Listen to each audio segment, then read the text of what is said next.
Good Wednesday morning, everybody. John and Lance along with Dell here for the next 3 hours on ESPN 97.5 and 92.5. We are all over the country. Lance is east, I'm west. Dell is right in the middle. He is on the third coast. And here we go for the next 3 hours talking about, well, it was just a disastrous. There was nothing good. Well, actually, there was something good. Something good came out of last night. Spencer Arrighetti, actually. He didn't have his command. He had 5 walks, which was a problem. Only 3 strikeouts. But he only gave up 1 hit. Only gave up 1 hit and 2 runs. He and Christian Javier the night before, all right. 5 innings and 2 earned runs. And Spencer Arrighetti, same thing, 5 innings and 2 earned runs. But they got there in much different ways, that's for sure. I can hear you really typing there. Me? I don't know why you have a microphone on your laptop. I'm not typing. I just have headphones on. Oh. Hear that? It's just these headphones, I guess, are loud. Oh, they're. Yeah, it seems like they're. Yeah, I'm just literally just moving, looking to plug something in, so I don't know. Oh, okay. Yeah, just maybe you shouldn't move. So it was, and then, man, your boy, who you like to call Shane, whose name is really Sean. I wanted him off this team. No, well, everybody got their wish, and that Hector Neris was voted off the island. Good. And he, after his 10-year anniversary, in which they all gave him gifts for being in the league for 10 years, the next day he's DFA'd. Oh, well. Yeah. I don't care. I mean, that's a tough conversation because, everybody loves, by all accounts, everybody loves Hector Neris. Okay, good. He's got a paycheck to show it. I don't care. Yeah. Bye. Next up, Colton Gordon, you're next off. Well, what about your boy you had enough Sean? Time. Shane's done too. Shane's done too? Shane Dubin's done too. Well, one outing and Shane Sean is done? Next up. Wow. Next man up. We're not messing around anymore. Arrighetti's on fire right now. Had as many innings as walks, which is had that rare 1-hit 5-walk outing. Yeah, right. He had an extreme, like you said, got there in way different manners. A 1.2 whip with 5 walks. Okay? Yeah, that is unusual. That is highly unusual. So walks and hits per inning pitched. He had a 1.2, which isn't bad, which isn't horrible, but no, the 1.2 5 of them were walks. Yeah, that's not good. Yeah. Not typically. Man, oh man. Did you see what the Brewers did to Paul Skeens last night? Yeah. If you thought this was bad. Hey, listen, the Brewers have some sticks. You think? Mm-hmm. My goodness, they can't lose. I mean, the Dodgers bought it all, but the best team in baseball by far. They've got another 11-game win streak going on right now. This doesn't happen. 2 11-game win streaks in the second half of the season. It's like crazy. It's crazy. Mm-hmm. And that's actually none of your business. Well, I mean, I wish that. I'll tell you this: Boston is just better than the Astros. I'm just going to say it. They're just better. They got a better lineup. They seem better. Like on paper, they're better. Well, head to head, they're kicking the Astros' ass. Okay. What's the records? It's 4-1 right now. 4-1 games this year. What's the record total? Oh, total record. They're really close, actually. Mm-hmm. So I don't really want to hear it, to be honest. Well, but the Astros get to play in the American League. American League West. Yeah. So we play in the American League. Yeah, right. No. You're right. I mean, I think both teams are playing in the American League right now. Yeah. Yeah. So there's that. Too bad. Yeah. They're 60. They did score 14, but they didn't score it on Arrighetti. No, they scored 2. They scored on Chaz. In large part because of his wildness. He put guys on base, and it came back to bite him. But he looked better, much better. All right, and you know what? He's going to take a little time to round into form. to be that guy. Unfortunately, there's not much time because the Mariners are on a roll, and they won again last night, 1-0. They beat Baltimore, and they're 67-53, and the Astros are 67-53, and we've got a tie ball game. We got a tie in the American League West, so that kind of sucks that the Mariners have caught the Astros, but this team shouldn't be running away with anything. This team, is the Band-Aids and glue that Joe Espada's been using all season long. It really, really has been. It's been amazing that they're here, and they're still with all of the injuries, and now their closer. And we got Joe Espada talking about that. With all of their injuries and everything else, still 3 games out of the best record in the American League. That's it. So you get on a heater. And you pull away from the Mariners, and you get this team still has a shot at the best record in the American League. It's amazing. It's amazing. But Joe did talk about. I mean, he called it a gut punch. Called it a gut punch. Here is Joe Espada. I mean, as a manager, with all that you've had to do, with the starting of the Gustos and the Gordons and the Walkers and everybody that you've had to start, and now the back end, the all-star closer on your team goes down as well. Here's Joe. Punch in the gut, right? But hopefully he's seeing doctors right now. We're getting more tests done, and hopefully this is not going to be a long-term thing. So you kind of have no idea the severity yet. It's just correct. Not right now. What did he kind of tell you guys yesterday about it? Just did not feel right, and just not what you want to hear. Now we obviously have to feel comfortable with Brian Abreu, but kind of how do you kind of envision the bridge to him? Is it going to be kind of more matchup based? How do you envision kind of? Listen, I feel good about all those guys. For me, I was talking to the relievers about this. Like Josh Hader, to be how successful he's been, he needs guys to give him the ball with the lead in the night, right? So all these guys have set him up to be the closer that he is. Not taking anything away from Josh. Josh is probably the best, but you need guys to help him get to that point, and these guys are capable of doing that. Abreu, King, Okert, Ort, De Los Santos, like what you guys saw yesterday. Now we piece it together. We're going to have to do more of that. Well, it's so thin right now that they had to use Chas McCormick as their closer last night. So thin right now. Mm-hmm. Yeah. I mean, that's how. Mm-hmm. I mean, and he did a poor job. Yeah, he gave up a couple, and they lost the game. He didn't do his job. Gave up a couple runs, and they lost the game. So it was 12 by then, John. Well, they did have 12. That's neither here nor there. Who was the last pitcher? Who was the last pitcher on the field, and what did he give up? No, that's true. At least Brian King didn't come in and give anything up. Well, that might be your first guy. Forget Shane. Forget Shane Sean. Forget Ort. I mean, the first guy gone might have to be, and he loves him some Brian King. He uses Brian King more. Oh my goodness. No, the only guy who uses more is Ort. But I guess when you're piecemealing a thing like they are, holy crap! You want to talk about a dire situation right now, and yet here they are, tied for first. I mean, I don't know that you could ask for more out of this baseball team with what they've had to go through this year, what they've gone through, the injuries that they've had, that they're tied for first this late in the season is pretty damn good. They're pretty damn good. Another really good crowd on hand. Was it Superman night last night? They're having a Superman night. Probably. Which was a huge flop at the box office. So was it really? Oh yeah, yeah. They've lost millions. I thought that was Fantastic Four. It was what? I thought it was Fantastic Four that had the bad second week. So did Superman. Superman did not. Is that a Disney joint?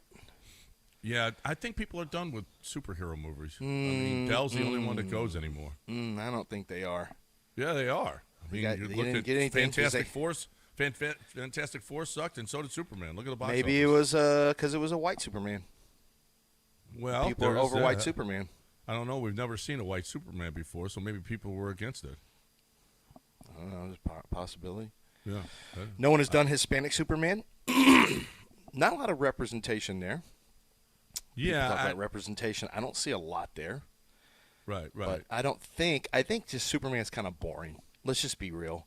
Superman's been around forever. He's boring. I don't watch those movies, so I'm not really. I did go watch Weapons, so I'm not really. I can't really comment on that, but I will from a place of authority. People are just over Superman movies, it appears. So stop making them. So at this point, Superman has made over $580 million. That seems high. Projections were, but that's where it stands now. Now, $580 million seems high, John. I'm not sure but that's about our conversation. We're at $500 million. We're at $500 million. Yeah, it's still not great. Still not good. Still not very good. They need that to go way up there. Are you sure that's not good? Mike Francesa is the one that ruined it for the whole franchise. I just Googled, is Superman doing poorly at the box office? No, Superman is not doing poorly at the box office. It's a major box office success, with projections indicating it will make back its budget and become one of the year's biggest hits. Well, I can't listen to you and Mike Francesa anymore. No. White Superman has never been hotter. Well, White Superman has never been hotter. Well, as Dell says, while it has seen strong domestic performance, its international box office is weaker, leading to discussions about superhero fatigue and the movie's overall popularity. But these are minor concerns compared to its overall success. That's what I'm talking about. We can't listen to you on this stuff anymore. I used to go to you for my Marvel comic stuff. I used to always listen to you, and now I can't. Trust them anymore. Now I can't trust them on Marvel stuff. The stated budget was $225 million. So they've already made double that. Got it. Yeah, that's a total failure. That's in my eyes. Okay, that's a total failure. So okay, we can't we got to stop with this stuff. These fantasy movies. Let's start making something that people want to see. No more fantasy. Yeah, you say that on the heels of your rings. You say that on the heels of your baseball team throwing position players in 2 of the last 4 games. I didn't sign up for that movie either. No, I didn't sign up for that. I you know what? More Lord of the Rings instead of these fantasy movies. Yeah. Let's go. All right. We need some true stories. You're not even stories. watching the Lord of the Rings show on Prime. What are you talking about? You're not a real one. I ain't got time for that. All right then. So what are you saying? I'm not listening to John on any of this stuff anymore. No, I'm absolutely right about this. It's a total failure. Total failure at the box office. All right, we need a B. They need a Billy. Okay. No, you know what we needed was Fantastic Four to do well, because that's a Disney deal, isn't it? We don't need anything. .com didn't get bought by Disney, so it doesn't matter anymore to me. Well, I got some stake in Disney. We need to start promoting Fantastic Four as the movie of the year. Too late. As maybe an Academy Award winner. Okay, maybe that's what we need to do. If they could win an Academy Award, then maybe people will see it. Maybe so. All right, so we've got. Go ahead. I was just going to say we got some Texan stuff to get to today. We got game 2 coming up for them. They got their second game. It's not looking good for Brevin Jordan. No, he's not looking good. That's going to be a no-go. And it's tight-lipped about Chauncey Gardner-Johnson, but I think the overall thought over there in the building is positive on him. But it is still a little tight-lipped, so we'll just have to see what happens with that one. But that's a big one. I know D'Amico and those guys are very excited about what he gives that defense. So we really didn't talk about acquiring Jalen Mills, and so I mean, he's back. Yeah, I don't know. Well, not back, but I mean, he was a tryout, a Tuesday tryout last Tuesday. Now he's a Tuesday Texan. Yeah, right. So whether or not, I don't know that he makes up for whether or not CJ, or maybe he's a Jimmy Ward replacement. I don't know. We'll see. But Jalen Mills in the fold, and we can talk about that and a whole lot more on the other side, right here on ESPN 97.5 and 92.5. But we got the big cash giveaway. Okay, so GimmeTheVin.com, which is already the best place to sell your car. It's even better with GimmeTheVin.com big cash giveaway. GiveMeTheVin.com is giving away $25,000 in cash every month. You get 1,000 chances to win if they buy your car, right? So they throw the 1,000 in the hopper. For more details, go to their website, GimmeTheVin.com. So when you sell your car at GimmeTheVin.com, all you do is you go in. It's hassle-free, online option. You go to GimmeTheVin.com, enter your car's VIN number or license plate. You'll get an offer on your car in minutes, well above any dealer quote. You can go to one of their pickup locations or they'll come to you. Easy and fast. GimmeTheVin.com, America's best car buyer. And then when they buy your car from you, and they'll pick up, deliver, all that stuff, they'll bring you the money, whatever you want, however you want it done, then you get 1,000 chances in the hopper for the big cash giveaway. So you're looking for a way to sell your car for more than you'll get anywhere else, plus a chance at $25,000. GimmeTheVin.com, America's best car buyer.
You're back in the Veritex Community Bank Studios with John and Lance. On ESPN 97.5 and 92.5. All right, welcome back here on ESPN 97.5 and 92.5. Texans with the loss on a Saturday to the Minnesota Vikings. Not that that matters. Who cares about wins and losses? You've got Carolina at home this week.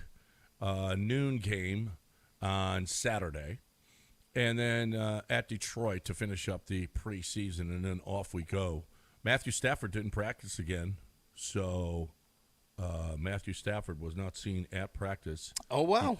Yeah. I mean, Don't bring him back against Will Anderson and Danielle Hunter if you know what's good not for if you. he wants to save his back. Yep. Not if they want his back to be healthy this year. My back's broken. Spinal. I mean, if you got a disc problem and you're going to try to play against those two defensive ends. I saw what you did there where you were very careful about how you said disc. Yeah, you got a disc problem. When you have a bulging People have made disc. critical errors with that. Bulging disc? Yeah, bulging discs. That there was a mistake made on ESPN one time. Yeah, right. And It was very easy to pick up. Yeah, right. gotta be Very careful. easy. So The yeah, disc problem doesn't go away. No, disc It problem. didn't just go away. It's No. That's not a thing. Yeah. And he did it. And listen, what do we know about Darryl Taylor? What do we know about him? Yeah. He's gives you a little bit of rush. I mean, he's not bad. He's a good backup. Yeah. I mean, he actually D'Amico was talking about him yesterday, and he's high on him. I liked him when he came out. To be honest with you, I thought he was a pretty good player.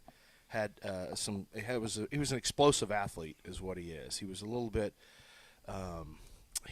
unpolished as a rusher, but my grade on him when he came out, he's 28 years old now, man. I think he came out in 19, if I remember correctly. Oh, yeah, it was a 2020 draft.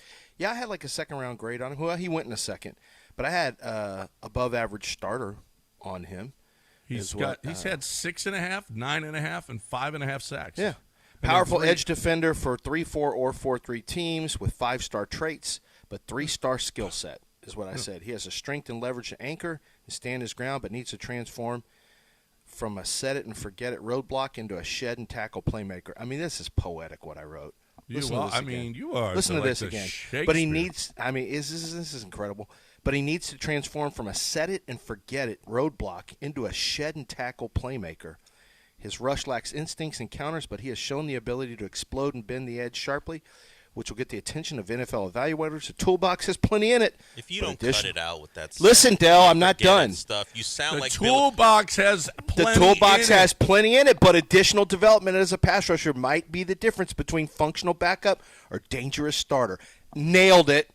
Boom. This is why I need a what 2-year you sound extension. Like? You sound like one of those people who, like, you see this hole in this boat, you slap this on it, set it and forget it, and the hole is fixed. That's what you that sound guy. Like. Yeah. Yeah. But that tape seems really strong, though. Yeah. That's what you sound I will like. say that. Set it Chiseled and out of forget it. granite. Physical traits are NFL worthy. I mean, you ought to see some of the stuff that I'm. Hardy edge setting with good punch, extend, and sink. Get them down tackler with adequate range. Listen to how good I was in 2020. That was incredible. Oh my God, you were on top of your game. It's really told a story. I was really telling a story with this profile. You painted a picture. Painted a picture. Thank you, John. Painted a picture, Del. There it is. Yeah, Pretty there much it is. nailed him. You're welcome, D'Amico. Okay, and now You don't even need to watch tape. Just read my stuff. Texas Radio Hall of Fame, but Lance is going to be in the Men's Hips Evaluator Hall of Fame as well. We call it scouting. Okay, We just that's take what that. I'm saying. Okay, We really just make it more efficient by saying Scouting Hall of Fame. Men's Hips Not Hall of Fame? Men's Hips Hall of Men's Fame. Hips Evaluator Hall of Fame. Yep. Oh, That's does he too always much. talk about men's hips? Yes. That's too much. It's tough to avoid some of the things he writes. I get it. I've seen him in there typing away after he puts down his Xbox All controller. excited. When That's he what I gets did. I put excited, the controller down to. he types so hard when he gets excited about All a guy. right. Okay. How hard is he typing, John? How real hard. Like Okay. like we were just listening. I thought he was typing about a guy a little while ago. No, Holy no, crap, we it's can just my hear headphones. It's my you. headphones. We can hear you in there. Banging we mentioned away Jay. on the keyboard. Well, so here's Yeah, go ahead. D'Amico talking about Darryl Taylor was a subject yesterday. Mm-hmm. I mean, you're going to have to get. I mean, it's all about. That's a Will really Anderson good and back. Danielle That's a really good to have that kind of rotational player is Yeah. really positive. Well, here's D'Amico talking about it. Darryl Taylor, he brings a speed, explosiveness off the edge. It's a little different. It's a nice little change up from Will and Daniil. So he brings that speed element, and being able to utilize him, in many different packages, not just on the edge. We'll see where we can move him around and try to use some 3-end sets if possible. He's going to be. I mean, they used Bennett. Derek. What was Barnett? Barnett, yeah, Derek Barnett, another Tennessee guy, right? They used him as well a bunch last year. He had a lot of snaps. So Darrell Taylor's probably going to get himself a bunch of snaps this year, and we'll see because there's a lot of snaps out there. The defensive line. Back in the day, Lance did a bit on get them in, get them out. Keep them fresh. Yeah, keeping them fresh. Because the idea about subbing run, it was actually an email somebody sent about why is it always they're keeping guys fresh, but they're running off the field every 2 plays. And I know. It was so funny, and I just started doing Get it. in there. And that's how they keep them fresh. No, back in, Tank. Yeah. Back and listen. Seth, out. It was never more obvious than the first years of the Texans and I was on the field, and when he was doing that, honest to God, they couldn't have been more dead on. They were running guys in and out and they were just whipped. By the time because it was so late that they were sending them in there, they didn't even get in their stance, and it's like they thought they were doing something by if we run in and out a bunch of times, then we're. Yeah. Then we're really an advanced rotational front. Like, no, do it. Do it at the end of the series, or guys were running on late. It was just a cluster. It was a disaster. And actually, that was when they had good players up front. They were pretty good up front. No, they were actually pretty good. Yeah, absolutely they were. Anyway, the Texans are going to be damn good up front, and Matthew Stafford better watch his ass better watch that back, Matthew, because the Texans are coming after you in that first game. That's going to be fun. That is going to be fun. I don't know. I wouldn't be surprised at all right now if you're not facing Jimmy Garoppolo. I wouldn't be surprised at all. Yeah, I wouldn't either. They're not going to take a chance. Listen, what they're not going to do is take a chance against Daniil Hunter and Will Anderson in the Texans front. They're just not. Or even a secondary. That's a tough matchup. We look at other teams all the time, but listen, the Texans are not somebody that they have two plus pressure guys off the edge. They have pretty decent rush from the interior as well, from an athletic standpoint. And then you've got takeaway guys on the back end. So that's not exactly somebody that you're dying to see early on when your quarterback hasn't, really been playing at all in the preseason. That's not ideal. That's like a left-hander who's been out for a while who's got to face Randy Johnson, or Tarek Skubal or whatever, just give me a big-time lefty or Skeens. You got a guy who hasn't been playing well or maybe is or has been out. You want his first game back against Skeens, or you're going to wait until you get a different right-hander? Well, yesterday he wanted the first game back. Well, that's like one of the only games ever against Skeens. Right. Since he's got the lowest ERA in his time frame. I think he's like second lowest ever. That's pretty damn skippy. Yeah. Who knew you'd put up a 14 when Skeens was starting? A 14. That's what the Brewers did. Who knew you'd put up a 14 when Eric Getty was starting, but that happened as well. But you typically don't want to face a Skeens if you haven't if you've been out for 3 months. Your first time back, let's just wait until one game after. Right. That's kind of like Matt Stafford. Like, I don't know that they want to see the Texans for Matt Stafford's first time really getting on the field. You think the Texans' defense is Paul Skeens? Yeah, I think relatively speaking, I think they're in the neighborhood. Yeah. I mean, like I said, they've got a dangerous rush, and they are takeover machines on the back end. Yeah. I'm telling you this. I think the Los Angeles Sports Talk, when they start talking about the Texans, there's fear about the defense and how the Rams' offense is going to match up since their quarterback is not healthy. Yep. I absolutely think that. Oh, no, absolutely. I'm sitting here talking about how good the Rams' front is, but the Rams have some talent up front too with the Texans' offensive line, but it's not like the Rams are in great shape as it pertains to their offense versus Texans' defense. It's a big play. That sucker, that over-under better be in the 30s. It's not going to be, but it should be in the 30s. Yeah. There's probably not one out because of Matthew Stafford. They probably don't even want to have one out, I bet. Well, if Garoppolo's out there and it's known, I'm pretty sure that under over will go down. I don't know. It's probably out there right Maybe now. 40 and a half. It should be. It's a fast track, and you got some playmakers on the Rams and on the Texans, so we'll see. But that's a little ways away. We got the Panthers to think about now, okay? Got to beat their ass. Got to get on the board. Got to get a dub. Texans right now, the over-under is 44.5. The Rams are 2.5-point favorites. I guess the assumption is Matt Stafford's playing. Right. That'll change 44.5. Ooh. That'll change drastically if it's Jimmy Garoppolo. Yes, it will. You know what?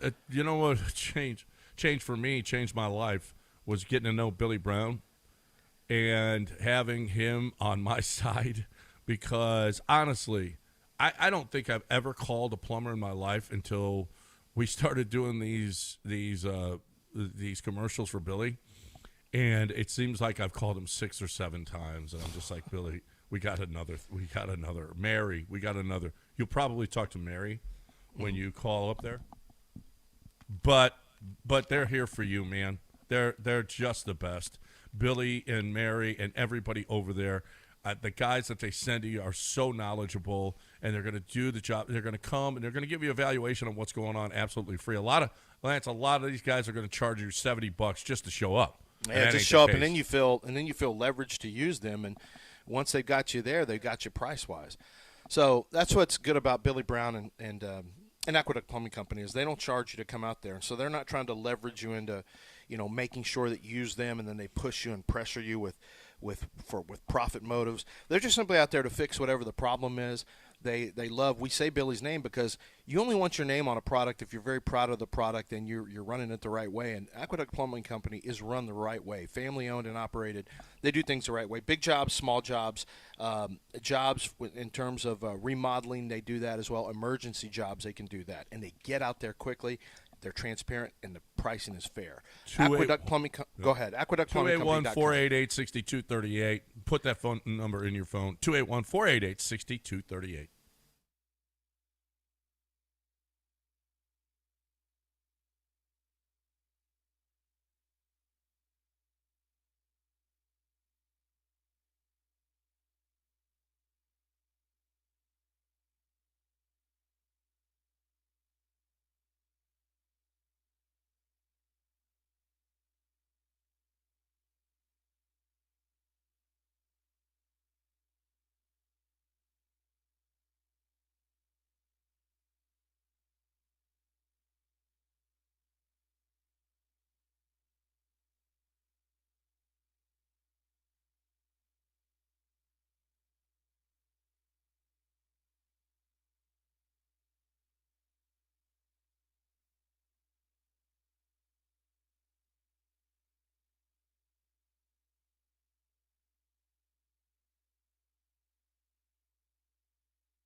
You're listening to Houston's longest-running sports radio morning show. From the Veritex Community Bank Studios, here's John and Lance. All right. Welcome back here on ESPN 97.5 and 92.5. We asked for calls. Pena's here. He's got something very important he wants to talk to Lance about. Okay? Let's get Pena in here. Hey, Pena. If I can help on this. Hey, good morning, guys. Listen, Lance, I need your help, man. I have a nephew, and this kid's a sucker, man. He doesn't listen to my sister. They just started school. He got in a fight already. So I need your help, man. Let's say you get Cobra, and we meet at Memorial Hartman Park or something. And, I tell my nephew that, hey, like he's looking at you a certain way. And, they start scrapping. And, Cobra puts the moves on him, and we try, if you can see what I'm doing with my hands, we try to stop the scrap. And I'll slip you a gift card from Pete's Fine Meats or something. Help me out, man. How big is he? How big is your nephew? So, before we get into you prompting your son to beat up some guy he doesn't know, Pena, I don't know if you said sucker or the other word. I hope he said sucker. Either way, I dumped it, but relax. If in case you said the other word, that's all. I think he said he's a big he's sucker? a sucker? A sucker? Because the other one would have made a lot of sense to say there. Yeah, but Pena's not one to really cuss on the air, so I think I don't know. Said sucker. No, I'm going to go with he's sucker. He's not really doesn't feel dangerous on the air. Boy, I know what it sounds. And he like. wasn't using it in a sexual way anyway. Well, that doesn't matter in that case with that word. Well, it's a bad word. There's no question. Yeah, you can't just say the F word on the air, John. No, I know. But the bad kids are still going to summer school, so it's okay. I think my daughter was at school at 7 this morning, so. The good kids are back in school now? Yeah, regular school started. Yeah. Oh, my gosh. No kidding. No, they start earlier than they ever have, and they end later. They don't end until June, and they start in mid-August. No wonder kids are so angry these days. I know. They started They started yesterday and got out of school in June. Like, what? What the hell? This is what kind of – we used to have 3 full-ass months of summer. And no phones. Yeah, no phones now. I got to ask – I already told you, Sebastian told me, now everyone's going to do drugs and sell drugs and fight all the time because there's nothing else to do. Like, what? Well, how about talk? This is the stupidest thing I've ever heard. I'm excited for my kids not to have a phone they're in school. actually going to interact with each other. Yeah, this could be like a really good thing where they find out what it's like to doodle on a piece of paper when you're in class. Kill your boredom with things like I used to do, like draw football players while the teachers. Yeah, talk to a girl. Well, I'm saying while a teacher's talking to you. But yeah, face-to-face face-to-face time is Can you charm a girl face-to-face? That's the new test for these kids. This is going to be unproven ground here. You got to send her pics of your stuff. Well, no, she can actually see you in person. You don't have to send her. Not anymore. By the way, there's an awful story on ESPN about what you just said, John. Yeah, I know. That was horrible. I mean, it's about an kids sending pictures to people on ESPN. Yes, but it's athletes, like young high school athletes. They think they're sending pictures or they're texting a girl, but it turns out it's unfortunately predator scammer. Well, the Athletic is doing an entire series today. It's about Aaron Donald and the stalker that he has. It's all about getting either catfished or a woman, stalking you or whatever. Holy crap, the stories are just terrible. And then there's a couple of more stories. John Mateer, apparently he sent Venmos to his buddies. And in November, so, you can't send a Venmo without putting what the memo is, which is the dumbest thing in the world. I know, right? But you can set it to private. And all I do is I just put the money thing on it or a pizza thing or a house thing. It's easy. Right. You just click any emoji, a bicycle, send. Done. So, but he put the caption sports betting on there. Sports betting, USC versus UCLA. Then butt stuff was one of them. No. I thought that was. That's what people, once the John Mateer story broke, and we'll get back to the seriousness of that, I guess, people started to create fake Venmos of that was Arch a Manning fake one. sending stuff to people, and one of them was butt stuff. Oh, that was Arch Manning. Okay. Yeah. Anyway, Anyway, but he said it was inside jokes between. Yeah, or it could have been. Yeah, I mean, there's no way to prove it one way. We or didn't another, hit but the over. Okay, what? Wait, what? That's real funny. not- It's real funny. yeah. The inside joke of Inside joke. sports gets- gambling. So Interesting. do you think it was public? Yes, John it was public. that's how Mateer they got found it? jokes. It was public. Yeah. So Yeah. it was public. So I mean, chances are, if I had a gun to my head, I'd say they were jokes because he left it public. He's very specific. Like, who would actually put that in that kind of format? You would have to be one of the dumbest. And they're like, I could see it if it was a boomer who doesn't know how anything works and just puts all their business out there and it's on.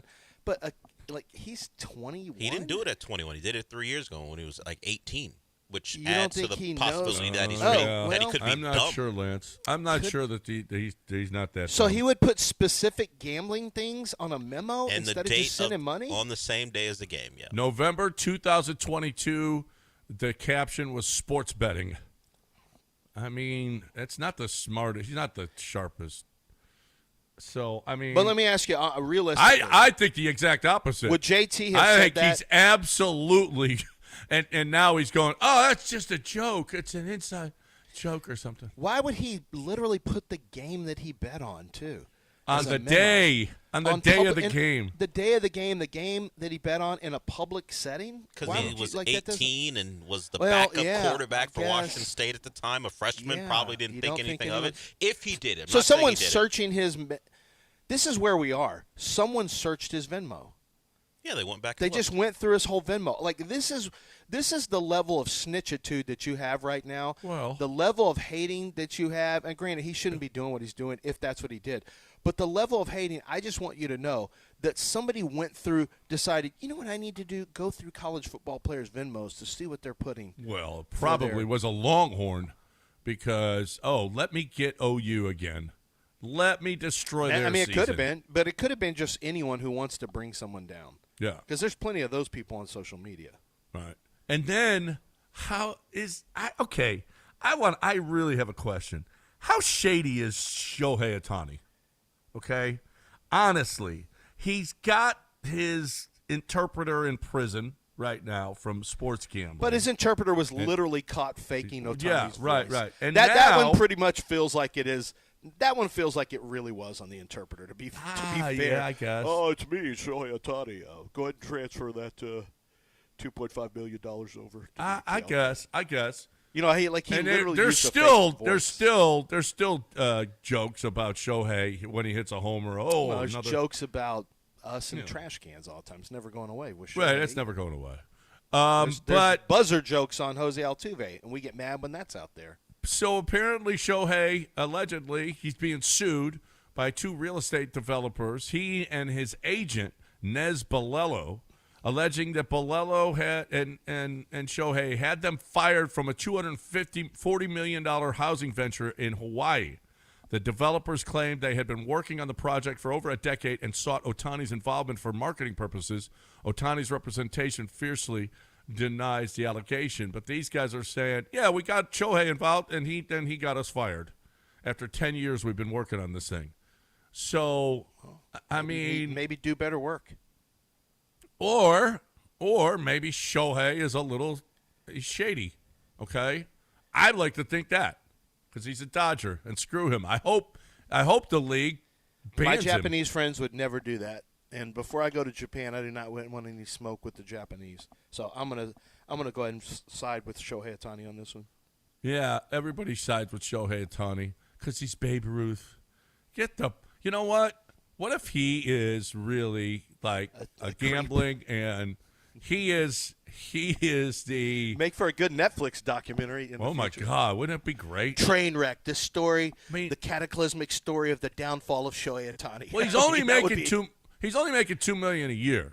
He's barely got any money. I don't know how he's doing it. Now he how does he's have living like like $90 million being siphoned into another fund. So the league wouldn't do anything to him for sports betting. You think you're going to do something to him for potentially defrauding people. Yeah, basic scumbaggery. Yeah, I think he should be suspended. I don't know if that's enough. Yeah. It doesn't directly affect the game of baseball, so they're not going to care. They wouldn't go after him for the thing that did possibly affect baseball. Listen, Ty Cobb, everybody hated him. Everybody should start hating Shohei, okay? You think they're the same person? He's ruining lives out there. Ty Cobb and Shohei. I'm with the real estate developers on this one wholeheartedly. Lance is like, I'm going to Japan. I love Shohei. I don't need any problem with that. Has anyone ever compared Ty Cobb to Shohei before?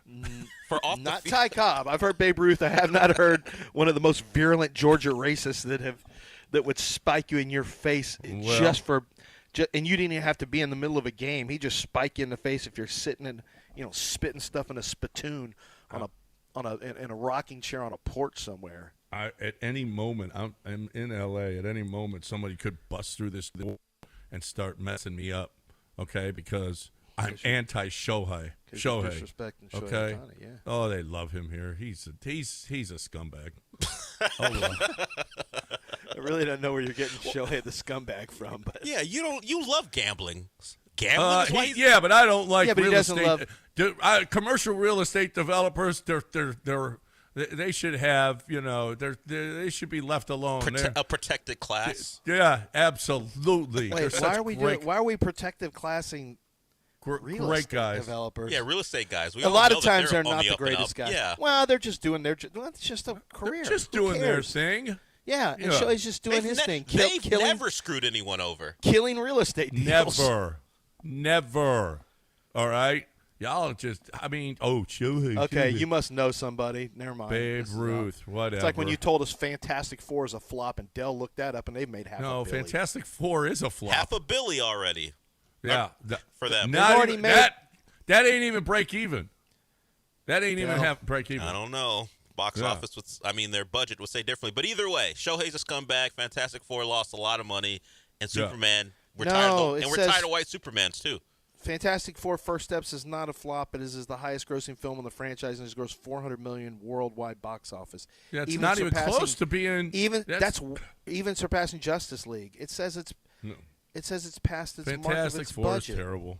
Okay, and so is Superman. We already said you've lost all your credibility on Marvel stuff. You used to be my go-to on Marvel, not now. Not now. I'm the Mike Francesa. You used to be a superhero movie. You ever seen Superman? I'm with Mike. You seen Superman? I stand. I don't with know. Mike Francesa. I know. Superman was great, and now it's terrible. Yeah, it's terrible. Why? Have you watched it? No. Why would I No. watch it? It's terrible. Do you have a flag on the back of your car that says Francesa and a microphone? You stand with Francesa. I stand with Francesa. There's not a lot of people standing with real estate developers and Mike Francesa. And bookmakers. Yeah, what's wrong with you? And Vegas bookmakers. You are the weirdest stand with guy I've ever heard. Well, Did you guys lose money, John Chill? Oh, God. I stand with God, Chastain Jesus, Ford and baby now. Jesus. Now the Nugget I stand lost with money this Chastain week. Ford, and I'm damn glad that I did. Attaboy. Now, that's what you stand with. That's right. 80 years in the business, a family. I stand with tax collectors. What? I stand with the IRS. No, I stand with Chastain Ford. Okay, let's go. Chastain Ford is the best. Chastain Ford has a summer sales event going on that's going to end September 2nd. But if I were you, I would hurry because here's the deal. There's still 2024s on the lot. They got to get rid of them. Then you're going to get, okay, so it's a brand new vehicle, right? Explorer or SUV, or it's a pickup, whatever, F-150, F-250, whatever it is. And they got 2024s on the lot. And you know what? They're going to be a lot cheaper than the 2025s. They got to get rid of them, right? That's still a brand new truck. You want this, and this is the time to buy it. 0% for 48 months, 0 down, no payments for up to 90 days. Available. They got select 2024s and 25s on this. So you're looking for the best way to get into this. Plus a complimentary 2-year maintenance plan. No dealer add-ons. Chastain Ford's the best. I love what they do. You'll love what they do, too. When you go there, the first thing they're going to ask is where do your payments have to be, so we'll fit you in the right car so that you have the best car buying experience you can have. They care about that. They care about that every single time because they want you back, and you will go back. I've been back. I bought 4 vehicles from them, and I will continue. ChastainFord.com on 610 at Homestead, not Hempstead, 5 minutes from downtown Chastain Ford.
You're back in the Veritex Community Bank Studios with John and Lance. On ESPN 97.5 and 92.5.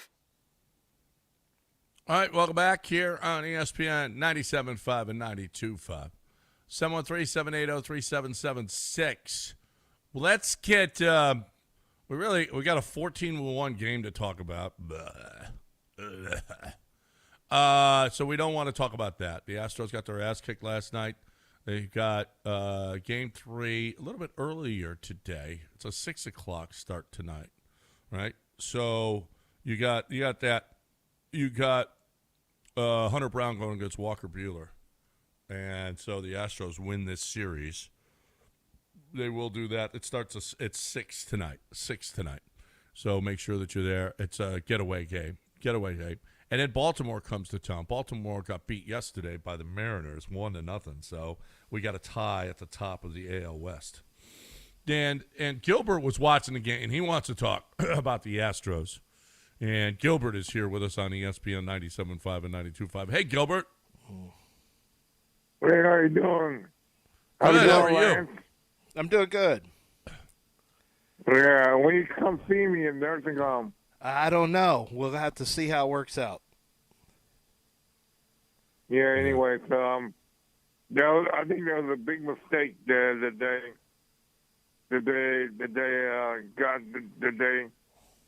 Card took to come back to the Astros. That was a big mistake. Wait, what was a big mistake? Chad McCormick, there's a big mistake. The owner got Chad McCormick. I think that was a big mistake. Bringing him back? Yeah. Well, he did have a big home run. I mean, he had a home run and a good defensive play night before last to help the Astros win. I mean, hopefully you're not holding his relief appearance against him yesterday. Yeah, he didn't pitch well yesterday, did he, Gilbert? If the Astros don't win, wait till next year anyway. That's what I'm saying anyway. Well, they can't win no more. That's all you can do. Anyway. Well, that's all you can do. But they're tied for first place, Gilbert. You're already throwing in the towel? Well, but they've been in first for a long time. Anyway. You hear what he just said? Can I say one thing that it will listening till it come see me anyway, Will. Yeah, what about Will? Tell him to come see him. Oh. Till come see me anyway. I miss him so much anyway. I want to come see him next to come. Oh, Will, you made an impression on Gilbert. Yeah. He misses you. Gilbert, he also wants him to bring something. Hold on. Let's see. Okay. Let's see. Gilbert, do you want Will to bring you anything, or do you just want to see him because you like his face? Yeah, the munchie they gave me the other day. Munchies? It was good anyway. Wait, did Will come the other day? No, he didn't come today. I haven't seen Will in a long time, you know. Yeah, so I was going to say. We don't even know Will. Will can come see me anyway. All right, Will. Yeah, Will. What an well, invitation. Can any of wait. Can any of our listeners come see you? Yeah, he brought me some. Yeah. Yeah. If they come bearing gifts. A private room anyway. Yeah, he's got a private room. Listen, and this is not and we're not joking. It's called Sharpview Rehab Center, I think it's called. Sharpview Nursing Home. Sharpview Nursing Home and Rehab. No, it says Rehab Center, too, in there. And it's not far from West Park. And go see Gilbert if you get a chance to. He definitely likes seeing listeners. Sometimes he's a little bit skittish around listeners, so just letting you know, like he's got to know, you got to get to know him a little bit, right, Gilbert? People can't just come in there. But if you come bearing gifts, you come bearing mostly food or Astros stuff, that would be very nice. I've gone, John's gone and seen him, not Dell so far. He's not looking for me. Sharpview Residence and Rehabilitation Center is the name there of the it place. Is. Yeah. There it is. And go see Gilbert. He's got a private room. Just Dal, ask. you think he would trust you if you brought food? What do you mean trust? Yeah, I'd like to see it, actually. You bring food. I think food is the great equalizer. It is. Like, he's not looking for me to just show up there and have a conversation. Yeah. But if I just watch ball. Yeah, but if I brought him food, I think he'd be okay with me. But I think I would get out of there quicker than most of you. I don't think he would want me to stay. Yeah, Bring the thanks. food. All right, thanks. Bye. Anyway, give me a Dr. Pepper or Diet Coke and get out. That's yeah, that's probably accurate. Yeah, I don't have a wife for him to hug. No, he's not trying. No, that's that one. I don't have a wife for him to take pictures with, or any woman I would bring to that place. Did not quite go the way that I was expecting. Why? Well, actually, it went exactly like I was expecting. What am I you talking should have expected about? it to go. Yeah, what am I talking about? What did you expect? What No, were that your was actually- expectations going in? No, that actually was exactly what I expected. Yeah. I mean, you brought honestly.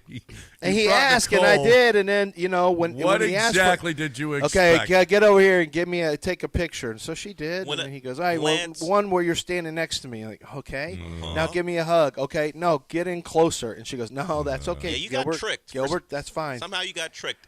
Let me set up a scenario when it's not Gilbert asking you. Hey, Lance, a man asks you, hey, Lance, you want to come over and just, hang out and eat? And you're like, okay, sure. And bring your wife. What does that say? Yeah, no, that's not. You I got mean, it would.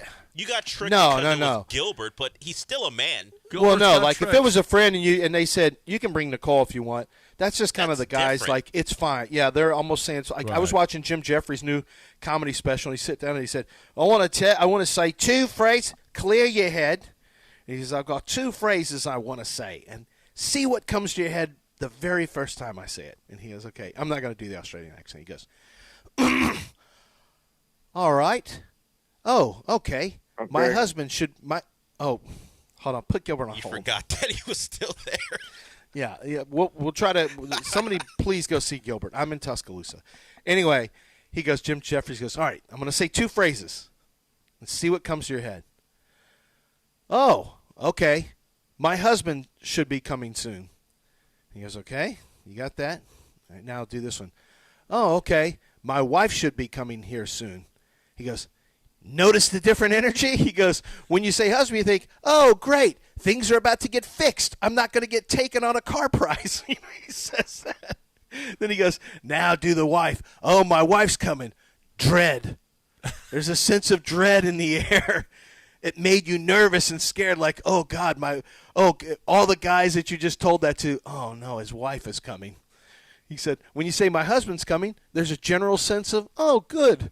Now do it when you say it around men. You say, my wife is coming. It's a totally different feeling. And I just thought, well,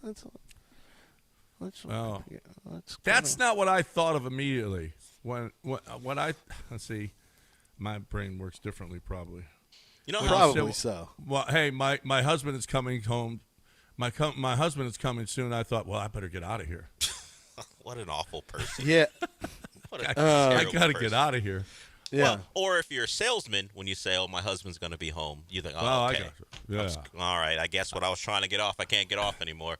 Yeah, but that was the opposite of me because remember my wife to this day didn't realize I was trying to actually buy a freaking I was actually going to get a free installation. For those who don't know, this company came up and it turns out it's and this is nothing of nothing, but it turns out it's like a Mormon these Mormon like college kids work for this company where they install and it's kind of a setup to learn how to go door to door and speak with people and things like that. And so it's for a security company, and the security company came, and it's this girl with blonde curly hair. I mean, she was okay for the purpose of the story. I got to say this: there's a man, and then the woman, and the man was going to go. She goes, "Okay, well, I'm going to, I just want to talk to you about security system, blah blah blah." And I'm kind of whatever. And she says, "We'll install it for free. You get free installation. All you have to do is, pay for it monthly." And I said, "I do need a security system. That would be nice." And so she said, "Do you mind if I come in and show you the packet?" I said, "Yeah." And I looked and says, "All we want to do is put that, just have a sticker, and then you just pay for the service. But the installation, cameras, everything will be free." And she said, "Do you have one in here? Do you have one previously?" I said, "Well, there's a couple of things set up in the house. I don't know if they used to be. Let me show them to you." I showed her one in the hall, and I showed her one in my bedroom. There was like a keypad. Oh, and then your wife walked in. No, it gets worse. But she's about to walk in, and then she's not home. And then I'm saying, okay, well, she said, so here, let's just do this. I sat down on the bed to start signing some papers, and she sat down. God, what is wrong with you? She sat down, and then my wife comes in the room, and she sees her and says, "Excuse me, can I help you?" And I'm like, she's going to give us she's giving us a security system. I'm sorry, you're going to have to go. You need to get out of my house. Oh, my God. And she Okay. was so pissed off at me Well, because some blonde girl was sitting on my bed. Well, why are giving you me a signing free papers security on your bed? Well, because What I was is- just right there. She What wasn't is even home. I wrong don't know what with the you? big deal was. And of course, Oh, and my to this God. day, the other day it came up, and I said, I was getting it. She goes, that was a security system? I said, yeah, I was getting us a free freaking security system. She goes, not free. so she said, so you had to do that in our bedroom? I said, I had to show her He's the little right. keypad She's thing. right. She can't be more right. Oh, just You can't be dumber. Signing with a just- blonde on the bed, okay? And it's not- I wasn't signing naked, something doesn't- naked on the Lance, bed. a strange woman sitting on Sitting a on bed your she bed- considers on her your I'm wife's harmless. bed. on your wife's I'm bed. harmless. You know that's You- wrong. She's right about I'm you. harmless. Wow. I know it looked suspicious, but it Yeah. was. She had a blue like polo like golf polo shirt on. Like she wasn't. It's not like she was a stripper. She was dressed like a Mormon. Sitting on your bed. All right. Yeah, All okay. right. So Okay, she I don't was know if sitting you on heard the about bed. the Mormons, but Well, okay. well. Hey, No, yeah. you're thinking of Rumspringa. I already know where you're going. When the Amish get When to- the Amish get to cut go loose. wild. No, Yeah. I'm thinking of how many wives they have. Okay, so that's Well, not a problem. all Mormons, John. No, actually, almost none. How about You're Big thinking Love? of Juniper Creek. Yes, Big Okay. Love was a show. Big yes. Love. Yeah, that's Okay. Juniper Creek. They were exiled from the church. All right. Well, okay. So anyway, we got more to talk about on this. On the other side, I ain't right looking now, for though, any more wives, We got to trust talk. me. We got to talk. We got to talk about court. You can't be dumber. And you know what? It's too bad you two didn't have a couple of Coors Lights while you're on the bed, drinking a couple of Coors Lights, because that would have been She wouldn't made have the had story one, trust me. even better. You know what? If you have people over, like Lance has people over, only don't do it in your bedroom. Just have them in the kitchen or in the living room and watching a game. Just drink some Coors Lights. That's such a great time had by all. If people they come door to door to try to sell you something, hey, you want a Coors Light? That's a great way to break the ice with somebody trying to sell you something at the door. All right, and everybody appreciates that. And listen, if you're somebody you don't have Coors Lights at your house, it's a bummer to go to your house. I don't know that people will come back because, quite frankly, always have them on hand. For people to come over, they want a cold, clean, crisp, refreshing beer, you got it. It's in the fridge. It's ready to go. Always be ready to keep Texas chill with a cold, clean, crisp, refreshing Coors Light. Climb on, brother.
All right, this is going to be a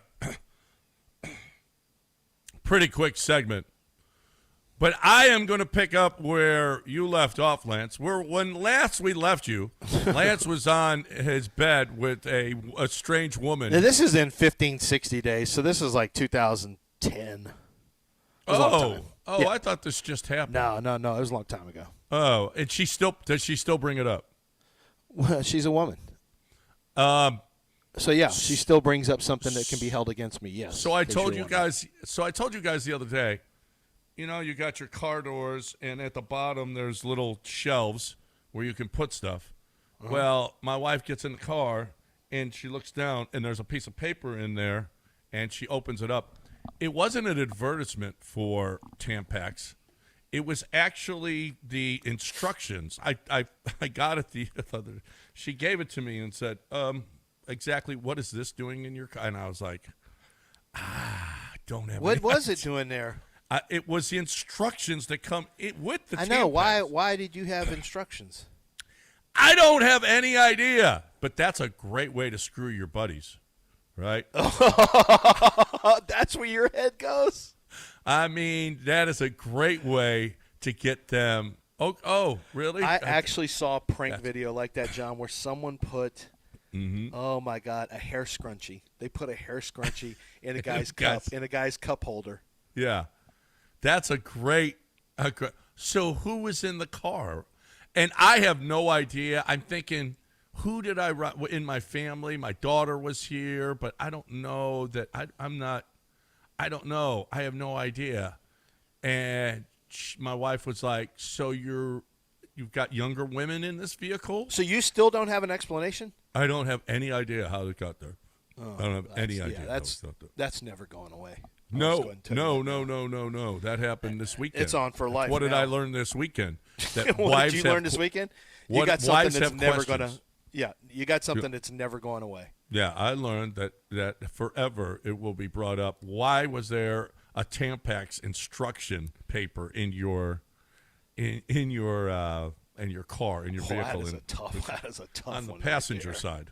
That's tough action. I don't know.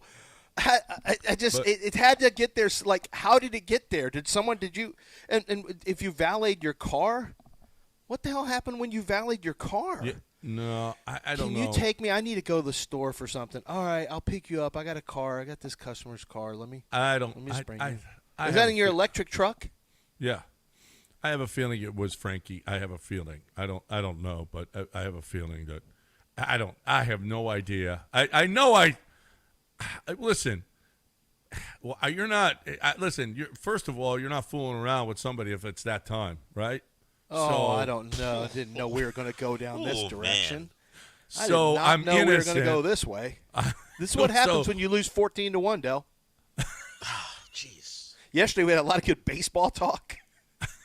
Today. So I'm innocent.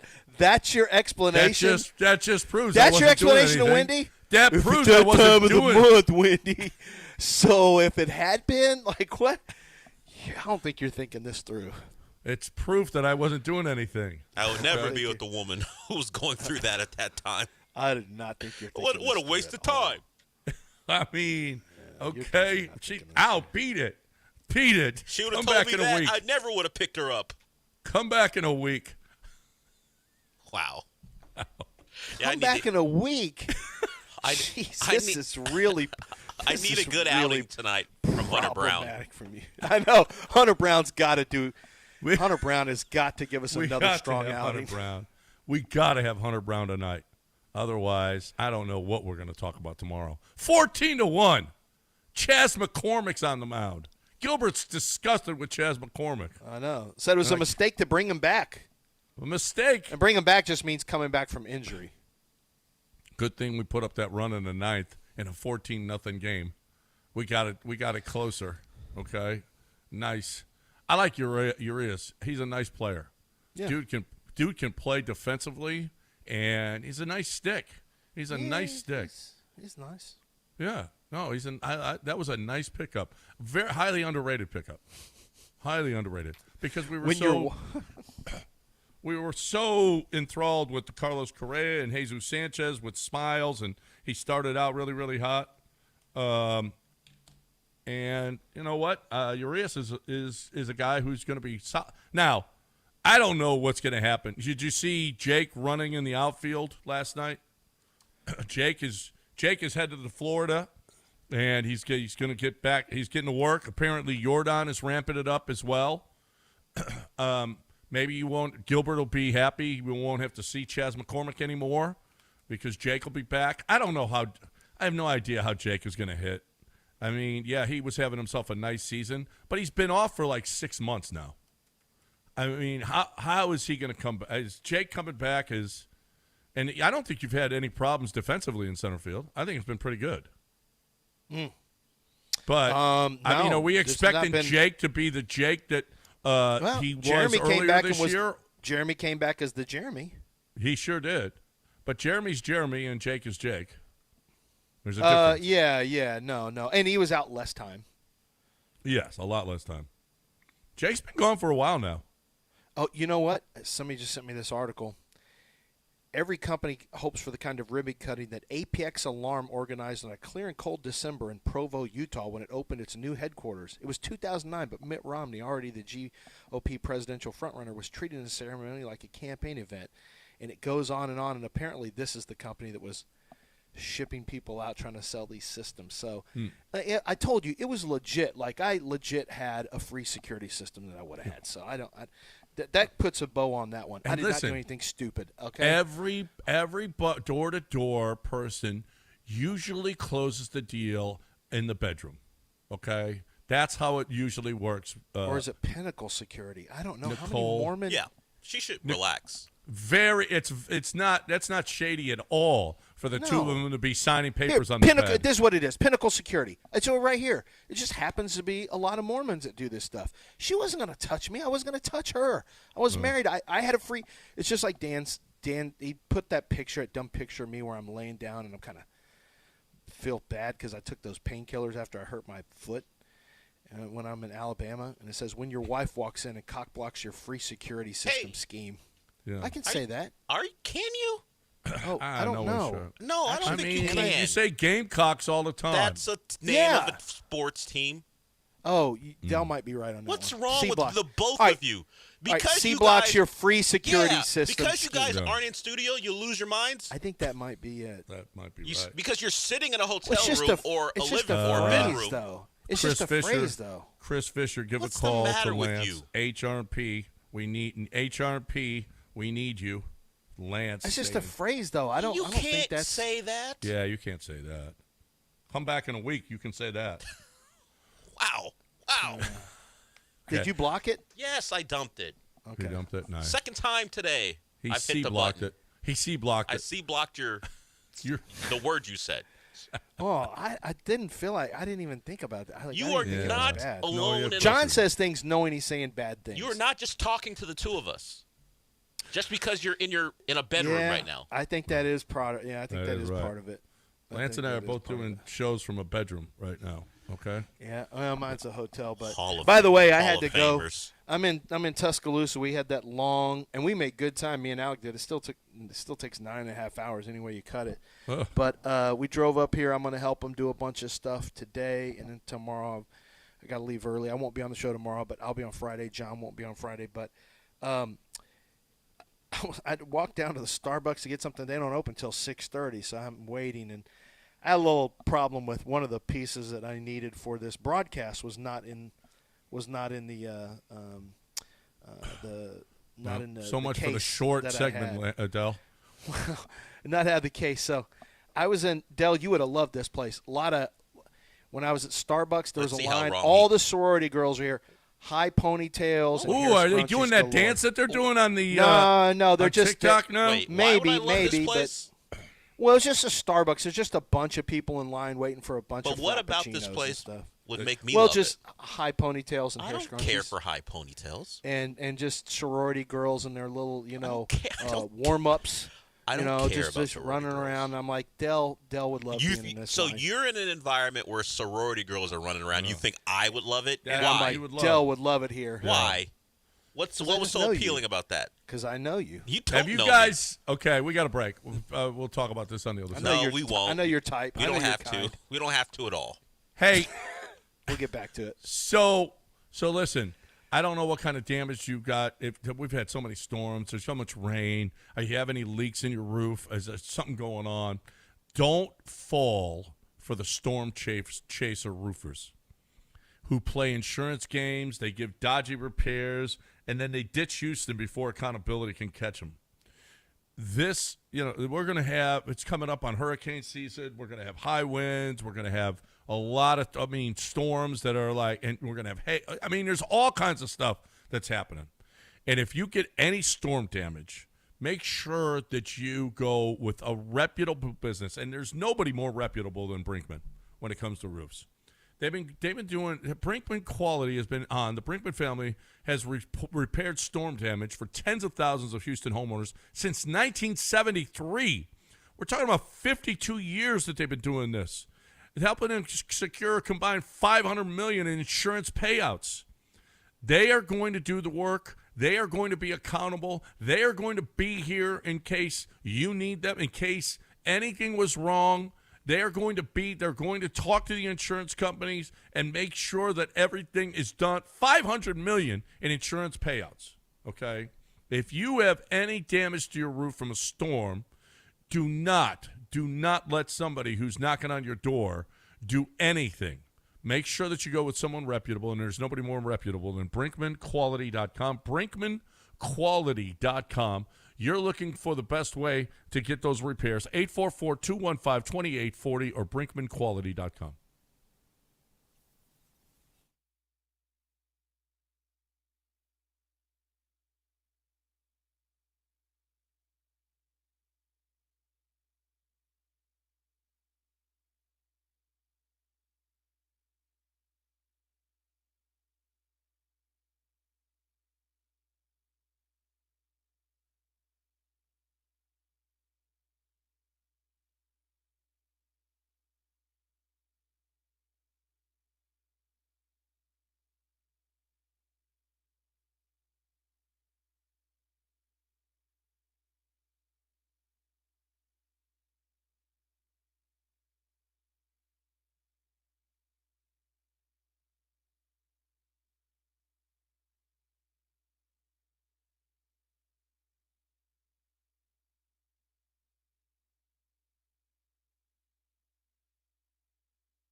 You're back in the Veritex Community Bank Studios with John and Lance. On ESPN 97.5 and 92.5.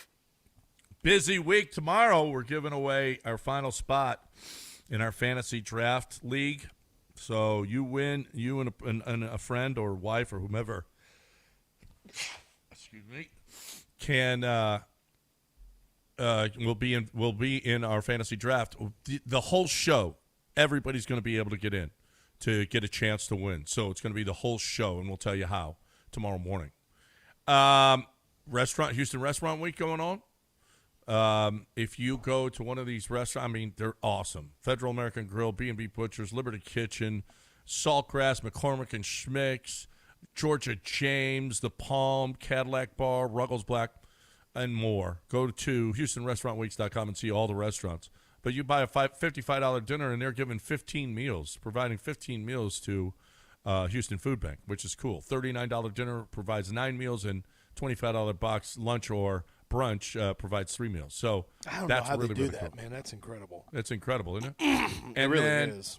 And then our listener appreciation party. Keep on listening. It is going to be September 5th at St. Arnold Brewery. We got that. And Friday, the boys are going to be at Brick House Tavern and Tap, where you got a chance to win a Power On electric bicycle. So Power On Electric Bicycle Company donated 2 electric bikes worth $4,000. So all you have to do is go to the promo table and sign up. So John, we're busy. And you mentioned the listener party. We're giving away tickets, and today is my day. So at 11 o'clock, just let everyone know if you want your chance to win tickets to that event, which is Friday at St. Arnold's, September 5th. 11 o'clock, I'll be giving those away. So I'm going to give you a chance to win those. And now you know the time. So you'll be ready for that as well. So that's all we do is promote your show. That's No, what we're I'm here just- for? you mentioned- That's all we're here for. You mentioned the listener party, and today is my day to give away tickets. So if people want their chance, 11 a.m., we're giving those away. Good. Okay. All right. That's all we're here for is a promotional vehicle for Dell. It's a promotional vehicle for the listener party. Okay. Sorry, I'm trying to alert people. No. It's nice of you. I just You're a hater. Just say it. I hate promoting your show. That's all. It's not a promotion for me. You can Yeah, tune in at 10:55 and then leave at 11:05. It's fine. That's all he cares about is his own ratings, Lance. The station doesn't care about ratings. Okay. Yeah, actually, we don't. Yeah. If you listen, you listen. If you missed this morning, you missed not much. You missed a lot. You missed. The kids going to school today. We picked a bad day to lose 14-1. We picked a really bad day to lose 14-1. Who is here, Dell? Hey, I want to mention real quick, there was a signing in the NFL. It's kind of interesting. I feel like it was a loss for James Cook. It's a win, but kind of a loss. James Cook has been, I guess he's been a hold-in, or was he a holdout? He's been a hold-in. He was dressed out for their preseason All right, game, so it's not a financial but decided loss not to for him. play. Yeah, so he gets $30 million guaranteed, 4-year, $48 million contract, which is about the going rate for a running back, that's not an 12. absolute superstar. Yeah. That's basically what it is. Had over 1,000 yards rushing last year. Very good, very important player. Did you have him on your team last year, John? I feel like you did. I did not. I wish I had him on my team. He was a very important player for them, has become a two-way player, can catch it, good runner, explosive player, very important for that Buffalo offense. Deal got done.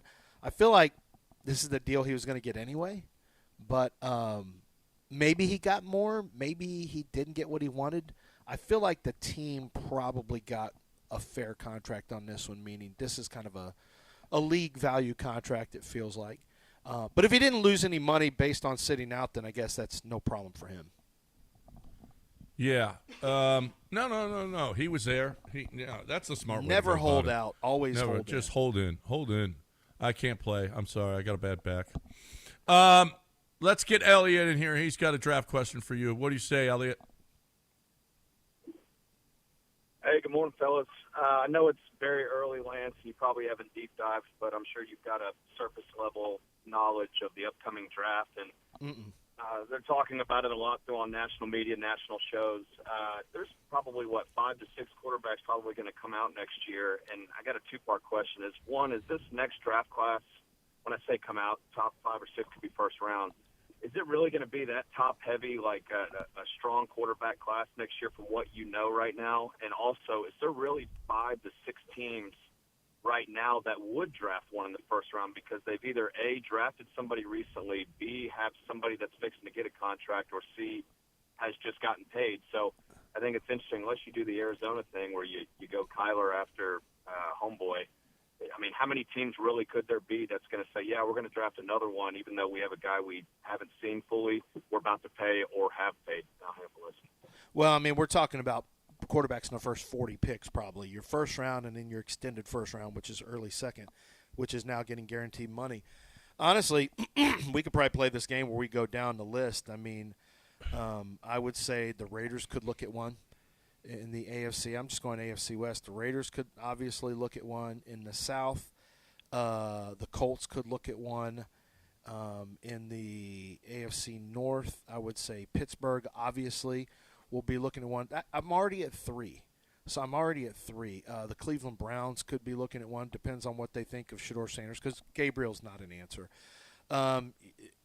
In there, and in the East, the Jets could be looking at one for sure. So, yeah, I think 5 or 6. Elliot, just to answer that question, I don't even know if the Dolphins would maybe be looking at one. Probably not, I don't think. Just depends on how they view Tua with the health thing. What's his contract situation, Del?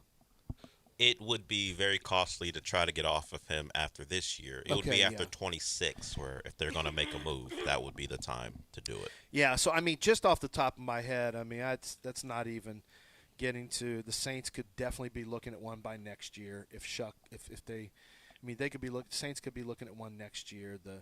The Carolina Panthers might be looking at one next year if Bryce Young doesn't get it done. So yes, I do think 5 or 6 quarterbacks could be looked at. In terms of the quarterbacks, I think Garrett Nussmeier is a likely first rounder. I don't think Arch Manning is coming out. They've already said it, so I really don't think he's coming out. I don't know for sure Lenore Sellers to me is going to be the first pick of the draft more than likely. I agree. In my opinion, from Lenoris and then Klubnik and then Drew Nussmeier. Aller is going to be a first rounder more than likely. I think your first rounders, and I think Carson Beck could be. You know, I said this. Me and my son were talking about this yesterday. You know, everyone's off of Carson Beck. You got to remember, going into last year, it was Carson Beck and Quinn Ewers was talk about first pick of the draft. Carson Beck had a bad year. It's not like. This isn't unheard of that a guy comes back and has a strong year. This just in, Cam Ward, the first pick of the draft, went from another school to Miami and ended up the first pick of the draft. I don't know. Carson Beck looked so bad Carson's last year. got You're talent. not going to be able to ignore that tape.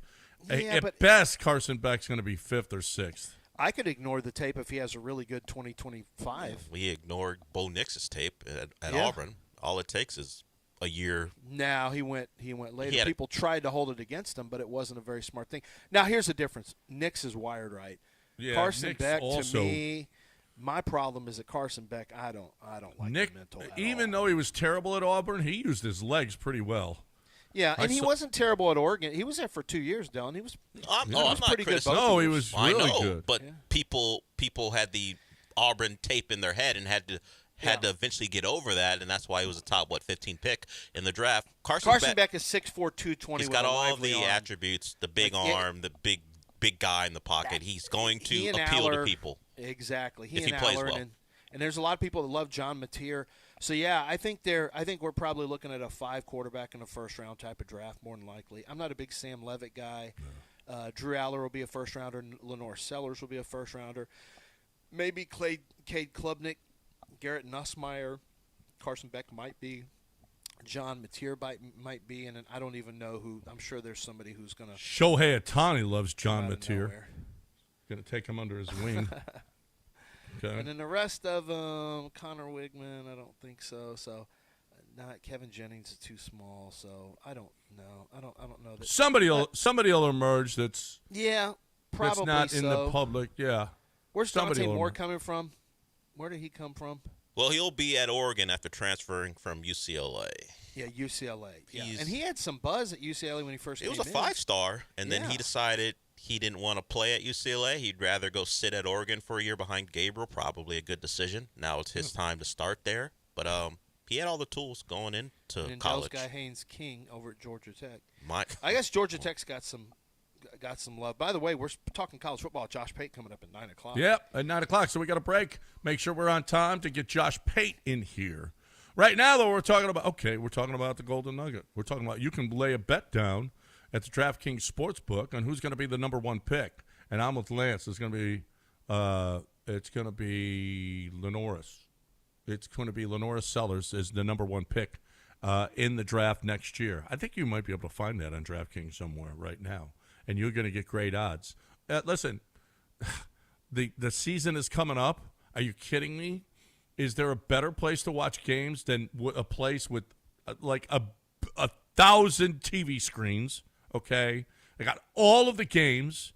The big games you can hear it, as opposed to music playing while you're watching your games at some of these sports bars. At the DraftKings Sportsbook, you're going to have the biggest game over the loudspeakers so that you can hear the announcers, and but you've got it's like unbelievable football sensory in this place. It is incredible. So if you want to go for a football weekend, watch college football and then the NFL on Sunday, holy crap. Make your reservation, though, because the DraftKings Sportsbook fills up, and they'll keep a table for you. Bring buddies, make a weekend of it. Of course, you got the casino, but you got the pool, you got the golf course, you got poker room, you got nightclubs, you got 12 restaurants. I mean, what? You got everything you could possibly need. You're looking for the best way to spend a weekend watching football with the DraftKings Sportsbook right there. GoldenNuggetLC.com. That's the Golden Nugget Lake Charles. GoldenNuggetLC.com.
You're back in the Veritex Community Bank Studios with John and Lance. On ESPN 97.5 and 92.5.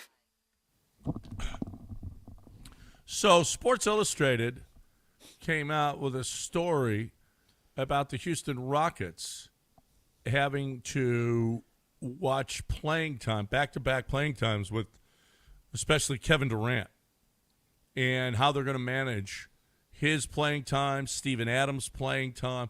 They're an older team now, and they've got to make sure that they're going to be around. It's so funny. Damian Pierce is back. He just came back. How old is he? And D'Amico's like, yeah, we're just giving him so many reps. We want to make sure that he doesn't get hurt in practice. It's like, wow. And you got Kevin Durant, who's how old he is, and the Rockets. I don't know. Is Kevin Durant going to play in back-to-backs? We don't know yet. I think he will. I think he'll be limited, but I do think that he is going to play. I don't think they're going to just put him in street clothes and back-to-backs. I think Kevin Durant's going to say, no. Last year he played in 11 games on no rest. Yeah. So that probably is most of them. Well, let's not forget they shut him down with an ankle injury when if they were in it, he wouldn't have been shut down. Well, no, but he played in 7 back-to-back games. That's probably you don't have a ton of back-to-backs, and so he probably played in most of them.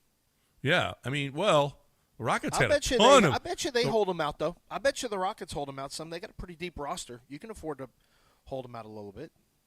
You got your eyes on the prize, which is a championship, and the one thing you cannot have is Kevin Durant not being able to play at the end of the year. That's a disaster. No, that's the worst case scenario. So I bet they're not a load. They haven't been a load management. I take it back. I mean, they have been. Steven Adams. Steven Adams and Tari Eason. Tari Eason. I mean, Tari Eason had leg injury. Steven Adams has age and injury. Kevin Durant has had lower body injuries, just coming off of one.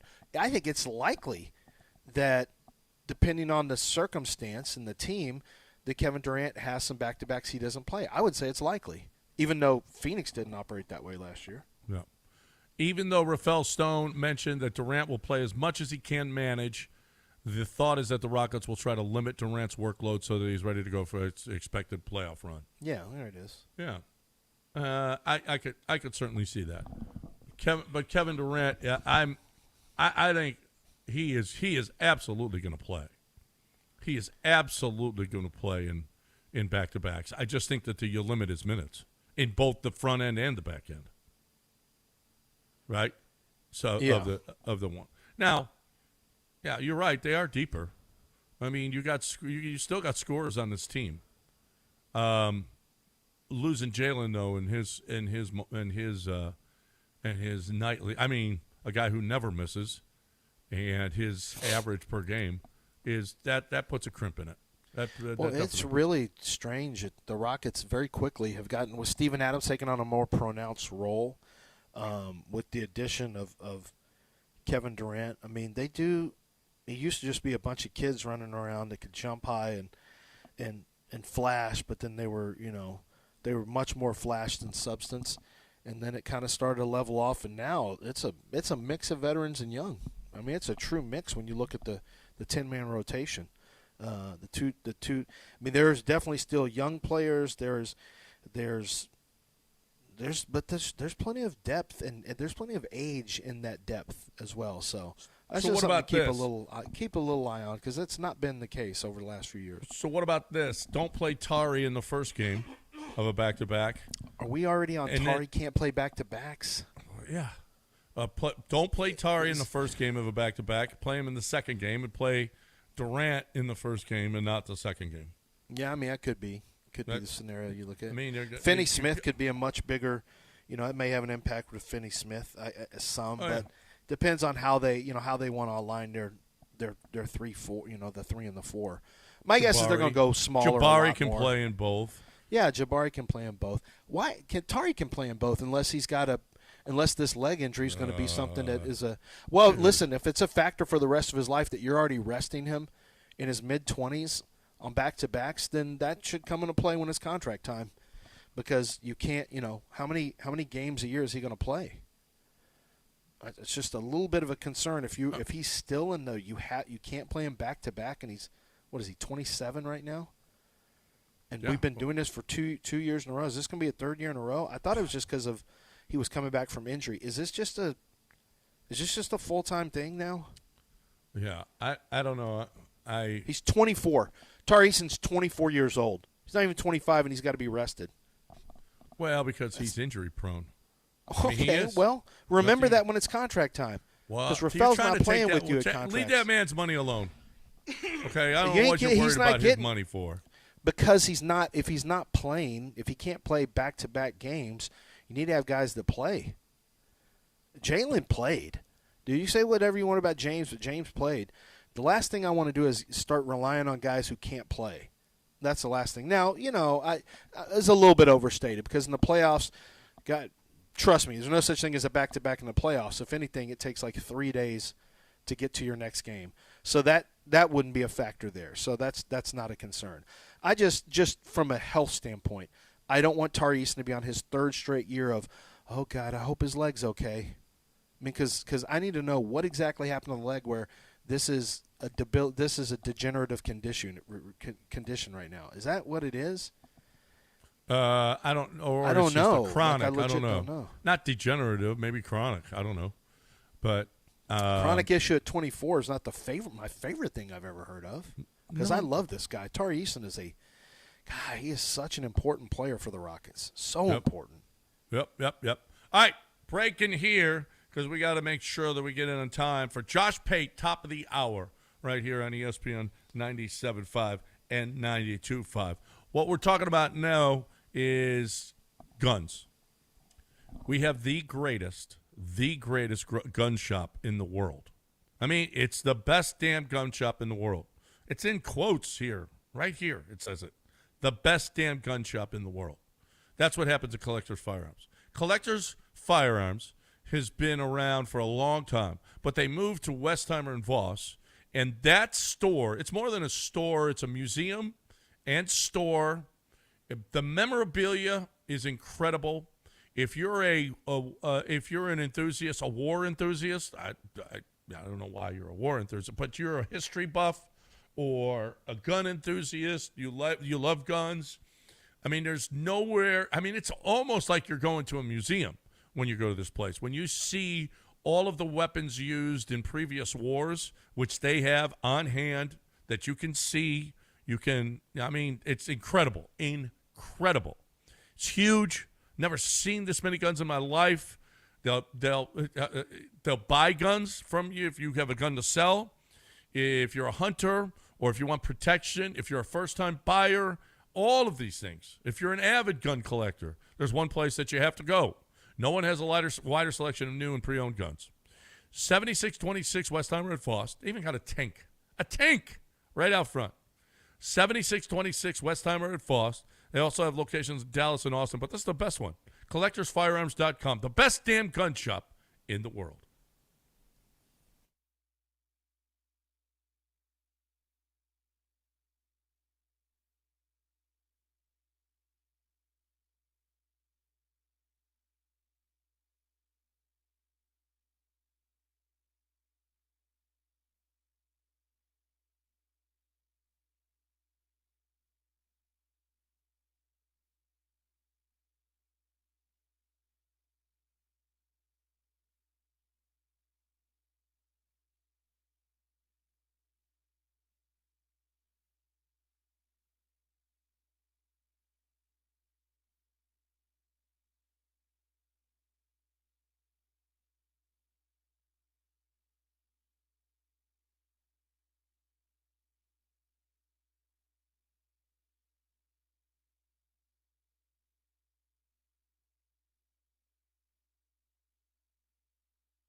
You are listening to Houston's longest-running sports radio morning show. From the Veritex Community Bank Studios, here's John and Lance.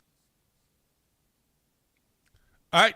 Welcome back here on ESPN 97.5 and 92.5. Josh Pate, top of the hour, right here on ESPN 97.5 and 92.5. I saw him on another podcast with a couple of guys, and they were making fun of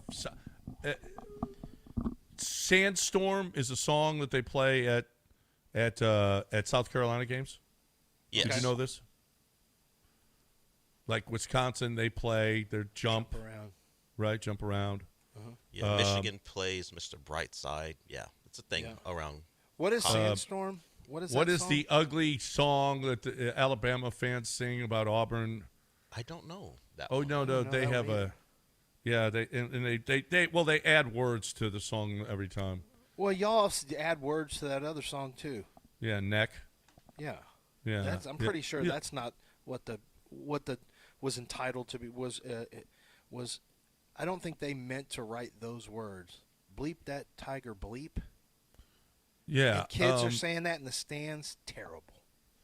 They'll play Sandstorm. Do I know this song? Yes, you know it. As soon as you know Sandstorm. It's techno. It's But just you doing that, I know exactly what you're talking about. Yeah. Yeah, I know exactly what you're talking That's what they play, and Josh was having. I know exactly what you mean now. I'm not By the sure way, you do. Josh uses a phrase all the time that I'm going to start using on this show. It's brilliant. There it is. That's it. Mm-hmm. That's Sandstorm. Okay. Josh Pate's show comes out on YouTube. He has a very successful, very popular show on YouTube.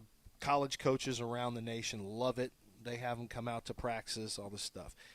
And Josh is smart at being able to – he's got this thing that he does where he talks about the model. He says the model. There's the computer model of some sort. It's the Wizard of Oz. It's the great model. And so he'll say, look, the model says Alabama should win 9 games. But, they could win – he goes, but that's not what I'm saying. That's the model saying that. What I'm saying is – they could win as many as 11 or as few as 6. But the model's telling me – so he'll always use look, it's possible. The model's saying they're a 7-win team. But I think they could win 9 games. So don't – look, that's the model saying that. So I figured a way Josh has found something great. He's found a great loophole. You can just say the model is saying that. You can right. Look, when are you going to get back from – if your wife asks you, when are you getting back from the bar with your friends? Look – The model's saying. Who's this model midnight. You've been talking to? The modeling is midnight. Okay, the model that we have, the computer, the algorithm, the model is saying midnight. But I'm not sure when I'm getting back. That's what the model says, but I'm not sure. I could say that with Astro. The model said to throw Chaz McCormick, but I wouldn't have done it yesterday. Maybe the model told A.J. Hinch not to put your boy Garrett Cole in, but.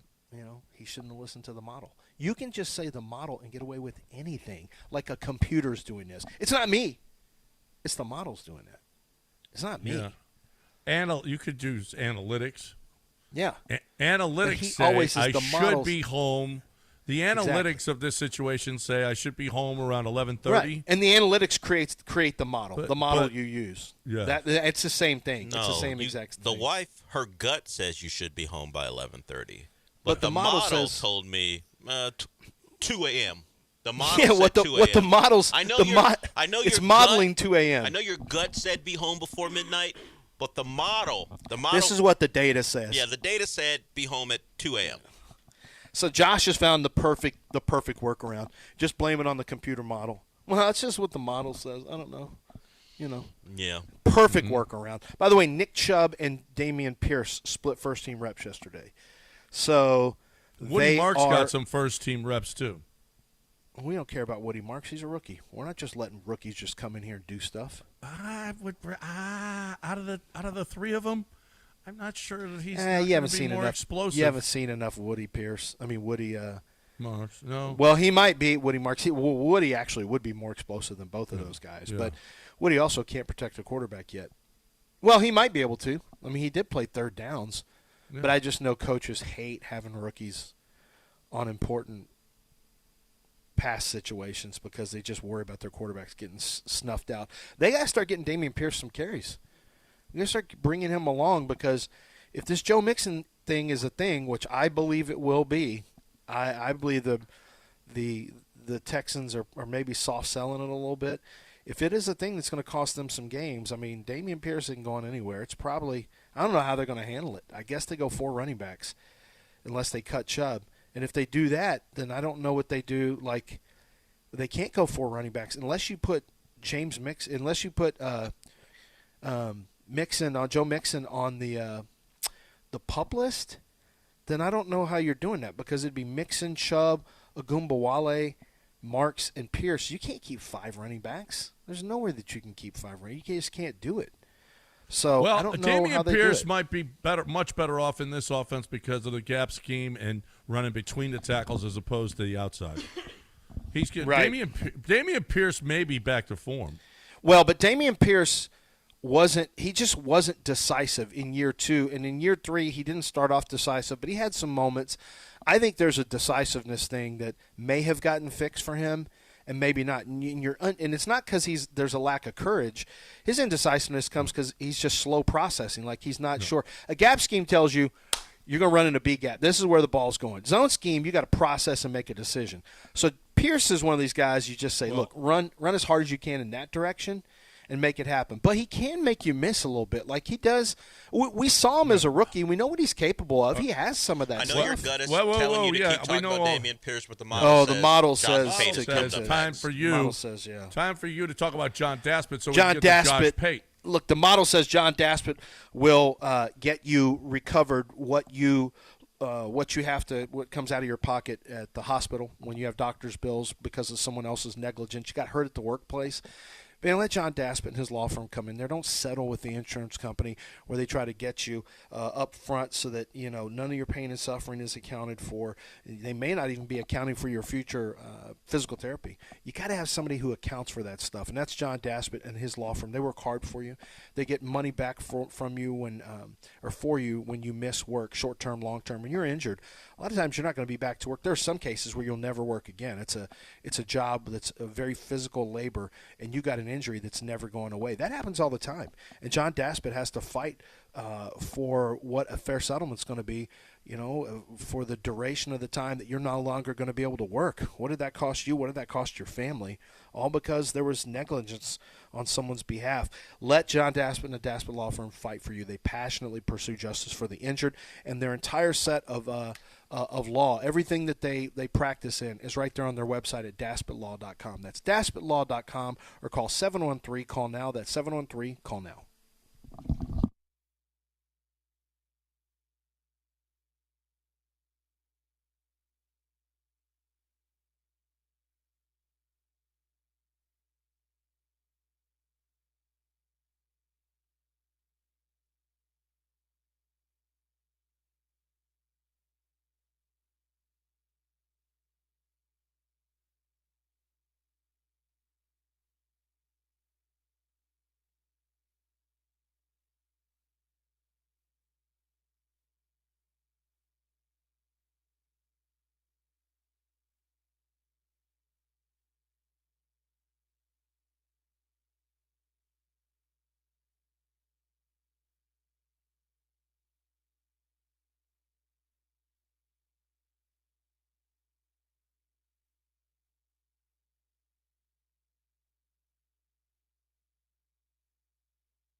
You're back in the Veritex Community Bank Studios with John and Lance. On ESPN 97.5 and 92.5. All right, welcome back. One of our favorite segments of the week. Josh Pate, the Josh Pate College Football Show on YouTube. Josh Pate on ESPN 97.5, brought to you by Walmart. And we're playing Sandstorm because we were just talking. I saw you posted with you were on some podcast with the guys that were making fun of South Carolina, Josh, and Sandstorm, and you were like, I ain't having any of this slander. So, they must love you at South Carolina right now because you stood up for him, which was nice. You stand up for the little guy. But Lance and I both believe that Lenora Sellers is going to be the number one pick in the draft next year. All right? Where are you on Lenora Sellers as far – well, you don't care about her NFL status, but where are you on Lenora Sellers, college football player? I think he's got the biggest, I'll call it wild card potential this year. Not wild card in no one knows anything about him. The floor is really high with that guy, actually. So the wild card is, he could turn into a complete, bona fide superstar. I hesitate to use the word generational, but every now and then you do get a generational sort of player. He has that kind of explosion potential on the scene. And I think what's been most interesting, if you've been talking to anyone at South Carolina or if you've been over there to watch him practice, is his offensive coordinator is Mike Shula. Mike Shula has, by all accounts, done a really good job of developing his pocket game, his passing game. And that's kind of what I'd look for this year, because you saw the raw tools last year, and I know that's what the NFL guys are looking at, but sometimes those guys kind of go into the NFL still as a project. I'm not so sure he will be. I think you'll watch him this year. I got a little question about their wide receiver room, but then again, the feedback from South Carolina is that room's kind of underrated. So if he's got any kind of legitimate stable of pass catchers, I think he could blow up this year. He's also the kind of guy who can will a team to a win. Go watch the Clemson game from last year if you don't believe me. Mm-hmm. I fully buy into that noise, and I've heard a fair amount of it as well. Yeah, Josh Pate joins us right now, and this is, you took a look. Well, I don't know. I think you had a new show come out yesterday. My son and I were listening to some of it on that 9.5-hour drive. But it is interesting to see how the quarterbacks align with some of the best teams in college football. And I don't know that South Carolina is considered one of the top 5, 6, 7 teams, but Cade Klubnik at Clemson, Arch Manning at Texas, Drew Aller at Penn State. I know you're kind of a big Penn State guy. You're a believer in Penn State a little bit this year. This is a really deep year for college football, but it's also a deep year at the quarterback position, and I think those two are going hand in hand. And I haven't even mentioned John Mateer. We'll get to the Mateer story, but there's a lot of people very high on his potential to bring Oklahoma back to some prominence this year. Buddy, I've bet him to win the Heisman Trophy. So if you want to talk to the president of the John Mateer fan club, I'm right here. In fact, with that story that sort of blew up and then died out yesterday, I already knew I was going to talk about who I bet to win the Heisman on the show last night. So I had the audacity to go on the show and wave a piece of paper in front of the camera and claim that I had breaking news related to John Mateer and sports betting. And sure enough, I did deliver on that promise. My breaking news was I have bet John Mateer to win the Heisman. And for some reason, a lot of the Texas fans in the live chat were not pleased with it because they really thought I was about to go in on him with the Venmo stuff. Which I think will be a non-issue in another 72 hours, if not now. Yeah, so I am so on board with that guy. I think he is one of those kind of talents that comes into the SEC, and everyone around the SEC says, well, you're about to learn about SEC football. You're about to have to adjust to SEC football, which he will. But I believe he is one of the few who will make the league adjust to him. The dude led college football in all-purpose TDs last year, which I don't really think many people realize. And the ones who do realize it say, yeah, he played against lesser competition, which is true. I really think that his game's going to scale. I really, really think from the neck up, just the intangible stuff, he's got it in spades. Competition, he's got it in spades, but also he's got the physical tools. And I love what they did at the wide receiver room at Oklahoma. I love that Deion Burks fingers crossed, is going to be healthy this year. Aiden Ott was the most underrated portal move that anyone made, getting him at running back. So there's still some mixing and matching going on in the offensive line there. They may start a freshman at tackle, so I'm not without concern. But I got a ton invested emotionally and now financially into John Mateer. So you think is Oklahoma got a playoff shot? Yeah, I do. And if they had a softer schedule, I would just shout that in the phone right now. The thing that holds me back with them and Florida is more so schedule than quality of team. Like, I put out my power ratings last night. I've got them both as top 10 power-rated teams. And, the biggest pushback on them is people haven't seen them do it before. Okay.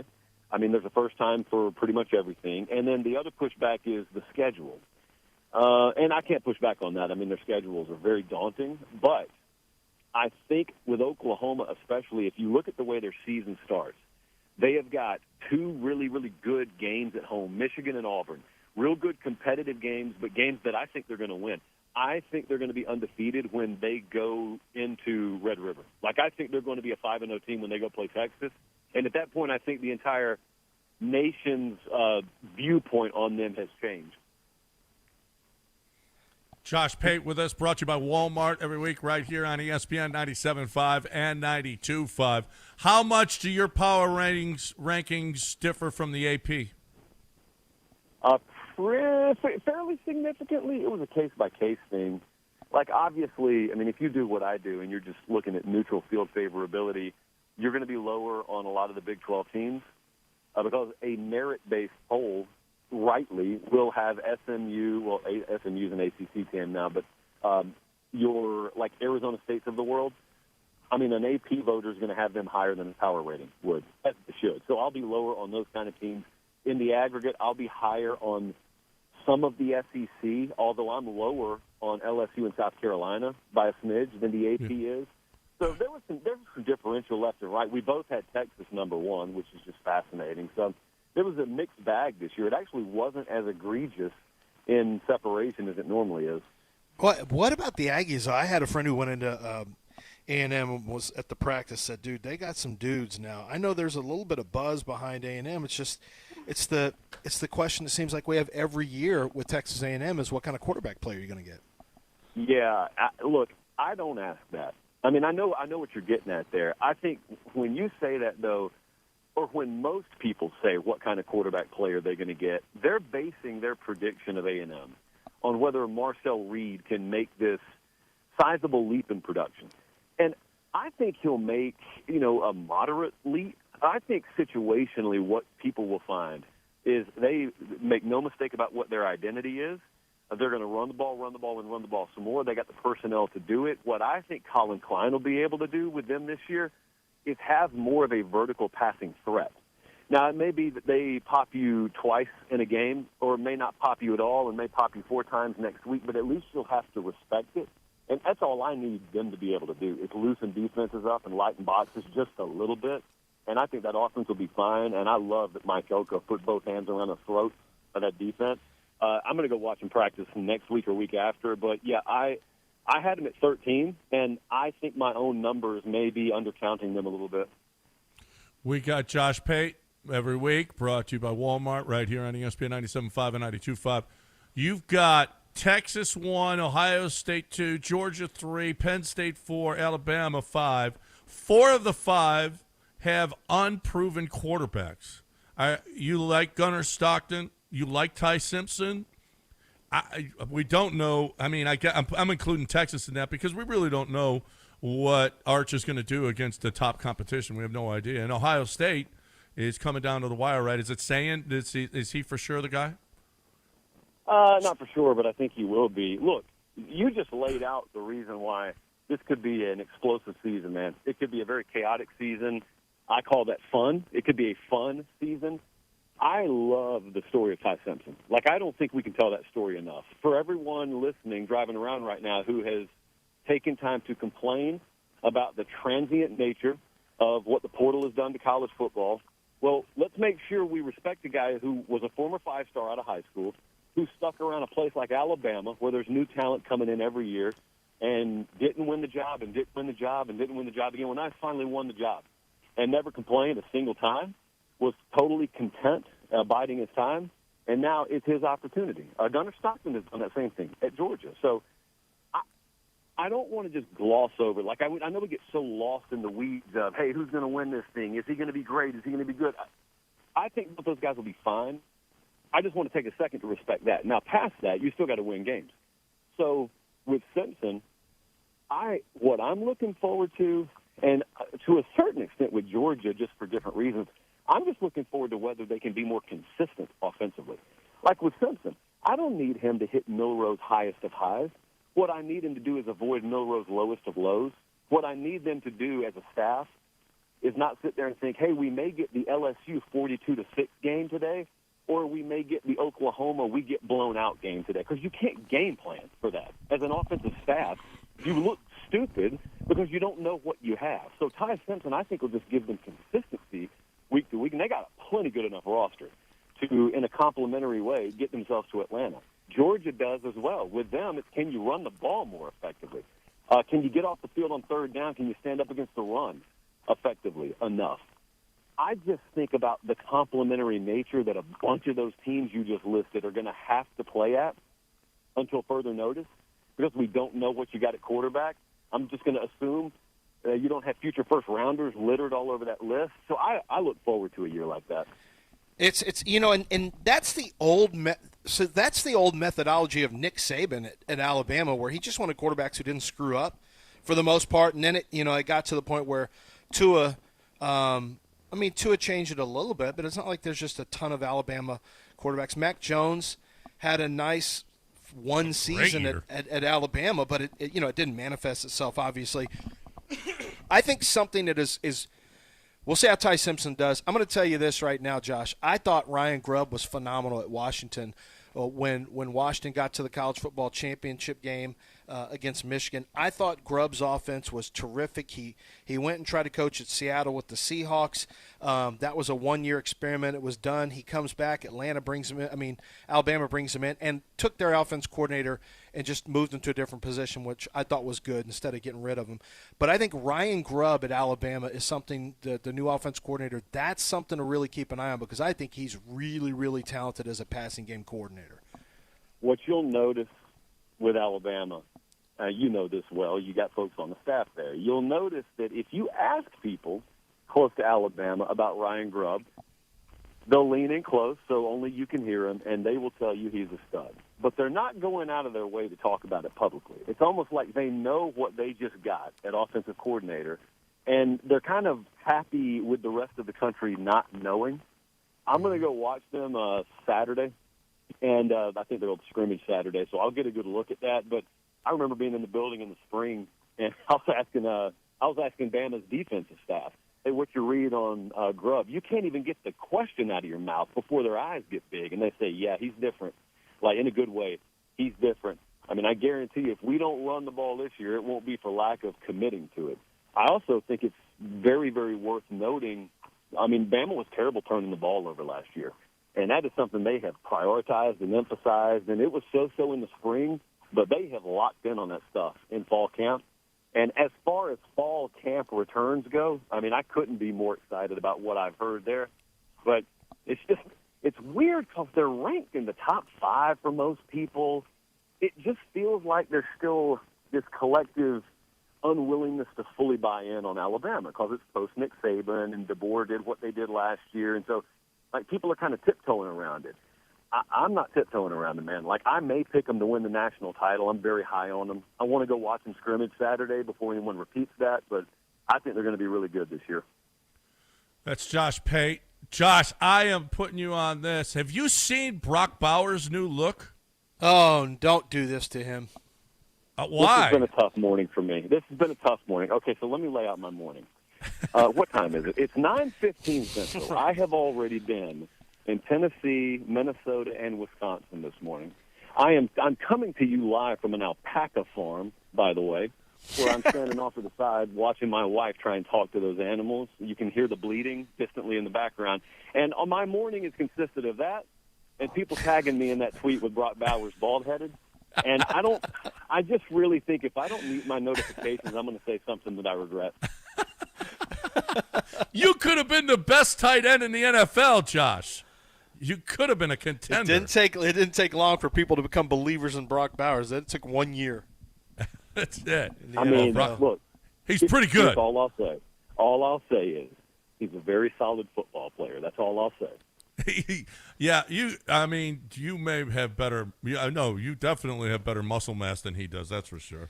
That he had, right, Lance? He had a bad body he looks at the combine. a bad body early on, but he's kind of remolded and changed. It's amazing what happens. You just get in and just do NFL work and weight work and stuff. Josh, I got to tell you, I brought this up on the show earlier as I'm listening. I believe that you have given every person, every man for sure, but every person a great out.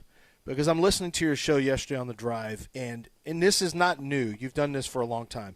You always talk about the model. The model says this, the model says that. And I just thought, I can use that as an out where it's not me.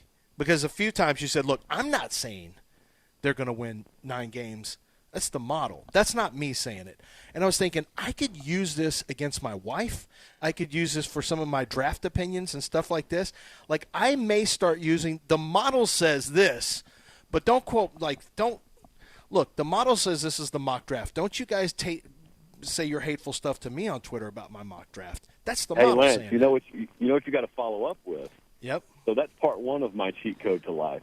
Part 2 is come December, like if I pick Auburn to go 7-5, or if I pick them to go 10-2 and they go 7-5, and everyone thinks they got you, what you then drop on their head is, I wasn't wrong. I am undefeated on predictions where kids, coaches, and officials don't screw it up. And then you just watch them explode. The head it explodes right there on the TV screen. They should have been. It ain't my fault. Yeah. They should have been. Had they played up to their level. Yeah. Yep. That's Josh Pate, brought to you by Walmart right here on ESPN 97.5. And so you just make the – is this an everyday thing, or is this just Wednesdays, or how many shows you do in a week? First off, it is a really good question to ask. Do you just go to alpaca farms in Wisconsin every day? No, this is a wife's birthday surprise trip. As for the show, we do that Sunday, Tuesday, and Thursday, so we're back on the normal rotation now. Had to take a 3-week hiatus. It was terrible. Felt like death. So we're back, man. We won't breathe until February. Yeah, that's it. I mean, this is your time. It's your time to shine. It's Josh Pate every week right here on ESPN. Listen, Josh, with great sponsorships come great responsibility, and that's putting shows out. That's it. Yep. And you got great sponsorship. That's and for he sure. hates everybody but the SEC is what I find out on social media. Of course. I mean, that's just well known. Fly the banner documented. behind the plane over every Big Ten state. Well documented. You hate the Big Ten. Before you go, we had a little Carson Beck conversation. What are you expecting out of him this year? That's the one I'm most up in the air on. I went down there spring. They said all the right things. That was when he was about a week away from being cleared physically. I will say I'm going to be cautiously optimistic. Like I think a year ago this time, everyone had him first-round draft grade, Heisman favorite, and then a year later, like the same people want to completely write him off. And the reality is they were probably a little too high on him then, probably a little too low on him now. I just wonder, is it a situation at Miami where Carson Beck's got to score 40 a game like Cam Ward did? Because they're not going to be very good if that's the case. But if they have improved defensively, which they should, if they play up to their line of scrimmage potential, which I hope they do, then, it's a lot easier to win games 27-24 than 42-41. And I can trust Carson Beck to do one of those. I would not trust him to do the other. No, right. That is Josh Pate, College Football Show on YouTube. Josh Pate on ESPN 97.5 is brought to you by Walmart. The Walmart you thought you knew is now new. Who knew? Walmart. Walmart knew. That is Josh Pate every week right here. Man, it's the best time. We appreciate it. Can't wait till this gets started for real. Have fun with those alpacas. See you guys. All right, there's Josh Pate, alpaca farmer right here. Who knew? Who knew Josh Pate was all about that alpaca life? I don't even know what an alpaca looks like.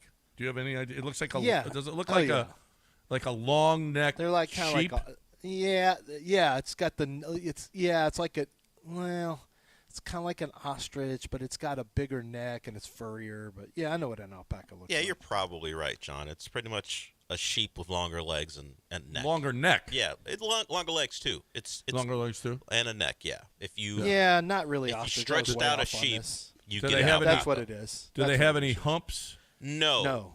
No humps. Okay, so you can No, ride it them. looks like you Well, could shear I them. don't You know if could they're big shear enough. them, I would think, but I Yeah, don't know that they you do. can. I don't think they're big enough for a grown man to ride them. You could probably put No. Some but people we got, eat them though. We got the sheep thing at the where Yeah, the you can kids put one ride of the those little sheep at the kids on rodeo. 'em. Yeah, I'm not Yeah. sure how durable they are, but you can put a little kid on them. Little kid on them, run them around. It is Okay. really like it's like partly sheep. Yeah, that's what it looks like okay. with a super long neck, and it looks like you could eat them. I don't know. See, I think some people do eat them. Josh's wife is different than mine. If I told her we were going to an alpaca farm for her birthday, she'd go, okay, is there a Gucci store there? Yeah, your wife and Savannah French are not the same. Is there a Saks Fifth Avenue there at the alpaca farm?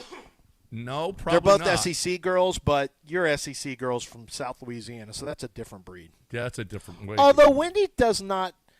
Although to be fair, Wendy's got a little more like she's got some L.A. or New York shopping type of mentality. She's not just South Louisiana, doesn't know anything about culture stuff. Are you kidding? My wife told me I will not live in a place that doesn't have a Saks Fifth Avenue. I will not live. So if you think we're moving to a Manhattan, farm, Kansas is out. Yeah, no. Nebraska's out. We are not living anywhere that doesn't have. Just got to live on the Saks Fifth. coast in a big city or a big city. Either Big way. city is all. You got to be a big city. That's all. Yeah. There's got to be the shopping there and restaurants. That's it. Hey, by the way, when we come back, speaking of college football, there's some excitement around one of the teams that reside here in Houston. You got to Rice. Yes, it's either Rice or Houston or TSU. How about? Oh yeah. PV. I got a list of. Somebody put out a list. It might shock you where the University of Houston is. Mm-hmm. Let's you take just a break. ruined it. Let's All the take Rice a people break. are going to tune out now. I was trying to make it a. Well, where they it's didn't not know if Rice. I was talking. Oh, by Rice the or way, Houston. Rice ended up at the back end of that list. Back end of that list. Time to talk about Air Team. It's the front end of air conditioning companies. It's another one of these family-owned business. They've been in business since 1989. Okay, and now Dawn and Darren have taken over. They've installed over 100,000 systems. Okay, family-owned and operated, 60-plus full employees, most of which have been there for 20, 30, even up to 40 years. Okay, this is the kind of company that you want to do business with. People who feel comfortable, feel so good about the company that they stay there and make it a lifelong commitment to the Curtises, right? And they love what they do. If you're a shady company, it's a fly-by-night thing. If you have a code of honor, if you have integrity, you're going to be in business for a long time, and that's what Air Team has been. So congratulations to the Curtises, and their boy is going to take over from there. It is an awesome place. If you have air conditioning problems, I highly suggest them. They put in air conditioners for me, and I tell you, it's about as good a job as you're going to get. 713-936-5346, 713-936-5346. You have any air conditioning needs, airteamltd.com.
AllstateWindowsAndSiding.com. That's the website. Family-owned and operated. They do a great job, Marius. Just on top of things, people who are looking for new windows, and you know if you are now, you know if you have leaky windows. I mean, if your home has too much dust, it's probably a leaky window. A lot of times when it's too humid in your home, your electric bill is just sky high. It's due to a lack of efficiency a lot of times because you have a leaky window, you have a single-pane window. Get those double-pane, double-strength windows that are made in Texas for Texas weather. They are wind-tested, hurricane-strength windows. They can survive the elements. When I say elements, heat, rain, wind, hail. They reduce noise. They improve the appearance of your home, and they can lower your energy bill up to 40%. If that isn't enough to get you excited, I don't know what is. They also have discounts going on right now for first responders, military, seniors. These are all discounts on top of the discount that you're already going to get, which is let them know you're an ESPN 97.5 listener. You're going to get 30% off of your windows. And if you want a siding job, $2,500 off of a complete siding job. It's very easy. Just let them know that Lance Zierlein sent you and you are taken care of. It's Allstate Windows and Siding, built for Texas, trusted for generations. 832-204-1936. That's 832-204-1936. AllstateWindowsAndSiding.com.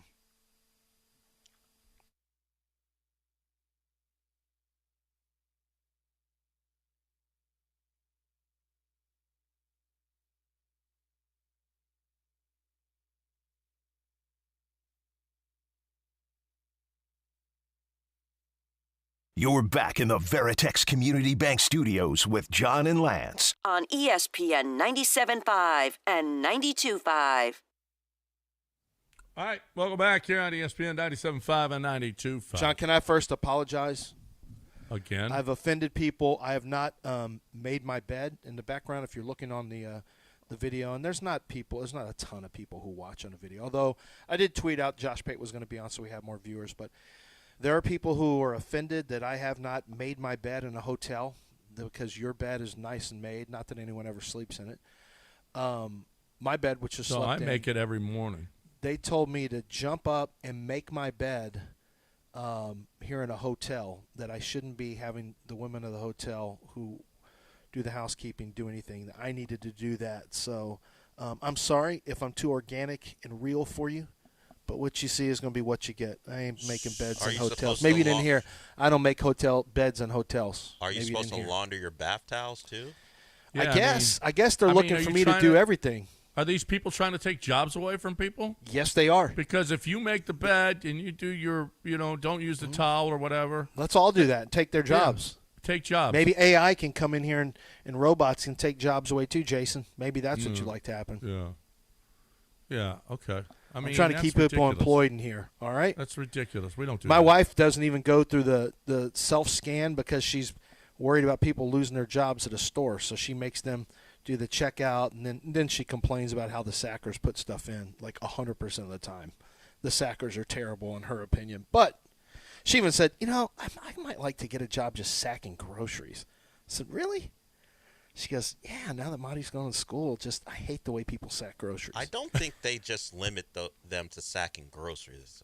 From what I can tell, the people at HEB have multiple things they do beyond just standing at the end of the register and sacking the groceries. They get called to do other things too. I'm not sure she's going to get what she's looking for. Yeah, she wants to stock cans and well, she wants them to keep their jobs, even if she doesn't think they're doing them great all the time. Yeah, they get called associates, which means they'll sack groceries, they'll stock, they'll get online orders. Yeah. They do a lot of things. Yeah, they got to take. Oh, then the trucks come in. They got to receive the trucks. Well, those are different jobs. No, but trust me, Mason signed up for all. They don't all do that same job. Mason signed up, couldn't even get an interview at HEB for the entire summer. Alec got one, but Mason. That's always seems suspicious to me. I'm like, are you sure that you keep putting in, like, I did it again? Like, you're not even getting an interview?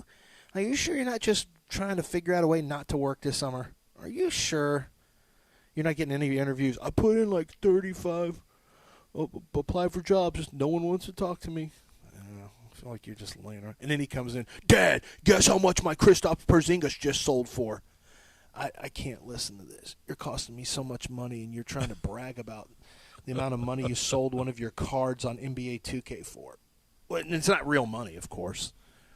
Yeah. Dad, I've got $3.99s. I just did a Taco Fall deal. I don't want to hear it.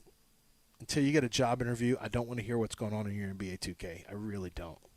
Yeah, no. Until he gets you really don't want to hear from him until he gets a job. And anything. Period.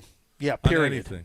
Anything. Like, don't talk until you have a W-2 coming in. Well, school started back up. The whole summer's gone, by the way. Well, he's going to college, so he's still laying around working on his team. Well, if he's not going to get a job and Nicole does want one, she can go out for the customer service assistant job, customer service assistant, which means you do more than just sacking groceries. You are helping customers locate things. Yeah. You locate things. Yeah, like groceries. Yeah, she like, got to hey, know what aisle. What aisle? Okay. Sometimes you stock. Sometimes you return products to their proper locations. I don't think you can just stand at the end of the register and sack stuff. You have to be multiple. Yeah. You got to be versatile nowadays. She has a law degree. Yeah, but if she wanted to not shooting. But she said she's not looking to practice. Trust me. Well, she's why not looking to practice. I'm like, with, why do you keep your? work for And a I asked her. law I said, firm? why are you keeping your? I said, why are you keeping your card? Why are we paying for to keep your card alive? Your your bar, your lawyer card, whatever it's called. I said, why are we paying for that every year? She goes, honestly, in case you die. I go, well, that's rude. In case I die.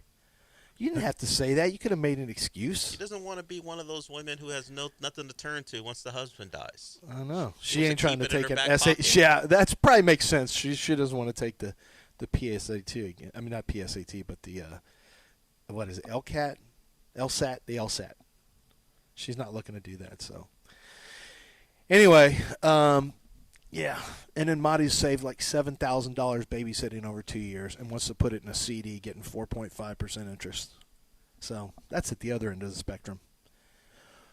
I told her to put it in DraftKings, and she just said, "You're a fool, Dad." And then when it made money, I'm like, "Ha ha." And then the other day, it got like everything else in the stock market got snapped off, and I had to shut my mouth. I was busy lecturing her. Look, Marty, I sent her an email. When I told you to get in DraftKings, it was here this. And then what you have to understand is the long-term growth, blah, blah, blah, blah, blah. And I typed, and there was this huge butt jump that was coming because it had, their quarterly earnings came out. And then Trump said everyone's getting like 50% tariffs or whatever, and it's just wiped away. And my daughter, she goes, I got your email, Dad. Let me see your DraftKings. I'm like, no, I'm not letting you see it right now. You needed to learn that lesson, and I don't want to rub it in your face anymore. Really, I'd lost like money that day. This is why you can't remember the name of Astros, is because you've got brain power devoted to trolling people in your family, sending emails to your daughter. I did. I sent a long, prolonged, look, if you would have put the money in, I told you, it'd be worth this much, which now it wouldn't be anymore at all.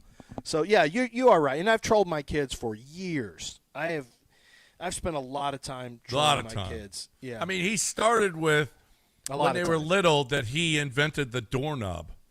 Yep, that was one thing. I told Alec that I was Daniel Plainview at one point and was doing would you like to come work in an oil field with me? That was when he was in kindergarten. He just, yes, Daniel Plainview, I would like to work in an oil field. Well, that's good. You won't be playing with children. You'll be working oil, working the rigs, and for fun you'll throw apples at trees. And so, well, he's back. His next movie is going to be his son's I thought he had retired. No, his son brought him back because the son's going to direct the movie, so he's back for another movie. Oh, I'd want Dad in the movie if I was his Daniel Day-Lewis's son. Hey, absolutely. Dad. Yeah. What is the movie? I'll find it for you, but it just popped up on my For You page, and it shows that he's going to make his return in a movie directed by his kid. Ronan Day-Lewis is the name of the... Oh, maybe he's going to be Spider-Man. Unlikely. Or The Flash. The name of the movie is Anemone, Anemone. I hope that's how it's pronounced. It's about family bonds between fathers, sons, and brothers are explored as complex relationships unfold through personal journeys and generational conflicts. So does he stay a 2.5 hour snoozer. Dale, does he stay in character when he's being directed by his son. I guess we're like his son has to know when Daniel Day-Lewis, he famously was Abe Lincoln the entire time. You had to call him Mr. President and all this stuff. When he was Bill the Butcher, which I would not want to be around him when he was that character, when he was standing in character there from the 5 Points, what was it called, Gangs of New York. Whew. Like I said, that guy stays in character. They say it's like scary how he stays in character, and that is not one of the characters that I want to be around. I'll be honest with you. That seems like a really bad Yeah, I don't know which character he's going to play. Maybe he'll play some type of patriarch, but Sean Bean's in it, who always dies in his movies. Oh, he's got to die. Yeah, Samantha Morton, who's a very serious actor. What does he look like? Oh, you know. He does always die. He got his head cut off. Yeah, he was Ned Stark. Ned Stark dies in everything. He dies in died everything. He died in Lord of the Rings.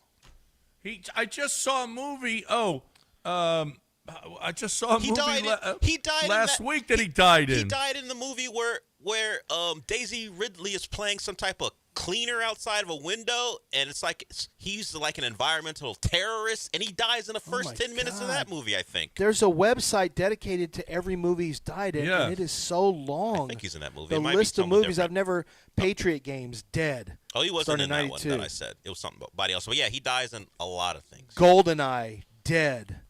What's the most recent one, dead. Lance? What's the last one? Did you watch? I just saw it. Well, let me scroll down. On Prime?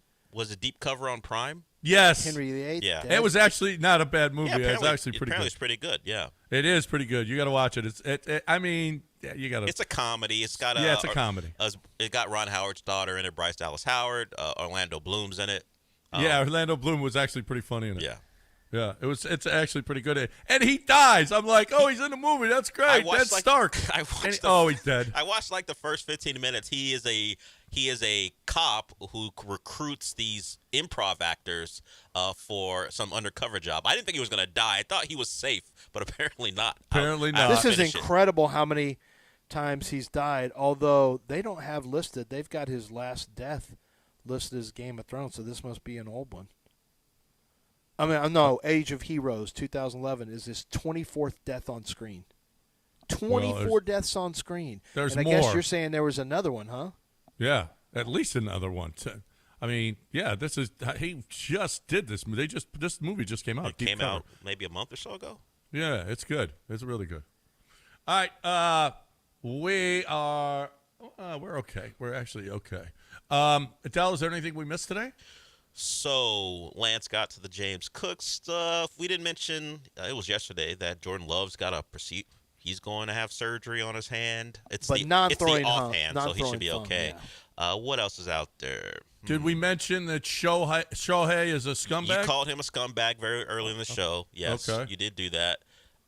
Myles Garrett got popped speeding, and Kevin Stefanski is very disappointed. In fact, extremely disappointed with his speeding citation. He was going 160. That's cool, right? That's fine. 40 miles over the speed limit. 160. Yeah. Yeah. It's a 60. At least it wasn't a 35. Well, then he's on a surface street going 100. Yeah, that'd be a problem. Not a lot that we missed. I mean, the Astros were bad, so that led to all the nonsense earlier in the show. You got back on track with Josh Pate. You actually did what you're supposed to do. You guys did fine the last hour. Congratulations. What do we expect of Hunter Brown today? Well, he pitched well in his last performance. Yeah, he did. He recovered from that shaky little interval where he was a little bumpy. Fromber is now taking that over. Now Fromber is the one who can't pitch well. I expect them to be good. At least I hope. I don't need them to be a game back of the Mariners when we come back tomorrow. No, the Mariners caught up. The Astros' high water mark was 7 games. 7-game lead, and then it's now tied. Well, how about San Diego tied up L.A.? San Diego's bullpen, A.J. Preller has done an unbelievable job. San Diego's bullpen may be the best since the Astros in 22.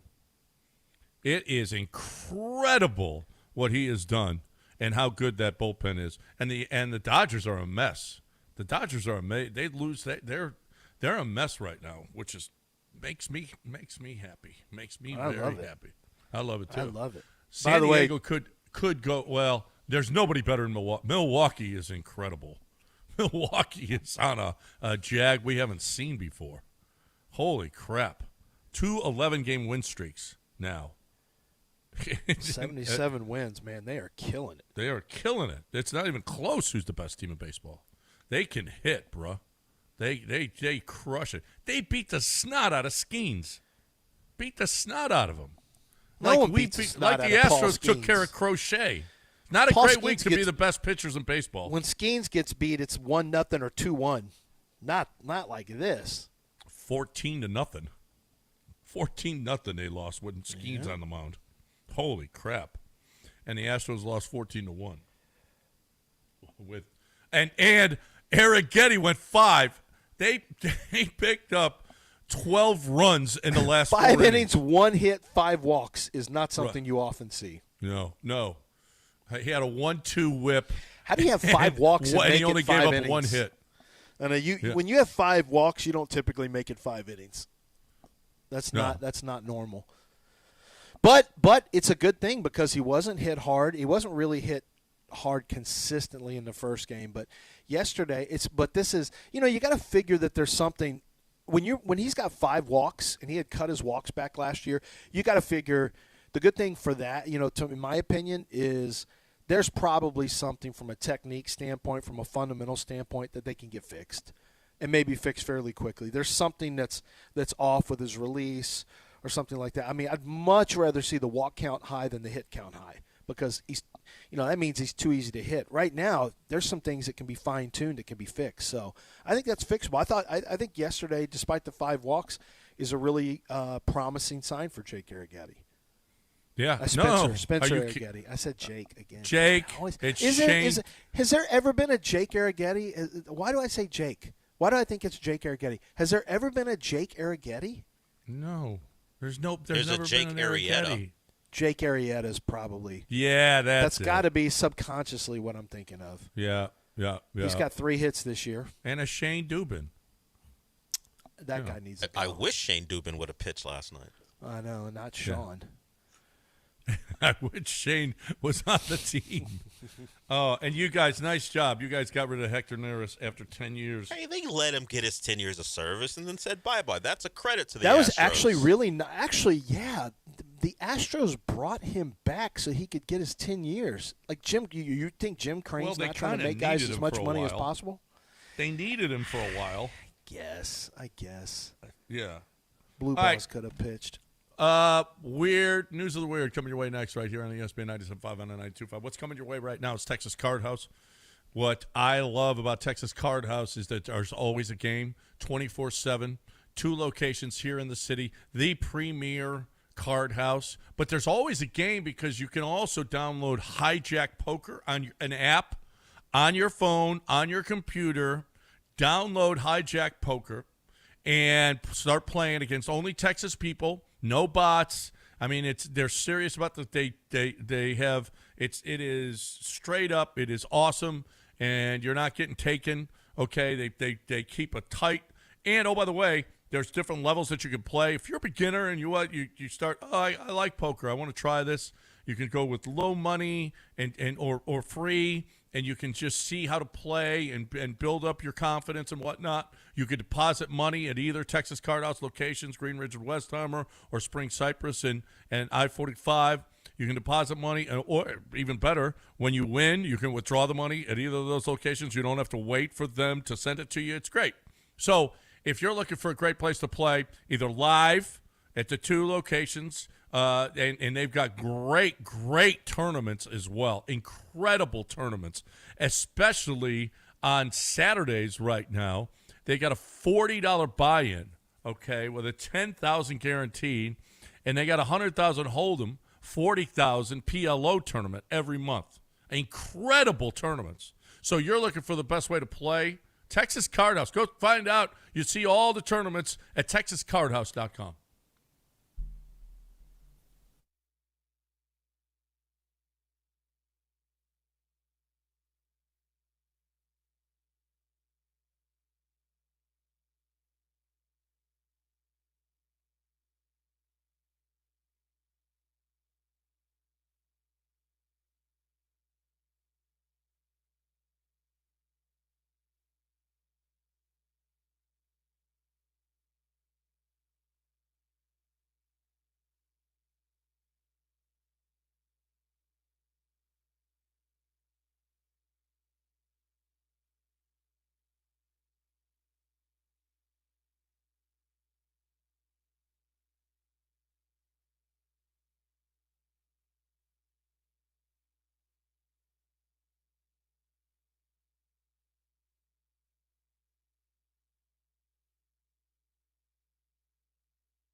So apparently 23 years ago, a man, an NASA intern, maybe your dad was there at the time, Del, 23 years ago?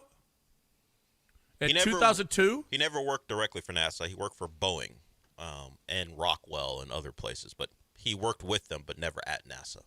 Okay. Well, apparently this intern, Thad Roberts, he promised his girlfriend the moon, so he stole 17 pounds of moon rocks from NASA worth $21 million.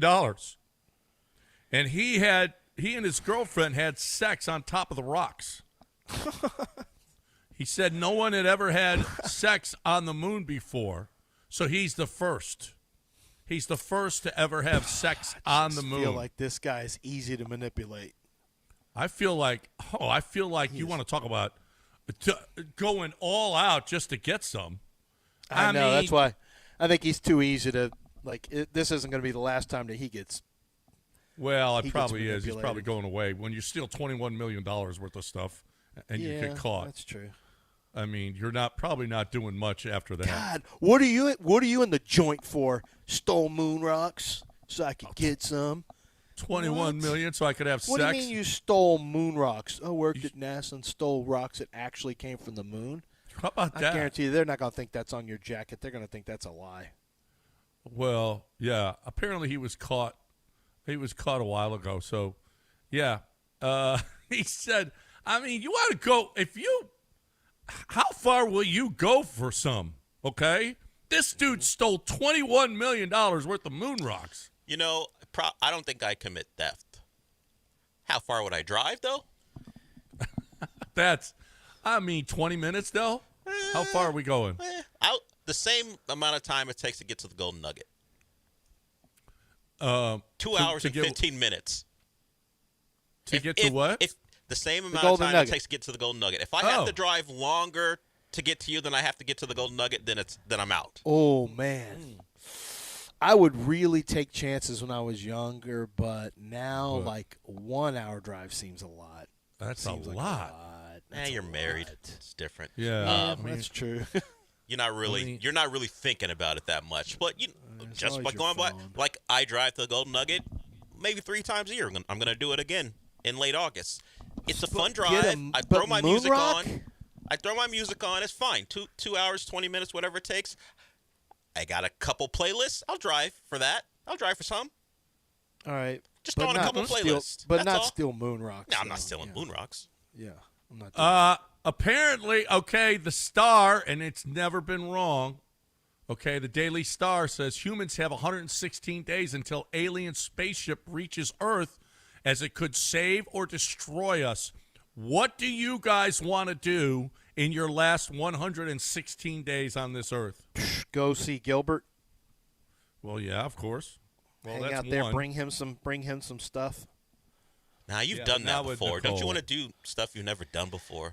Yeah, I want to go to Wimbledon. Once again, this doesn't apply to you, and I've never done it. I want to pull a DeAndre Ayton.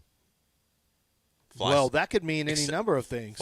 Although he wasn't the one. Fly somebody out just to leave him. Although it turns out he wasn't the one who did it. Fly someone out. You're so petty. You just want to do something. No, I'm petty. not going to leave them. You want to do. But I've never done that because I'm not about that life.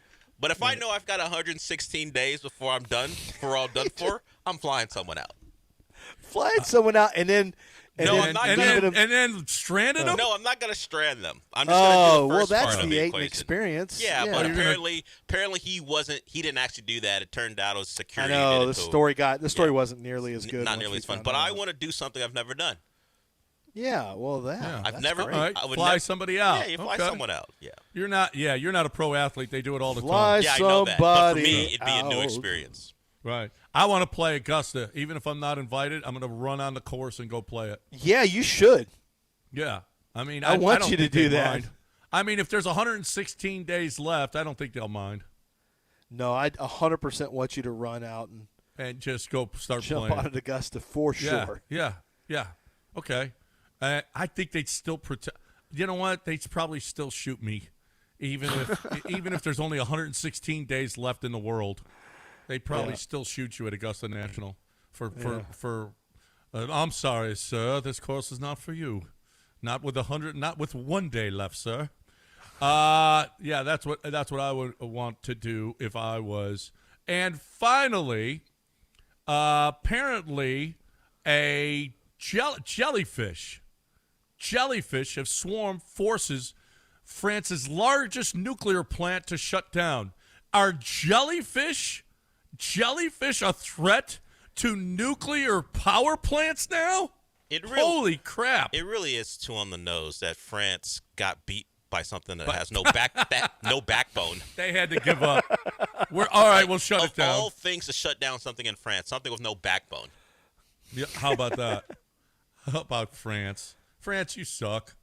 We're done. Don't talk about France. Ain't listening, John. They're too busy. Yeah, They're too busy looking down on us to be listening. Shohei don't care what I say about him. France don't care what I say about them. They don't care. Yeah, John, right? don't go anywhere. Mike needs to flip you over again, so hang on. Oh, yeah, flip me over, Mike. Yeah, okay. don't go anywhere.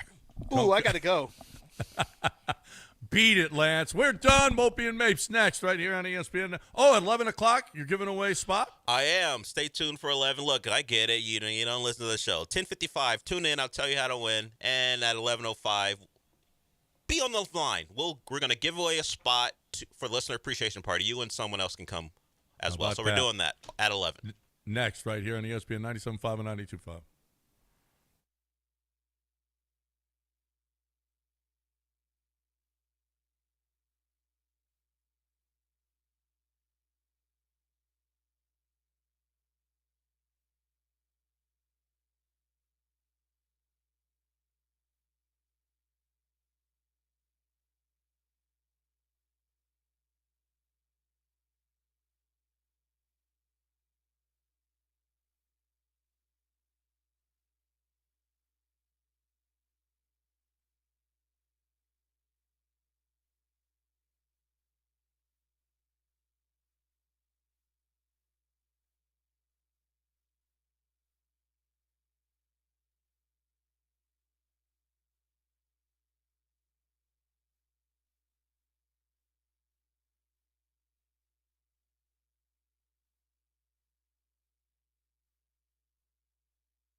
as fun as Monday night was, last night would probably be on the opposite end of the spectrum. The excitement of Correa being back lessened because, okay, we saw that. He's back. Of course, Javier making his return, and the Bregman thing was part of it, and the Astros won. They had to hold on to win, but they won. Last night, you watched Spencer Arrighetti, or as the WEEI guys called him, at least the analysts called him Arciaga a couple times in an inning. Because of my provider, I have to find ways to watch the Astros, and I usually am watching the road broadcast the other team's broadcast. For some reason, that's just how it goes. And for them, like, their broadcast on Nesson, but it's simulcast, or they sync up the audio with the video, and the audio was coming from WEEI. And those guys were perplexed how that Red Sox lineup couldn't get to Arrighetti. He walked 5. He kept getting out of innings because he wasn't giving up hits, but he kept having guys on the base paths, and the WEEI guys were infuriated that that lineup couldn't touch him. And he muddled through in kind of the same way that Javier did, as far as maybe getting himself in trouble, but getting out of it. We know Javier very early was down 2-0 and then found a way to right himself. And Arrighetti was very similar as far as not having his best stuff, not at his best, but keeping his team in the game. He gives up the 2 runs through 5. A better start than his previous one. You want to keep the walks down. Only gave up the 1 hit, but the Astros bats were quiet throughout, thanks to the Red Sox starter, Dustin May. And so that one goes 14-1. And, of course, the bigger news from yesterday is that Josh Hader goes on IL. We all suspected it. We hear the word discomfort, and no matter what you are thinking of positively, this was going to be the outcome, it felt like. Now, the length of his absence will be something we'll find out as they do more tests, but at least for the next couple weeks, there will be no Josh Hader, and that's unfortunate. Well, we can actually hear from Joe Espada, his thoughts on it. He met the media before the game last night, his typical spot in the dugout, and you'll hear a couple questions from reporters, and you'll hear his initial thought when he heard that Hader was going to be down for a bit. Touching the gut, right? But hopefully he's seeing doctors right now. We're getting more tests done, and hopefully this is not going to be a long-term thing. So you kind of have no idea the severity yet. It's just correct. Not right now. What did he kind of tell you guys yesterday about it? Just not feel right, and just not what you want to hear. No, you obviously have to feel comfortable with Brian Abreu, but kind of how do you kind of envision the bridge to him? Is it going to be kind of more matchup based? How do you envision kind of? Listen, I feel good about all those guys. For me, I was talking to the relievers about this. Like Josh Hader, to be how successful he's been, he needs guys to give him the ball with the lead, right? So all these guys have set him up to be the closer that he is. Not taking anything away from Josh. Josh is probably the best. But you need guys to help him get to that point, and these guys are capable of doing that.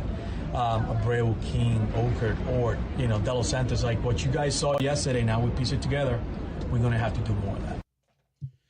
So we talked about how they got through game 1 of the series against Boston, pieced it together.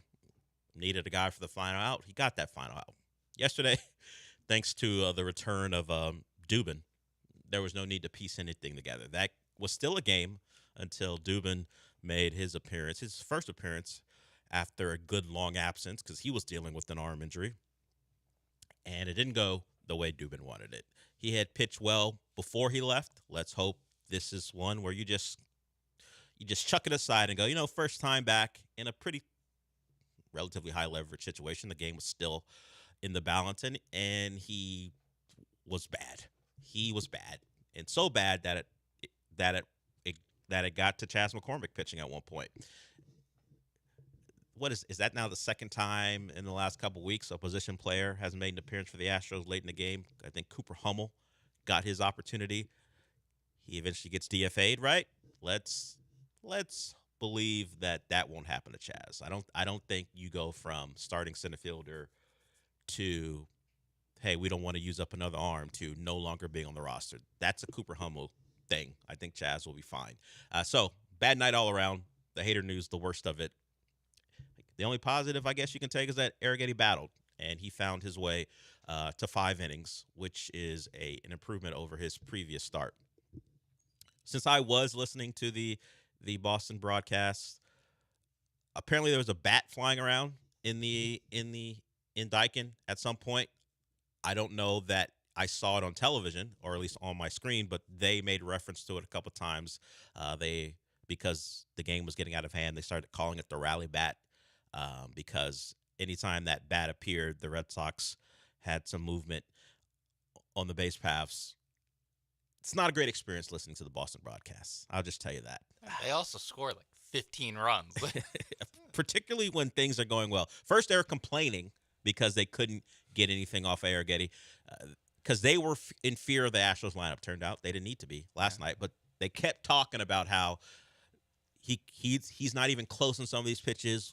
Got to square some of these things up because that Astros lineup is looming. They probably remember what happened the night before, where for a turn through the lineup, Garrett Crochet was fine, and then the Astros blew him to pieces. They were probably worried about that. Didn't happen, but when they got going and they were celebrating, it was rough.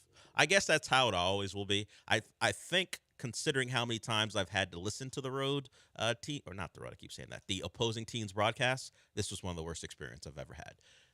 Yeah. I imagine the people in Boston love them. It wasn't even because they were homers. It was just because they were annoying. The starting pitcher has been out there for 4 innings, and you still can't get his name right. I don't know that Todd Callis was calling Dustin May Dustin Mai. I don't know. It's Arciaga. Spencer Arciaga is what he called him a couple times. It wasn't a play-by-play guy. I'll give him credit. He got it right. But I'm assuming the ex-player, it was an ex-player because they kept talking about him and what he would do in a certain situation. Yeah. He couldn't get it right. Enough. I hope tonight the service I use will provide me Todd Callis and Jeff Blum. But the first 2 nights, it hasn't. So I'm assuming I'll be stuck with the WEEI guys again. That was a rough experience. Doubled by how the Astros are playing. All of it was bad. Yeah. 7-0. That's when I was out. I was done. I didn't see Chas pitch. I didn't know the final score until I got here this morning. Neither did I.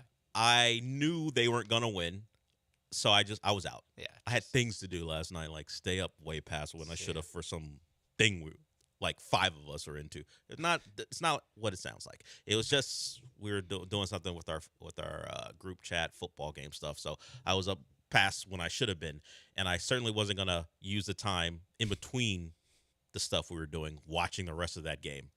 It was terrible last night. 14-1 the final. We'll see if Hunter Brown can help the Astros win that series.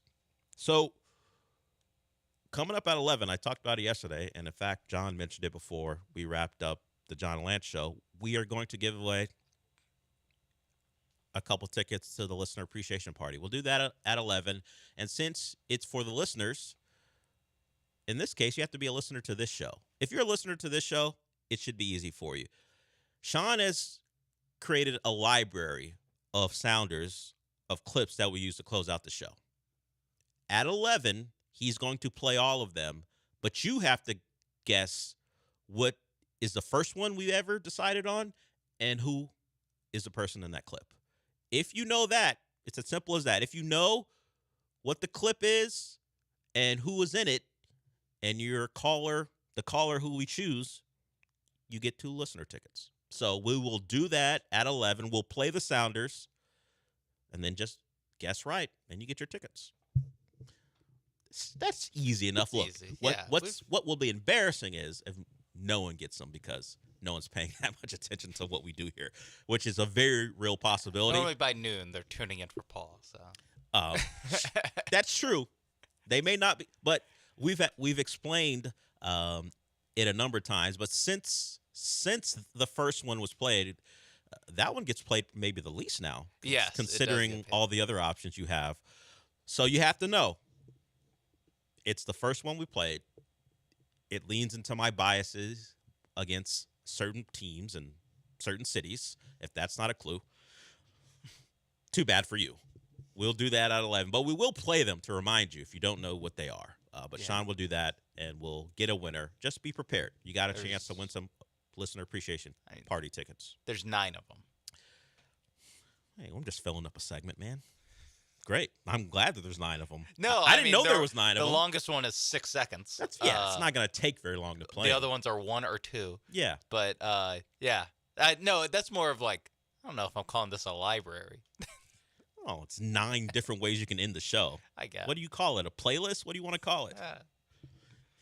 It's enough that you can not repeat them for 9 days. Yeah, that's not bad. I guess so. I do repeat them a lot. That's true. There's some that, like I said, I some of love them don't too get played. Not to play it once a week. That's right. So you guys will take part in that right at 11. We'll try to get out on time. I know some of you probably don't listen all the time, but maybe you heard that this will be happening, so you're going to be listening, and we'll give you your shot at that point. We'll go to break. With that, we'll hear, or at least we'll talk about the Texans, because the Brevin Jordan news still is hanging over the team. They were back at practice yesterday.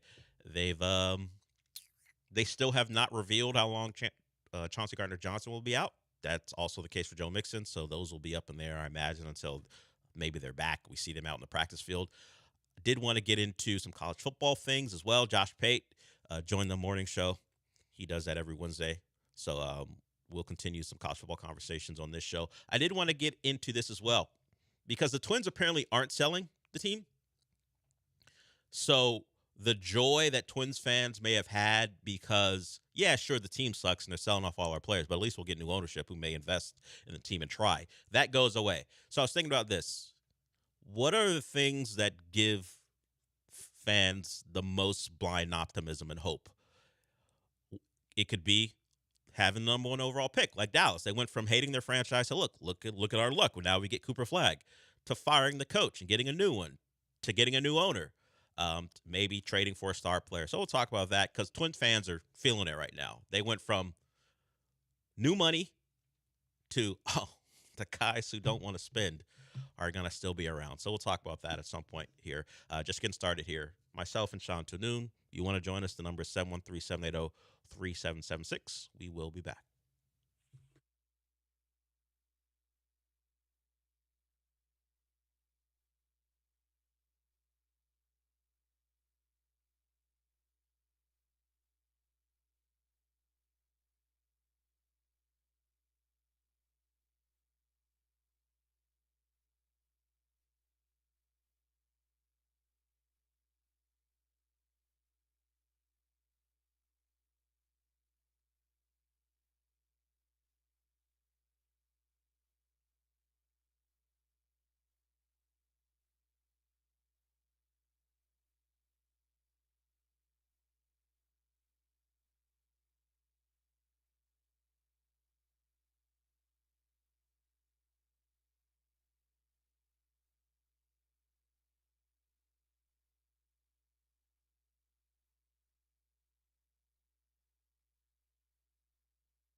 This is the Del Olaleye Show. On ESPN 97.5 and 92.5. Broadcasting live from the Veritex Community Bank Studios, here's Del Olaleye. The other thing to come from the loss last night is that the Mariners have now caught the Astros. The Mariners win again. They beat the Orioles 1-0. Orioles had a couple men on in the ninth, could not push a run across. So the Mariners, was that 8 in a row now? And the Mariners were down by 7 games on July 6th. And now they've caught the Astros yesterday. That was August 12th. So pretty quick to erase 7 games. We know the Astros have not played well, and the Mariners have coupled the Astros playing poorly with a hot streak of their own. So there it is. They both have made big acquisitions. Of course, the Astros, the ones who get Correa the day of the trade deadline, and then Urias. I'm going to go Urias. I hear Urias. I'm going to go Urias as how I've heard it pronounced as well. He's been pretty good since becoming an Astro. Of course, you've got Sanchez, who, as long as there's not a left-hander anywhere in the vicinity, he may be productive. The Mariners get Naylor and get Suarez as well. And so far, they've been really good since the trade deadline, and that has led to them catching the Astros. And now we've got a dead heat. Played as many games as them. They've won as many and lost as many as you have. So there we are, 67 and 53. They both are, with just over 40 games to go in the regular season. I do like the fact that the Astros continue to get their pitching back, but maybe get away from the Red Sox, because they have dominated the Astros in different ways. Last night was just a runaway, and you hope to at least get Hunter Brown there. Get Hunter Brown out there and get a win. He pitched for the Astros on Friday, a couple Fridays ago, the first game of the Red Sox series, and he was great. The run support wasn't there they lost that one 2-1 in extra innings. Let's hope for more support for Hunter Brown, because you don't have Josh Hader. Now it's Abreu and a mishmash of guys to get to Abreu. We heard Joe Espada talk about cobbling things together. With Abreu filling that role, there's less confidence in those late inning situations to get to your closer. So how about some run support today? The game starts a little bit earlier than normal, 6 o'clock. The Red Sox got to get out of town, so you do have one of your aces on the mound, so that's good. Stop the momentum that the Red Sox built yesterday with Hunter Brown, and then go find a way to get a win, and that would be another series win. And now you're talking about is it the last 3 series wins for them, if they can get this one today? I think so. They beat the Marlins. They won. They beat the Yankees, and now they beat the Red Sox. So they have certainly started to play better. The Mariners just don't lose anymore. So yeah, I would like that to change. Yeah, like, hey, you're not going to win the division if the Mariners never lose another game. Never lose. You're just not going to win. Yeah. Sorry. Let's doesn't matter who you get back. Yeah, that's true. Jordan can come back and be awesome. It doesn't matter. If they're never going to lose again, then you're not going to win. Or hell, how about maybe I get it. They probably won't go undefeated the rest of the way. One. But let's not go 7 out of 10.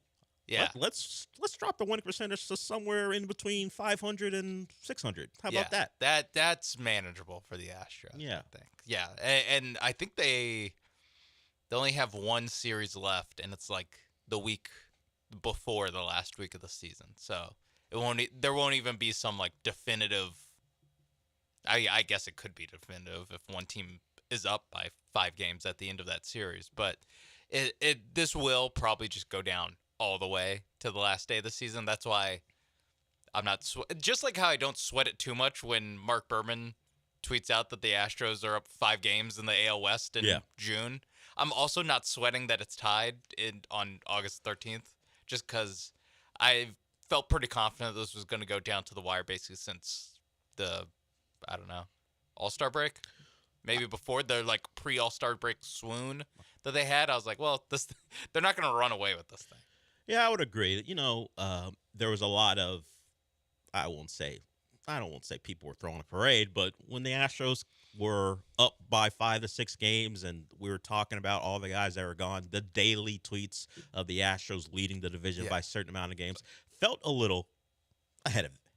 Maybe a little quick to start talking about the division and where you stood in June and even July. Because at some point, things are going to kind of flip. And now we didn't expect it to come out of the hands of the teams that did, like the A's sweeping you. But these things are going to happen. This team had played above its level for a little bit, and then they kind of came back down to earth. Now they've added talent, and like I said, they're winning series. It's just that the Mariners are very hot right now. So there's nothing you can really do if they go through the soft part of their schedule and then win all the games. They had the White Sox that they swept. They swept the Rays, and they got going against the Orioles in the first game of that series with the win. So yeah, you just stem the tide, you hold on, and the Mariners will have a bit of a dip too. I think they won't win every other game that they play, and they'll drop to 550 baseball, 600 baseball, something like that. And maybe you got another hot streak in you as your pitchers get healthy. And, of course, the bats at any point could put some crooked numbers up. So, yeah, we are a relaxed show when it comes to this. And we talked about it at the very beginning of the season, the predictions on how close this race would be. The Rangers were supposed to be part of this. They have fallen back because of the Astros playing well recently, and, of course, the Mariners, as we've talked about. So if it comes down to the final weekend, we've been there with this team before. I guess not last year, but 2023 they won the division on the last game. Or no, I think the second to last game of the season. Yeah, because the Rangers and Mariners. Because I think they had one hungover game afterwards. Yeah, the Rangers and Mariners were playing each other. Yeah, and they got the right combination of things. And the Astros were playing the Diamondbacks and found a way to win the division. Of course, it led to the Rangers eventually beating them in the playoffs, and then they went on to win their first World Series. So, yeah, Mariners have one more against the Orioles. No, two more against the Orioles, and then a swooning Mets team before they play the Phillies, then the A's, and the Padres and Guardians. So it does pick up a little bit towards the end of the month for them, as far as difficulty. So, as we said, it'll get tougher for the Mariners, but I guess you just credit them for taking advantage of what is the soft part of the schedule. Something the Astros did not do. Yeah. But, you balance it out by beating up on the best teams in the NL. Yeah. So it all kind of comes together to make what we have right now. They're tied. Yeah, they're tied. It all kind of fits. So perfectly balanced. There we stand right there. That's right, Thanos. Perfectly balanced. All right, we'll go to break with that. We'll talk some Texans when we come back. Damian Pierce and Nick Chubb sharing reps as the first-team running backs as they wait on the return of Joe Mixon. Woody Marks got some carries as well. We'll get into some Texan stuff when we come back, and also some college football. But first, Sean's going to tell you about Prize Picks. Yes, Prize Picks, America's #1 daily fantasy sports app. And, hey, football's right around the corner. It's perfect time to get back into Prize Picks. You got preseason lines out there for you. You have the week 1 stuff for the NFL and for college football. If you think that Dak Prescott's going over his passing total against the Eagles, if you think that Jalen Hurts is going to rush for at least 1 touchdown against the Eagles, you can lock that in right now and be on your way to making some money next month. All you have to do is download the Prize Picks app right now, and they have specials going on all the time where they'll give you either profit boosts or discounted player projections, and you can make some money watching the Houston Astros. You can go more on Hunter Brown's pitching outs. If you think that he's going to get to 18 outs, get to 6 innings, lock that in right now. Alex Bregman, he's been hot in his return to Dyken Park. Maybe you want to take a more on his hits, runs, RBIs. Whatever you want, it's on Prize Picks. They got MMA for the big card coming up this weekend for the UFC. They have boxing when there's a big boxing match. They have esports, whatever you want. It's on Prize Picks. Download the Prize Picks app today. Use promo code MAPES when you sign up to get $50 instantly when you play your first $5 lineup. That's promo code MAPES on Prize Picks to get $50 instantly when you play your first $5 lineup. You don't even have to win to get that money. It's guaranteed. Prize Picks, run your game.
You're listening to the Del Olaleye Show. On ESPN 97.5 and 92.5. Live from the Veritex Community Bank Studios, here's Del Olaleye.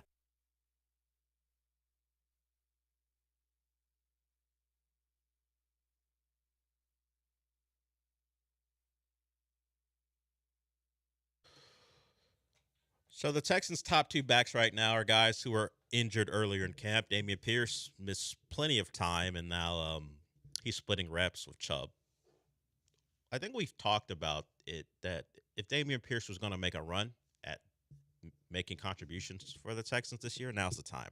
With Mixon out for an undetermined amount of time, still not practicing, and then you've got Nick Chubb, who, at least initially, was seen as someone who didn't have the juice that we're used to seeing Nick Chubb have. It apparently has gotten better now that pads have come on. Those are just the eyes of the reporters. I don't know if we'll see Nick Chubb in the next preseason game, but maybe we'll be able to put our eyes on where he is and what he has left. But now that Dameon Pierce has been kind of by default lifted up the depth chart, now's the time. He was, what are we talking about? The lone bright spot of Lovey's final year, or first and final year with the Texans as the head coach. Yeah, he was the bright spot of the pre-CJ Stroud era. Yeah, basically, they hit on. It looked like they hit on a draft pick. It was Dameon Pierce, who could return a kick or two, had some explosive runs, was hard to bring down, and everyone thought going into 2023 that they may have found something. Turned out that the change in offensive system hampered Dameon Pierce. And, of course, the addition of Joe Mixon pushed him further down the depth chart in 2024. But if Dameon Pierce was what he was in 2022, in 2023, then maybe the Joe Mixon conversation or trade doesn't happen. But they needed an upgrade at that position. They went and got it. So 2023, he was probably viewed as the best weapon on True. The offense. Because we didn't know that Nico Collins was going to break out. Yeah, Nico Collins was still Tank was a rookie, a small rookie receiver. We didn't know that he was going to be as uncomfortable in the NFL as he was in college. It was Robert Woods and Noah Brown. It was a bunch of kind of third receivers on different teams. It was looked at beforehand as possibly one of the worst pass catching groups in all of football. And then Nico broke out, Tank did his thing, and Dameon Pierce was not effective in 2023. And now, with an apparent change in the way they're going to run the football, some more gap stuff, which is what he thrived in 2022. Now he has another opportunity. Yeah, it still will be tough because they brought in another veteran running back. Yeah, and they drafted a back. They gave up a second-day pick next year to move up and draft Woody Marks. So they have invested if you think around it's going to be spot. Those two, Mixon, Chubb, Marks. I mean, Dare is probably going to make the team just for special teams. So it gets filled up pretty fast for Dameon Pierce. So, I mean, you'd want him. I mean, it helps that I mentioned Dare's special teams ability. That's more like coverage and punt protection stuff. Dameon Pierce does return kicks, so maybe that's his way onto the roster. But it will be interesting to see, especially if Chubb can get things going in the right direction enough to where, when they signed him, you could have talked me into he was the guy who gets cut in preseason, that he just doesn't have it anymore. But it'll be interesting to see, especially how the Mixon timetable works out when he comes back, if that changes anything at all. And can he be given big reps early, or are they going to work him back in to the lineup slowly and use what may be good depth? We'll see how the rest of the preseason goes to kind of give Mixon a carry here or there. Maybe his full goal. Maybe all of this is precautionary, and they're just simply waiting for week one. There's not a lot to learn about Joe Mixon at this point. He did a lot on his own last year. We know he likes running, as he calls it, big boy football. Doesn't like running out of the shotgun, and this offense looks like it'll emphasize even more running under center, which he loves. So I'm not sure we need to find out much about Joe Mixon other than he's ambulatory. And then when that happens, it could flip the entire room as far as who's on this roster, where they stand on the depth chart. All of it is kind of in flux until you see your best back come back. Could be one less guy that you need in that room. It's also that one fewer person could be Dameon Pierce. It could be whoever they view as the, backup to Joe Mixon, not in depth chart position, but in what he does on the field that Joe Mixon, who can overlap the Joe Mixon role the most. And maybe that guy isn't Nick Chubb. It probably actually isn't Nick Chubb, just given the injury that he's coming back from. I don't know if that's going to be Woody Marks, considering he is a rookie. Could be Dameon Pierce. Could be Dameon Pierce if Mixon misses extended time, that he's the Cam Akers of last year, where he's the starting running back for a good bit. Yeah, it's something where you may just have guys taking over roles as opposed to one guy getting all the carries. Yeah. If Dare is your best third down back, you may see him more. Woody Marks, it's always something you got to prove, even if you did it on the college level. Can you be someone that's dependent on to be in on third downs, can protect your quarterback? All those things will play a part. Joe Mixon felt like the all-around guy that they leaned on, and I think there might be a division of responsibilities. And Nick Chubb can fill the role of being your third down back and a guy who can protect in passing situations as well. That was what he was known for, alongside all the explosive runs when he was at his best. So it is something that maybe the next two preseason games determine.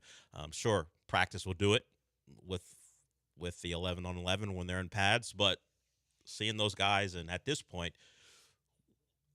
outside of Joe Mixon, there's a chance you're going to see every back on the roster in the next preseason game to maybe determine how some of that depth chart works. All right, so not that much going on.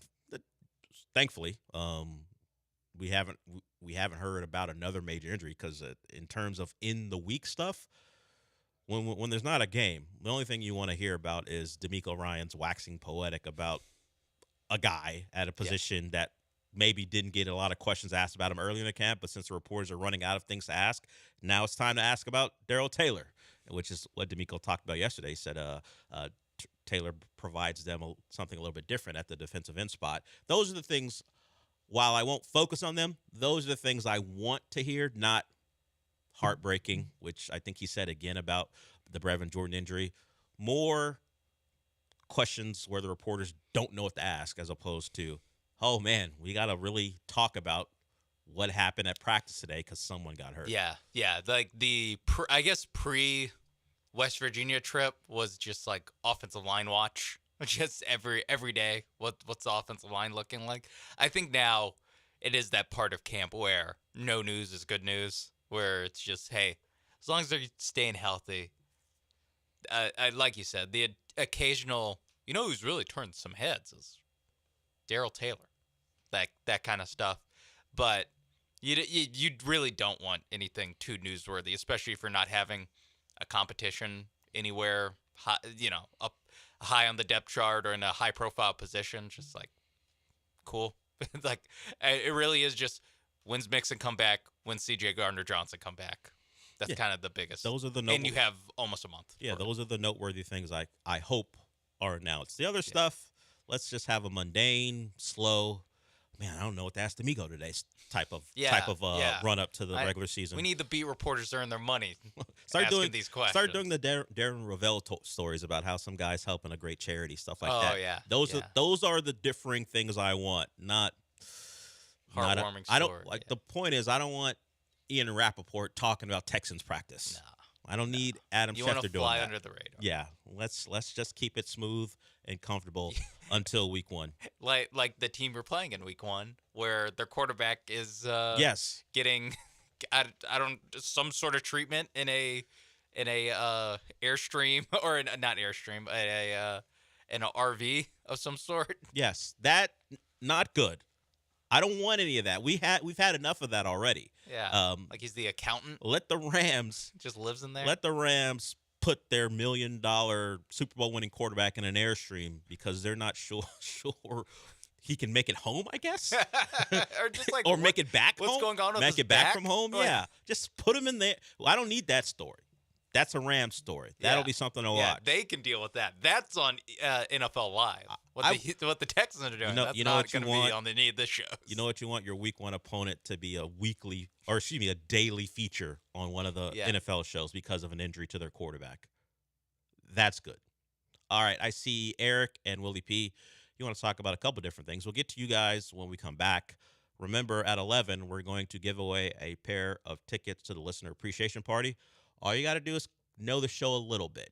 And once again, Sean has a couple of sounders that he likes to play to end the show. We have an original that started it all. You have to identify that clip, and then tell us who's in that clip, and you get the pair of tickets. So we'll do that in the second hour, but we'll get to Eric and Willie P and anyone else when we come back.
Broadcasting live from the Veritex Community Bank Studios, it's the Del Olaleye Show. On ESPN 97.5 and 92.5. Now back to Del Olaleye. So we're going to give away tickets here to start the next hour. Destination 2026 is a show that we've got at 6 p.m. They're going to give away tickets on that show. So if you don't win them with us, you can win them on that show. Once again, show starts at 6 here on ESPN 97.5. And also on the app. You can take a look at the app right now, and you can – I think you have to sign in first. So if you just have the app but you haven't signed up, then I don't think it'll be for you. But once you sign up, you're going to have the chance to, I think, hit the banner at the top and enter for a chance to win tickets to the listener party. So multiple ways to win today with us, a little bit later at 6, and also on the app. So take advantage of that if you want to go to that party. It's at St. Arnold's on Friday, September 5th. But let's get to Eric, and then we'll get to Willie P. Eric, you want to talk about the Cowboys? What's up, Eric? Hey, guys. Thanks for taking my call. You know who's turning heads at Cowboys camp is Jaden Blue, former Longhorn. He's really doing well up there. And also, I agree with Denzel Washington about Jerry Jones. Not all money is good money. And Bill, I want your thoughts on 3-Eye Atlas. Recently, I heard it's coming toward the sun, but it stopped recently. It paused, and it changed speeds, and then went faster and slower. Do you think it's an alien spaceship? I'll hang up and listen. What did he say? I know I heard everything but the name. Was he talking about a comet or an asteroid? Did you hear? I don't know. Sorry, Eric. I didn't catch it. Something about Atlas? Yeah, that's what I heard. That's all I heard. But I don't know what that's in reference to. Sorry. Apologies to you. Maybe call back in. Yes. Atlas is a asteroid impact early warning system. I just don't know what he's referencing. So if you call back and let Sean know, well, I guess which is what he's doing now. I will have an answer to what you're talking about. Jen Blue is someone you've called in about before. There was an accusation by a Cowboys insider a couple weeks ago now that he was lazy. Jaden Blue heard that on that podcast, or at least it was told to him. And he said, that's not true.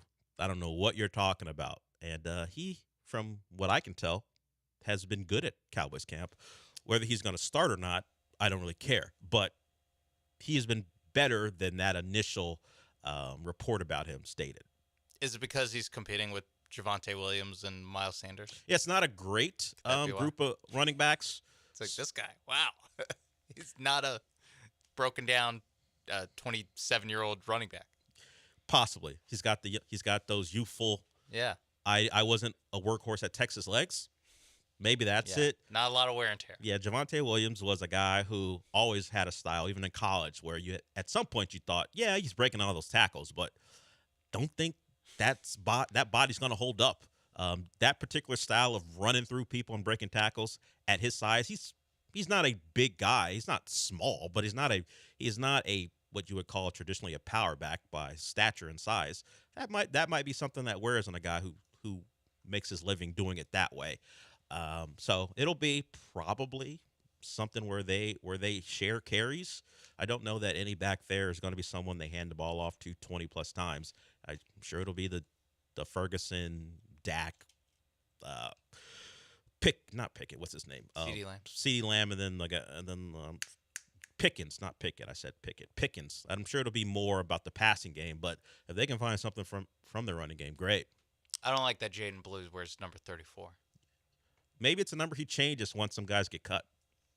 Hopefully. Yeah. Hopefully. You don't want him wearing Herschel Walker's old number? No, I don't think he should. For all Herschel Walker did for the Dallas Cowboys. Yeah, all those picks he was able to get for them. Also, being like a 5'9" fast running back. 34 doesn't. Yeah, Ricky Williams wore 34. Exactly. A different style of running back where he needs to be in the 20s. Yeah, I see that. Malik Davis needs to get cut so he can wear 21. Well, I just have the roster. Sorry, Malik Davis. I just have the roster. You got a hater in Houston. Wants you to lose your job. I just need that number. Yeah, I'm sure Jaden Blue will change it, or maybe he just will be one of those guys very loyal to the number he got. Who's Andrew Booth? He's wearing number 25. Isn't that a corner or something? It is. So He's a 7th round pick. Cut him. Okay. I don't know how desperate the Cowboys are in need of corners that they can just get rid of them, but maybe that's an opening for Jaden Blue. Or make him wear a different number. To get a cool. Jaden Blue doesn't have the power to make Andrew Booth change his number. Maybe it'll just be. Oh wait, he was a 2nd round pick, not a 7th. Yeah, Andrew Booth's not changing his number, and he's a recent 2nd round pick, right? 2022. Well, not that recent, so maybe he does get cut. Who knows? Maybe you're in luck, Sean. You're probably more concerned about it than Jaden Blue is. He's too busy fighting off I doubt it. random Cowboy insiders who think he's lazy. All right, let's get to Willie P here, and then we'll get to the top of the hour, and we'll do our giveaway. What's up, Willie P? Hey, good morning, fellas. How y'all doing? I'm good, man. How are you? Not bad, not bad. So, the first thing I just want to talk about the Astros. Last night was an abomination. It happens, whatever. But I meant to call yesterday. So from Monday night, can we agree that, like, we're done with the whole Nair's project? I know he's there to eat up innings, but goodness gracious. And, everybody was waiting to say, made a big deal about Dubin coming back. He was bad. Oh, Kurt, like, I'm done watching these guys. I hate when the starter leaves, because then that's what I can look forward to. But I listened to the Friday podcast on a Monday night, and I was bored. And I saw Sean talking about the 2 Amazon Prime movies. So I took 3 hours out of my night, and I watched The Pickup, and I watched War of the Worlds. The Pickup was absolutely horrible. I hate Pete Davidson. Everything about him, I guess, I hate. Eddie Murphy. I mean, it was like a classic film trope, like the angry guy and the goofy sidekick, and then they come together. It was lame. But the War of the Worlds, it wasn't that bad. I will say the fake outs, the whole Amazon, talking about Amazon cards, and him adjusting his glasses was a lot. But, I mean, it wasn't that bad. I didn't walk away from it thinking it was the worst movie I've ever seen. But anyways, you guys have a good one. Love the show as always. Sean and Mace, what it do, baby? Peace, fellas. So, the most positive review of War of the Worlds is it wasn't that bad, which is completely opposite of what anyone else I've heard say about it. Wasn't that bad? And he liked the glasses adjustments, which I did like. I think Ice Cube was the best part of this movie. Not all intentionally. Some unintentional good stuff from Ice Cube. The different reaction. Like, he basically just does like 5 different reaction gifs. Like, he just provides that for the world as it's going to war. But yeah, no. Every character, I just didn't like any of the characters. I don't usually have a general dislike for characters and stuff. I just won't care about them, which means that's bad for the movie. If there's a main character that I don't care if they live or die or not, you'd rather have me dislike them because they've made some type of impact. Pete Davidson as a person, I don't know him, never going to know him. I don't. Willie P hates the way he walks, the way he talks. I understand what Willie P is saying. I don't get the Pete Davidson thing. I saw him do some stand-up. He was one of the guys before Dave Chappelle came on as a main act, and he was funny. The dark stuff that he normally talks about. But as a actor, there's no appeal for me. What's the acting hit that he's been in? Some of the stuff he has been in hasn't been too bad from critics' point of view, but I have never felt the need to watch anything that he's been in. He's done some comedy, he's done some dramas. I don't know that he's bad. I just don't care if he's in stuff. He doesn't draw me to anything to watch. Maybe he's even a deterrent now that I think about it. Maybe I see the name Pete Davidson and go, I'm not going to watch. Maybe I got to work that out in my own head, but Willie P, not a fan. All right, when we come back, we're going to give away our tickets to the Listener Appreciation Party to one of you. Simple enough. You have to identify a sounder that we have played quite a bit and tell us who's in the sounder. That's all it takes. And get in right now. I'll pick a number at random. And then you got the opportunity to win tickets and see everybody at the Listener Appreciation Party, which is September 5th at St. Arnold. So you think you can win this? Call in 713-780-3776. We'll be back with that when we come back.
Time for our giveaway. Your chance to get to the listener appreciation party. We're going to give away tickets at 6, Destination 2026. Glenn Davis, I believe, hosts that. That is a preview of the World Cup that's coming to the city of Houston, of course, the United States as well. Also, on the app, if you're signed in and have the app, you can enter to win there as well. All right, let's get to this. So here's what we're going to do. Sean's going to play all the things he uses to close out the show in no particular order. If you can identify the correct one, the first one that we ever played. What was the original one? And you can tell us who's in it. And who is in it. Then you win the tickets. So you've had to have listened to this show at some point, not just taken me telling you on the John Lance show that this was going to happen. You've had to have listened. So, Sean, start playing the Sounders. Duval. Oh, he dope. Texas is back, folks. That peanut butter skin. We did it! You want my dead mom's clothes? Still my favorite. Shroud of Stroud!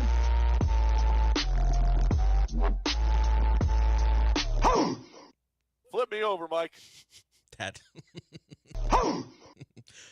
Okay. That's all. That's all. Someone just hung up. Either they knew they had no chance or their phone disconnected.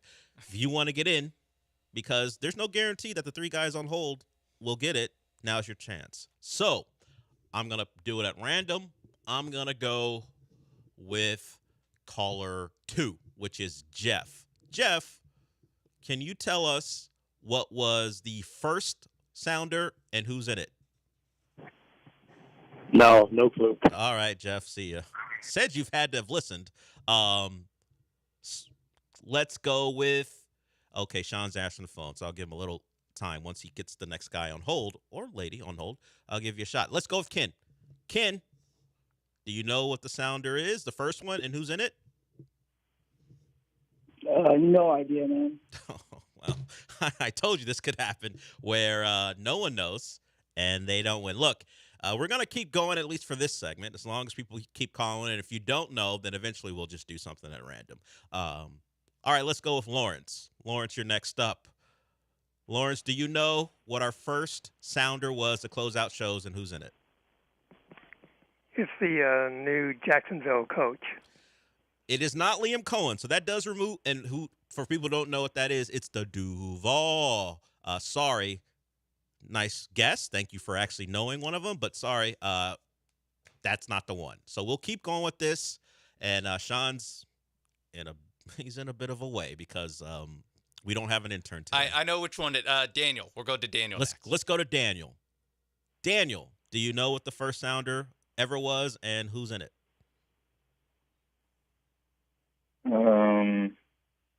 The Duval, that's the first sounder, correct? No, that was what Lawrence just said. You know what? We've gone through almost 2 full boards. We might have to just limit them to like 4. That might be what we have to do. There's maybe too many. Let's get to the next caller, whoever that is, Sean. Yeah, I forgot. Just start talking. All if right. you're on hold, just start talking. Whoever you are. Hello. Yeah, go ahead. Gotcha. Go ahead. Do you know the first sounder and who's in it? Yeah, we did it. It's Kevin Garnett. Ooh, close. You're halfway there, sir. You have to know who's in it and what the sounder was. So you identified the sounder. I'll give you one more chance since you actually identified the sounder, and this could go on forever. So yes. Pick another player. Who it's a recent champion. Oh, is his name Kevin? His name is not Kevin. You tried that. Sorry. All right. Since he identified the correct sounder, play it again, Sean. We did it! Which none of y'all have done so far. Yeah, no one else had done. Yes, very well played by you. All right. So you know what the sounder is. Can you tell me who's in it? We've made fun of this player pretty much throughout the entirety of the show, which is now going on like a year and a half now. All right, let's go to the next caller, whoever it is. If you feel like you Hello? just go ahead. Do you know who's in the sounder? It's Jason Tatum from the Celtics. There it is. We have our winner. Congratulations, sir. Stay on hold. Stay on hold. Please. I'll get your information. Yeah, don't hang up. All right, we got a winner. There it is. Jason Tatum, We Did It. He pulled it right after they beat the Mavs at home. It was or was it on the road? I don't remember. Not that it matters. It was very much him trying to duplicate what Kevin Garnett did. So we had someone mention Kevin Garnett, Celtic, right scenario, wrong Celtic, and like 16 years too early. But there it is. We have our winner of the listener appreciation tickets. And as I said, if you didn't win with us, we're going to give away tickets at some point on ESPN 97.5 tomorrow and on Friday. And also, we're doing it on the app as well. So if you're listening on the app, you probably have already seen it. But if you haven't and you haven't downloaded our app yet, download that right now. And you should be able to sign in. And if you do, if you haven't signed up already for it, you're going to be able to enter to win. So that's going on. Yep, right. I'm looking at the app right now, and the enter to win banner is there for you. So you can take advantage of that, and you won't even have to work like you did with us. You'll be picked at random. A couple people will continue to get you more chances to win those tickets. So thank you for everyone who tuned in. Appreciate our winner. And there was a real possibility that no one would get it. I'm glad we did have someone get it. So that was fun. All right. As Sean is getting the winner's name, we'll go to break here. Now we'll open up the phone lines to anything else you guys want to talk about. Congratulations, Gary. See you at the listener party. Yeah, congratulations to Gary. That listener party is at St. Arnold's on September 5th, which is a Friday, from 6:30 to 9:30. But coming up here on this Friday, the guys are going to be out at Brick House Tavern and Tap. It'll be an humble.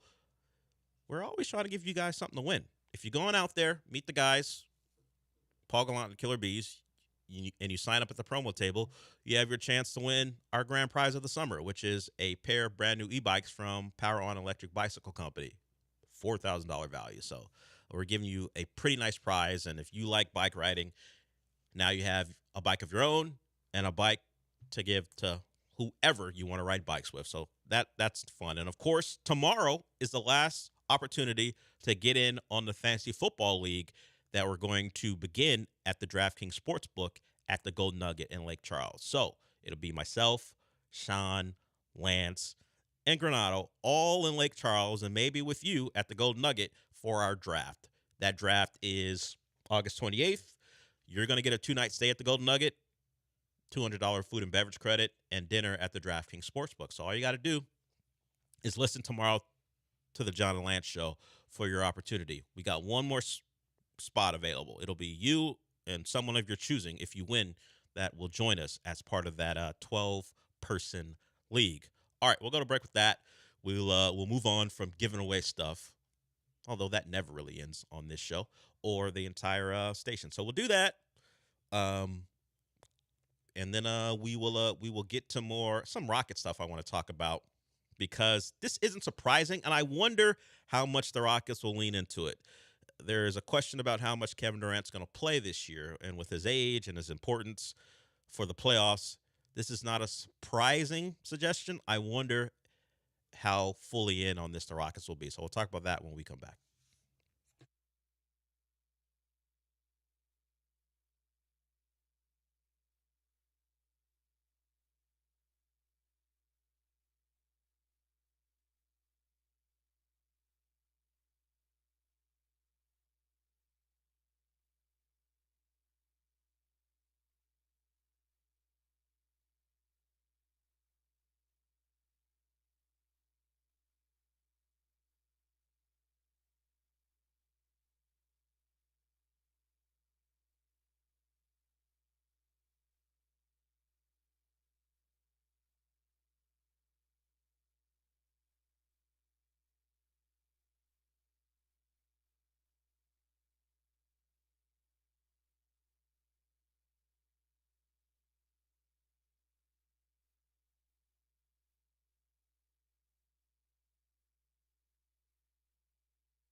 The Del Olaleye Show continues. On ESPN 97.5 and 92.5. Live from the Veritex Community Bank Studios, here's your host, Del Olaleye.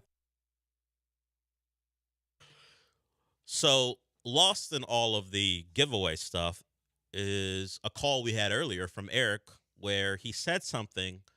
He said a lot of things, but all we really focused on, oddly enough, was the sports aspect of his call, and then it turned into nonsense about what number Jaden Blue should wear. So Not nonsense. It's just you're suggesting they cut players just to get him his number. It's kind of nonsensical. I was at least looking at guys that are like third on the ESPN depth Who chart. had cool numbers that you'd rather have them wear than the number 34. Forget about their careers and what they're trying to do to feed their family, Sean. I mean, you could swap jerseys. I don't Sure, care. they don't have to get cut. Just take the jersey away from them. All right. So we now getting clarification from, I guess, one of Eric's friends or someone who heard it more clearly than we did. Michelle has called in to give us some clarification about what Eric talked about. Oh, she just hung up. So there it is. We're never getting clarification, I guess. And Eric called in himself, but we just forgot because we had other things to do. Oh, I remember. Oh, what did he call in I just about? was more interested in the Jaden Blue Yes. stuff. What was his clarification? Oh, now I forgot. What is this?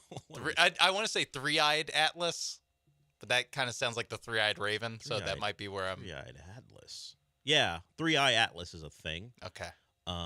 It is a comet. I thought it might have been a comet. It sounded like he was talking about a comet, and his suggestion was because of its change in speeds. That was it a spaceship? Oh, that's the I know the story. Yeah. What's the story for everyone?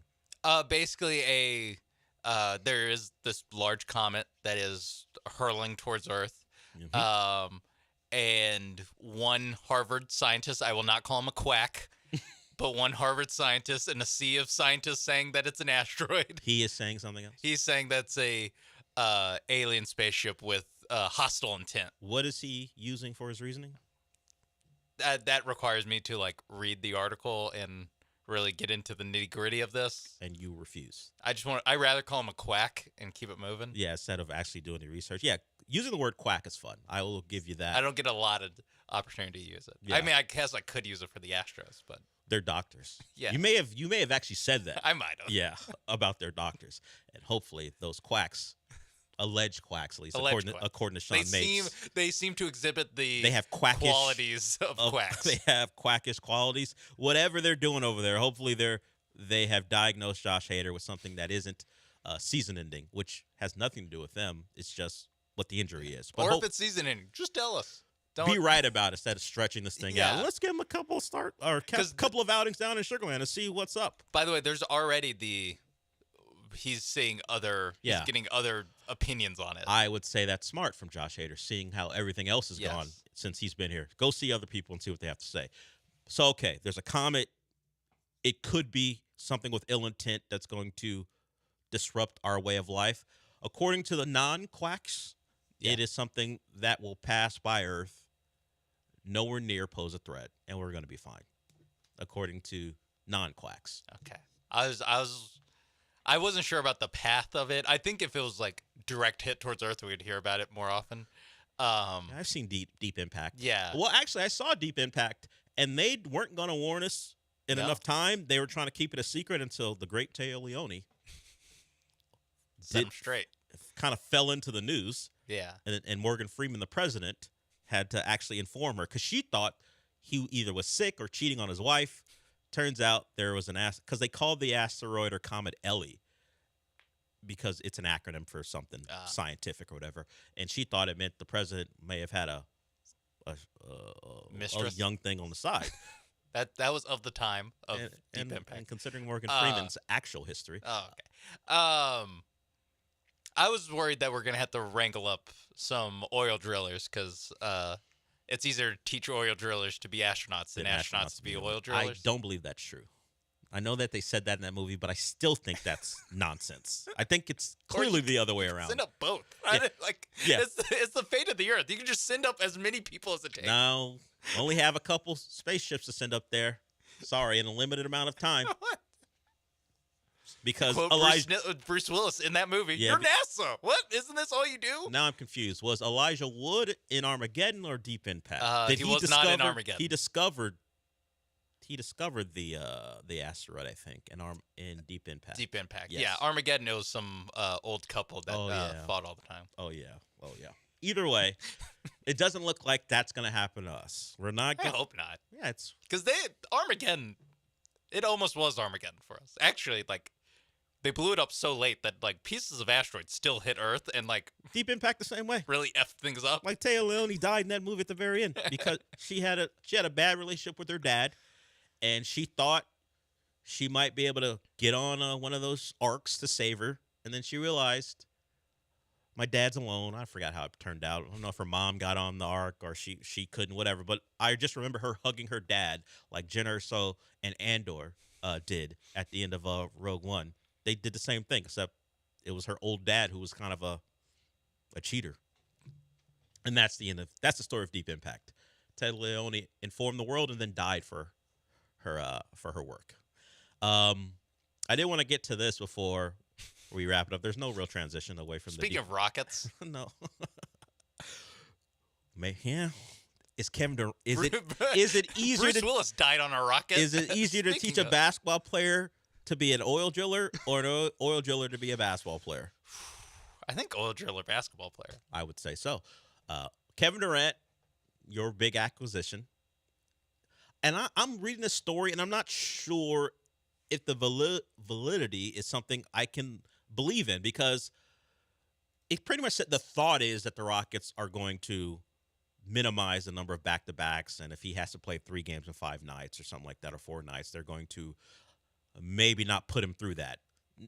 Didn't say sources tell me. It's from Sports Illustrated. Every one of these teams has kind of like a Sports Illustrated site, like a team page, and a writer writes stuff for them. So I'm reading this, and I'm not sure that this is something the Rockets have put out there, or this guy got word. But Sports Illustrated, which once was a very valued publication, has taken a hit in the last 15 years or so. The writer's saying that there is a chance that the Rockets will find ways to minimize Kevin Durant's games because they want to keep him healthy. Now, the thought makes some sense. I don't know if this is the Rockets' plan. I know when Rafael Stone was asked about this particular topic, the indication from him was at least that they were going to try to play Kevin Durant as many games as possible. They weren't looking to be a load management team, although we know they've done that. They did it with Steven Adams. They did it with Tari Eason, and would probably make some sense to do it with Kevin Durant. While they're not as deep as they once were because they had to make moves, particularly guys who are frontline guys, like, Dylan Brooks is gone, Jalen Green is gone, but they did bring in DFS, Dorian Finney-Smith. They have also Clint Capella to probably be someone who helps to load manage Steven Adams. I completely forgot that Clint Capella was back on this team. Yeah, it was. I'll be honest, I completely forgot. It was one of those moves no one actually kind of understood at the time, because they already had Steven Adams, who was such an impactful player in the playoffs, and of course Şengün, and then you saw, and I think they had Lando at the time, but of course he's gone now. But the thought was, why are you playing Capella to be your third center? But if the plan is to alternate those guys on nights where there are back-to-backs, you're playing 2 of the 3. Yeah, it makes some sense. So we will see how that rotation works out. But the Kevin Durant thing, beyond whether the writer is right or wrong about what he thinks is going to happen, or maybe he was told something from someone who would know, if he tops out at 65 games, that's fine. I mean, yeah. Now, you are taking away a guy who played a lot of games, but the Jalen Green durability thing is fine for the regular season. But then the playoffs pop up, and he's someone you couldn't depend on. So if it's also in those 82 games, how many of them would you say he was like effective and helping the team? We know the extremes of his time here, where it would all average out to be There's about probably 21 17 games where you're like, I could have lived without this 3 for 15. And there are 17 games where he felt like the best player in the world. Yeah. So you would have the average to be about 21 points per game. He upped his 3-point percentage to 35% or so this year, but the shooting percentage is always around 43%, and there's not a lot of playmaking. So yeah, he played 82 games, but as you pointed out, how effective was he? I mean, it's great to have the body and to be able to depend on, but there are some times where you'd rather have him not play just because of how bad he was shooting the basketball. So Kevin Durant plays himself 65 games or so, gets himself into a spot where he's healthy for the postseason. It's fine. The Rockets should probably have that as part of the calculus when they're finding out what this team's going to be. You shouldn't put him in a situation where he's playing 75 games. There's really no reason to. Your team is going to win a lot of games because they just play harder. They're going to D people up. They're going to make life miserable for everyone. And you can probably win 10 out of every 15 games in the NBA doing that just because you play harder than people. And then, of course, you add in their level of talent and what Ime provides. I think if he's on a pitch count, they can still win themselves 50-plus games and probably do it pretty easily because of the impact he'll have in the 65 games or so he does play. If this suggestion is actually real, I don't think it's a giant leap. No, it's not. I just don't know the basis for it other than it makes sense. Yeah. So you can find that if you just type in Rockets and SI, that article will come up, and see what Kevin Durant actually will be as a Rocket. That's not something you can find from the article. You'll find that out later in the as we get closer and closer to the season, which is still a bit away. Sure, football season will start, but training camps are less than a month away or so, maybe right around a month, and then you've got the regular season, the preseason, and the regular season, and we know the Rockets are opening up against the OKC Thunder in Oklahoma City on ring night. So we'll see Kevin Durant in one of his old stops. All right, Candy, I see you. You want to explain this 3-Eye Atlas thing. So Candy has been a name that people, and by people I mean women, that I don't know exactly what they do for a living. Those women have hung out with Eric in the past, and one of the names was Candy. Candy, you can tell me if you don't know Eric, but I remember you from past calls, and I think you do know Eric. Hello, Candy. Hi, guys. I plead the fifth. Okay. I heard 3-Eye Atlas also might be an alien spaceship and not a comet because comets have tails. I'll hang up and listen. I mean, it could be a spaceship. There's no real way to know. Well, don't they have eyes on this thing? Like a Doppler, or whatever the thing's called. Not Doppler, but the deep space camera that they have. How much can they glean where it is now? I see the pictures. From where it is now. They look like blurry messes to me. Yeah, so maybe they can't tell. They're only judging by the movement of the comet. What if this is? I mean, we're talking about an intelligent alien life form here.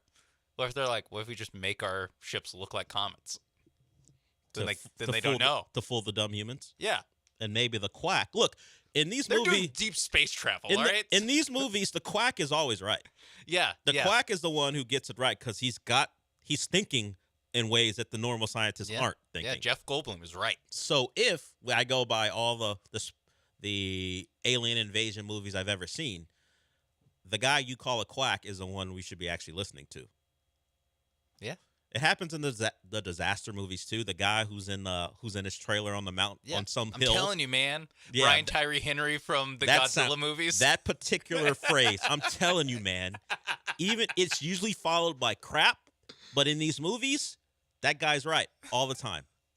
So we will see. If that doctor you're talking about started with, I'm telling you, man, that's an alien spaceship, I think I should believe him. I'm telling you, man. He has a bunch of papers that he's holding up. I'm telling you, Slap. It's right here. And if he says the government every couple sentences, then they don't want to tell us. Then it's maybe something we should take a look at. They don't want us panicking. They want us out there going to Walmart. They want us out there. Look, guys, spending money at the ball game. If you're listening to a podcast and the guy calls you a sheep, pay attention. Well, you're not the sheep because you're listening to the podcast. Yes, if he calls other people, that's right. If he calls everyone else sheep, then maybe you're on the right track in deciphering what the government's hiding from us. Open your eyes. That's right. Open your eyes. It's right in front of you. They're just don't let them pull the wool over your eyes. All right, I'll go to break with that. Sean, you and I are both big college football fans. A lot of you guys are out there are. And the one thing that gives a fan base hope is when they hear that the coach who's very disappointing is about to get fired. First, it's the coordinators. That's what the coach will lean on. OC or DC always. Yeah, and then that tricks you into thinking, hey, he made a move. Now things are going to be different. But then you see that the rot goes deeper, and now it's time for the coach to get fired. So we are aware of the hope that the coach being fired gives to a fan base. Considering how the Twins handled this season and the hope that it kind of brought to the Twins fan base, and now they've ripped it away, I did want to talk about the things that kind of elicit blind hope from fan bases when things are going bad. We'll talk about that when we come back.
The Del Olaleye Show continues. On ESPN 97.5 and 92.5. Live from the Veritex Community Bank Studios, here's your host, Del Olaleye.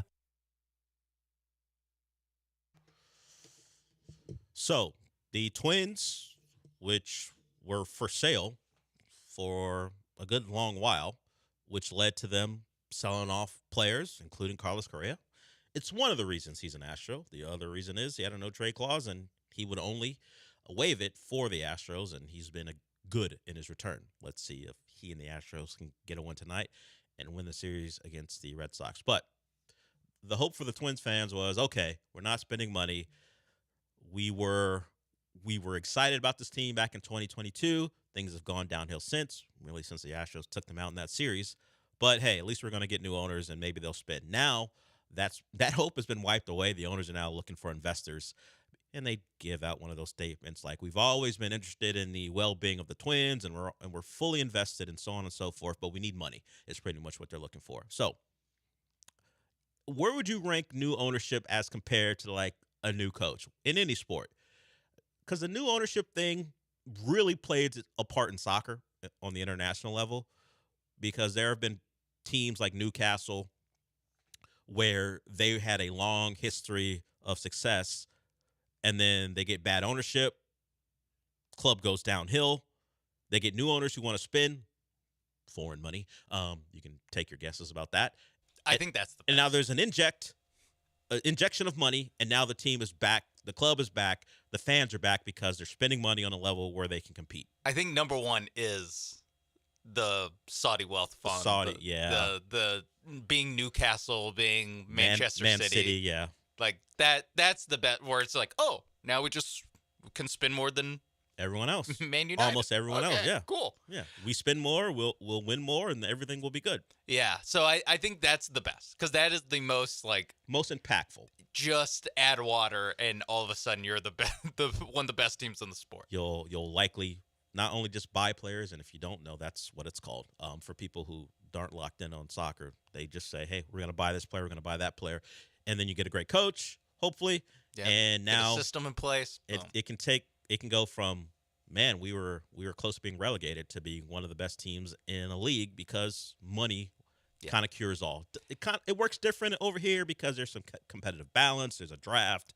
There's a push, salary cap, a push to mediocrity, or not mediocrity, but parity. So it's a little different. That parity stuff on across the pond, I don't care about that parity stuff. Yeah, we'll relegate you today. Yeah, if you aren't good enough. Later, Everton. So I would agree. Foreign / Saudi money overseas. Qatar. I don't want to limit just to Saudi. Yeah, so I said foreign, but / Saudi / Qatar, whatever, however you Russian want to pronounce oligarch. that. Yeah, Chelsea. Roman Abramovich. Yeah, turned Chelsea that's into a big power. That's those the are best as far as, okay, we're back in the game. Over here, though, well, new ownership can change things. Like in Washington, they got rid of Daniel Snyder, is it Smith? I forgot his Harris. Josh Harris, who also owns the Phillies. 76ers. Yeah, the 76ers. Has not gone well. He owns the 76ers. You can imagine Philly people, because the Commanders are in the division with the football team in that town, aren't all that thrilled that Josh Harris owns the Commanders. But hey, you throw in the fact that the Sixers are disappointing, it all comes together to say, come on, man. But you got to believe the Commander fans are thrilled about the changes. They got serious about the team, and they draft the right quarterback, which also plays a part in this conversation. So I would ask you, in the NFL, drafting or the hopes of drafting a quarterback, forget about just getting a good one. The hopes of drafting a young quarterback supersede new ownership, I think. Like if you had the number 1 overall pick in a year where the quarterback's supposed to be good, that means more than we got a new owner. I think they're close, but I think being able to be like, hey, it's been a tough year being a Tennessee Titans fan. Oh my God, Will Levis! I can't believe he threw that interception. That every game. Now we get Cam Ward. Let me see some Cam Ward highlights.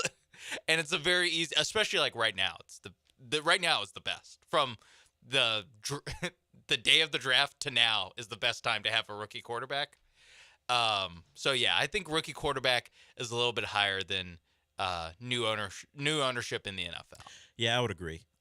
You can throw in, I think new coach, offensive coordinator are like the next two down. Yeah, new ownership. You would like, if you are the fan of a team who sucks, of course you want a new owner. But if your team, like we had Cal McNair here. Yeah, and I think it does depend on the owner though. Like how bad the owner is. Like Cal McNair and the McNairs didn't have the reputation of being bad for fans. The team was just bad. Yeah. So that was going to supersede all. But they weren't looked at as bad people. It was just, hey, the team sucks. You made some bad hires. They seem incompetent. Yes. But you wind up drafting C.J. Stroud. And leading into that draft, the incompetence was, at least the belief was at an all-time high. Because even when you're bad, you couldn't do it right. Because you had Lovie Smith on staff, and he decided to win a game he shouldn't have won, according to people. Yeah. So into the 2023 draft.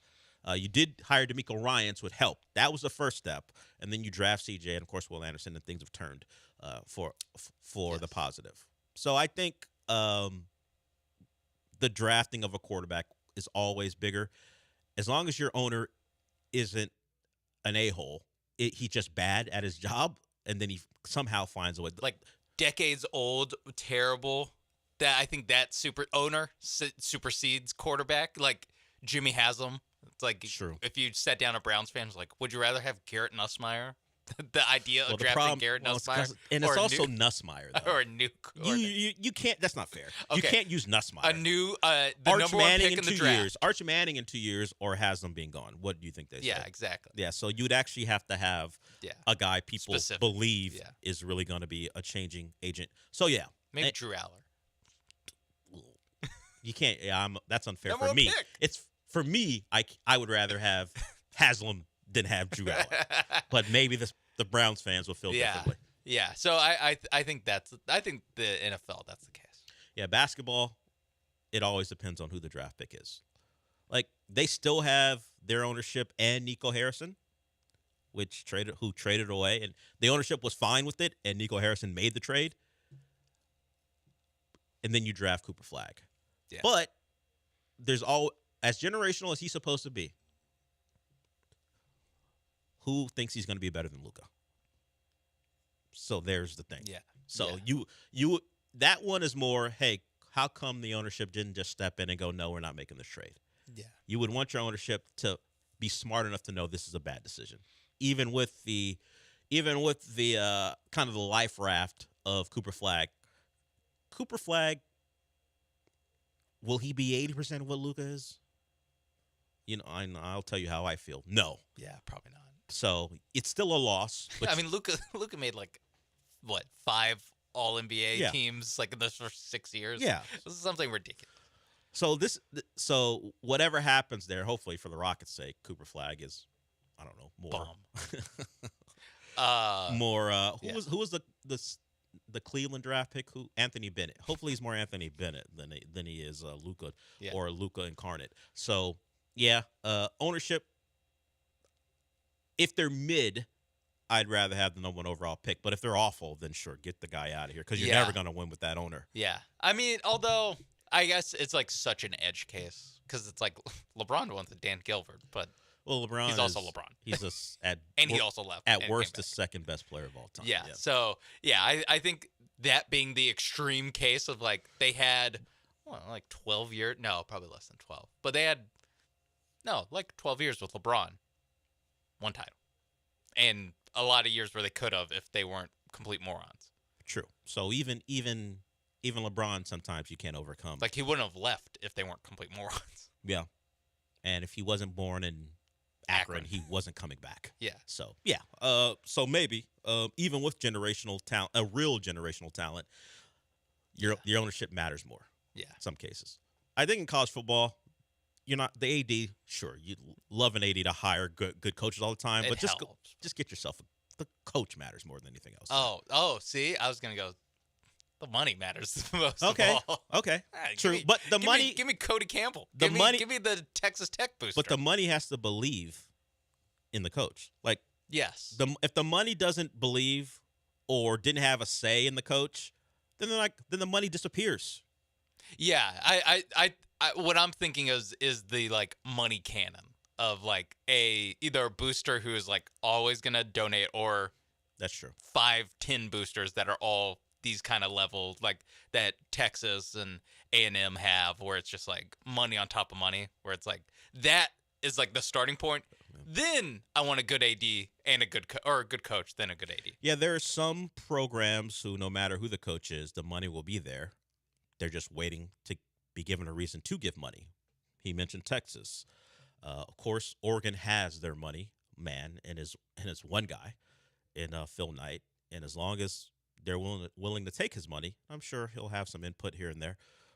He'll continue to give it. Yeah, like the Oregon's a good example because it's been 4 coaches that they've had decent success with. Yeah. Chip, Helfrich, Mario, And Taggart, not so much. Did he coach a year? Or did he? Taggart did 1 year, Yeah, or maybe 2. And then he went to Florida State. Yes, and then did 2 years there. Yeah.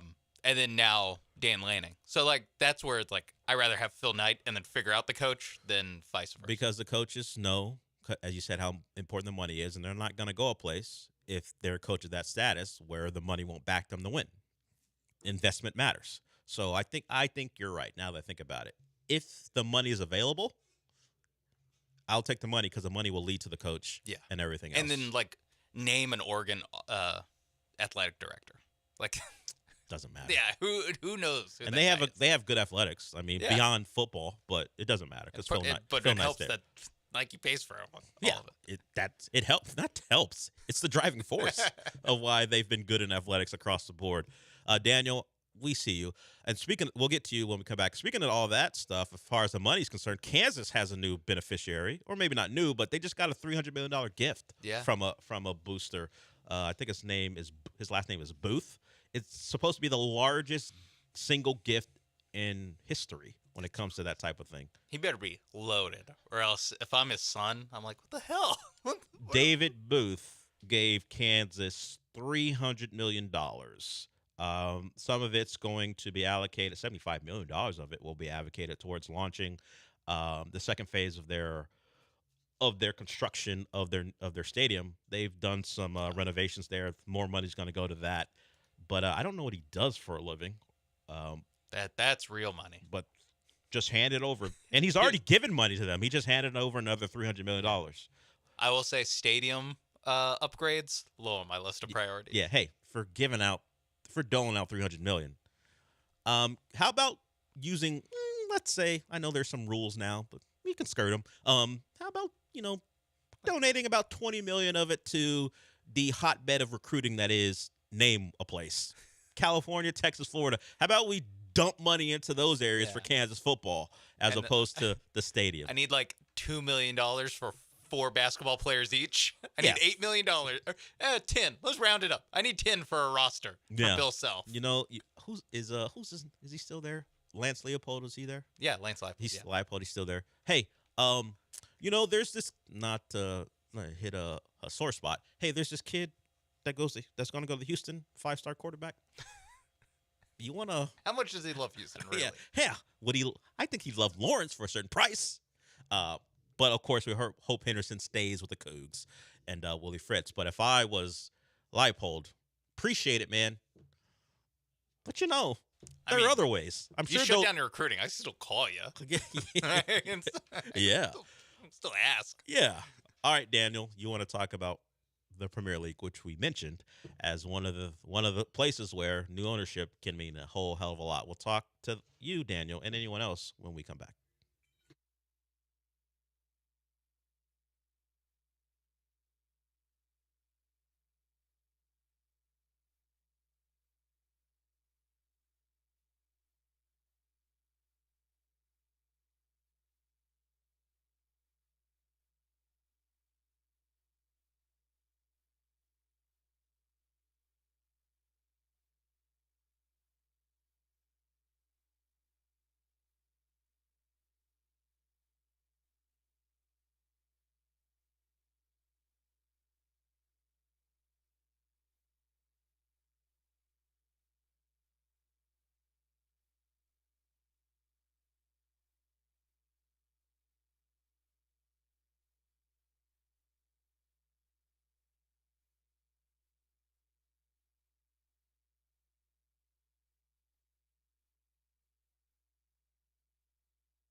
The Del Olaleye Show continues. On ESPN 97.5 and 92.5. Live from the Veritex Community Bank Studios, here's your host, Del Olaleye.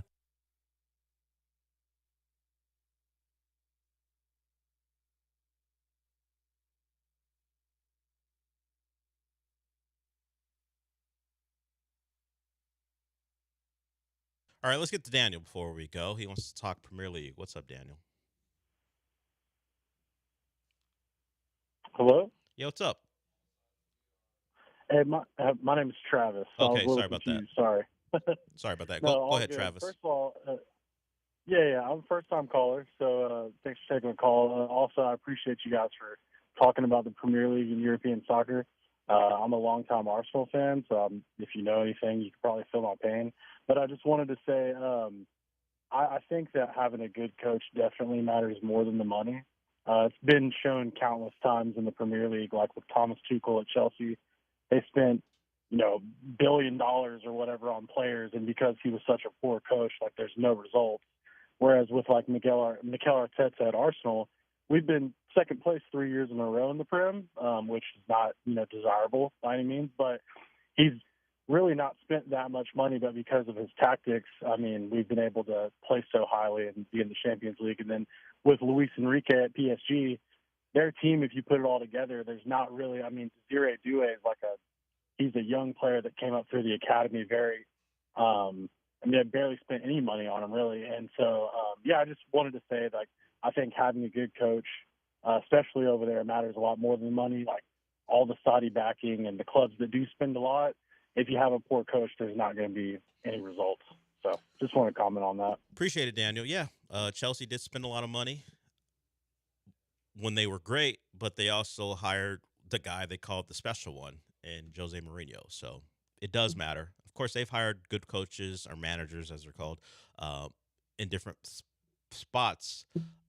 But as he laid out for you, there are times where you spend a lot of money, it doesn't work. That is a real thing over there in the Premier League. Over here, particularly in sports where the money is uneven, and that's mostly college sports, the money generally goes out and gets a great coach, and if they whiff, they'll keep trying. Like if we go by Texas had the money to buy or pay, the best available coach on the market at times. Now, they may have had something with Nick Saban, didn't work out, but they have tried. Hot name coach. It wasn't the money. Yeah. Those coaches just weren't right for Texas. And then Sark, hot name coach, big assistant from a big school. They appeared to hit on him. So the money is consistent. You just have to make the right decisions. And it looks like Texas has got that decision right. It doesn't always work. And he's right on that. I guess what I would say is give me the money and we'll figure out the coach. Because if you don't have the money, you can't get the coach. Or the coach will leave. Yes. A team with money will just hire your coach away from you. And that happens in the Premier League too. Yeah. A team like Brentford lost their coach. They've been a good team in the Premier League for the last 5-6 years or so. London-based team, I believe. They lost their coach to a bigger club because that club has more money. He'll get a chance if they do well to play in the Champions League. Those opportunities didn't exist at Brentford. So it happens.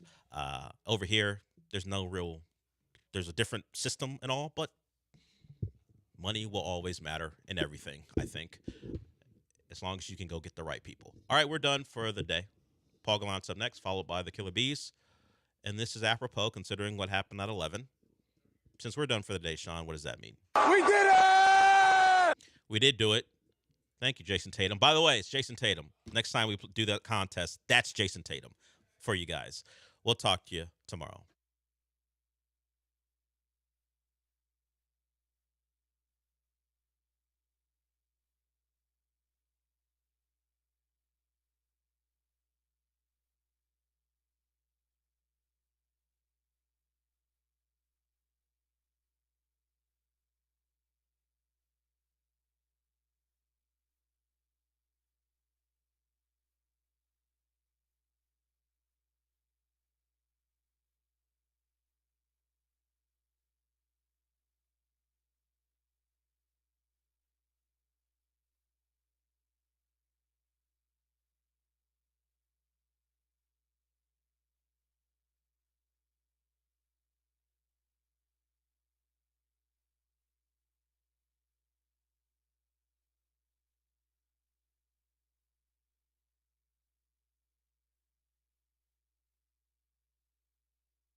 That ball hit pretty well to right, going towards the corner is Sanchez, and he'll watch that one hit the foul pole. 2-run home run for Bregman.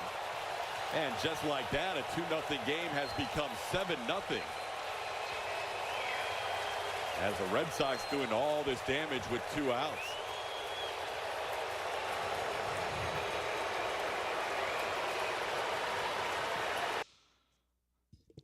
It actually got worse. Good God. Astros got their asses kicked last night by the Boston Red Sox. 14-1, the final score. Ugh. Any positives from this one? Jeremy Pena had 3 hits. That's neato. Spencer Arrighetti was better last night than he was in the start before. Huh? Did have 5 walks. If Alex Bregman was still playing for the Astros, I mean, that would be cool. If he hits a home run off of the right field foul pole, do we get anything? Seriously, I'm asking for a friend. Could I get maybe $5 off of El Tiempo Margarita? Just a coupon to bring it down from $23 to $18. It's the actual price is $23. A lot of people have been asking if El Tiempo Margaritas really cost $300 over the last couple of days because I had a little post blow up over the weekend. It would be nice if that did anything, but I don't think it does now that he's a member of the Red Sox. And making matters worse, R.I.P. to the Houston Astros' reign alone atop the American League West. It's a nice couple of months, you know? Like that one president who lasted a couple of months. June 3rd to August 13th of 2025. It's actually longer than the presidential term of William Henry Harrison, who served 32 days in 1841, inaugurated March 4th, 1841, died April 4th, 1841. Whoops.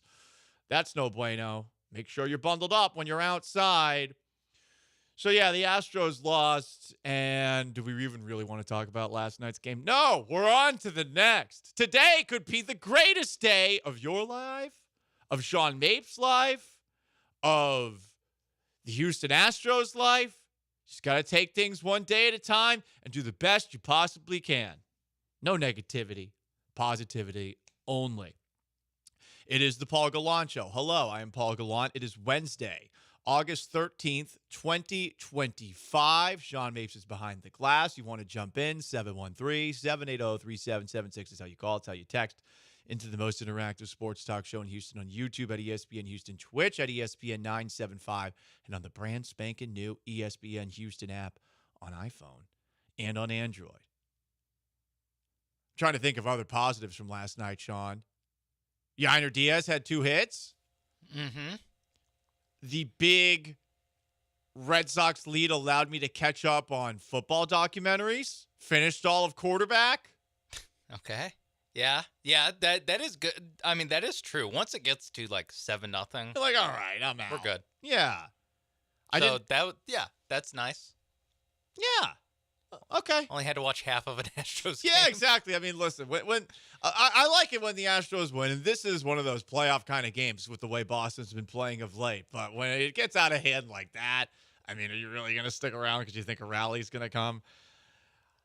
I'll just say this. Look, the bats last night, you got to give them more than that. Arrighetti's still working his way back, and the bullpen is severely hamstrung. More on that in a moment, but you got to give me more than one run. It can't be just Jeremy Pena with 3 hits and Yainer Diaz with 2 hits and pretty much a zilch from anyone else. Yeah, I mean, Christian Javier on Monday night and Arrighetti last night. Arrighetti had more walks, but scoreboard, they left the game with the scoreboard at not the same, but the same for the Red Sox. They both gave up 2 runs. Yeah, exactly. The difference is, well, A, the bullpen, B, the lineup just didn't do enough. Like that to me is why, like, when they lose like 3-0 versus 5-1 versus whatever the score ended up being, 15-1.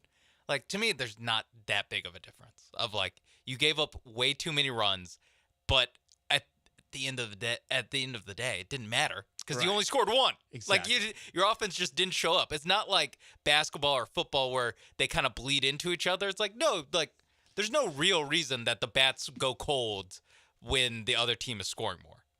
No reason whatsoever. It's just an independent thing. Like, no one did their job last night. The bats didn't do their job. The bullpen didn't do their job. Getty, not a great start, not a good start. Just a Somewhere fine, in between. Yeah, just a fine start. If it's his second start back, I will gladly take it. I'm not a fan of Juggalo Trey mowing down all of the Astros. No, Dustin May, the way that he did. He's recovered from nearly dying from choking on lettuce. Good to see that he is back, taking a little bit of time off of the mothership over in Austin, where he lives now. We do have a call at 713-780-3776. That's how you call. It's how you text. We have Sully from Somerville calling in. Sully. Yeah, Gallant, right? Whoa. I bet you wish you were still a Sox fan right now, you loser. How about Alex Bregman porking you guys the way he has these first 2 games at Dyken Park? You guys should pick up how we steal signs because we're better at it than you thanks to Alex Cora. Again, you're a bunch of losers. You haven't won a real World Series. Unlike us, we got 4. And get this, the Pats are going to be better than the Texans this year. Drake May for president. I hope you wear your finest Letterman jackets for when we put you in a box Whitey Bulger style. Whoa. That's violence. Making Whitey Bulger references here. He also did a lot for the community. He did a lot for the community. People up there don't talk about that nearly enough. You know? Yeah, Red Sox fans are going to talk to bleep. They are. I don't know if Patriots fans should be talking bleep. Yeah, quite so fast. Drake May stuff is very speculative. Yeah, I would agree on that front. I'm excited. Letterman jacket stuff is the Letterman jacket. That's fair. They have that. That's fair. They have that forever. Sadly. Ugh.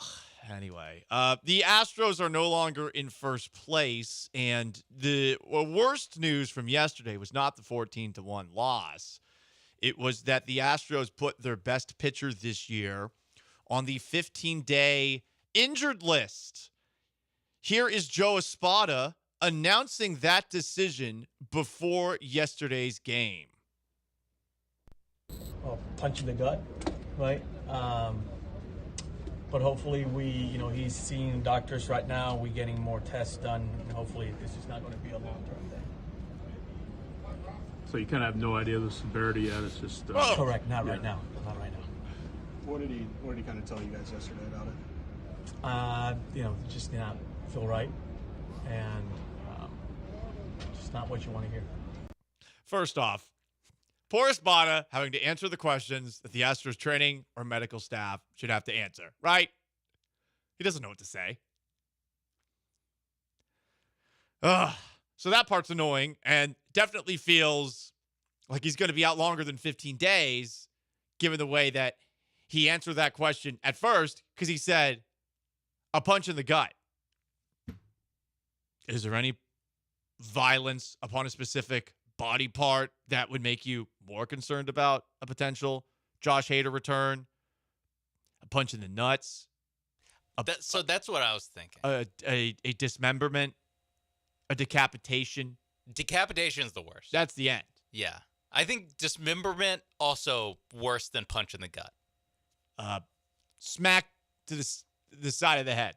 A slap to the face. That can almost be a good thing. Worse than a punch in the gut or the I think same? it's better. A slap in the face, that's like we can respond. Okay. It like wake you. I think punch to the gut and kick to the nuts. Those are about the same to me. Punch in the gut has you actually punch to the gut might be worse. Doubled over generally on the ground. And I don't like that kind of thing. Though generally, because the people that I have fought in my 2-4 career lifetime record have been taller than me, it's very rare that I've actually been punched in the gut. I've usually been punched in the face. And I would rather be punched in the gut than in the face, even though if you get punched in the gut, I mean, you might be doubled over. Could be internal bleeding, a little hemorrhaging or something like that. But a punch in the gut, Josh Hader's on the 15-day IL. He is seeing doctors and receiving additional tests. The team is unsure of the severity of this shoulder strain as it is currently diagnosed. Shoulder discomfort was the original diagnosis. They do not know about a timeline for his return either. It is his first trip to the injured list in his 9-year major league career, which is also concerning. He has been to the COVID injured list before, so at least there's that. Ugh. I would kill if this was just COVID. Yeah. Instead of multiple doctors need to look at his shoulder. I miss COVID injured list trips. That was nice. Those were the days where you knew it wasn't PTO. that big of a deal. Yeah. The guy gets a little bit of rest, but he'll be back. Yeah, there's like one out of every 1,000 people, or at least athletes, where it's like, oh, actually, he's done for the season. Mm-hmm. There's a picture, I think on the Red Sox actually, that was like that. Yeah, but, I think so. Yeah, no, nothing about this has me feeling better than yesterday when the news, I guess, was first brought that he wasn't available for Monday's game. And everything that we've heard since then is just like, it's just the classic Astros thing of like, we're going to make this seem worse than it already seemed in as quick a time as possible without any update. That's what they do. No way that they're unable to determine the severity of this. They're going to have to do additional testing. And as it turns out, he'll be back when the 15-day IL's over. I just don't see a road where it's just like, yep, this was just a 10-day injury. Just need to stop pitching for a while. You're good. Is it a good sign that Joe Espada said he's not naming anyone as the 9th inning guy or the 8th inning guy in the interim? I mean, not really. I mean, because we all know it's going to be Brian Abreu when he's right. available. Exactly. So unless they're bringing Ryan Presley back, that's the only reason. You come along for a long time, run on for a long time. If Presley sooner comes back, or later gonna cut you down. Sooner or later, if Presley comes back, I don't think he'll be the closer still. Yeah, I hope not. I think it would be Brian Abreu. And it's definitely not Hector Neris because he got DFA'd, which I think everyone's happy about, honestly. He got his 10 years of service time. Congratulations. 2022 Astro to come back. 713-780-3776 to call to text. YouTube at ESPN Houston. Twitch at ESPN 975. First off, just in response to the injury from the 409, might as well assume it's going to be the 60-day because the Astros training staff and doctor don't have a clue. I agree. I totally agree. I'm treating it like he's out for the season. Mm-hmm. I totally agree with you there. Also, we have a couple of people debating what's the worst kind of punch to take. Oh, yeah. At least it's a punch to the gut than a slap to the face. Slap to the face is more disrespectful. Yeah. Yeah, but it hurts less. It does hurt less. And you can generally strike back immediately after a slap to the face. Punch to the face, that's worse. Right, I agree. From the 713, a kick in the nuts is literally both a kick in the nuts and a punch in the gut at the same time. It's a twofer. That is a great point because you do feel the pain in the lower abdomen up to your stomach. Yeah. I was just thinking, if someone said, it was a real kick to the nuts when XYZ happened versus it was a real punch to the gut when XY. Punch to the gut makes it seem like someone died. Kick in the nuts, it's like, that sucked. Turns out that, I don't know, whatever. Some minor inconvenience. From the 281, liver shot all day. The liver shot's terrible. Does that kill you? No, but I'm sure there's the risk of that happening. Okay. Yeah, it does seem like that would be probably like when guys really played with bad. lacerated spleens and stuff. God. Where you're just like, what's the move? And this is in kung fu movies where they do the thing and it stops your heart. Wasn't that in Kill Bill? That's how. I think you're thinking of Kung Pao. Kung Pao Enter the Fist? Yeah. I think in Kill Bill there's some sort of she does this little dance, TikTok dance, and essentially kills Bill. Spoiler alert. Yeah, no, I know what you're talking about. Okay. Embrace debate. What's the worst kind of punch. Is it in the gut? Another texter said, hey, at least Chas McCormick might be the closer now. Well, I saw the tweets. Yeah. They didn't get me back tuned in. No, that doesn't. It's not. Honestly, it's not funny. I'm still on my knees after getting punched in the gut. Jeff has a thought on the Astros at 713-780-3776. Jeff, what's up? All right, guys. Yo. Hey, a foot in your ass probably wouldn't feel too good either, I guess. That's a good one. But anyways, a lot of flesh there. A lot of flesh there, Jeff. I do think, like, if you're going to get hit anywhere, I'd prefer, and this is, you know what, isolate this soundbite all you want. I'd rather get hit in the ass than get hit anywhere else. I think my donk can take a pounding. Anyway, Jeff. Yeah, so I was just kind of worried, as we all know. I think our starting pitchers are starting to come back. We're really going to have to lean on them because I've never, unlike popular belief with Hader, I've never been sold. I understand his stats, and I've seen him give up a lot of home runs lately. He was making me nervous. I don't know, Jeff. But with Neris, Jeff, he's been their best pitcher this year. Dubin, and King. Okay. Well, Neris is gone. King, I trust. Neris is gone. Dubin just came back. It wasn't a great first night back. I think our starters really got to step up at this point. For sure. Along with our bats. I'm with you on that front, Jeff, and appreciate the phone call. The starters are going to need to step up, and the bats have to carry their weight. Because the pitching, and I would say the spot starting pitching in particular, has really been carrying this team all year. Disagree with Jeff's point on Hader. Hader's been the Astros' best pitcher this year, and Hader is arguably the best closer in baseball this year. He was an all-star for the American League, you know? So to not have him, it really does expose the limitations of your bullpen because Brian Abreu you trust, but Jeff was going through some of the names. Is it Bennett Sousa? Is it Steven Okert that you want in high-leverage situations? Dubin had good numbers, but he was on the injured list for a while. Yeah, no. So and I remember his work from previous seasons. And then he pitched last night, right? I think he gave up a home run to one of the many Red Sox that hit on. Everyone who came in did not do well. The bullpen. This was one of those games where you're like, oh damn, not having Josh Hader is a really big problem. Yeah, and there's a little bit of, if you want to like bright side it, it's like at least they all had the bad game at the same time. Hopefully they all got it out of their system. Now they can rebound a little bit. But yeah, no, there's really no one that you're like in a high leverage situation. Who would you trust? Yeah, I'm with you. After Abreu, like the closest ones would be Sousa and Okert, and and then maybe King. Although he's kind of tailed off recently. He has definitely tailed off a little bit of late. 713-780-3776 to call in, to text in. Some people are texting in Rafael Montero. Come on. Hey. We're not that down bad yet. Give it a week. I think he's in Atlanta now, too. Let's see the actual diagnosis on Hader. Yeah, will we get one? They're doing additional tests for his shoulder strain that was shoulder discomfort. What will happen first?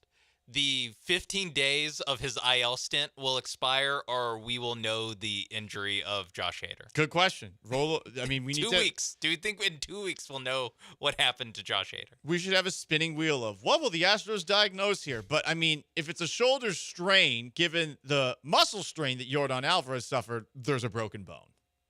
That they cannot pick up on their machinery for whatever reason, and they're probably not going to check it for a month, which would mean that he would move from the 15-day IL to the 60-day IL. A couple of texters are pointing out that the 5-finger death punch is definitely the worst kind of punch to get. Yeah, because you die. That's the one from Kill Bill. From the 832, any kind of punch that causes you to lose teeth is the worst. Bruises heal, but dental implants ain't cheap. That's true. Oh, that palm strike that Nick Cage does at the beginning of Con Air. That's kills right. That guy. Killed a guy. And he was a lethal weapon because he had served in the military. Yeah, exactly. For our He was a country. Green Beret. Right. Damn. That's the worst. Dear Sarah. Dear Sarah. I love you so much. As there's a prison riot happening. Yeah, exactly. What a great movie. It's such a good movie. Nick Cage. How much do dental implants cost in Texas? Single implant, $2,900 to $4,000. I was gonna say at least a comma's in there. Holy crap. Yeah. I was hoping like $1,000. Damn, dude. Well, I'm glad that I take care of my teeth the way that I do. Ow. I don't know why this is the first thing that comes up after how much does it cost in Texas. How much does it cost to get a full mouth of dental implants in South Carolina? $20,000 to $80,000. Jeez, that's a lot. You're buying in bulk, so you're getting a deal, it sounds like. I would hope for some sort of discount. That's like 30 there. of them for $20,000. From the 281 in high school, the hurricane punch hurt the worst. Hurricane punch. What the hell is a hurricane punch? Just the wild swinging? I honestly, that doesn't seem like it would hurt at all. Hurricane punch. Oh, it's a drink. Oh, my bad. That's stupid. Bad job by me. Yeah, we're in here. We're in the lab doing Joe Rogan MMA breakdowns. Yeah, exactly. We were thinking sports, but no, this person was sticking to actually my wheelhouse, which is the booze. I did have a Texas Twister at BB's Cajun Cantina on Friday, and it was half hurricane, a sweet rum-based cocktail often associated with New Orleans and Mardi Gras, mixed with a margarita. It was really good. I enjoyed it. So, all sorts of different punches, everybody. From the 713, Bruce Lee's 6-inch punch. That's what I was thinking. Okay. That's the thing where, like, I think that's the one where, like, you put your fingers up to someone's chest and then you just, boom, right there. Yeah. From the 832, punched a wall, caught a stud, needed surgery on my hand. Talk about expensive. Damn, Kyle. I'm assuming you're a Kyle. There used to be an online joke that Kyle's punch drywall and drink Monster Energy. Yeah. And if your name is Kyle. I think Halo was part of that. Yeah, too. he was mad. He got double killed. From the 832, personally, I wouldn't want to be. Can I say this? I don't think I can. It involves a tongue and a punch. I got it. Combine the words. Yeah, I don't know if that's allowed, but we combined them, sort of. From the 512, a buddy of mine once got punched by a guy with a roll of quarters in his hand, had a black eye for like 6 months. He probably broke an orbital bone. Goodness gracious. That's also, what kind of That's some CIA stuff. Yeah. What is that, like Bob Odenkirk and Nobody? That movie, that Nobody 2 that just came out? First one's actually pretty good. What else do we have? From the 215, the 5-finger death punch is pretty good. Sounds like it would be a good drink. It really does. El Tiempo Margarita, that's a punch. Some would say. It definitely packs a punch. Mm-hmm. You can only have one. That's how much of a punch it true. packs. That's true. It is like the 5-finger death punch. I do not know what... I've heard this term a bunch. I know. It involves a horse-like animal and a punch. Donkey? A punch of the donkey variant, yes. I don't know what that means. I truly don't. I imagine getting kicked in the head by a donkey would hurt. Yeah, that will kill you. Okay. Getting kicked in the chest by a horse kills you. I like how everyone's just texting and see aren't we so good at not talking about the Astros losing 14-1? We're great. Just distraction. This is the most interactive sports talk show in Houston. 713-780-3776 to call to text. Who's been soft in the world of sports? And up next, after that, we'll continue to not talk about the Astros because I saw arguably the scariest, most terrifying story I've ever seen from a Houston TV station. First, let me tell you about my friends at St. Arnold. You know that St. Arnold has a beer for everyone. Their beer garden has a place for everyone. And for private events now, they've got a space for everyone. You can have your private event at St. Arnold. Weddings, family reunions, big birthday bashes, company happy hours, trade shows, corporate meetings, holiday gatherings, everything can be held at St. Arnold. Whether you got a group of 20 people or 300 people, they've got 2 different spaces for you that are going to be able to handle all of that. Both of them, the Investors Pub for smaller than 100 and the large group area, the beer hall, have full audio-visual capabilities, projector screens, and offer a full in-house catering menu prepared by the St. Arnold chef. Their food is really good. Underrated part of going out to St. Arnold's. A very fun place to hang out. And, of course, our company party is going to be there on September 5th, where we get to hang out with y'all. And they have beer for your event, the freshest St. Arnold beer in the world, straight from the source. Wine, cider, root beer as well. Book your event now, especially with the holidays coming up. Halloween? Want to have a Halloween party there?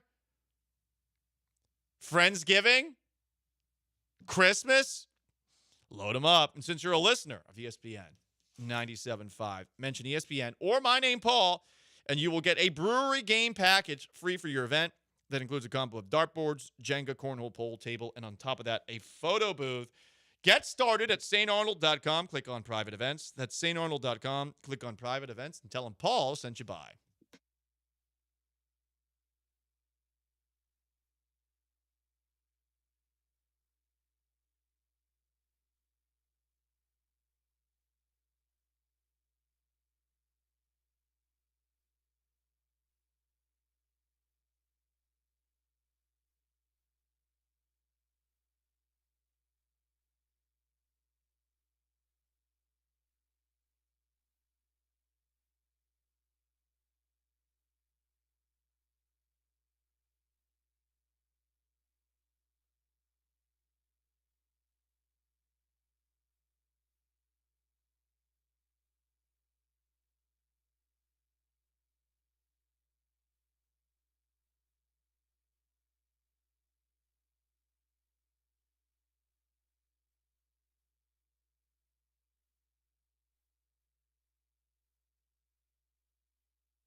This is the Paul Gallant Show on ESPN 97.5 and 92.5. From the Veritex Community Bank Studios, here's Paul Gallant. Most interactive sports talk show in town. Astros lost 14-1 to the Boston Red Sox last night, looking to win this 3-game series at Daikin Park tonight. First pitch, 6 o'clock. Alex Bregman, a home run in each of his games back at Daikin Park. That's definitely rubbed it in just a little bit. And honestly, ever since they had that 7-3 lead over the Red Sox Monday night, and the Red Sox have been kicking their ass, much like they did that Astros-Red Sox series at Fenway back a couple of weeks back. So on the hill for the Astros tonight, and I mean, when the bullpen's working as much as the bullpen's been working the last couple of days with 5 innings from Christian Javier, then 5 innings from Spencer Arrighetti, and no Josh Hader for either of those, Hunter Brown's going to need to do a Hunter Brown thing. I would prefer 8 innings, perhaps a no-hitter. Asking a lot out of this guy, especially against this red-hot Red Sox team. 8 innings, no-hitter, hand the ball to Brian Abreu, who then finishes the no-hitter, right? Correct. Okay. So that's combined the plan. No-hitter. Got it. Not his best start against the Yankees. He did look actually pretty good against the Red Sox about 10 days ago or so. He did throw 7 innings against Boston. He just didn't get enough run support because the Red Sox lost 2-1 in 10 innings Friday, August 1st. Yeah, the Astros lost that one. Yeah, that was the Apple TV matchup with the Red Sox. So many of those freaking Apple TV games. We're done. We are. Right? Mm-hmm. I think so. A bunch of people are still texting in, by the way, the worst kind of punch. Someone says getting punched by a kangaroo. Well, wouldn't it be a kick? I've seen jacked kangaroos who have massive arms, but I feel like a kangaroo is going to scratch you with its arms and try to kick you with its legs. Remember that video of that guy whose dog was in like a headlock from a kangaroo, and he just walks up and hey mate, you get off here, you stupid player. It's weird because the kangaroo looked like it kind of squared up too, and then the guy punched the kangaroo and he just ran off. Yeah, stupid ass kangaroo. Yeah, I'd love to eat kangaroo. Never had it. Apparently, since there's so many in Australia and they're a-holes, they eat them. I mean, I'm assuming it's red meat. Probably a little gamey. I would assume it's somewhere between ground beef and venison, probably closer to venison. I was thinking venison and rabbit, where it's like because of all the hopping. I guess that's all there. That's fair. Hey, that's listen, all there. I wouldn't know either. I ain't no Aussie. I never had Vegemite. Anyway, time for Soft Boys every Wednesday at 12:30. Who's been soft in the world of sports? Got a fun nominee right out the chute.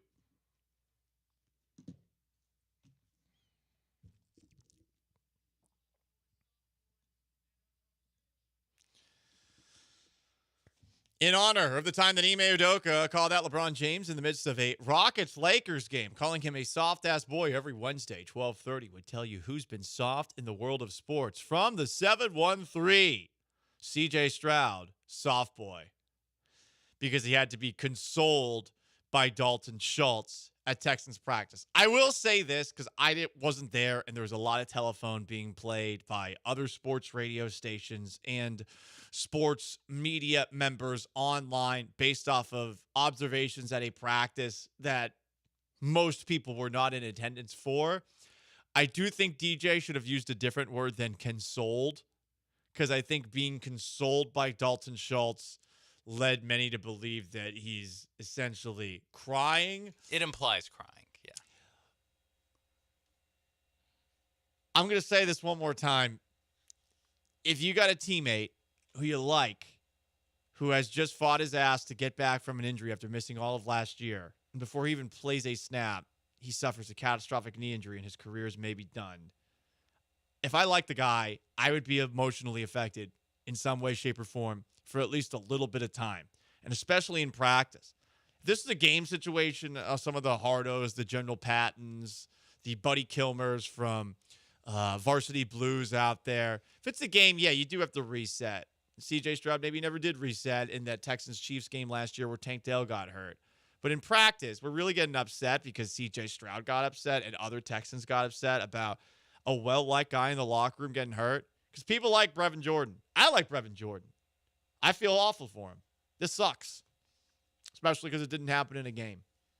So I'm imagining he's going to get put on. He already is on the injured reserve. And we'll see if next season he's able to bounce back from this one. But, you know, you have 2 injuries and you miss 2 straight seasons with injury. I'm not feeling so great, especially when athleticism is the number one thing for you. Were the Las Vegas Raiders soft for how they handled their preseason game? It was a Seahawks reunion of sorts for former Seahawks quarterback Geno Smith, who honestly saved his career with his time with the Seahawks. I mean, they went from Russell Wilson to Geno, and Geno actually gave them a couple of competitive seasons, which was very surprising. I remember when I was up in Seattle, I think Geno Smith had gotten pulled over for a DUI, and I was thinking about all the bad times that he had with the Jets and his bad body language with West Virginia, and I was wondering if he was going to get cut potentially. He never did, and I remember no one seems to remember that he got that DUI. Whatever, I guess it doesn't really matter. But Geno Smith, while entering the field in his return to Seattle, saw a-hole looking Seahawks fan. And there are lots of Seahawks fans like this, I can attest. I think Seahawks fans have a very high percentage of douche nozzles. So this guy's holding up a sign while wearing a Lofa Tatupu Matt Hasselbeck era Seahawks jersey, the really ugly ones that look like submarines, that said that Geno Smith or Jamarcus Russell, bigger bust. Geno gave this guy 2 middle fingers on his way out of the tunnel. Not walked up to him like you suck too style. Right, and hopped to the side as doing it. And boom, 2 birds. Max Crosby, the best player on the Raiders, their fearsome pass rusher, also did the same thing. And then Pete Carroll, who, by the way, was also making his return to Seattle, jumped up to try and take the sign away from the fan. Is this soft behavior or is this cool? After the game, Pete Carroll was asked about Geno's double bird salute. Geno Smith was seen at the Seahawks game making an obscene gesture, like at a fan with a sign. Oh, yeah. Did you see what the sign said? Yeah, I saw it, yeah. Next question. I love Pete. I love him. I miss him. I hope he does well with the Raiders. Also, that reporter's question is soft. Made obscene gesture. Obscene gesture. You pussy. That's I mean, crazy. it's middle fingers, dude. You didn't see one on your way into work today? I guess we don't really see as many middle fingers in Houston because, guns on the road. You gotta be careful. Yeah, you got to be careful, especially on Westheimer. They're cracking down, though. Don't worry. But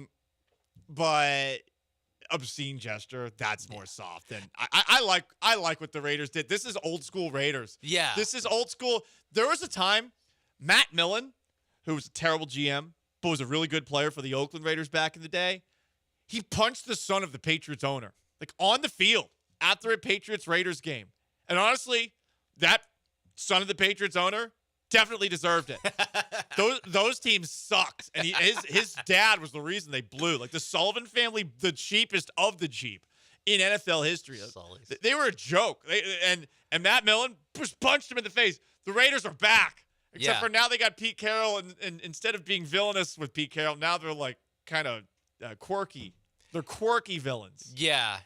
Because I think Pete Carroll was jumping up into stands to take it as a trophy, not as a confiscated. I don't know. I bet he would have ripped it in half.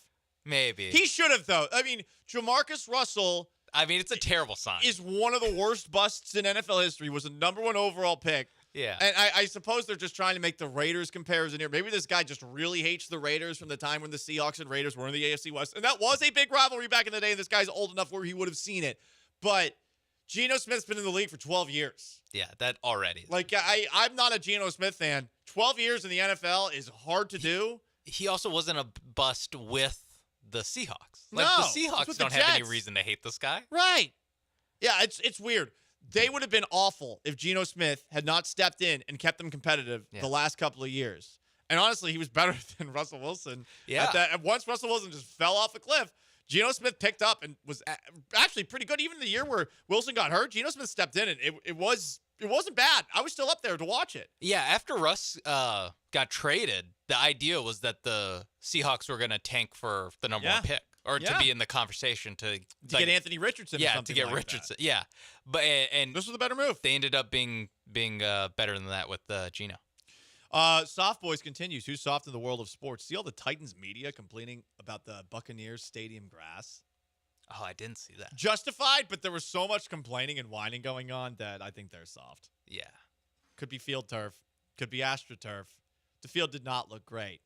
Browns head coach Kevin Stefanski said this after a fight between Browns player Rayshon Jenkins and Panthers player Xavier Legette in preseason game number 1. This was the sideshow to Shedeur Sanders' debut, saying this: their player got off 3 punches before our player threw a punch. That's a great opportunity for them to lose their guy, so we keep our guy. It's our advantage. We negated the advantage by retaliating. So that was not a smart play by a smart football player, a smart man who I have a ton of respect for. We got to learn from that. We can't let aggression bait us from getting thrown out of a game. TL, DL, take punches and don't get punched if you're a Cleveland Brown. Gut punch? Face punch? Butt punch? Yeah, all the punches that we're talking. Punch to the gut. Mm-hmm. I mean, you would not want to take a punch to the gut. That's the one place where your armor does not protect you. Shoulder pads, you're good. It is crazy that people punch each other while their helmets and shoulder pads are on. It's insane. But it's just like the primal, or like I think it just speaks to like when you're ready to fight someone, like you're not thinking like, wait, he has a helmet on. Yeah, exactly. But yeah, also not normally. I get what he's saying. But the TLDR of take punches, don't get punched, that's like normally the opposite of what coaches are saying. Yeah, exactly. What he says makes sense, but it's kind of lame. Yeah. It's soft. Odell Beckham Jr. Do not congratulate him for retiring. There was a post by a fake Adam Schefter account that said Adam Schefter's retiring. It showed a picture that I'm sure was AI of Odell Beckham Jr. and what appears to be his son looking at MetLife Stadium and sitting and looking at it. It was very basic, Grammy, but it was fake. And Odell Beckham Jr., who has blocked me on X, posted this: no, seriously, please stop reading everything on the internet and stop texting me happy retirement before you piss me off. He wrote with a trio of crying emojis. That will get no response. I promise you the day I'm done, I will let you know. He spelled it K-N-O. Again, if you text me happy retirement, I'm just gun, G-O-N, have to block you. 2 crying emojis. Thanks. LSU education on display right there. I was blocked by Odell Beckham Jr. once for saying, in response to one of his comments that featured a lot of just great English. So meta, bro. Blocked immediately. He responded to me 3 times, apparently. I have not seen any of the responses because he blocked me. Do not tell Odell Beckham Jr. happy retirement. Do not, please. Okay? There's another story about Jordan Hudson reposting a story that was critical of her. Jordan, babe, get off the internet. I get it. You're a hot chick. A lot of currency there.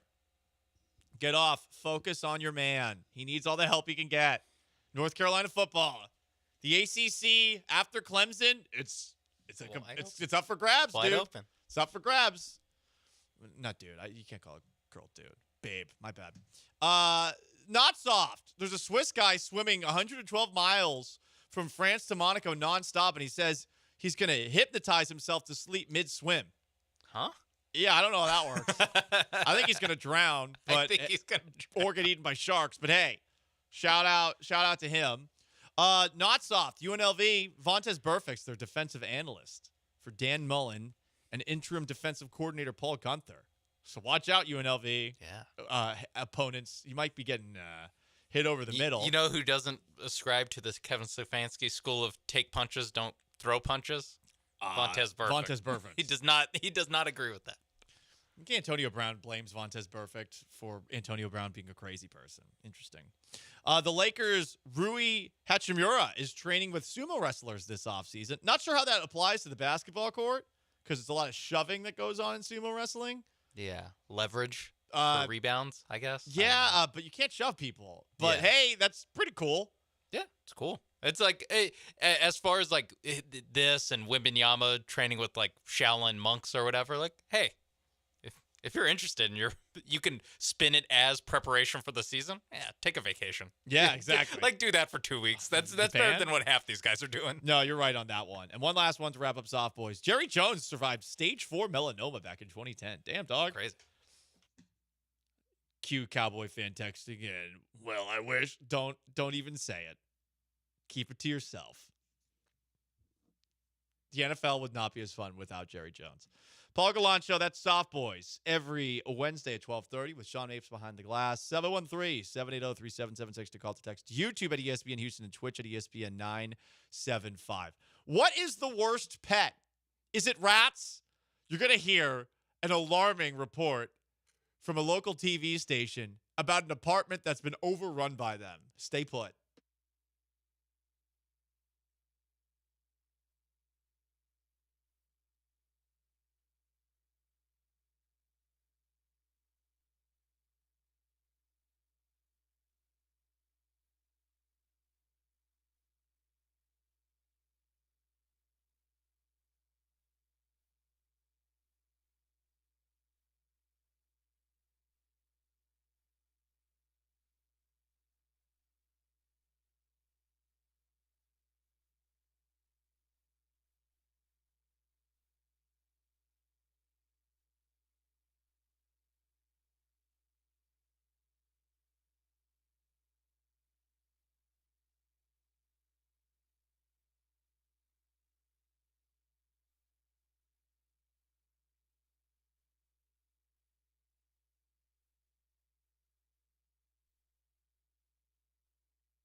It's the Paul Gallant Show. On ESPN 97.5 and 92.5. Live from the Veritex Community Bank Studios, here's Paul Gallant.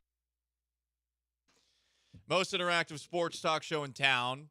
Astros lost 14-1 to the Red Sox last night and are now tied for first in the American League West with the Seattle Mariners.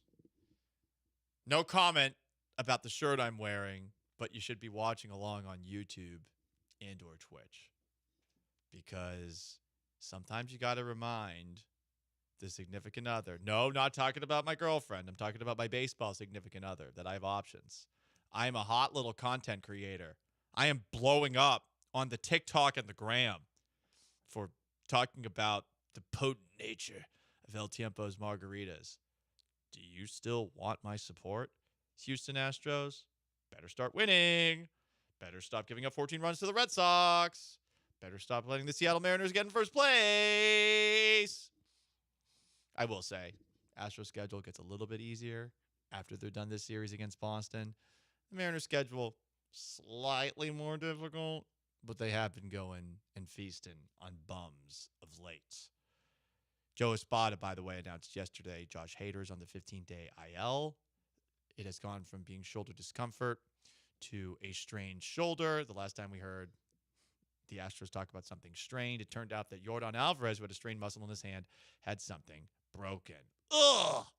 Anyway, what's the worst kind of pest? Is it a rat? A bat? Raccoon? Cockroach? A wasp? An ant? What's the worst?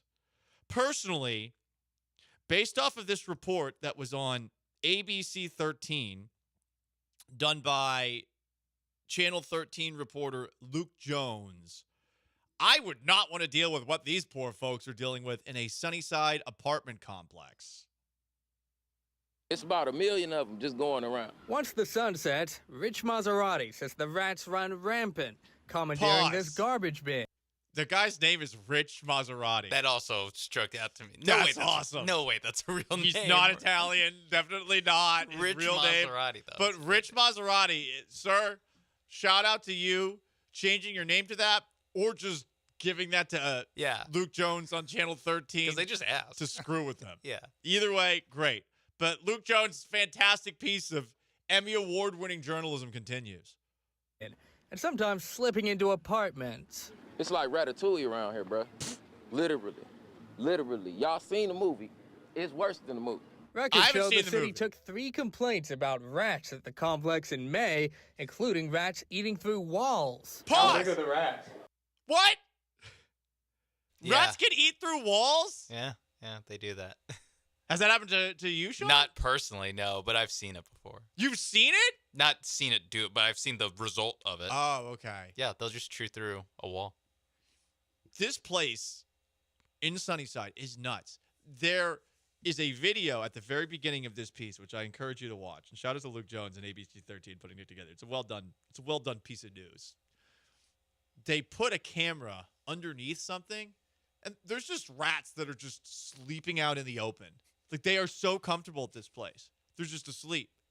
They're just asleep and chilling. Like, no fear of humans. Not trying to hide.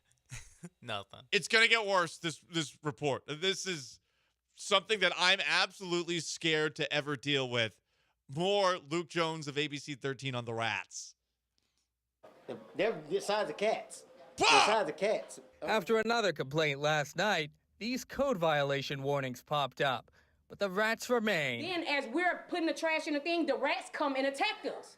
Like try to get the trash out of our hands. I gotta toss my trash like this. Rats aren't all that's rankling residents here. Dissatisfied with the quality apartment living advertised on the Cullen Park's website. A look at the city's records reveal 13 complaints in the last 6 months. You should see their ranging complaints. From overflowing trash to leaking sewage. Pause. To an elder. Some of it is maggots. Like, I read they just show like a list of complaints. And it's like a paragraph. It's a paragraph of all sorts of just absolutely awful stuff. Go back a little bit, Sean, like 2 seconds, because this next story is wild. I've never heard of this happening at an apartment complex. ABC 13 talking about a rat takeover in Sunnyside.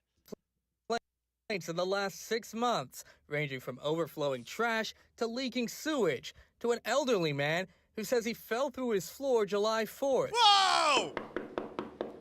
Happy Is there 4th. someone who could speak to us about all the code enforcement issues here? Not so much as a squeak from apartment management. Got him! The calls for accountability are only growing louder. So we have some tough questions that we want to know. One, how did it get like this with these doggone rats? That's one. Two, why does this trash look like this? A hungry rat's dream, a fed-up tenant's nightmare. Maybe you think some of the folks here just need more cats around? Good point. Righteous. Man, we need something. And they need something fast. Luke Jones, ABC 13, Eyewitness News. Luke, that was some great stuff, first of all. Second, that is just an absolutely terrifying situation to find yourself in. The headline on the story is Rants Run Rapid at Sunnyside Apartments. Quote, it's like Ratatouille. They should introduce some cats to the area. I mean, it's so many rats. I've lived in an apartment complex that was overrun by stray cats to the point where even I was annoyed by them. And I love cats. Yeah. I was putting like cayenne pepper on my doorstep because they would mark my door and it would smell awful every morning. And one of the things that I was told to do, you put cayenne pepper down. If they sit on it, they don't like it. But this place needs cats, first off. I saw someone text in, maybe these aren't clean people to begin with. No, I really think that this place just sucks. And there's some terrible apartment complexes in the greater Houston area. There was one that I was at when I first moved back here and I didn't have a job. And I was like, well, I'm just going to live in the cheapest place I have until I get a job. Constantly there was poop runoff from this like pipe that was at the foot of the stairs that went up to my place. By the way, one day I woke up and my balcony to walk down from these stairs was just gone because it fell. Thankfully, no one died there. Like, there's a lot of just absolute rat hole, sorry for the pun, apartments in the greater Houston area. This one is the worst. People are texting in worst kind of pest. Tick is up there, but ticks are bad because you get the Lyme disease from them. Yeah, and there's a little bit of like you can't see them. No, you can't. Or they're hard to see. They're hard to see, for sure. Yeah, so at first you're just like, what is going on? And then you realize you have a tick problem. Yeah. Rats, they're in your face. You know when you have a rat. You see them, and they're big enough to be aggressive, as these people were saying, because they have to toss their trash bags because they get attacked as they're taken out. They're big as cats. That's terrifying. HTX Rhino says rats can eat a lot of things. Yeah, that's probably true. Yeah, I mean, rats will eat their way out of a person when you put a thing on them, like in Too Fast, Too Furious. Ancient torture device in Too Fast, Too Furious. From the 281, the ex-wife is the worst pest. Ayo. Nice. Hot. Sorry about your divorce, sir. 713-780-3776 to call, to text. YouTube at ESPN Houston. Twitch at ESPN 975. And some advice to that texter, like don't bring up the significant other with your kid, I don't know, like 20 years later. Just a thought. I'm not crying. Paul Gallant Show. The Astros got shelled by the Red Sox last night. What's Dana Brown saying about all this? Are you down with Dana Brown? Stay put.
most interactive sports talk show in Houston. The Astros are tied with the Seattle Mariners for first place in the American League West. The reign alone atop the American League West, at least longer than William Henry Harrison's presidential reign, which was about a month. June 3rd through August 13th, they led by as many as 7 games, but 12-18 your last 30 with a red-hot Mariners team that's won 10 of 11. Yeah, now you got a tie, and let's see if the Astros can win this series against the Boston Red Sox to keep pace with Seattle, because the way Seattle's been looking, they got the pitching, and now they're hitting. This is going to be a pretty tough stretch run. And you got 40 days left. And I know the Mariners' history is the Mariners' history, but this year might be a little bit different just given the way that they are hitting for a change. Honestly, the only thing that can perhaps stop them is the marine layer when the rainy season comes, which is generally mid-September, early October. It's like right around the playoffs. It's not great. Anyway, you know how to jump in if you want. 713-780-3776 to call to text. YouTube at ESPN Houston and Twitch at ESPN 975. Dana Brown was on the Astros flagship earlier today. We do a segment once a week where we respond to what Dana Brown has to say. Are you down with Dana Brown?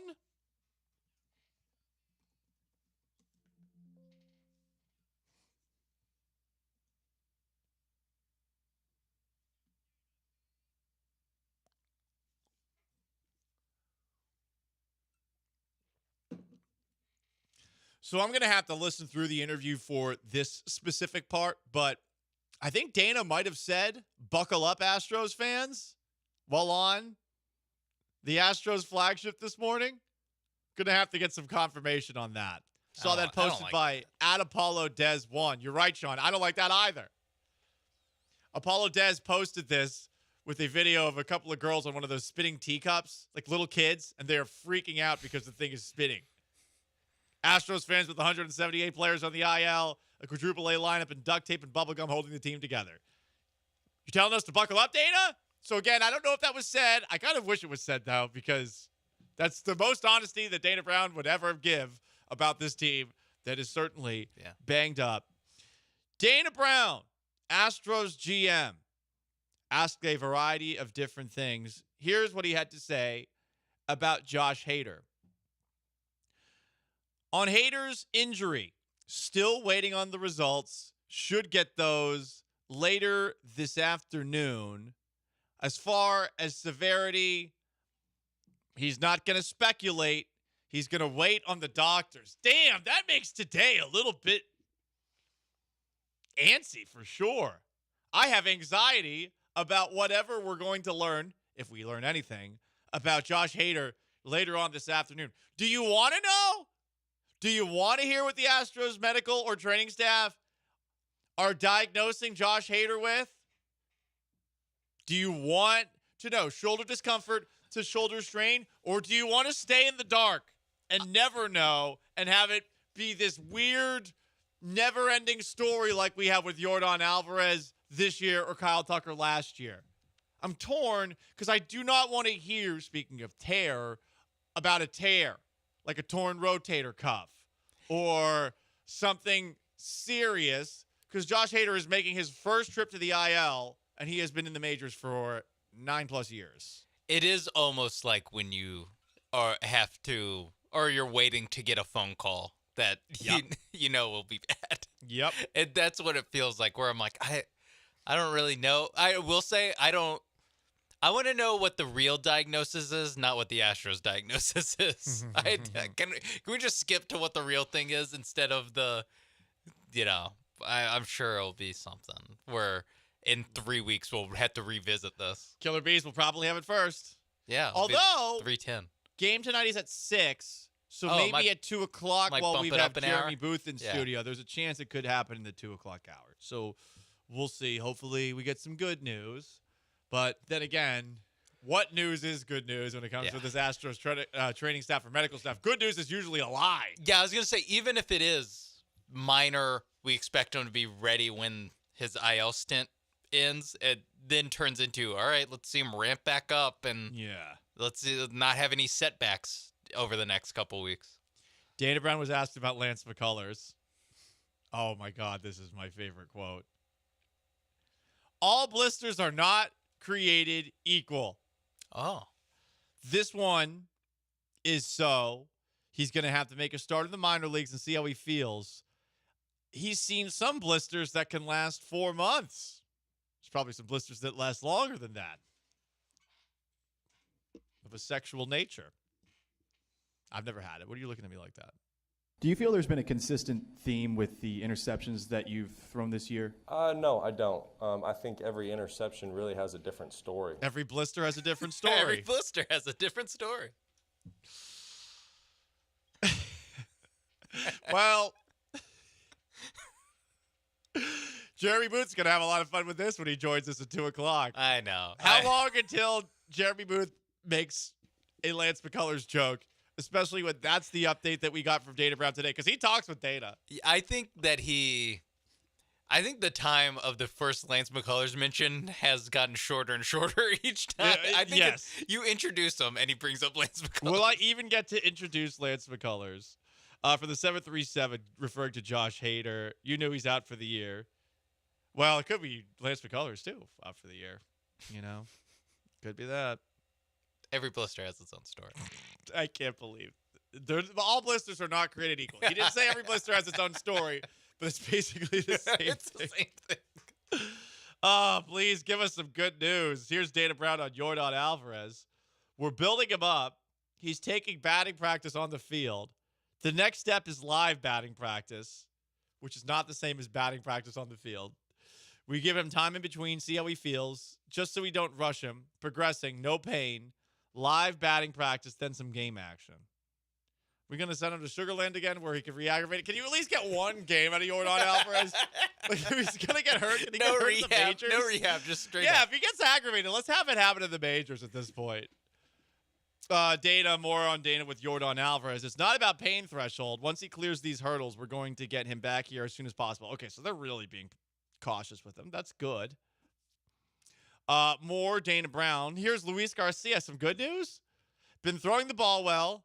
The velo's been down a little bit. Might be a little bit of a dead arm period. Oh, damn it. He was awesome his last start in Sugarland. His velo's down. I respect Dana's honesty at least. Yeah. At least he's being open and that he's going to have to. I assume a dead arm period is just he needs to take a week or so off. That sounds right. I hope. God, I hope so. Kind of waiting for that velo to tick back up. No soreness. So these are things that are positive. Okay. Could be his new delivery, too. Could be that. Can't get the same velo. Yeah. Okay. Well, hey, listen. We're at the point where it's like, I need Luis Garcia back just to have a guy that's back. Just give me he can be a bullpen guy. I don't care. Here's Dana Brown just talking about the stretch run. And about the last 40 games plus for the Astros. Buckle something? You ready? Okay. We're definitely approaching the final lap. We'll have to be strategically when we plan for days off. When we get to 20 to 25 games left, that's when you have to go full sprint. As far as urgency for the club, we've had urgency all year. Urgent, emergency, emergency, urgent. Hold that foreigner. There's a little bit of we are built for this. Yeah, for sure. It's of that same tone. Get that clip before the end of the segment, Sean. I love that. We haven't played Built for This in a while. And honestly, we need to remind ourselves that they are built for this. Everyone got hurt, I think. Because with us, the window is always open. Here's Dana Brown on the bullpen now without Josh Hader. This is the dog days of August. Bullpen's tired. Starting rotation tired. Position players tired. August is a difficult month. And in September, you find that wind to make the sprint to the finish line. All right, a lot of sprinting talk. We are built for this. I hope so. I would say a sprint, we're talking about a week as far as baseball is concerned. This is still marathon territory. Maybe it's a 5K. It's like yeah. It's like the 800 meter where you can't go like full tilt, but you're still going fast. You can go full tilt. One of my best friends in high school would go full tilt, and then he would You just collapse. tilt full. Yeah. Because he would just puke. I guess yes. straight. You can. Yes, that's the thing with the 800 is that it just kills you after you do it. Brutal. Yeah. Anyway, that's gonna wrap up Are You Down with Dana Brown, Astros GM. We react to what he said every single week. Paul Gallant Show, 713-780-3776 to call, to text. YouTube at ESPN Houston, Twitch at ESPN 975. How seriously should you take the Seattle Mariners? And you know what? On this dark day for the Astros, now tied for first in the American League West after a 14-1 loss, maybe you need a little deep steel blue pill. We got one. Stay put.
Mariners watch. They had a few things go their way today. We did not. It'll probably flip when we go to Seattle.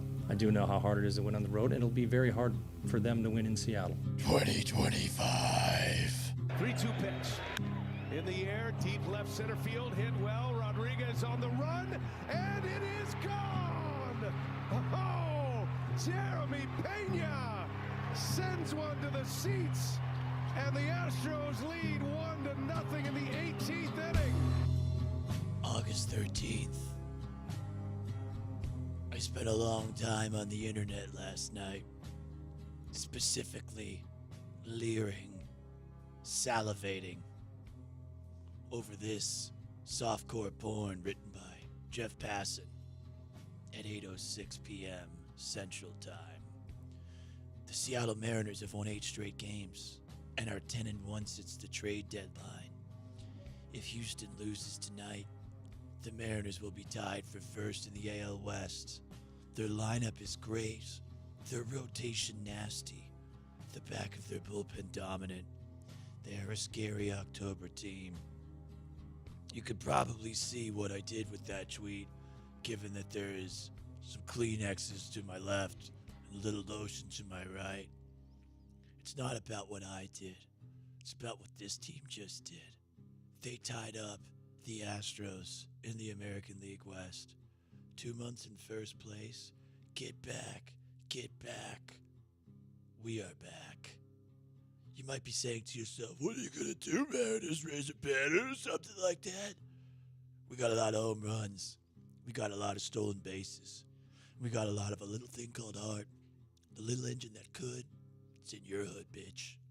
Mariners, watch out. I gotta say, they're playing great, you know?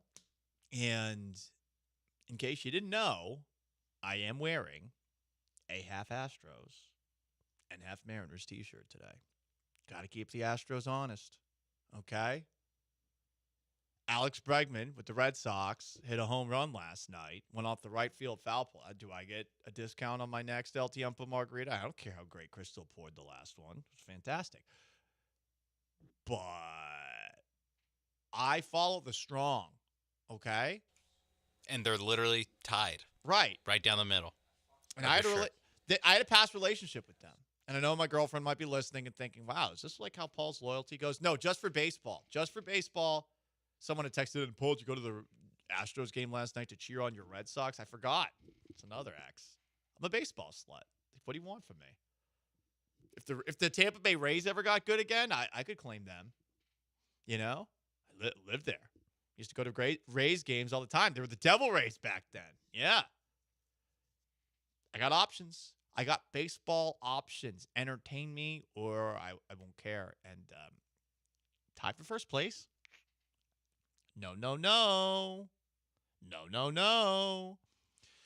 Anyway, it is the Paul Gallant Show, ESPN 97.5, 92.5, 713-780-3776 to call, to text. Texter asks this question. Can you please quote where that is from the blister quote from Dana Brown in case you missed it? Because that's a very fun quote.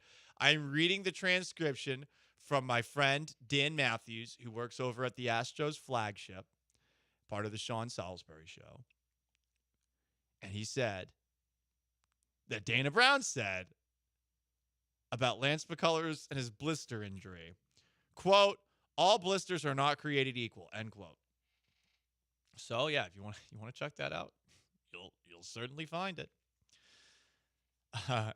Not Santa Post. You need to get Dan Matthews something nice for all the material he provides you guys with.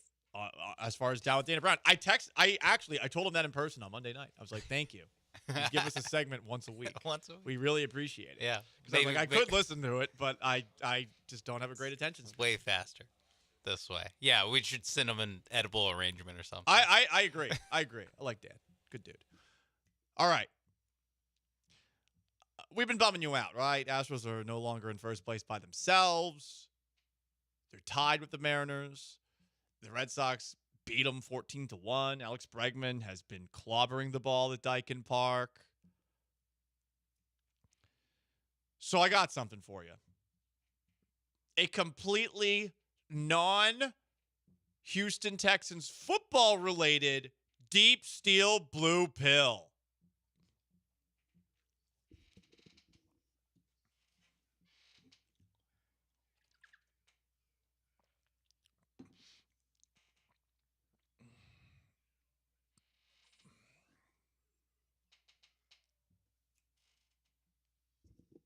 Texans swarm! NRG Stadium got a glow up, baby. There's bigger video boards with quadruple the resolution. Paul, those are sound effects. Why did you make those? Especially considering you once had a meltdown on the air because you went to the Journey concert and the venue nearly exploded as the stage caught fire and Journey was unable to perform. You also complained about the acoustic quality of NRG Stadium on the regular. That's true. That's true. And I will say I am a little bit disappointed that we did not see the addition of something that I talk about so much at Dyken Park. There will not be El Tiempo margaritas at NRG Stadium this year. If there already are El Tiempo margaritas at NRG Stadium, please let me know. That needs to happen. I don't know if the NFL has a anti-margarita liquor policy. Texans fans do get a little rowdier than Astros fans. So I could see him having that rule. Yeah, I kind of get it. But there's new food options. Oh. Truth Barbecue. Swarm. Kraft Pizza, which we had a couple days ago. Swarm. Let's go.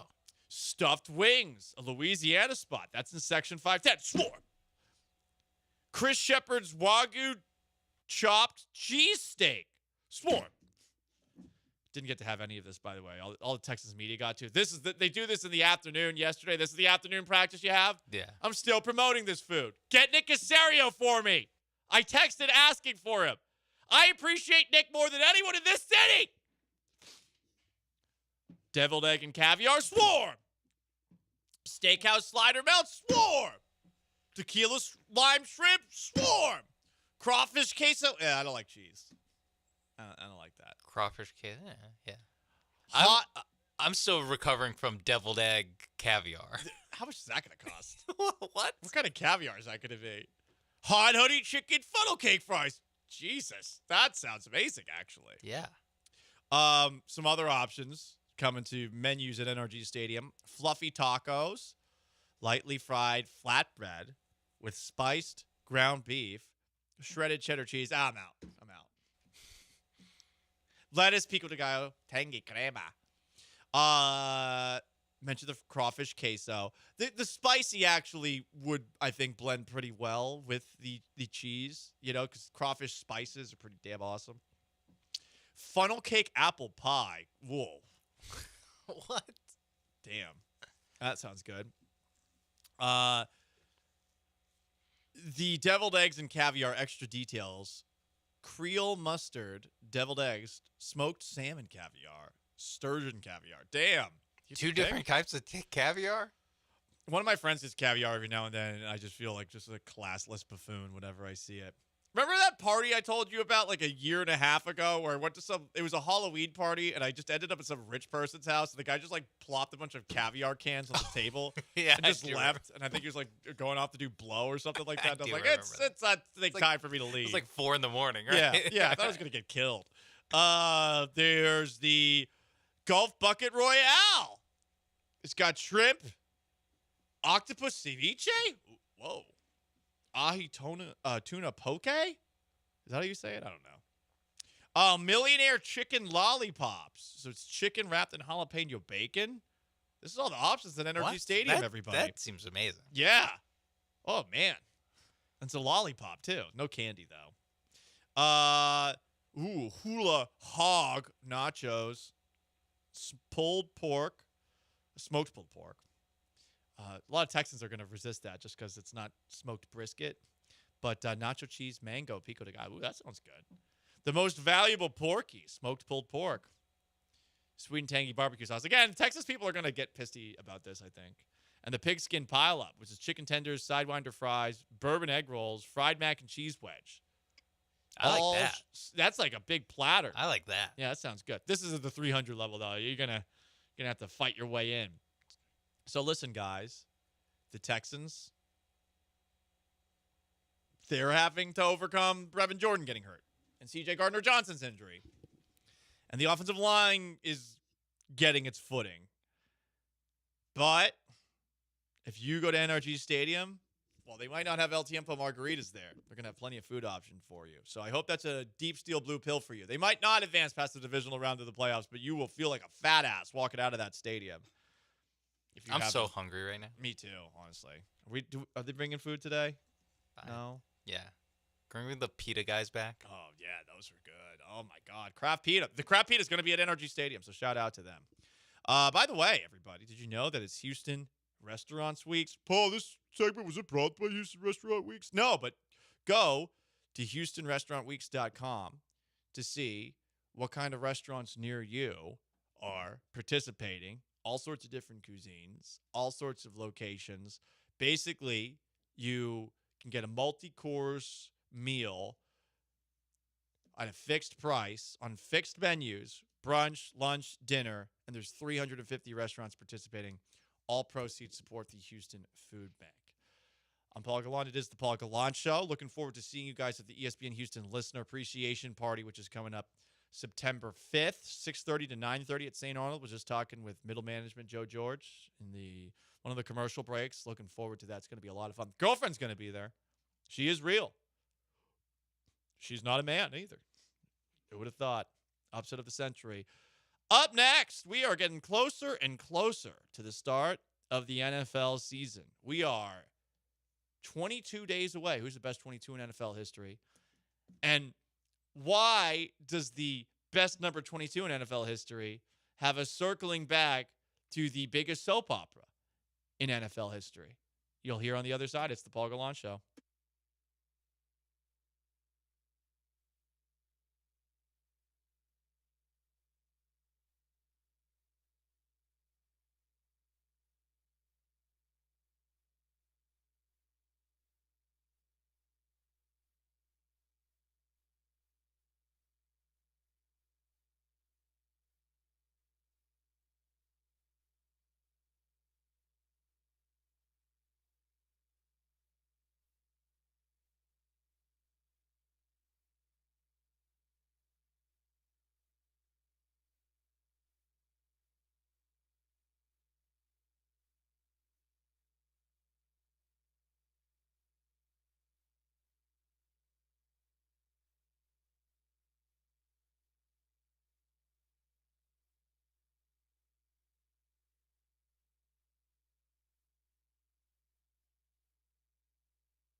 22 days away from the start of the NFL season. Holy crap, we are almost 3 weeks away from kickoff.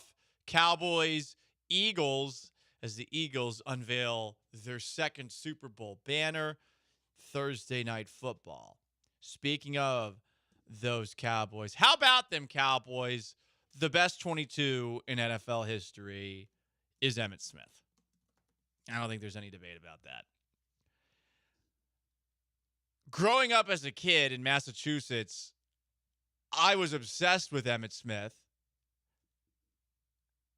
He's one of the reasons, having watched the Cowboys growing up and then becoming a little bit of a football dork, that I started rooting for the Florida Gators, because I had this video game where you could play as like the all-time Florida Gators team. So I would just be giving the ball to Emmitt Smith every single play in this video game. It was a lot of fun.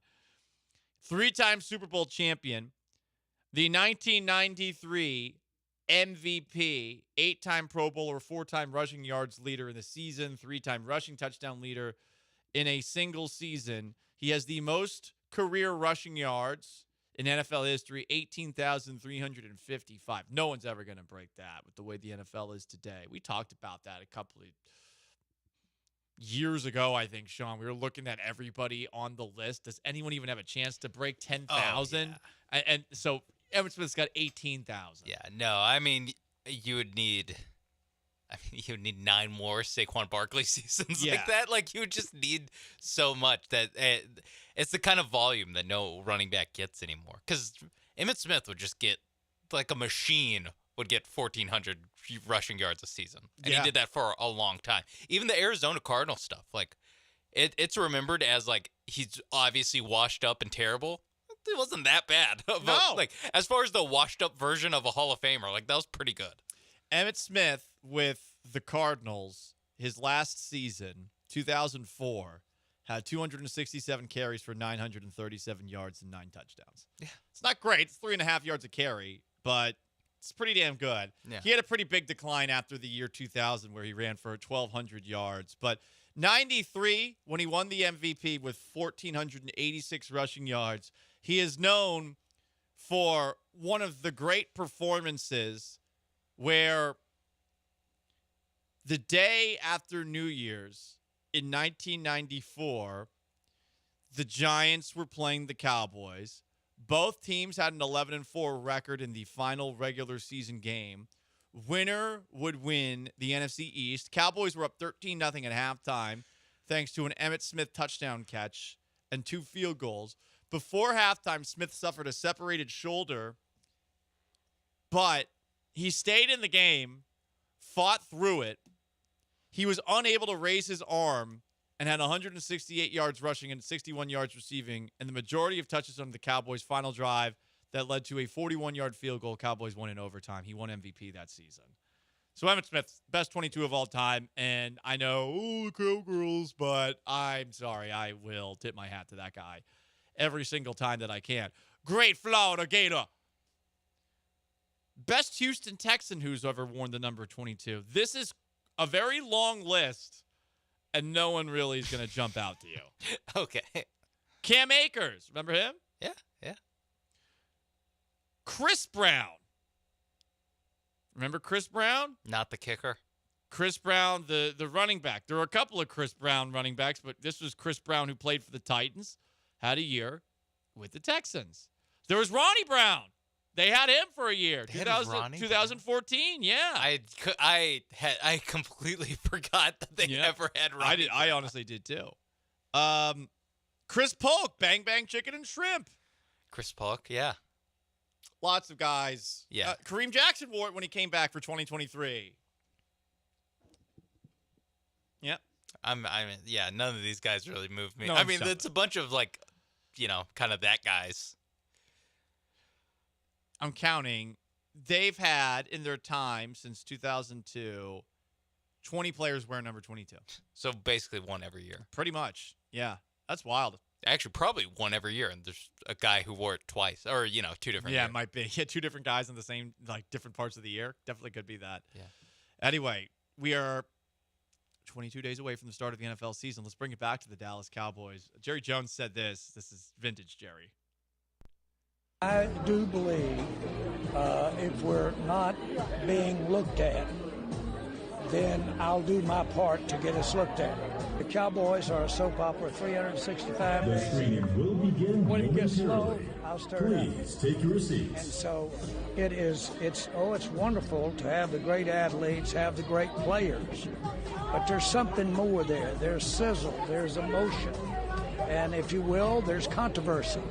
That controversy is good stuff in terms of keeping and having people's attention.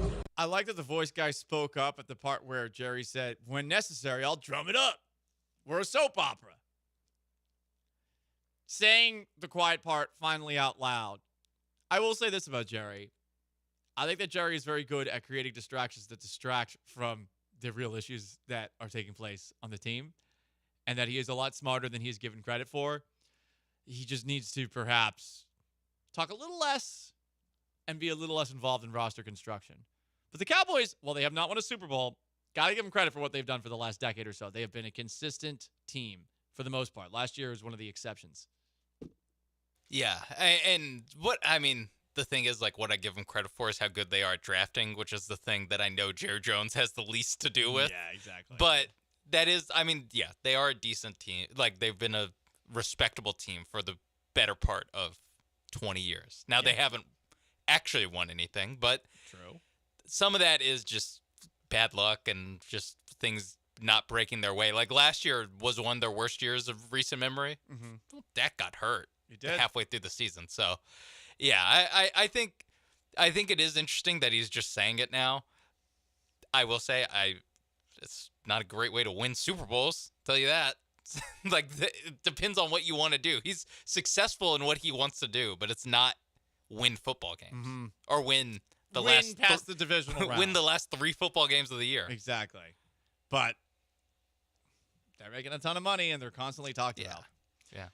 Despite not having done that, what you just said at the end, for a very long time. Travis Kelce, Taylor Swift, the interview is tonight. Oh, man. I just can't wait. Here's a teaser. Here's Taylor Swift. This is actually pretty funny. As we all know, you guys have a lot of male sports fans that listen to your podcast. Yeah. And I think we all know that if there's one thing that male sports fans want to see in their spaces and on their screens, it's more of me. Hell yeah. I actually do. I wouldn't mind seeing a little more Taylor Swift out there. Strong, powerful, independent woman. Travis Kelce did an interview with GQ. He compared Taylor to an athlete. She may not think of herself as an athlete, said Kelce. She will never tell anyone that she is an athlete. But I've seen what she goes through. That is arguably more exhausting than how much I put in on a Sunday, and she's doing it 3, 4, 5 days in a row. I actually do agree that what Taylor Swift does is actually impressive. These are 3-hour concerts where she's moving around, dancing, and doing all sorts of crap. In addition to singing, I would imagine, at the top of her lungs and occasionally playing the guitar. So, while I'm not the biggest Taylor Swift fan, I do like some of her music, and I will tip my cap because I'm a Taylor Swift ally. Okay, not a fan, but an ally. Not a fan, not but a diehard supportive. fan. Supportive. But if the song comes on, I'm going to be like, yeah, that's kind of where I'm at, too. Where I'm not going to say switch. I'm not going to say next, Alexa. There's a couple songs where I'm like, okay, this is fine. Yeah. I do think some people... Making it your personality take it a little too far. Is a little too far. It's a little too far. Have a bigger personality than just being a Taylor Swift fan. Especially like once you're like in your 30s, like all right, guys. Yeah. It's not guys. Once you're my age. Yeah, it's like girls. It's time to move on. Strong, powerful, independent women. You're not a high schooler anymore. Yeah. Why are you listening to a song about that Taylor Swift wrote when she was a high schooler 20 years ago? And like emotionally invested. And identifying with that. Like that time is gone. I feel it 22. Like Do you feel 22? I could be the irresponsible father of a 22-year-old. I'm 36. 14? You know? Very, very irresponsible. Very irresponsible father of a young person. Not that there's anything wrong with it, all the 14-year-old fathers and mothers out there. Also, Travis Kelce admitted his off-the-field ambitions affected his on-field performance this past season. I think it might have slipped a little because I did have a little more focus trying to set myself up Opportunities came where I was excited to venture into a new world of acting and being an entertainer. I don't say this as I shouldn't have done it. I'm just saying that my work ethic is such that I have so much pride in how I do things that I never want the product to tail off. And I feel like these past 2 years haven't been to my standard. I just have such a motivation to show up this year for my guys. I wish he was distracted by the distractions against the Texans. Yeah, no, he was like, I can roll out of bed and do that. That was his best game. It probably was his best game of the season. I honestly think it might have been. Yeah. I'm going to look this up really quickly because Travis Kelce, because he had 2 touchdowns. Or no, was it just one and then one long reception? I forgot if he scored or not. Travis Kelce against the Texans had 7 catches for 117 yards and a touchdown. It is the most receiving yards he had in the game all season. He had 14 catches for 100 yards against the Tampa Bay Buccaneers in Monday Night Football. That's the only other time this season that he had over 100 yards receiving. Do you see the longest reception? 49. Is that the longest of a season? It is as well. That's bad. Why wasn't he distracted against the Texans? Anyway. I mean, C.J. Gardner-Johnson was distracting him in the middle of the Super Bowl. Yeah. Hopefully that worked out. It did. Great for C.J. Gardner-Johnson. And then on top of that, he started siding with Travis Kelce's ex. Say how you leave a dog like that? Well, she sucks. That's how, CJ. She sucks. I've posted numerous TikToks about this. I'm more than just El Tiempo Margarita TikToks. I'm also, and I will post one later today. Yeah, me pandering to Swifties. If you want to see how the Swifties love me, you'll see. They love me. It's weird. I don't understand it. Do you think that's why the Astros moved their game to 6 a.m. or 6 p.m. because this thing comes out at 7? 7 p.m.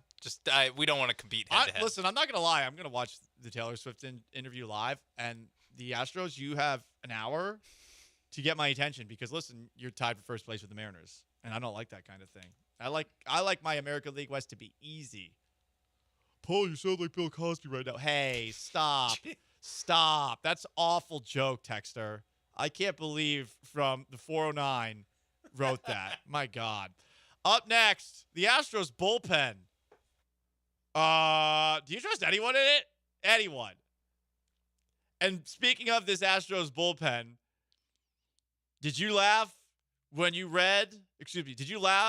I told you about Dana Brown saying all blisters are not created equal, talking about Lance McCullers when we did Down with Dana Brown earlier this hour? Well, you're really going to laugh at what one Astros reliever had to say about this bullpen going forward. Stay put, Paul Gallant Show.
You're locked in with the Paul Gallant Show on ESPN 97.5 and 92.5. From the Veritex Community Bank Studios, here's Paul Gallant.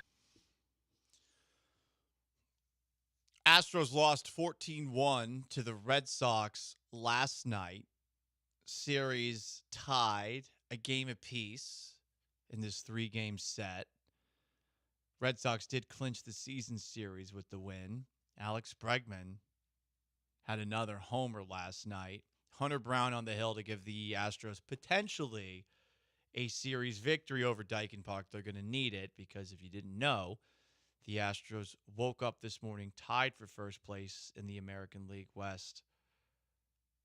Not alone in first place for the first time since June 3rd. So 2+ months in first place. Thank you, All-Star Break, for making that a little bit longer. We were laughing earlier in the show about Dana Brown and something that he had said about blisters. Because for those who don't know, Dana Brown said this about the absence of Lance McCullers, who is dealing with a blister that has kept him out for a very long period of time. God, Jeremy Booth's going to laugh very hard at this when he gets in studio with us at some point in the next hour. But Dana Brown on Lance McCullers said, all blisters are not all created equal. Okay. Very interesting way to frame it.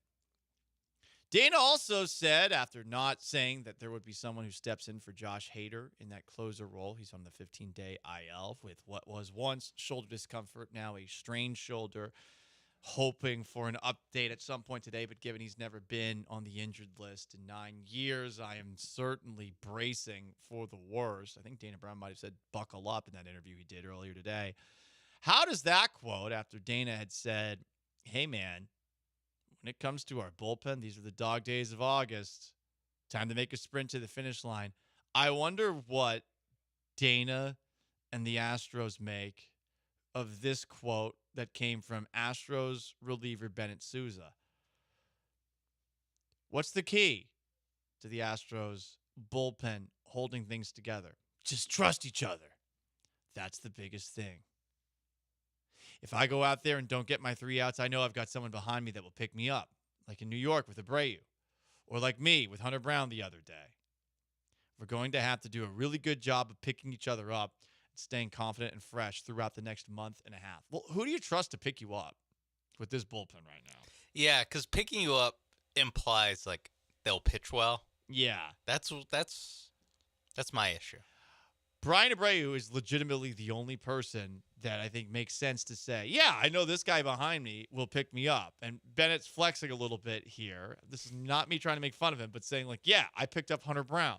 Well, generally you're expecting Hunter Brown to put you in a spot where you're not going to have to bail him out, you know? Like if we're looking at the Astros arms objectively, you are looking at Bennett Sousa and saying, okay, I mean, I'm not feeling like I felt with Rafael Montero or Hector Neris, this version of Hector Neris, when he's out there. But I don't feel great either. Yeah, he's like, I'm pretty neutral, you know? Mm-hmm. I'm not like, oh my God, it's going to be a disaster. I'm also not like, cool, I feel like I'm good in good hands. He's just kind of a middle ground of like, if he gives up a run or two, I'm not shocked. If he sets them all down in order, I'm not stunned either. So, yeah.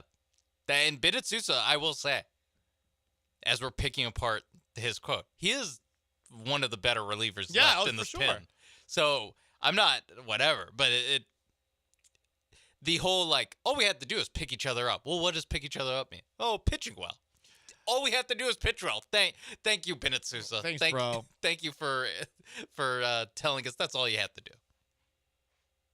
Impromptu power rankings of the arms remaining for the Astros. Number 1, Brian Abreu.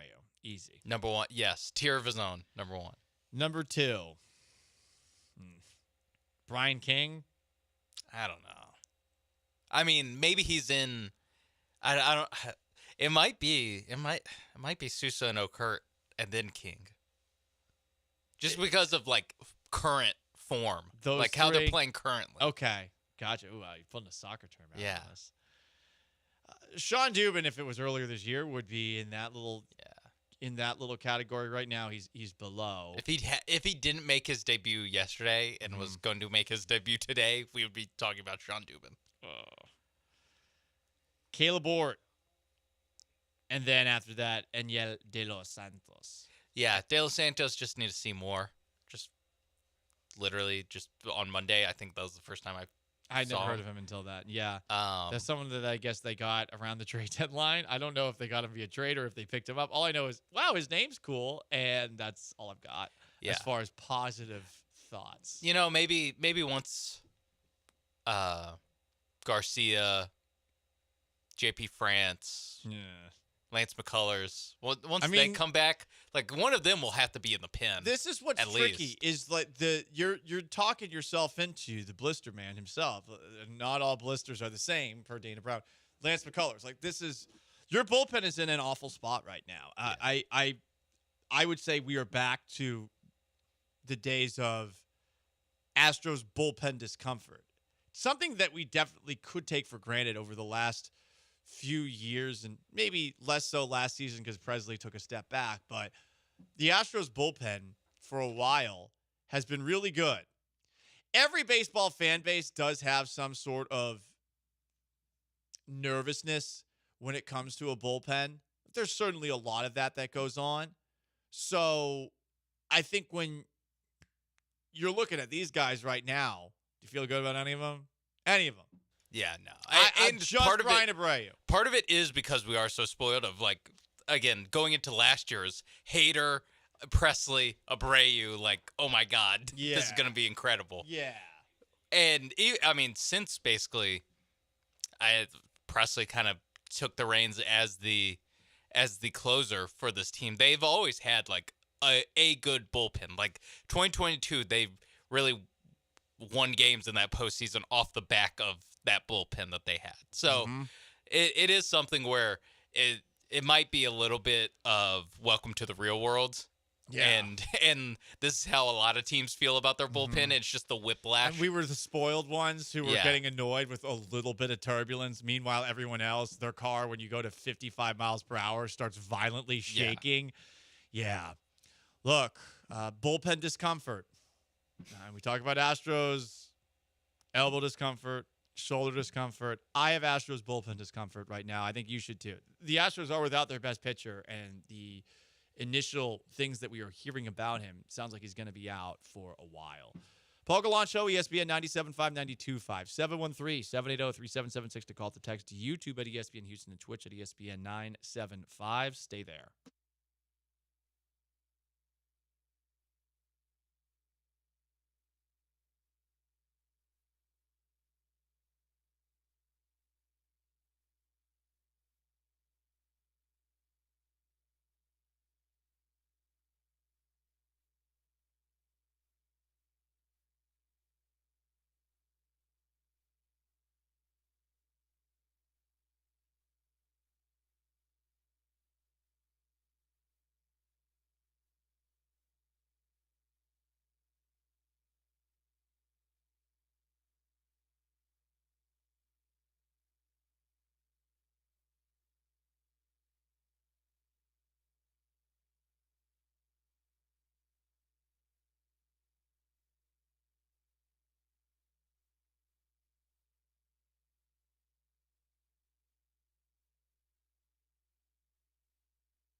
The most interactive sports talk show in town. 713-780-3776 to call, to text.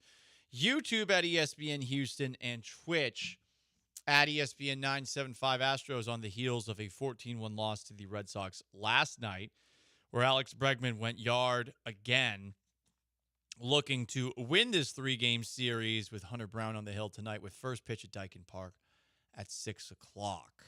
They have the day off. Then they get the Baltimore Orioles for a much-needed 3-game set. The Orioles, a good slump buster. And, I mean, remember when the Orioles were good and the Astros owned that ass? I think that was a moment in time where the Astros may have turned their series around. Didn't I call for a sweep last year? And then they gave us the sweep. And then all of a sudden, after the worst start ever, Sean, the Astros started to get their act together. Yeah, I want to say that was like last June-ish. Yeah. And July. Things have just been trending up and up and up until the Tigers, the rest of that season. And now this year, they were trending up for a while and then back down again. 7-game American League West lead. Paul Gallant calls the American League West.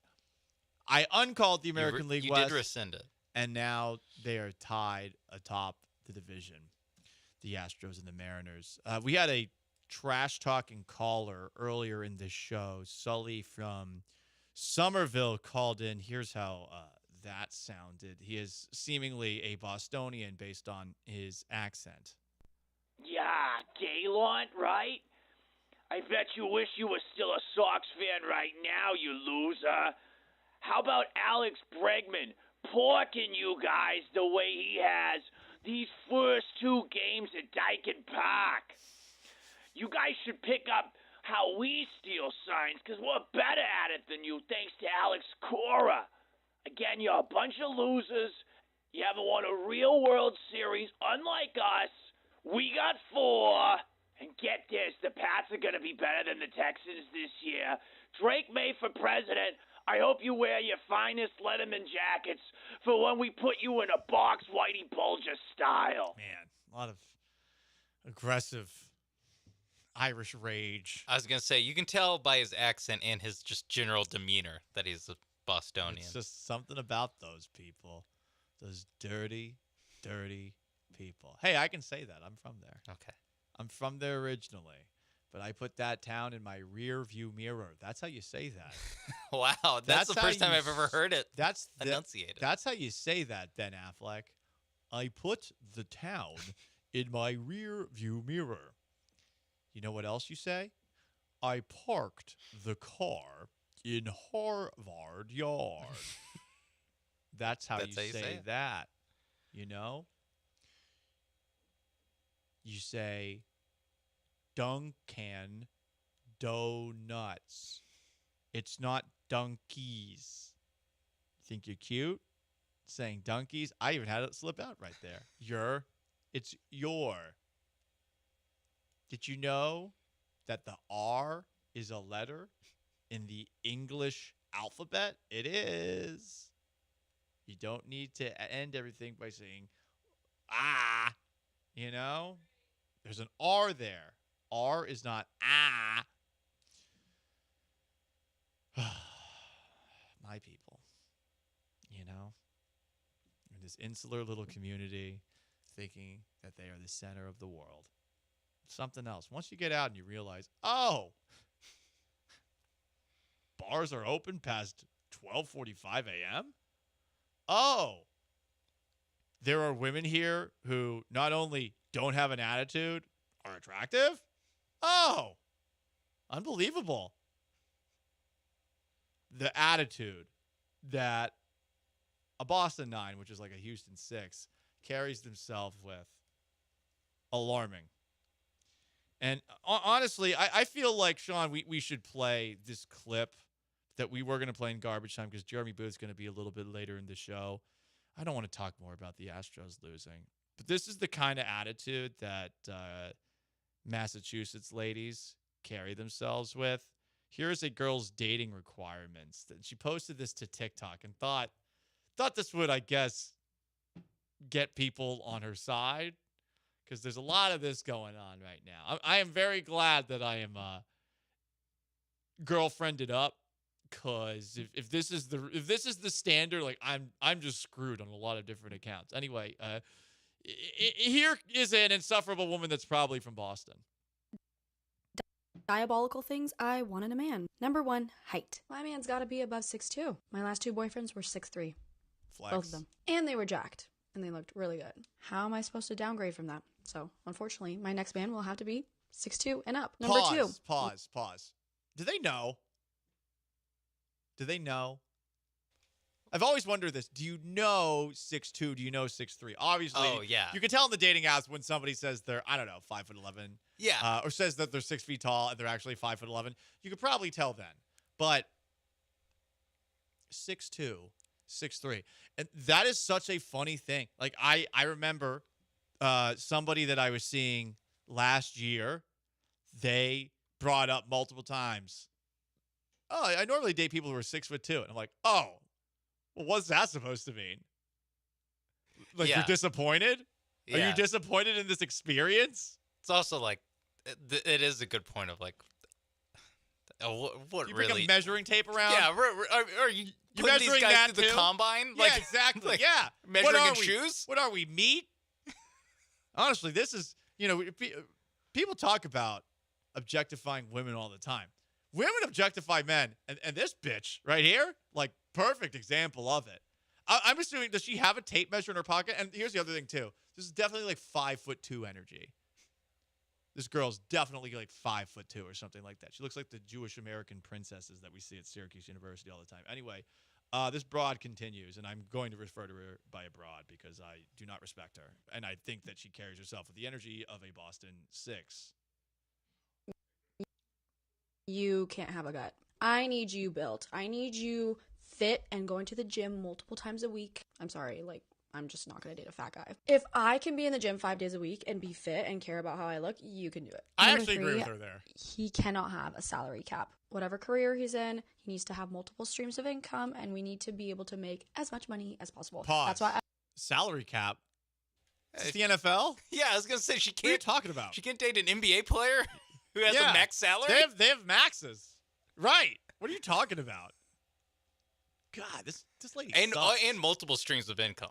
So you have to... he has to be a diversifier. Yeah. Well, maybe monetize a hobby. Mm-hmm. I mean, I feel like what she's saying is... Or what the most likely person that this is so far is like a fitness influencer who has a 9-to-5. Yeah. Joey Swole. yeah. Oh, wait, he retired. He doesn't have any money anymore. Yeah, like a guy who works out a lot, has a job, but also, like, podcasts is what she's saying.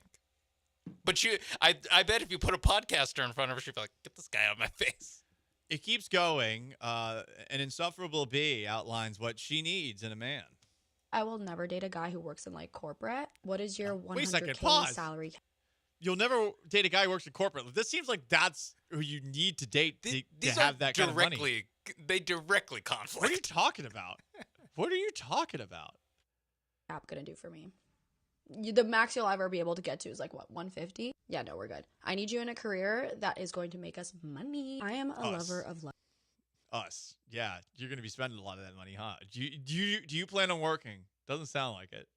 And hey, listen, if you're hot enough, great. I don't think she's hot enough for that. Sorry, toots. By the way, I have a girlfriend. Okay? I'm taken. Continue. I like expensive things. I like expensive vacations. So will you, if you're my man. So we need a career that can support that. Number 4, whenever we travel, he's got to be flying his business. I'm sorry, we're not sitting in economy together. What about first class? It's just not happening. Again, this is where the lack of salary cap is really going to help. And number 5, he's got to have a really nice watch. I'm not really impressed when I hear somebody has a Rolex anymore because those can be really cheap. I would much prefer if you had an AP or a Patek and maybe multiple of them. The Rolex can be your day watch and it still better be 50K plus. Oh, that laugh at the end. I want to punt her off a building. I want to punt her off a building like Baxter gets punted off by Jack Black in the movie Anchorman. Like like this is get hit by a car energy. This bitch sucks. Be 50K plus. Oh God. I just turned gay right there. Right there. Oh, my God. If it gives anyone any solace, like, there's no way she's happy in her life. No way. She'll never be happy. The comment or the caption on this off Twitter is like, if you do a search and filter out these men who are single and meet these requirements, it's roughly 0.1% of the population. Well, that's more than I would have thought. I would have figured there'd be another decimal point in between the 1 and the decimal point. Yeah. So the watch thing is weird. I mean, listen. She loses me on the watch thing. I'm not a watch person. I was the first minute and a half I was in. Some of my friends are watch people. I have watch. I'll probably never get a watch for myself. I think that they are kind of like an extravagant purchase, and if ever anyone like steals this from me, I'll be disappointed. But at the same time, I mean, like, I won a holiday company party, so I bought this with a gift certificate. You know, like this is one of those things where she's outlining all of these things. And it has to be to rage bait, because anyone who sees somebody actually say all of these things aloud, like, you hate this person. You know? If you imply you want all these things, you might get all these things. But someone who actually checks all those boxes, if you see that video, like, you're going to want to punt her off a bridge. You know? But shout out to her. From the 936, chick sounds like she'll die alone. I'm all for it. Damn. From the 409, a problem is a guy that has it all, doesn't want. Yeah, a guy that has it all probably that's wants a big issue. Whatever he can have. That's a big problem, is that she's put herself in a competition with a lot of other women. From the 409, her requirements, 2 through 5, explain why her previous 6'3" Jack guys split from 409 Joe. Yeah, because they probably had corporate jobs that only made $150,000 a year. He wore a Timex. Like, and I don't even know if that's good or bad. I just know I got a Timex for Christmas. She name dropped Rolex as you got to do better than Rolex. She would cut your arm off if you had a Timex on it. From the 832, what does she bring to the table? Accountability, I think, is her implication. She's like a football coach. She's Bill Belichick. She has the standard is the standard with this chick. Man, anyway. No days off. That's what. No days off. And on you know what? The Astros might have lost last night, 14-1 to the Red Sox, but Red Sox fans are dealing with a lot of those up there. Jose Altuve doesn't meet this requirement. No, he doesn't. He's too short. Like, Jeremy Pena might not. Jeremy Pena's, I think, okay. I think Jeremy Is he Pena's, 6'3"? I think he's 6'3". I forgot. Yeah, she moved it up from 6'3". Wait, no, he's 6'0".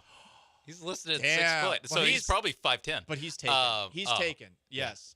For the 409, she doesn't mention size. 6'2" or above, but better be 6'3" and jacked. Okay. Anyway, it's the Paul Gallant Show, ESPN 97.5, 92.5. I am so happy I'm in a relationship. I really am. My girlfriend rules. It would be watch me. She does have a huge following on social media. It would be funny if I'm just digging through someday and all. Yeah, just a 2022 video of the. I'm gonna have to ask her that right now. Hey, babe. None of those, right? Well, to quote your mother, Paul. Yeah. At a certain point. It's true. Running out of options. This chick has no options. Yeah, this chick. It's gonna be 5'11" and corporate job real quick for this chick. Paul Gallant Show, ESPN 97.5, 92.5, YouTube at ESPN Houston, Twitch at ESPN 975. Watch Wednesday. What's washed in the world of sports? Apparently not this very handsomely paid former football coach from the greater Houston area. He's trying to make a comeback. Who are we talking about? You'll find out next.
It's the Paul Gallant Show. On ESPN 97.5 and 92.5. Live from the Veritex Community Bank Studios, here's Paul Gallant. Astros and Red Sox 3-game set concludes tonight. The Astros are tied for first place in the American League West with the Seattle Mariners, and they put Josh Hader on the 15-day IL yesterday. Still monitoring to see if we will get a Josh Hader update by the end of today's show. Generally, the Astros make announcements about their lineup and their roster about 4 hours before first pitch, and with the first pitch tonight at, I think, 6:10. We'll see if there is an update, but for now, I don't see it. I do not see it. Also, no Ryan Presley just yet. But just wait. Although I think now that they've moved on from Hector Neris, I do have a hard time imagining they will bring back Presley for a cup of coffee. It's almost like they brought in Neris entirely so that they could give him 10 years of service time. Anyway. Time for a quick edition of Washed Watch Wednesday.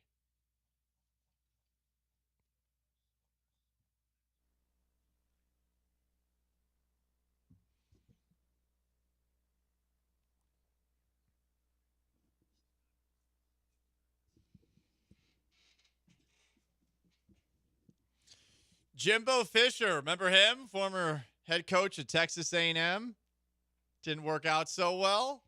He wants to return to coaching. Here he is on a podcast talking about how he's looking for a comeback in the right situation. If the right situation comes along and it's right, I'm still 59. I'm still in great shape. I'm healthy. I've had success everywhere we've ever been. We know at the end at A&M it's unfortunate, but we also had the highest ranked team they ever had there in 2020. That's the last one they've had. Well, we play with our quarterbacks got hurt. We play with first team and third team, and not only we didn't play good, it's just hard to get play calling and get guys around, and we play with a little inconsistency, and we didn't pan out like we needed to. But I still, the way the game is, and yes, I still do, because I still love it. I never thought it was a job, and I loved it, and I think. Be able to do it, I would. I mean, I've been fortunate. I've won 72% of my games, won 80% of my playoff games, been fortunate to win a national championship as a head coach, as assistant, but so many I miss the relationships and the players. Yeah. But to ask you that, yeah, I would be very interested in still doing it, because I think I still got a lot to give, and I'd like to get back out there. I really would. Speaking a little more slowly than in the past there, but Jimbo Fisher is a constant reminder to me that sometimes I need to slow down when I speak, because sometimes I speak way too fast and people have no idea what the hell I said. That said, listening to Jimbo Fisher along the way there, I think Jimbo should have taken a page out of the Shorecrest football team weight room. Excuses, skin of a reason, stuff with a lie. Let me tell you what, when I was playing Shorecrest High School back in the day, I saw that in the weight room every single day. And, I always thought about that when I went out on the field at Haskell Field every single Friday to go play for the Shorecrest Fighting Chargers. Every single time I saw that, I would think about it, and I would never make excuses the same way Jimbo Fisher made excuses right there while talking about how he wants to get back into coaching. He does have a lot of money that he's sitting on right now, too. Yeah, all guaranteed. $77.5 million, the largest in college football history. $19.3 million in the first 60 days of termination. 8 annual payments of $7.2 million that started March of last year. The contract stipulated Fisher would owe the school nothing if he left for another coaching position. Whoops. Hey, didn't have to worry about that. Don't have to worry about that. Never had to worry about that. I think they kind of wish that it happened, though. That he just left. Take this off our hands. Yeah. Could have used that payment that Kansas just gave. Apparently, a donor at Kansas just gave a $300 million donation to the Kansas athletic program. I'm guessing this is all going to go to basketball. I think some of it is stadium, football stadium renovations that they started, but I think they're still working on that. But yeah, I mean,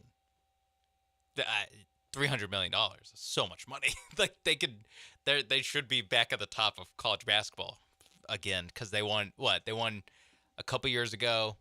They won the title, and since then it's kind of been I mean the Big 12's been taken from them by the Cougs. So for sure. So I think going back to Jimbo, like I do think he can coach somewhere, but it won't be like at Florida State or A&M, like a high-profile job. But like half the teams in the ACC should take him.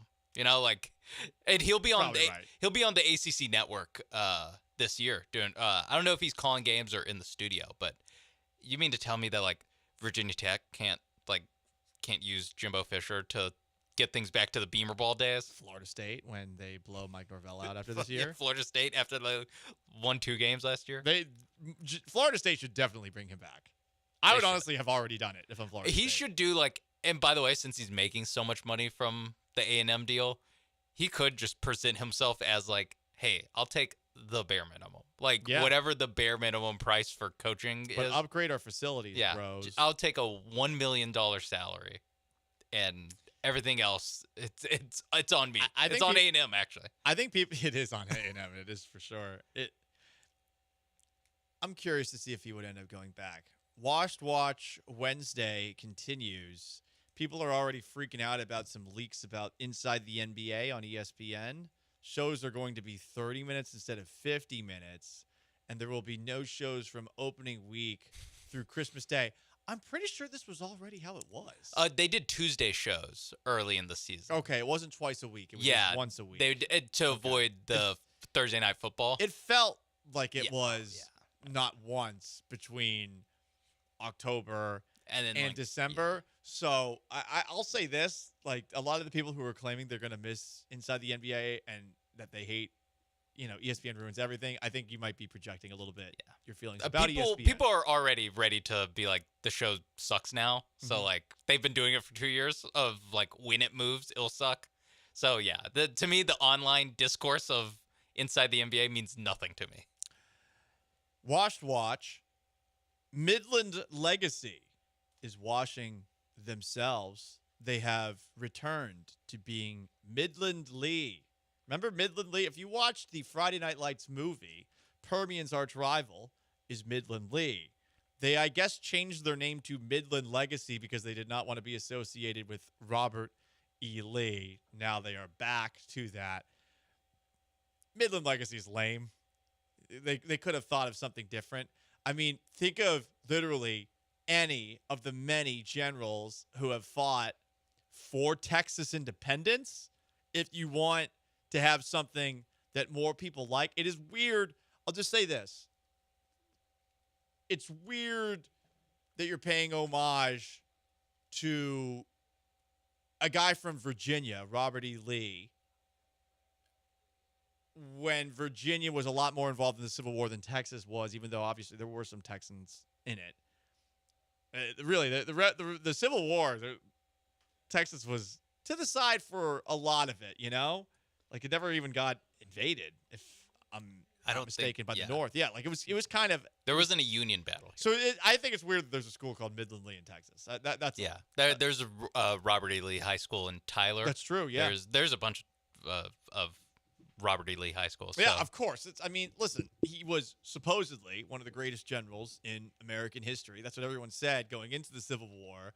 But Legacy Talk never won the big one. Yeah, 0-1. 0-1 in Gettysburg. Like he lost the big one. They were winning the war. They were winning the war. There's some LeBron James argument you can make about like but he was running up against a super team. That's true. His supporting cast wasn't quite up to snuff. The Union had some built-in advantages, but yeah, it is crazy. Yeah, I think the biggest excuse would be like, hey, there was a J.R. Smith moment. Jeb Stuart, where was the cavalry? Where was the cavalry? Yeah. Jeb Stuart showed up late. Hey, I was telling Jefferson Davis to give me some new generals, all right? Yeah, this Jeb Stuart a-hole. Yeah, Jefferson Davis is the GM or the coach you try to get fired. Yeah. Anyway, it's the Paul Gallant Show. A little Civil War history. How about that? 713-780-3776 to call to text. YouTube at ESPN Houston. Twitch at ESPN 975. We probably will have Jeremy Booth, our Houston Astros front office insider in the next couple of minutes, talking about Lance McCullers and Josh Hader and other things. Are they going to be able to get their lead back in the American League West outright? Stick around. First, let me tell you about my friends at Walmart. The Walmart you thought you knew is now new. Who knew? Seriously, go online and buy stuff because they probably have it and they're going to deliver it to you super quick. Did you know Walmart can deliver in as fast as an hour? We're talking groceries, and groceries in store, same price as delivered groceries. Did you know that? Probably not. There are so many things online that you can buy at walmart.com. 500 million items, and you can't find a lot of these things in the stores. And of course, they can deliver it for you. Who wants to go all the way out to a store these days and walk through? It's a big store generally. No, you don't want to do that. Order it online. When it comes to feeding your family, hosting a tailgate, throwing a party, think Walmart. For all your grocery needs, the Walmart you thought you knew is now new. Who knew? Go to walmart.com.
Broadcasting live from the Veritex Community Bank Studios, it's the Paul Gallant Show. On ESPN 97.5 and 92.5.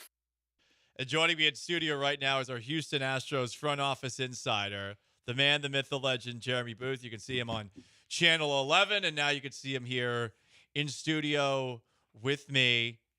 I'm going to read you a quote, Jeremy. Be nice. Okay. All I'm going to say is be nice. Is McCullers pitching tonight?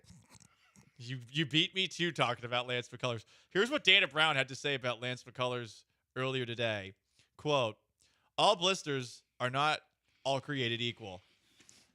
This one is so that he's going to have to make a start in the minor leagues and see how he feels. Oh. Have seen some blisters that can last 4 months. Yep. End quote. Me too. Those are common. You know? Just by blisters, we mean ligament sprains, right? Is that what we mean? Like we have a blister on the ligament right here in this area? With the Astros medical and training staff, you never know. That's a good point. How about a blister on your shoulder cap, your burster cap right here? Is that one there? Is that what Josh Hader's dealing with? Maybe. Or a blister on my tricep. That's a good one, tricep. Blister on my lat. How about he can't throw? You know, I saw Dana the other night in the hallway, you know, and the jokes were kind of made. You know, oh, yeah, you know, I try to keep a low profile. I love it because, like, you know, we all try to keep our relationships. I said, not me, dog. I'll put you on blast, you know. And he started laughing. And that's, you know, Dana, I know you're doing what you got to do, man. I He's saying what he has to say. Yeah, I mean, it's but you got to remember, this medical staff doesn't have any credibility anymore. So right. The minute you say he's got to make a start for a 7-month blister in the minor leagues, people are like, come on, man. Yeah. This guy's got an injury history longer than the West Wing at Cedar Sinai in L.A. I mean, he's got these. This is ridiculous when it comes to how many surgeries he's had. So I get it, but Lance, see you in 27 in the bullpen. I think it's safe to say 26. that in 25 you will not see Lance McCullers in the bullpen. Well, the last time that Lance McCullers pitched in a regular season game, it took us, 36 months to get him back? Is that about right? See you in 27, dog. Sorry. See you in 27. When's the last year of the contract? I think the contract is up. In 27, right?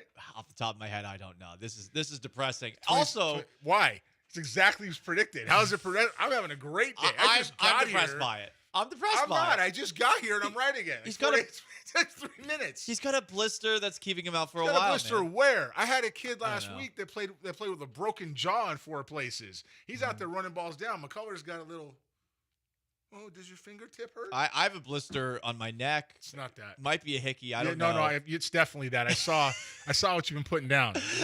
I haven't said a word to you, but I saw what you've been putting down. She watches on the Twitch. Yeah, so, well, I think she'll take that as a compliment. I don't know. Girlfriend. I don't know. He's got a hell of a shirt on. Maybe slide that one down under the collar line. Just saying. Yeah. So Josh Hader, 15-day injured list. Yeah. Initial report. Shoulder discomfort, of course. The Astros always funny with that. Then we hear it is a blister, strained shoulder. We, I guess, today are just going to be waiting to see if there will be a Josh Hader update today. Jeremy, he's the Astros' best pitcher this year. I got questions. First thing I want to know is, did they do any imaging? Did it need imaging, or is it too swollen to have imaging? And maybe we don't really need imaging. We need ibuprofen and rest. Second of all, I want to know how long he's going to be out with this shoulder discomfort. And does he have to go back to the complex to do rehab? Is he going to be in AA or AAA? Is there enough season left to make enough rehab appearances? You know, are we ramping back up? Is it going to be a setback? Should we plan for a setback somewhere in there? And you know, the medical reports, you know, are we digging deep enough right now to make sure? Because you never know. You know, somebody may have a setback that on their 40 pitch or 60 pitch or 20 pitch bullpen is not going to work. I don't have any faith at all when somebody goes down, they're coming back this year. Especially given he's never been on the injured list. Well, it's probably not in 9 years. Guys come here. Yeah. Boy, you setting me up today. Guys come here and they do really well analytically, right? They just do pitchers and then they get hurt. Almost across the board. Even Verlander. I know he's 61 years old, you know, but even Verlander had a window of time where he got hurt. If you go back to all of the guys when they've arrived here, Javier finally broke, right? Garcia finally broke. Urquidy, I don't know what happened to him. He snapped. literally. Garrett Cole got out before it happened to him. But he broke. But Yeah, he that's did true. it here. Okay. Verlander broke while he was here, right? He got hurt twice. That is interesting the way you They lay all it get out. hurt. Guys start off great, and then things happen. So, what do you think's happening? Is it the way that the Astros are telling their pitchers to throw, or is this just not correctly taking care of recovery? Between pitching. But the list gets longer. It's Blanco, it's Arrighetti, it's really anybody they're relying on that has these type of innings that has significant injury history. And it started really when Strom left. Now, I'm not blaming the people that are here because haven't done a deep enough dive to find out the problem. What I know is the medical staff isn't honest, or they're not thorough, they're incompetent. It's one of the three. Okay. What I also know is that the position players traditionally, other than Paredes, which is an injury that happens once in a blue moon, traditionally stay on the field. The pitching doesn't. And it seems to be more aggressive in bunches here than it is other places. Seems to be. Granted, this is the market we spend the most time in and pay the most attention to. But with that said, something is going on systemically with their starting pitching that is breaking these guys. It is not their relievers. Their relievers usually hold up, whether they're good, bad, or otherwise. It's their starters. Now, in the minors years ago, you used to be able to say it was because they piggybacked guys. For those at home that don't know what piggyback means, it means you'd have Paul Gallant and Jeremy Booth start a game. Paul go 5 innings, Jeremy Booth go 4. That's it. It was just scripted. Well, yeah, I'd walk everyone. Well, I got a blister. I'm out for 4 months. But it would be tough. That's how they did it, 5 and 4. And then you do that every time through, and you do it again. And they did that to develop to hot pitch limits and to put constraints on the shoulder and to whatever reasoning they had. It was about conserving bullets. Okay. And over time, as somebody who scouted their system, it seemed to be they wanted guys to throw as hard as they could for 5 innings or 4 innings and then shut it down because of the intent and how much they were gassed out. Now, for those of you at home, again, I'm just going to stop this down, not to condescend, more to explain. Please understand I'm explaining. When you guys do a sprint, you're winded, right? When you do a very slow jog, you may get winded, but it takes longer. A start is a slow jog. It's really what it is. It's a slow jog. Somewhere along the line, we turn those starts into sprints. And so if you have those sprints and you leverage all of that, you're going to get winded faster. And so doing that for 9 innings or 20 innings or 80 innings or 100, every body has a limit on it. Every human body has a limit based on their skills, their tools, their mental set. There's a lot of things that go into that. Back to the Astros and how they develop pitching. If for a while you could trace it back to that because guys were just blowing out. They weren't holding up. Now I think they'd have to look at what the new philosophy is. I have not scouted the organization internally in years to give you an intelligent answer, but there's definitely something that's disconnecting with how they're being used. Astros front office insider Jeremy Booth with me in studio. It's the Paul Gallant Show, ESPN 97.5, 92.5. So you're talking about starting pitchers there. To bring it back to Josh Hader, in the past, Josh Hader has said that, hey, this is before he got the big contract, that he didn't want to go 2 innings. We saw Josh Hader go multiple innings against New York over the weekend, and I'm seeing a lot of people pointing to that as perhaps a reason that he is dealing with what at least currently has been described as a strained shoulder. Yordan Alvarez had a strained muscle in his hand that was a broken hand. Bringing it back to Hader here again. Do you think there's perhaps a link between New York and where Josh Hader is right now? I think it's a reasonable connection. I don't think there's necessarily a link. I think that when starting pitching goes down, and again, we just named 4 guys this year that haven't been around, right? Natural stress is added to the bullpen.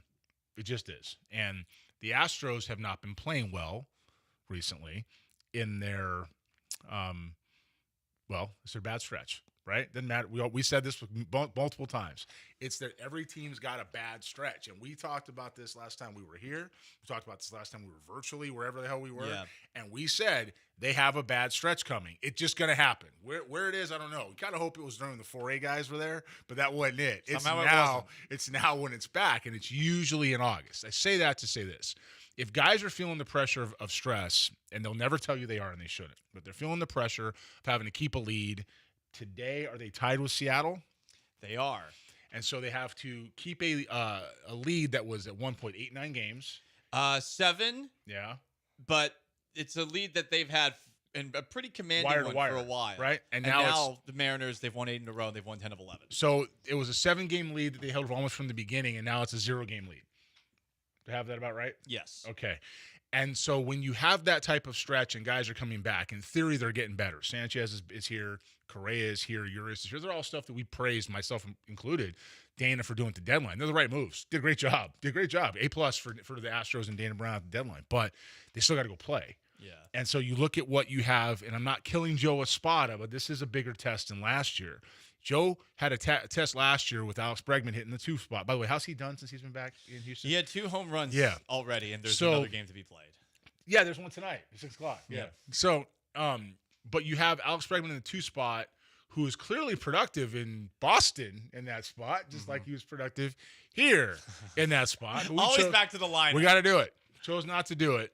And then, okay, it was said to me by somebody, 50 years managing versus with Dusty Baker versus, 50 days. I get it. Totally get it. But now you're year 2. You have a club that is not as talented, at least when you started, right? They're better now than they were when we started the year, but they're not as talented when they started. You've had a just plethora.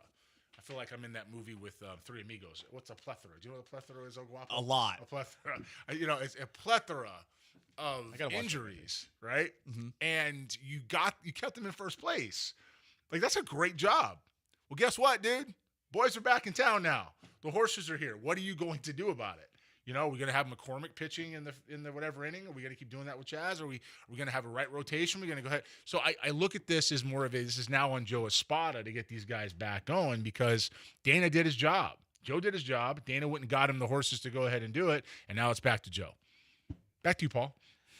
The upcoming stretch for the Astros after this series, much needed. So August 18th through the 20th, they do have a road series in Detroit, but they also, over the remainder of the month, have 7 games against the Orioles, who are doo-doo this season for whatever reason, 3 against the Rockies, and 4 against the Angels. So with where things currently are, the Mariners have certainly been feasting on a pretty easy schedule of late. They have played Tampa Bay, who is in the, oh crap, all of our games are on the road phase of their schedule.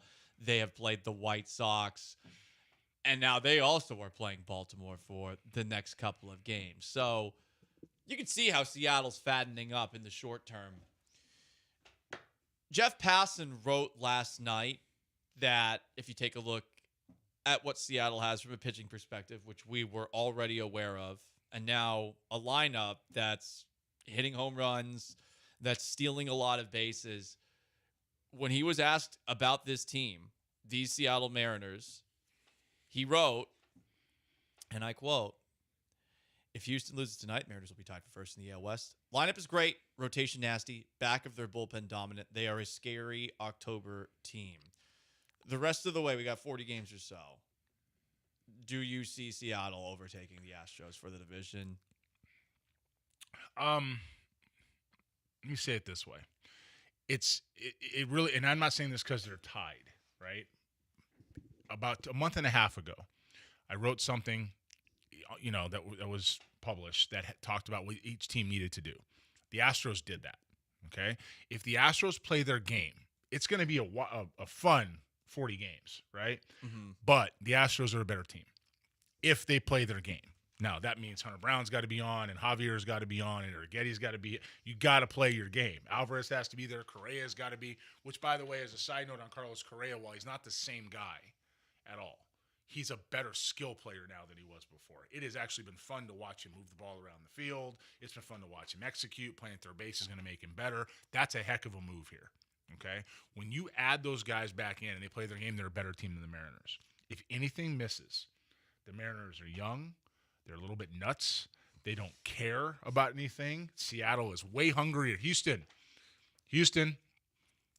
listen to me. Don't say we have a problem. Don't do it. Don't do it. I'll leave. I'll leave the studio. This is my home. I bring a lot of things here. I love being here. Got more stuff on tap for the fall and the spring and all kinds of things that are cool for baseball and sports in the city and everybody here. I got Space City tatted on the back of this tricep. It does. Okay? It's beautiful. I love it here. Seattle has never had this opportunity, and they are hungry, and these kids don't care.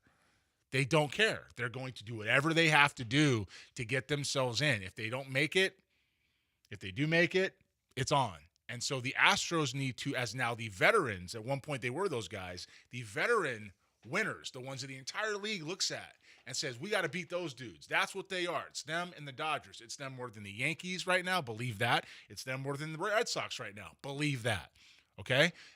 All right, is anybody else around baseball paying attention? No disrespect intended at all what the Texas Rangers are doing. And I love the Rangers, and I love the fact that I'm going to be there as far as how the organization treats me. But they're watching you.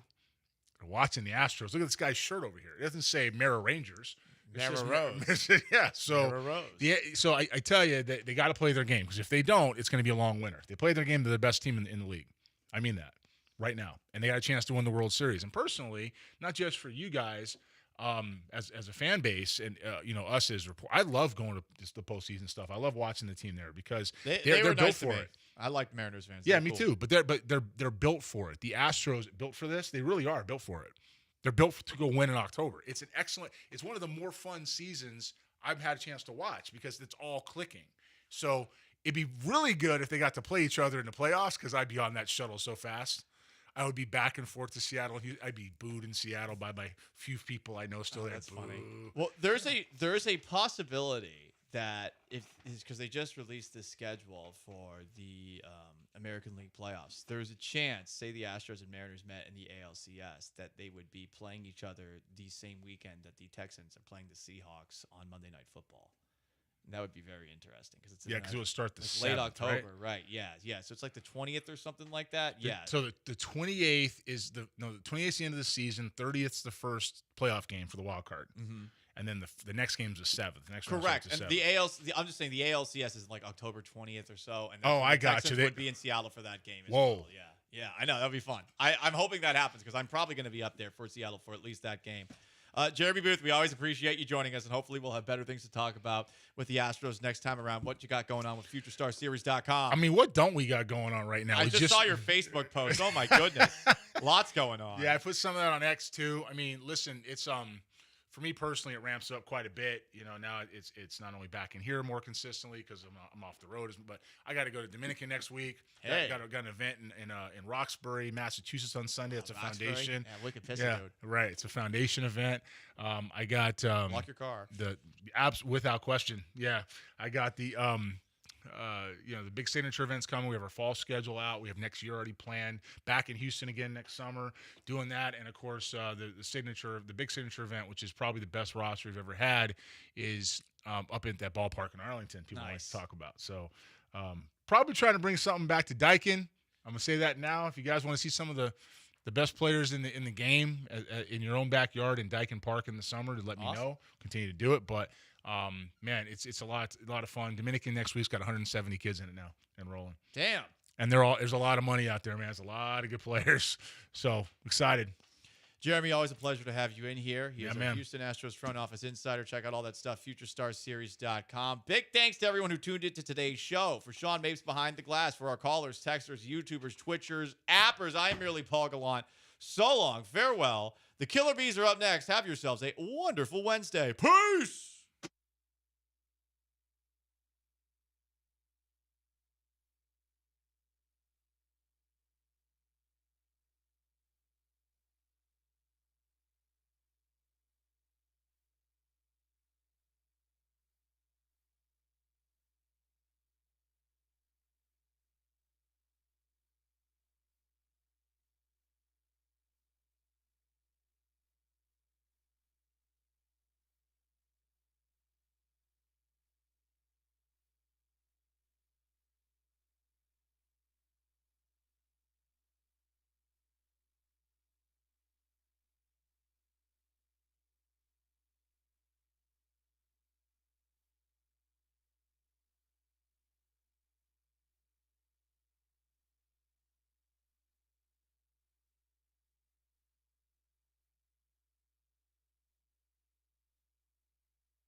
What up, H-Town? Hey, how we doing? Pretty good. Pretty good. He's Blank. I'm Brian. It's Brian behind the glass. Welcome back, Brian. I already have a headache.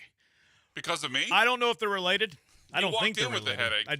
I did. I also noticed that your truck Uh-oh. looks like a slant again. Not a wheel route, it's a slant. Maybe I just parked sarcastically /S. It looks like a /S. Minus the S. A little sideways, that thing. Excuse me as I'm salivating right now at Drake May throwing a wheel route to Travion Henderson.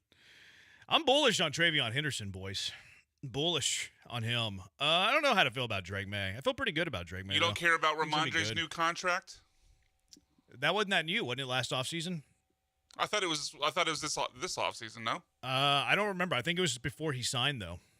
See, I thought it was this I mean, offseason. I think it was before he was drafted, Travion Henderson. Yeah, you're right. It would be that. It would be before Travion was drafted, but would they pay Ramondre what they're paying him and then just It was last year. It was June 20th, 2024. He signed he signed a 4-year extension worth $36 million.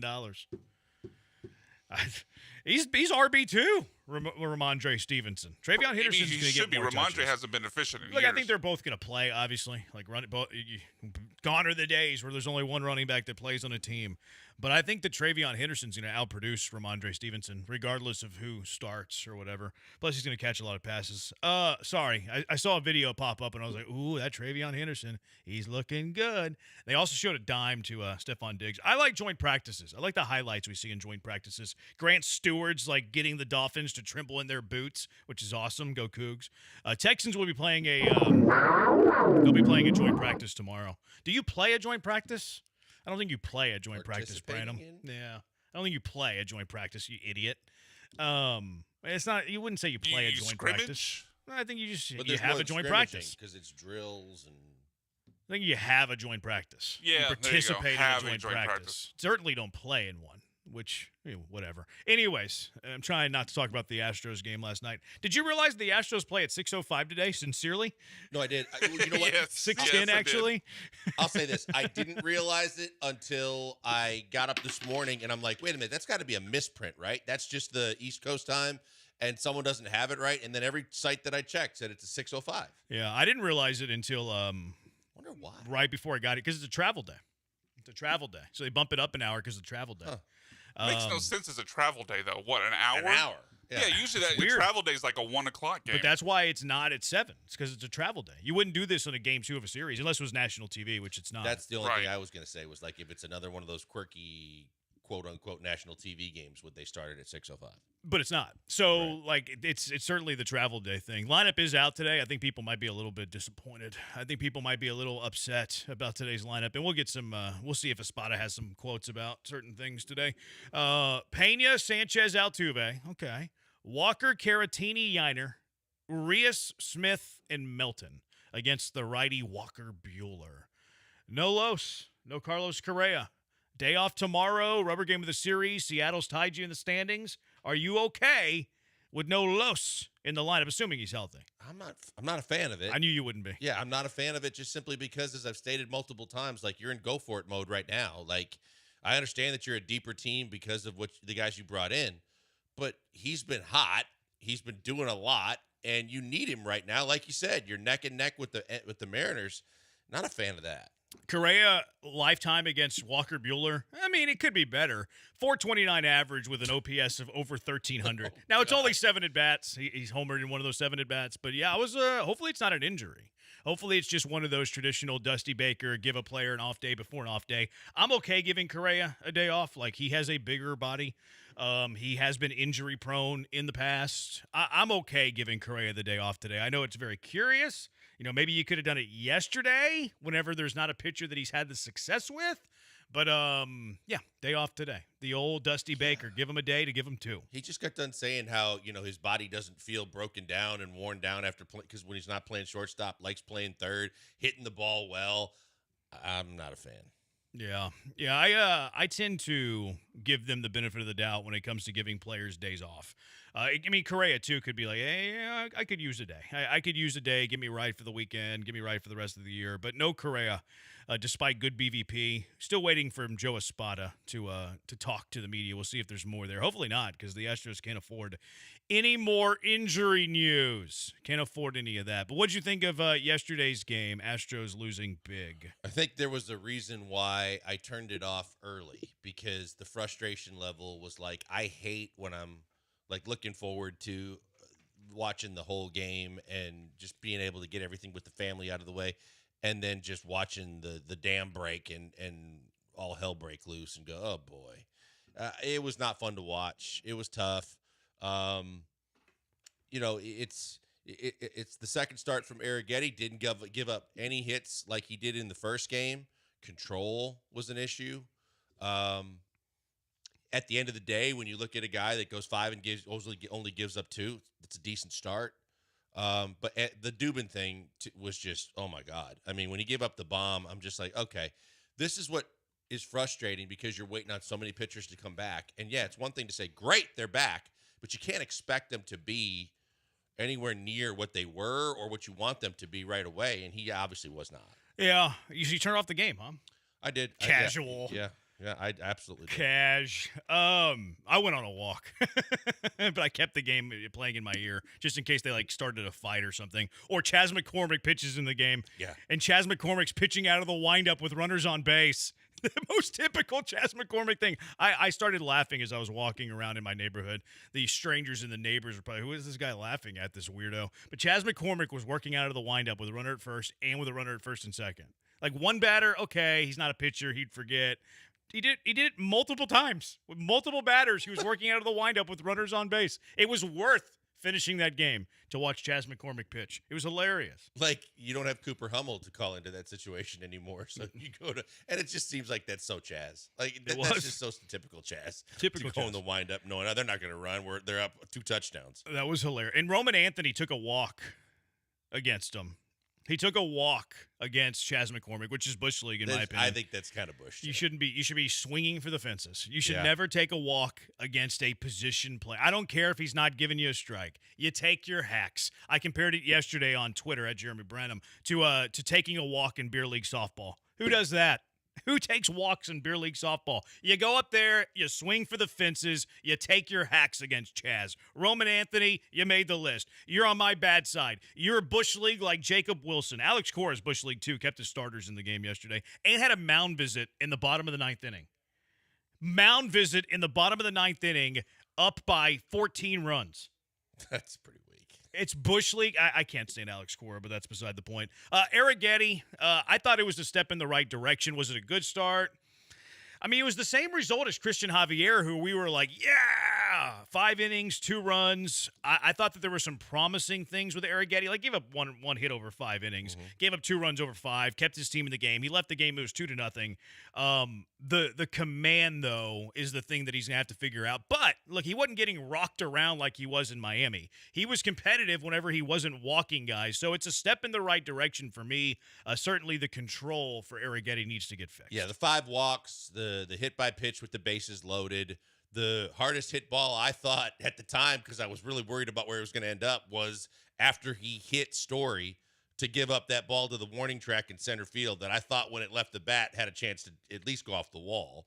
But yeah, the control is the major issue with him, and that's where the frustration lies, is that he's going to get better as he continues to pitch. It's just you don't have any kind of a buffer and lead to deal with in the division, to where all these games are so hyper important, and he's going to continue to get better. I believe that. I thought a lot of his pitches looked good, and like you said, they were competitive.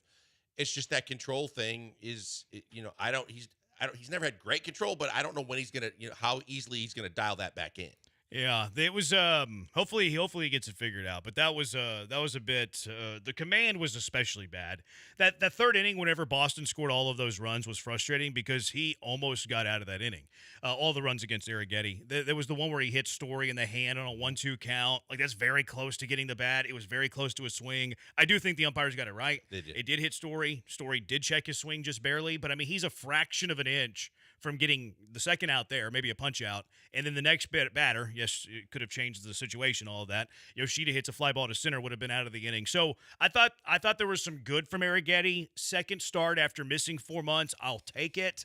but certainly things to work on. Yeah, no, and like you said, I think that it's progress. I think that there were positives. I thought that, from the standpoint of the one thing that I looked at is how quickly Blummer and TK were able to, he definitely checked his swing. I was like, boy, that barrel got real close to the front of the plate and to parallel it a little bit more. Where I was like, I'm not that confident that it wasn't. But at the same, and I know Josh Miller lost his mind in the dugout too. But when you look at the replay, I mean, it was clear he got hit. The only thing that you could do to change it was to say that he swung. But the fact that the frustration for me was, I understand you give up a hit. You're competitive. You challenge him and say, hey, he hit the ball.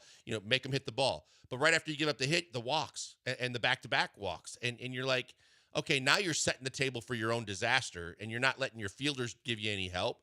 And you're really, I thought he could have challenged the hitters more. Sure, absolutely could have. That's the area that he's got to get better. The bullpen was brutal. Okert, meh. Then Dubin, first outing back, got rocked. Colton Gordon was just there to eat innings. He's been sent down today too, by the way. They're bringing back that Weems guy, so there is that. Other than that, I mean, not really much else to talk about when it comes to the to that game yesterday. No, I mean, look, you can look at the guys that had multiple hits to say, okay, there's some positives there, and Pena had a multi-hit game. But yeah, overall, again, I think that as good as everybody's talking about that May pitched, when you look at it, I thought that they had a chance in the first first couple innings. I forget what they did in the third, but they had guys on in the first 2 innings, and he was throwing a lot of pitches to where you could have done some damage on him too, and just weren't able to capitalize. Couldn't do it. All right, 713-780-ESPN HRP listener line. Busy show. It is a Wednesday, so Mailbag Monday, naturally. We'll do that a little bit later. Got to talk some Houston Texans. Texans making noise. I mentioned this yesterday. What's going on with Joe Mixon? It's been very, very quiet on the Joe Mixon front. So I put on my journalist hat and did some investigative journalism on where is Joe Mixon. We'll kick that around a little bit later. Big NFL news is that James Cook got paid today. I think running backs are underpaid. We'll discuss that a little bit later as well. 713-780-3776, the HRP listener line. We're on YouTube at ESPN Houston. We're on TikTok at ESPN 975. You can find me at Jeremy J. Branham there. We're on Twitter at ESPN 975. Blankers at Pac-Man Joel. Brian at Sag by BMAC. I'm at Jeremy Branham. News on Hader and some quotes from last night after the game on Hader that doesn't sound great. It's the Killer Bees on ESPN 97.5 and ESPN 92.5.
Live in the Veritex Community Bank Studios, it's the Killer Bees. Now back to Joel and Jeremy. So some hater news. Get to your thoughts in a minute. 713-780-3776.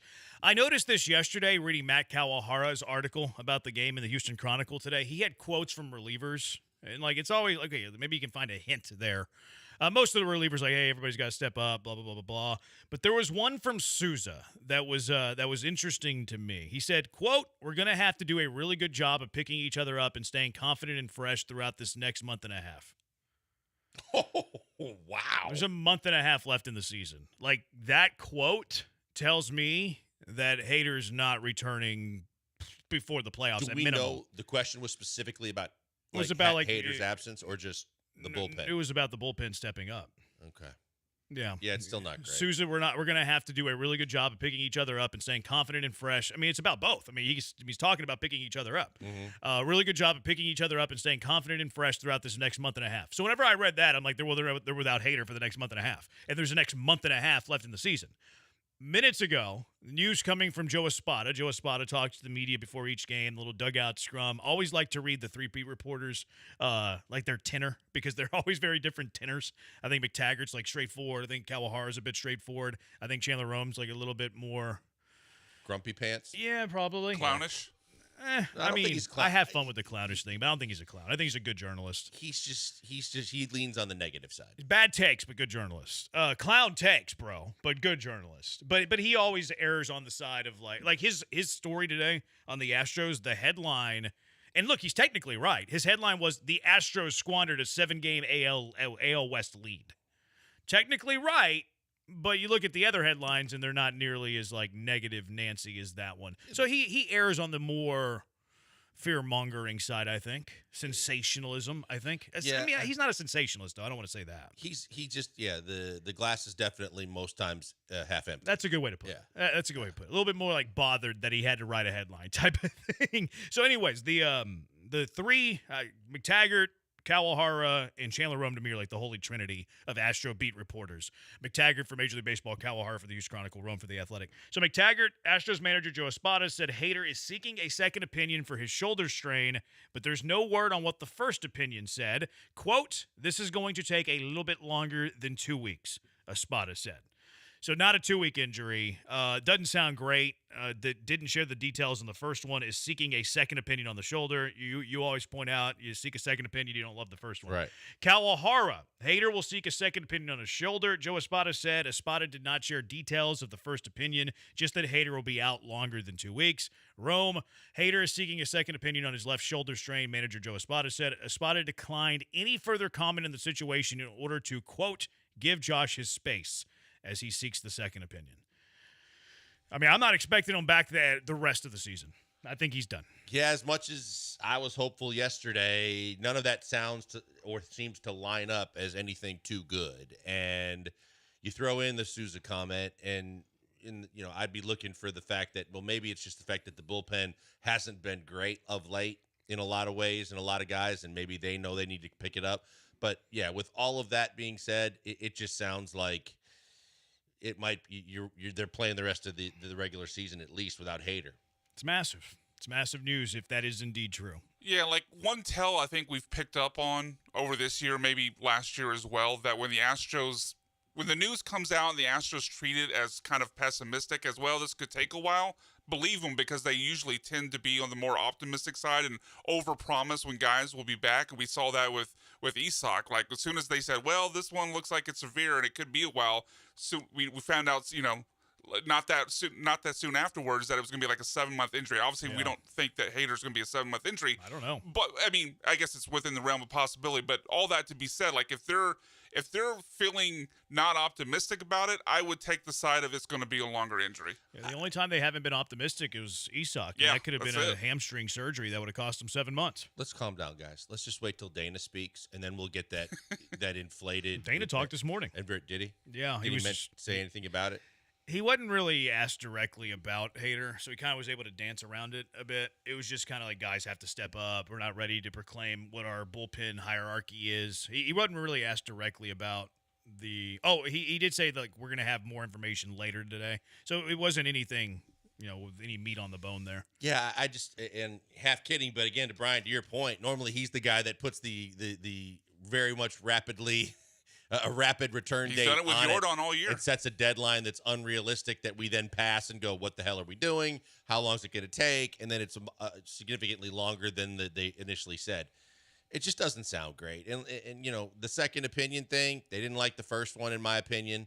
The fact that, you need him so badly, it's now what the hell do they do? Because, you've got some guys that look like they have some promise. But overall, I mentioned the bullpen has had more than a couple of hiccups lately, too. So they have to step up. And that whole, door is shut, 8th, 9th, and sometimes more than that if you're going to extra innings. It's going to be a challenge for them. Texture, I can't believe that there's any way we could have believed the 15-day BS. That's just the minimum amount for a pitcher. Like, that's transactional.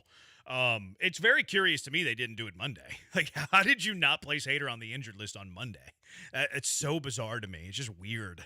They always err on the side of we can't place him on the IL. It's a shoulder for a closer. It's his throwing shoulder. Like, there's no way he's going to be back in 2 weeks. What are you waiting for? They're weird. It's Josh Hader, right? It's the most valuable piece in your bullpen and the most expensive. And you're not going to, dare I say it, but for the medical staff, but you're not going to cut corners. You're not going to do anything that's a rush with a guy like that. So you might as well just do it and because, again, I understand that the best case scenario yesterday would have been, it felt fine the next day. He's good. No worries. Get back out there. But the way that Espada described it and the way it seemed to all go down, this didn't seem like it was going to be a quick fix. No. So I guess we'll just wait to hear the severity of the injury. But Souza says like a month and a half that we're going to have to step it up. Espada says it's going to take a minimum more than 2 weeks, and he is seeking a second opinion and did not share the details of the first opinion. So that's what we know on Hader. I'm going to go ahead and bank that Hader is not coming back this year. And if he does, pleasant surprise. That's where I'm at with it. Yeah, I mean, unfortunately, because again, and I go back to what Rome said too about squandering. This team has just stayed afloat all year and found every smoke and mirror possible to try and stay in front in this division and done a hell of a job. I don't think they squandered anything. Have they not been hot since the All-Star break? But everybody, when they've needed to, and all the guys they called up from Sugar Land have stepped up big. I kept wondering throughout the year, when is going to be the one injury that they can't overcome? I was worried if it was going to be Paredes. You look at it now and go, now what do they do if they're going to try to find anybody else that can help them? We've seen just about every pitcher. So, we talked yesterday about the fact that no one wants to see Ryan Presley, though I know that was a hot topic today. You mentioned Kendall Graveman, but I don't think Kendall Graveman has anything left in the tank close to when he was in Seattle and they got him the first time. And he's obviously not on a team for a reason right now. I don't think they're going to go find any help outside either. No, I think this is what you got. This is you're going to go to battle what you got. I think you can. I mean, they still have a shot, but obviously their odds have taken a tremendous hit with the loss of Hader. Would you trade the rest of the season of Josh Hader for Jordan in the final month in the postseason? Ooh, that's a good question. You can't tell me like what kind of Jordan am I getting? You got to roll the dice. I think I would. For me, it's easy. Yeah, like I think I would because it's every day. Yeah, Jordan's more valuable than a closer. As good as Hader's been, Jordan, who could be your middle-of-the-order guy that can turn games upside down, is more valuable than Hader. So let me talk you off the ledge, Houston. Let me talk you. You might lose Hader for the rest of the season, but you might get Jordan for the final month and the playoffs. This feels like the C.J. Gardner-Johnson conversation from a week ago. Hey, it worked out when we did that, too. Yeah, it's true. It's true. McTaggart said Jordan will take live BP this weekend in West Palm Beach. Dana Brown did tell the quarterback this morning that he doesn't feel any pain in his hands. He's been taking every other day BP, I think, off a tee and stuff. So, like, he's trending in the right direction, Jordan Alvarez. But he's been trending in the right direction before, and then you hit a brick wall known as a broken fourth metacrapple. So, I mean, someone say Jake was running in the outfield last night. Yeah, they showed it on TV. Okay, yeah, I didn't see that part of it. But. What's the cord? The extension band? He flew to Florida too. He's gonna I guess ramp up. Okay, so that's good. So I mean, you lose a Hader, but Myers and maybe Jordan are on the horizon. So you may be turning the corner from the all-season pitching and defense get you wins philosophy to just pound them and try to beat them to death with offense. Yeah. I mean, you can survive it, but it's going to be very difficult. A texture, I have lost confidence in Souza. Would rather see Blue Ball in his spot for a 42-game playoff push. I think that we eventually see Blue Ball. I think Blue Ball is going to be called up later this week, maybe as soon as the Friday game against Baltimore. He pitched Sunday, though. He threw nearly 100 pitches on Sunday, so he's not available. How do you see the back of the bullpen then? Also, the Blue Ball has to wait X amount of days before he can be called back up, unless there's an injury. So they can either fake an injury to bring him back up, or they have to wait I think it's 15 days. Okay. So maybe the Hader maybe it injury won't be doesn't Friday. count? Well, no, there's already a corresponding move. It has to be the corresponding move for an injured player. Okay. So he could have done it with Blue Ball if he took Hader's spot, but obviously they didn't want to do that because Blue Ball couldn't pitch this entire series. So they went with Gordon, who could eat innings, and he ate innings, but he pitched poorly, and he got sent down today for Jordan Weems, who's never pitched for the Astros. Yeah, I look at it and just try to figure out. I think we talked yesterday about we know that Abreu is going to be your closer, but you're just going to be by committee, I guess, including even Brian King, and figure out the 7th and the 8th, and you got the 3 lefties, and maybe you got 2 righties now that you can go to, but I don't think there's a pecking order at all besides Abreu. No, they flat out said that it's committee, even with Abreu.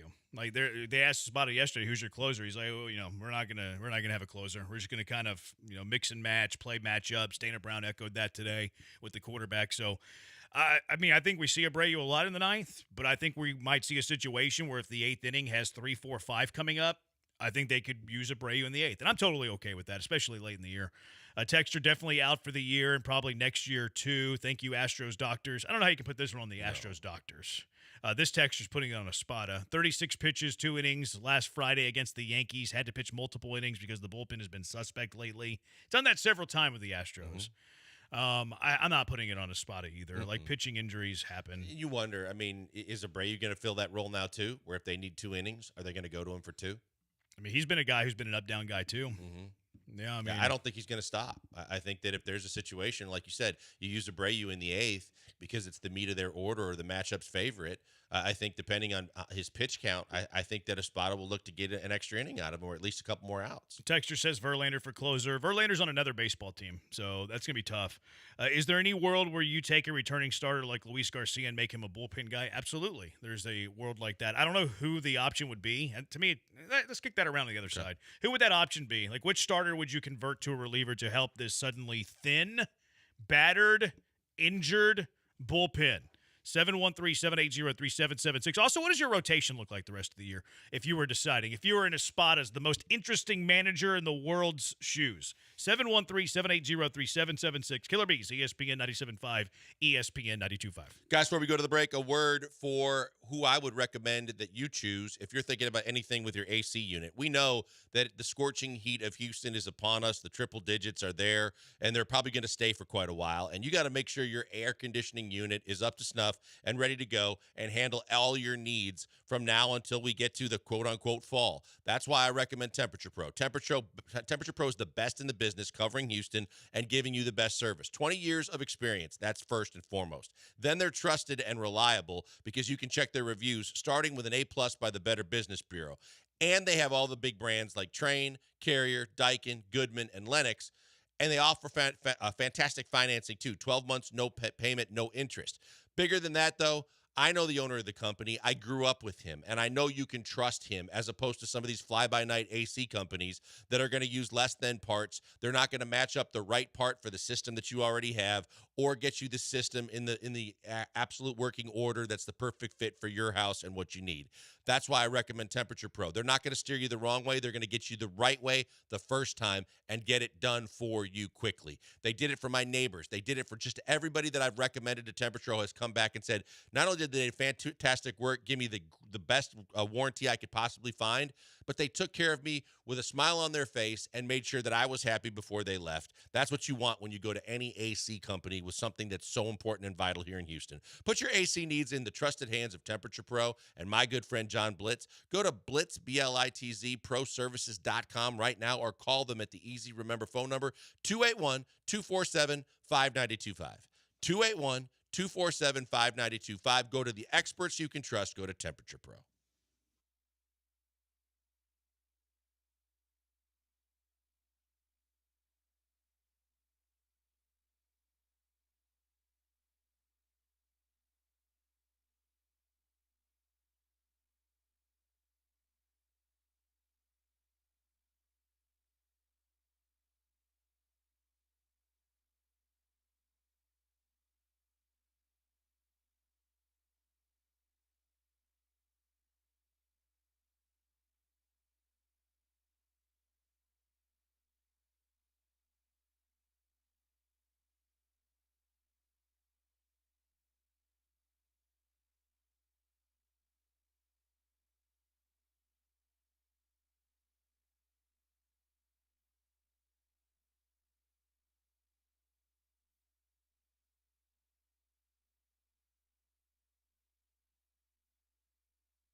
Broadcasting live from the Veritex Community Bank Studios, it's the Killer Bees with Joel Blank and Jeremy Branham. On ESPN 97.5 and 92.5.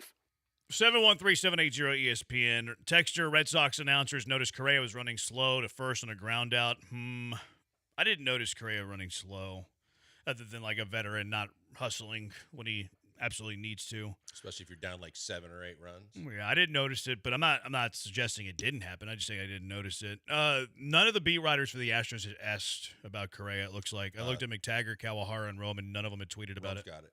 Just now? Yeah, just now, 28 seconds ago. It's a planned day off for Carlos Correa, Spot said. So good news there. There you go. That's good. Yep. It's good news there. He's not hurt. Red Sox guys just don't know what lack of hustle is because their try-hard manager has their starters in when they're up 15. Bush League Cora. Texter, he says, Chaz was out of the windup because everyone knows it's an unwritten rule. You don't steal when you're up 8 runs. It was 14. I believe you know that, though, right? Honest question, you know that, right? No, I don't know that. I don't know baseball at all. I'm a casual. I'm a noob. I Trying don't to watch do film the game. study like you're Jeremy Branham. You're No, trying to make but everybody like think that you know posturing. ball. I just fake it till I make it. I fake it. I don't watch any of these games. I don't watch a single pitch of baseball. I have no idea that it's an unwritten rule that you shouldn't steal bases whenever you're up by a lot of runs. So do you think Chas McCormick, with a runner at first, was working out of the windup because A, he's not a pitcher, kind of forgot, or B, because he was thinking of the unwritten rule and didn't think the Red Sox would steal base? I'm going to lean A. A or B? I'm going to lean A. A or B, Brian? He's not. Oh, it's easy A. I mean, I don't know. There's only one person that knows that, and it's Chas McCormick. Chomp, chomp. Put some truth serum in that banana pudding. We can There's only find one out. person that knows that, but I'm gonna go with he just didn't really know the nuances of pitching and didn't really realize it. Now maybe it came into his mind. They're not gonna run on me. They're up 14. Okay, all right, maybe so. Maybe I'm not giving Chaz enough intellectual credit because whenever we look at Chaz, we don't think community college in Pennsylvania. We think Ivy League, baby. Wow. We think Ivy League. Feels like you're looking down upon Chaz and his education blasting. There was no slide at community Chaz. I was just colleges. using it to be a case in my argument. Ty France supports that 100%. It was funny, though, because watching the game, Callis started to, do a deep dive on when the last time Chaz pitched. And apparently he did pitch at I think it was a JUCO. I don't think it was community college.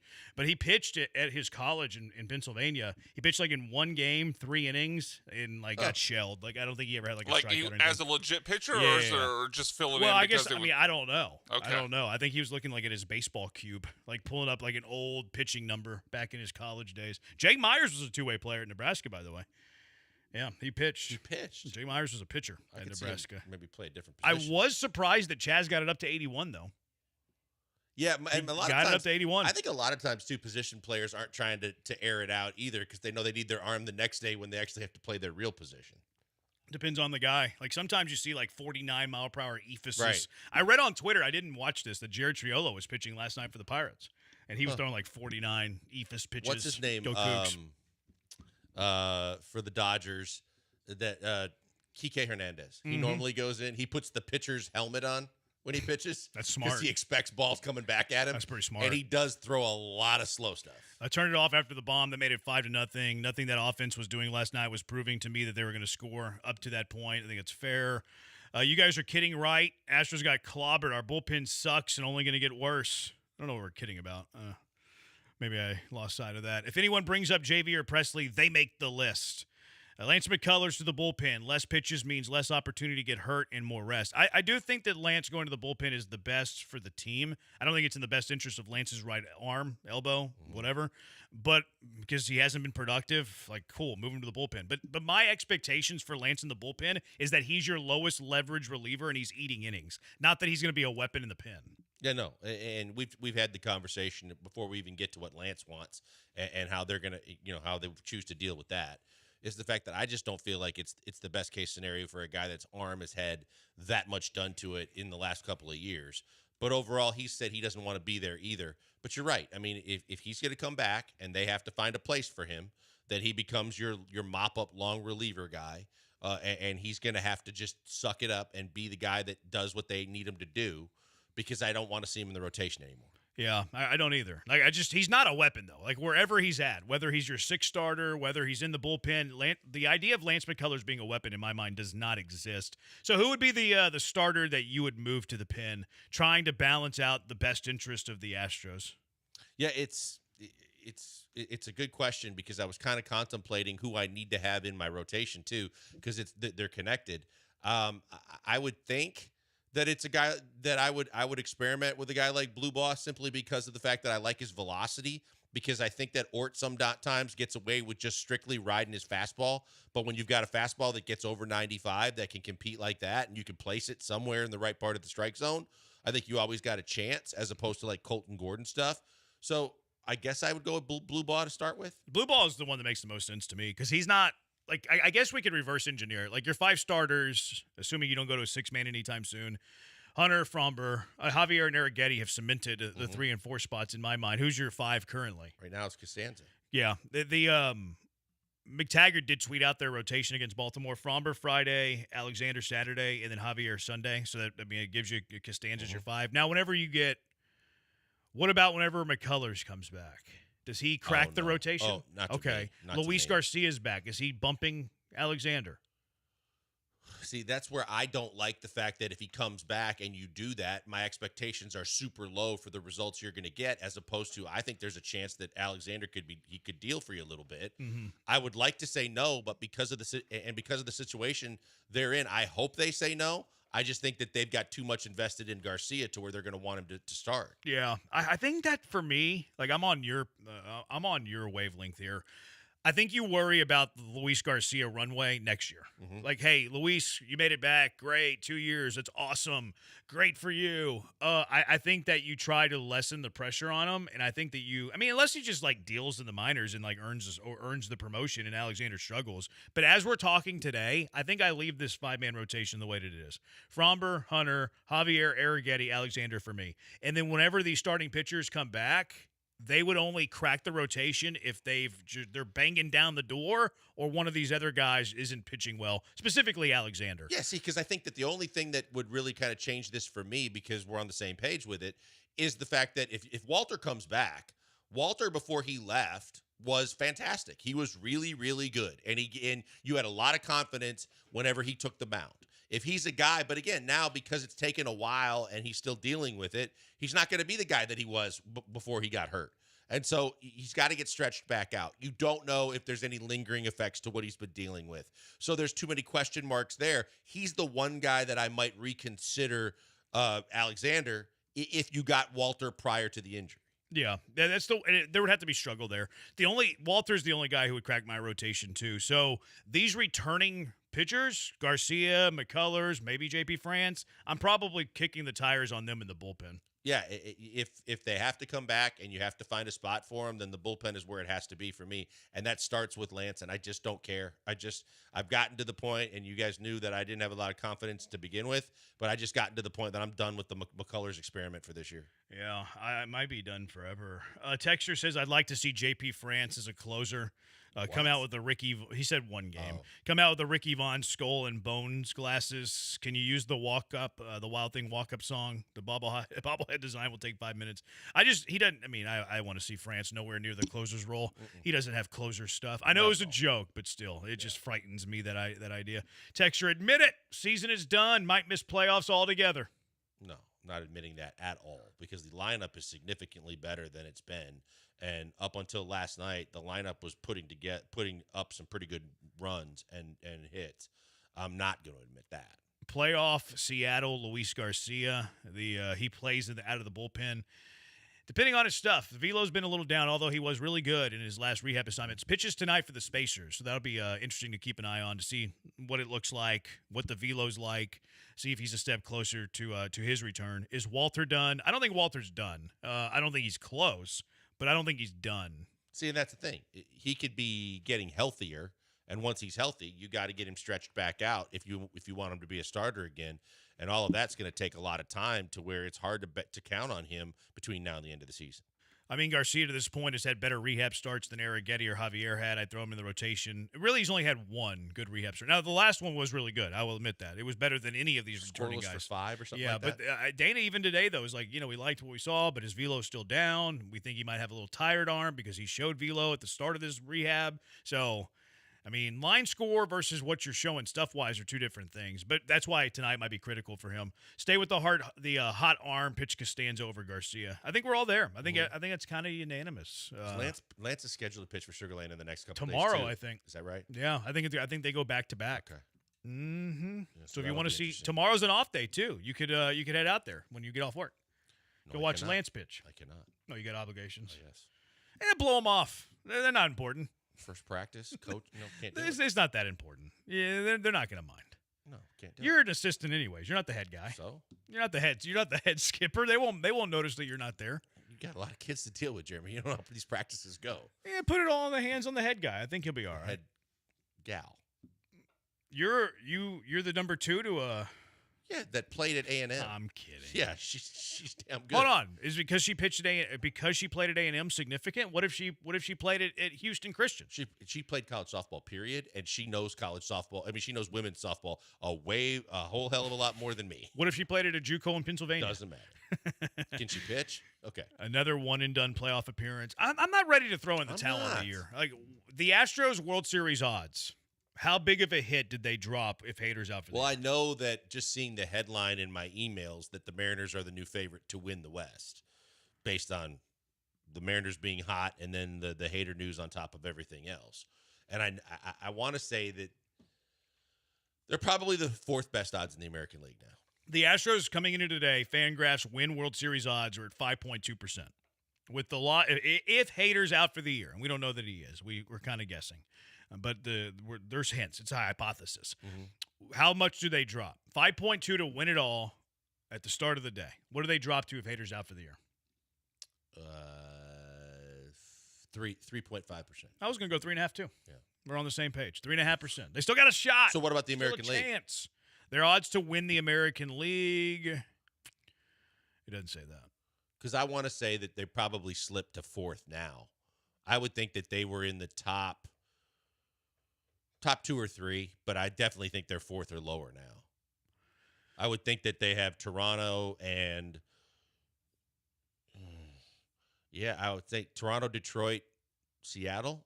To win the playoffs, teams above them are Seattle 9.9%, Tigers at 7%, Blue Jays 8.7%, Yankees 8.1%. Those are the only teams Yankees above might them. miss the playoffs, period. Yeah, They're right now hanging on by a thread to the last playoff spot. Their FanGraph odds, though, are 86%. I wonder if they have a weak schedule down the stretch. Looks like they do. Maybe so. Strength of remaining schedule is 48%. Looks like it's the lowest in the American League, actually. Just a quick gander here. So 4th best odds. Any teams jumping on? The Red Sox have a better chance now if Hader's out for the year? Yeah, they do, because of the fact that they're getting healthy, and their offense, some of these young guys are starting to produce for them, where they've got a little bit more pop in their lineup too, that I could see that happening. Yeah, 3.5%. Branham graphs, Killer B graphs, 3.5% chances for the Astros to win the World Series. Why would you give up on that?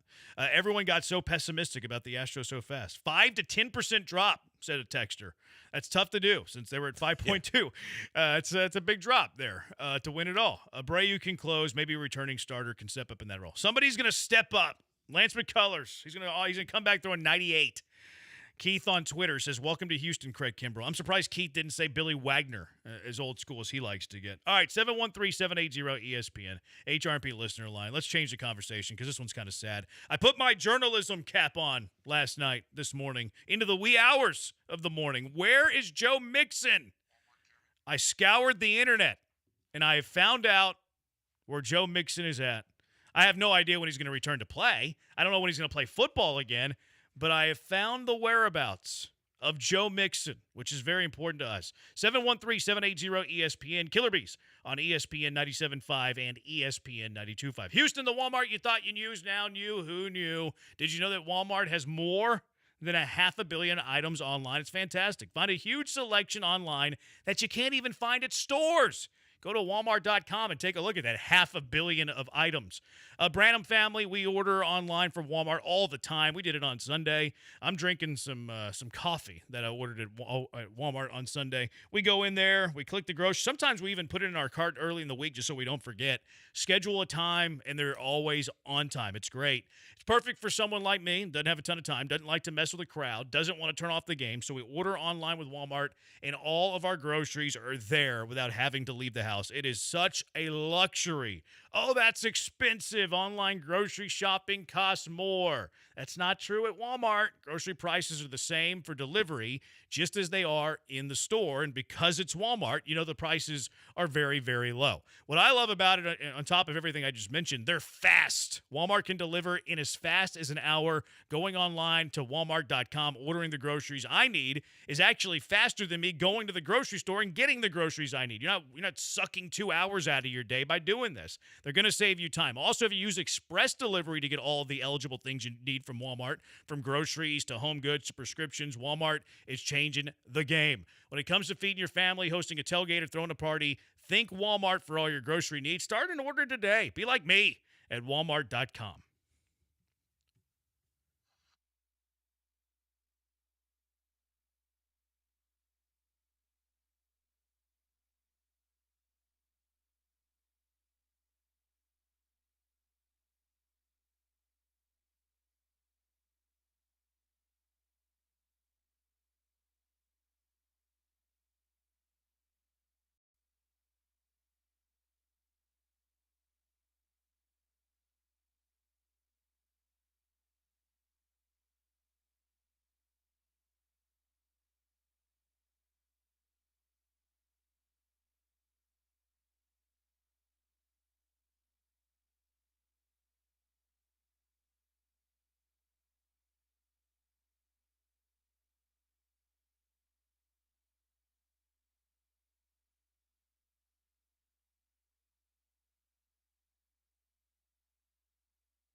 You're listening to the Killer Bees with Joel Blank and Jeremy Branham. On ESPN 97.5 and 92.5. Broadcasting live from the Veritex Community Bank Studios. This is my journalism music. Whenever I put my journalism hat on, I listen to this. But she wasn't even a journalist, though, right? She was a detective. Well, she was an author who. I have no idea. I didn't watch that stupid show. You watch Murder, She Wrote, you weirdo? My wife loves that show. The premise of the show is the fact that she helps solve crimes, but she has no detective experience. I didn't know that. Yeah, my wife loves that show, so I see it occasionally. But the funny thing is that she. How old is your wife? She's 60? No, she's about 7 months younger than I am, so she's 41. But yeah, she always goes town to town. Somehow she's the only person in the entire city who can solve this crime. All the police force is completely useless. This is my detective journalist music whenever I scour the internet trying to find information. Next week it'll be Columbo. Texture, does Mixon have a puncher's chance of being available week 1? I see what you did there. Pete, is the Astros medical staff handling Joe Mixon's situation? No, I don't think so. So I scoured the internet on what is going on with Joe Mixon. As we know, the foot ankle thing has been lingering around. Do we think that this is lingering from last year, the hip drop tackles? Or do we think it's new? Do we think it's a re-aggravation of that? We have no clue, but what's our best guess? My best guess, which I stated, I think, earlier when we were kind of talking about some of this stuff, was the fact that he had something done in the offseason. I think that was related to what he dealt with the majority of last year with the drop tackle and the fact that it never really truly healed or got to where he wanted it to be, and he probably had it cleaned up in the offseason. Okay. Yeah, I think it's a good guess. I think it's a good hypothesis. So I scoured the internet, as any good truth journalist does, and looked for information. All I could find was Joe Mixon slipping in fantasy football drafts, the ADP tanking, Joe Mixon being a backup to Nick Chubb. But I found one pertinent piece of information. It's all I could find, spending 12, 13 minutes scouring the internet. Jesse Morse, who's kind of an internet doctor, but I do think he actually practices medicine. He also came on with us before. I think he was with the which injury was it? It was last year, I think. Was it Tucker? I think it was Tucker. I think we had him on to talk about Kyle Tucker's leg. I think it was Tucker. Yeah, which I mean, he's good. I mean, he's practicing medicine. He's smart. Dr. Chow was the guy, and he's still out there doing it. But I think that Jesse Morse has kind of trumped Dr. Chow on people with sports injuries. Okay, I'm down for it. So he quote tweeted this doctor by the name of Rob Conanello. He's a Tampa Bay doctor, this guy. And it looks like that guy. No, Dr. Canelo. You never heard of him. He's Dr. Canelo Alvarez. Anyways, this doctor in Tampa, Dr. Conanello. And I'm Mexican. Has a picture with Joe Mixon and I'm not sure that he is. Well, no, but still, I'm just very entertained with that one. I'm not sure that he is. But anyways, he posted this. Maybe it's Twitter, maybe it's Facebook. I don't know. Somewhere on social. Maybe it's IG. I have no idea. But it's a picture of looks like two other doctors, maybe three other doctors, and then Joe Mixon is in this picture. It's back on August 1st. So this is nearly 2 weeks ago. This doctor, Dr. Conanello, he said in this post, grateful for the opportunity to work with Houston Texans running back Joe Mixon. Tanned hand emojis praising.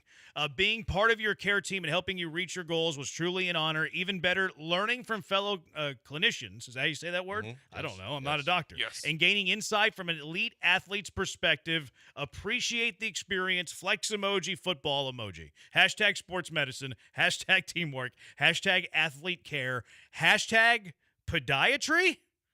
You ever heard of podiatry? That's, podiatrist. Deals with the foot. You guys are so smart. Hashtag podiatry, hashtag NFL, hashtag Joe Mixon, hashtag gratitude, hashtag performance medicine, hashtag Curamedics, hashtag ISMST, Monday hashtag motivation. shockwave treatment. He's got more hashtags than I do on TikTok. Wait, what is ISMST? I'm sure it's an acronym for something sports medicine, probably International Sports Medicine Sports Therapy. Yeah. I don't know. That's pretty close. I feel like that might be close. Yeah.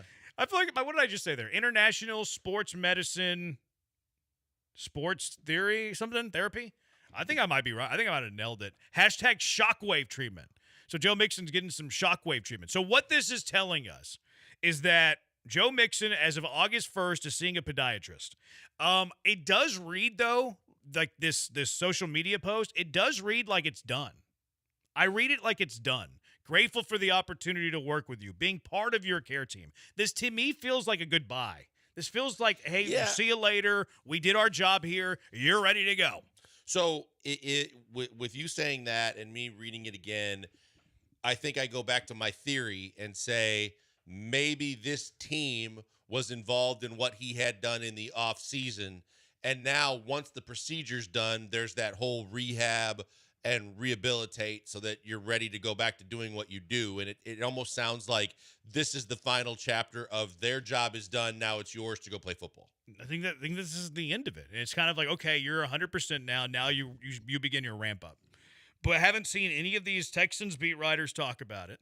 Haven't seen any news on his whereabouts. Is he in the facility? Is he rehabbing with the athletic trainers there? The last time we really heard anything about Mixon from Texans camp was whenever Aaron Wilson said everything's on schedule. Joe Mixon should be back by week 1. And then Ian Rappaport was out there saying, week 1's in jeopardy. And then the next day, DeMeco Ryans was was clowning one of them. Like, that's up for interpretation on, like, which one he was giving a stern message to. I think it was Aaron Wilson for putting a timeline out there. I don't think D'Amico liked the timeline being out there. I think that's why he did the whole, your reports aren't in the best interest of our player.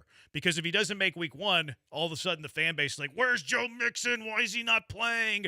He's on my fantasy football team. I have the over of 950 rushing yards for him. I think Mixon was pointing his finger at Aaron Wilson whenever he did that whole thing, but it's been very, very quiet on the Joe Mixon front. Yeah, but then I might be wrong too because of the fact that when you read the Jesse Morse MD tweet on the picture of Joe Mixon with the doctors, the fact that the Shockwave, which is a device used to break up scar tissue and optimize blood flow and healing, kind of lends it to maybe the fact that they're doing it without a surgery. That they're doing something because of the fact that he developed scar tissue and a bunch of stuff because of the drop tackle and all that. Hopefully that's good news. Who knows? I really don't understand it. I don't know if it's good news. I don't know if it's bad news. But because we're kind of late in the game here. Like, the NFL season is going to start here pretty soon. Joe Mixon hasn't been on the practice field. I have a guess on how they're going to handle Joe Mixon. I have a guess. Like that run, we talk about the. We probably should tease this a little bit, do a good little radio professional thing, and tease it to the next segment. Give you a nice little thing to have bated breath, waiting for the next segment. We talked about the receiver room yesterday. Mm-hmm. I think the running back room is somewhat crowded, not as crowded as the receiver room. I have a theory on how they're going to handle the running back room and how they're going to handle Joe Mixon. Next on the Killer Bees, 713-780-3776. Killer Bees, ESPN 97.5, ESPN 92.5.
Coming to you live from the Veritex Community Bank Studios, it's the Killer Bees. On ESPN 97.5 and 92.5. Here's Joel Blank and Jeremy Branham. All right, so running back room is pretty competitive, I think, for the Houston Texans. It's not as competitive. And look, I don't think that the top end talent is great, especially if we're talking about Joe Mixon not playing a game or two or four. Easy.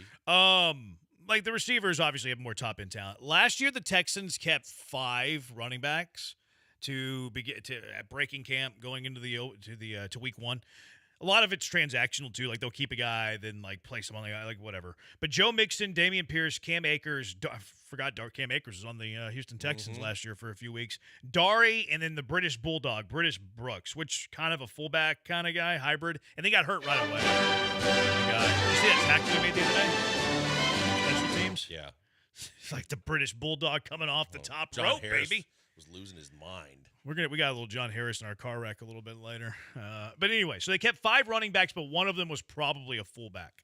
We think that the Houston Texans I don't want to speak for you. I think they're keeping a fullback. I think it's going to be Jacob Johnson. Are you, maybe it's even British Bulldog that steals the job. But I think they're going to keep one of those two. You think they'll keep one of those two? Johnson. I think they brought him in as a fullback. D'Amico was talking about him the other day. I think they like him as a lead blocker from time to time. And in Kaylee's offense, I think he's going to make the team. All right, so a fullback takes up one of the 5 running back spots. Okay. So you have room for 4 more. Mixon is on the team. Yes. Nick Chubb is on the team. Yes. Woody Marks, you traded up for, makes the team. So that leaves one more spot for the likes of Dari, who was getting first-team reps the other day. Dameon Pierce, who was trading first-team reps with Nick Chubb the other day. Jawar Jordan, J.J. Taylor, I think were practice squad guys. So if you're keeping a fullback, Mixon, Chubb, and Marks are on the team, it comes down to Dari and Dameon Pierce, right? I believe that the Houston Texans, knowing that it's a 17-game season, knowing that Joe Mixon's a running back that I think is 30 years old, knowing that Joe Mixon took a huge workload last season, I think they're going to start Joe Mixon on IR or PUP to start the year and miss the first 4 games of the season. Let that be his ramp-up. It's my theory. It's a total guess. All I know is that he was visiting a podiatrist the other day in Florida, but he hasn't been out there at all. His whereabouts are unknown. I think he starts the season on IR, PUP, whatever. You know, you bring up a good possibility. I hate the thought of it. I don't like it because I don't really feel as strongly as much as I was hoping for and was very encouraged by and intrigued by getting Nick Chubb on this football team. The reports have been mixed, and they haven't been great about anything other than the fact that he's still strong in terms of like running and power running. And if I had to choose between Dari and Pierce, I think I'd lean Dari because of the fact that he can catch the ball. He's really good in pass pro, and the fact that he's a special teams player. But you bring up the interesting scenario of it's not how you start, it's how you finish. And if this team has playoff aspirations, you want a healthy Joe Mixon. And as much as we've heard before you did the deep dive that people were trying to at least indicate he's around, you know, he's not visible, but he's around. We don't know what he's been doing and what shape he's in. So I hate to stomach the thought of him missing the first 4 games, but I think it's a possibility. Even with these guys who come back, like the Harrises, the Pierce, the Settles, they're always on the side field. Like they're on the side field doing things, getting close to returning. But visible. All of that visible. Yeah. Like Mixon can be working out and doing stuff, right. But where? I think that Joe Mixon's not going to play the first 4 games of the year. Total guess. Me putting my journalist hat on, and I mock that I'm a journalist. I don't really believe I'm a journalist. I scoured the internet. All I could find was Mixon fantasy football boomer bust. Aaron Wilson put a timeline on it. I think that D'Amico Ryans got mad at Aaron Wilson for putting a timeline on it. The Texans were pretty active in the running back market this offseason, signing Nick Chubb, trading up for Woody Marks. Like all of the clues tell me that the Houston Texans, who play a real-life NFL game on September 7th, which is 3 weeks away, how is Joe Mixon going to be ready for that? Yeah, you know, it's. I had talked to some NFL people I know when you and I were talking and discussing at the time players in the offseason with reports when we had heard Mixon was in a walking boot. And is this something that's normal? And they, you know, it's the same way that the teams don't have to report injuries to the media when there's not a game that week. It's the same thing with the coach knows, the general manager knows, the medical staff probably knows, but they don't have to tell you anything. And as we highlighted with the whole CJ throwing or not throwing during OTAs, they're not going to tell you a whole hell of a lot, and they don't want to.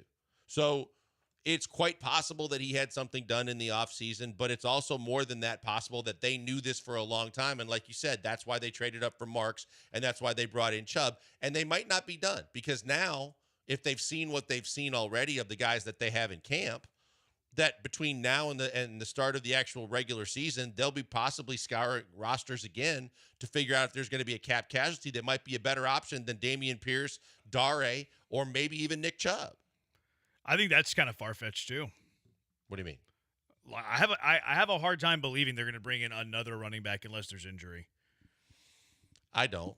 I think that they're always, as Nick always says, he's always looking to upgrade. He's always evaluating the positions. And if they don't think that Dare can be a guy that carries the football for you, that's they re-signed him though. Like obviously they like him. Or Pierce. I mean, Pierce has been hurt too, and they can move on from Pierce. So they could move on from Pierce and bring a veteran in that might give you a better chance. Look, they brought in Akers a year ago. If they want to bring in a guy that's a veteran, late in camp from another roster that gives you a better chance in a short period. Like you said, we just need a bridge for a couple of weeks. And if they don't believe full and wholeheartedly in Chubb, I don't put it past them to find another running back. I have a hard time them getting rid of any of those guys, though, that you mentioned. Like last year, they waived Troy Hairston, J.J. Taylor, Jawal Jordan, who was hurt. Like I have a very difficult time them waiving Nick Chubb, who they gave money to. I don't know how much of it's guaranteed. I think a decent amount of it is. Who they use draft capital to trade up for Woody Marks. I think that they are intrigued at least with Dameon Pierce in this offense. I think that they're intrigued with it because this offense fits his style more in between the tackle stuff than outside the tackle stuff. Pierce can just find the hole and hit it hard, penetrate that sucker. So I think they're kind of intrigued by the idea of Pierce. And then look, walkthroughs and practices don't mean a ton, but Pierce and Chubb were trading first-team reps the other day. Yeah, but that's, again, and I think that they've always loved Dare too, and they love his versatility. But that doesn't preclude you from saying, for all those things being true, they still could say, hey, we know now that we're faced with a situation where I don't think they're going to move on from Marks because of the fact that they're intrigued by him long-term as well as trading up to get him here in the short term. I don't think he's going anywhere. I agree with you on Chubb, and obviously Mixon wouldn't be going anywhere. So I think that they could move on from Pierce. They could move on from Dare. I don't think they're going to move on from either one. Possible, yes. And I agree with you on the Pierce thing. If he's going to perform well, that this new system and this new scheme, this is perfectly fit for him.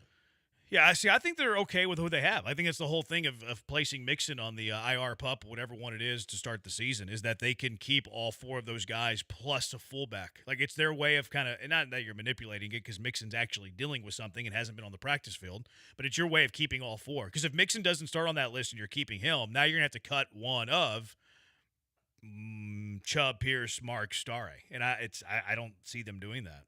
I think that this next week and a half is going to be really big on all that because Pierce has been hurt. So Pierce has to show that not only is he healthy, but that he's capable of jumping right in there. It's one thing to do, take some of the running reps with the ones. It's another thing to say, hey, I mean, how much do you have in the tank? How ramped up are you and ready to go? And I think that these practices with Carolina and the last two preseason games and/or the practice in between is going to tell them a lot about, do they need to look outside, or they're going to just stick with the guys they got. I also think that the waiver wire, like the cut downs, like I don't think you're finding great players there. Like maybe you find somebody that's better than your 50th best guy, but I don't see them viewing their running backs as like their 50th best guy. Texter, you have to keep all pro kicker Dare. They love Dare, man. Like they keep bringing him back. They love him on special teams. They love him in pass protection. I'm not as infatuated with Dare as they are. I would have no issues moving on from Dare, but you don't usually re-sign players and then cut them the very next camp. Right. That's usually pretty odd. I just think from your statement about going out and finding a guy that's been cut, I think there's guys on rosters right now that aren't worthy of being cut, but because of either what they're making, that you can trade a late round pick, and Nick has done that kind of stuff too before they get to a waiver situation or team is forced to do something they might not want to do, that you can still find a guy because you're not looking for him for the whole year. You're just looking for a couple of weeks, a guy that's capable. If you could find a Cam Akers type out there again this year, I think they'd consider it. That would require two things. That would require them hating their room outside of Joe Mixon, which I don't think that they do. And that's, I mean, I know that a 6th, 7th rounder doesn't mean much, but trading a 6th, 7th rounder for a few-week bridge is kind of significant. It is, but at the same time, I think that you don't know. You're assuming Joe Mixon's going to be ready in 4 weeks. You don't know. I mean, I'm assuming that Nick Chubb's going to be decent, but from what I'm hearing, there's a chance that I might be wrong and he might not be the right fit. So between Pierce and Chubb, and I don't believe that Dare is a guy that that you're going to go to and say, "Hey, Dare, you're going to take carries here." I don't think they want him to fill that role. I think that, and I don't think Marks is ready yet. So I think that they will look there. I think they're going to continue to look and evaluate. Houston Restaurant Week's going on right now through Labor Day, September 1st. Restaurants across the Houston area. They're giving you some fantastic food. If you're a foodie, if you're somebody who likes to go out and eat, you got to take advantage of Houston Restaurant Week. You can enjoy a specially priced multi-course fixed menu for brunch, lunch, dinner at nearly 350 participating restaurants, all while supporting the Houston Food Bank.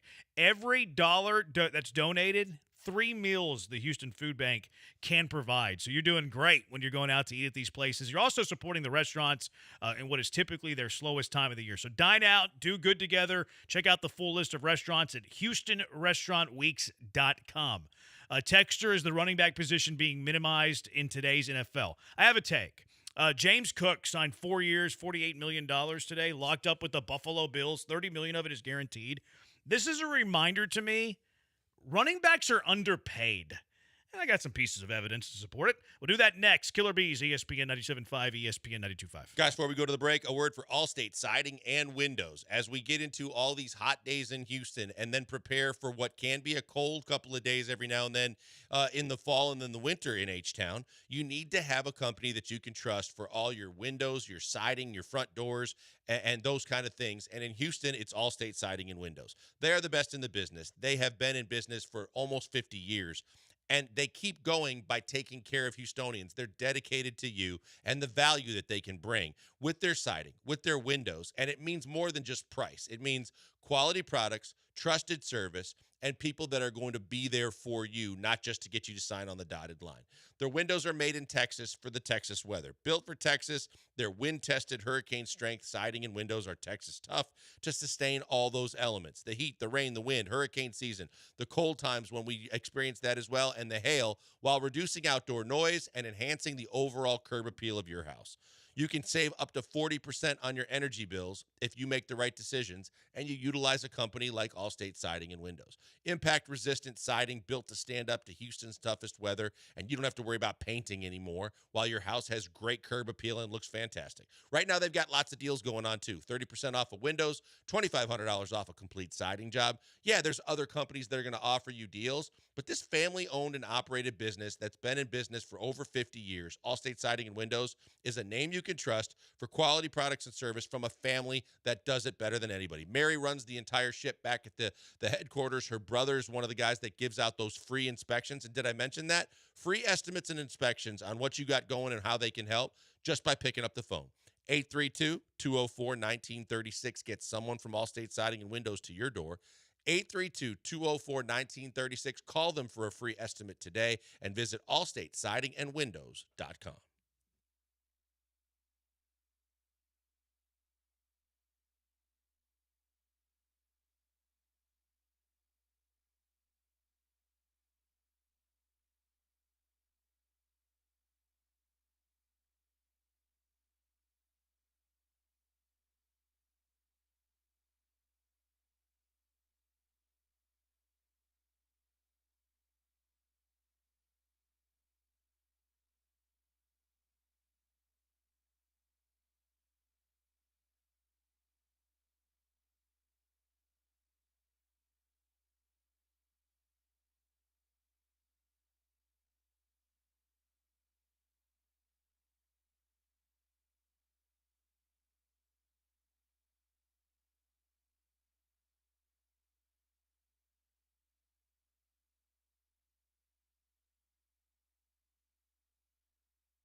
You're back with the Killer Bees on ESPN 97.5 and 92.5. Live from the Veritex Community Bank Studios, here's Joel Blank and Jeremy Branham. So I actually do think that running backs are underpaid. And look, I get it.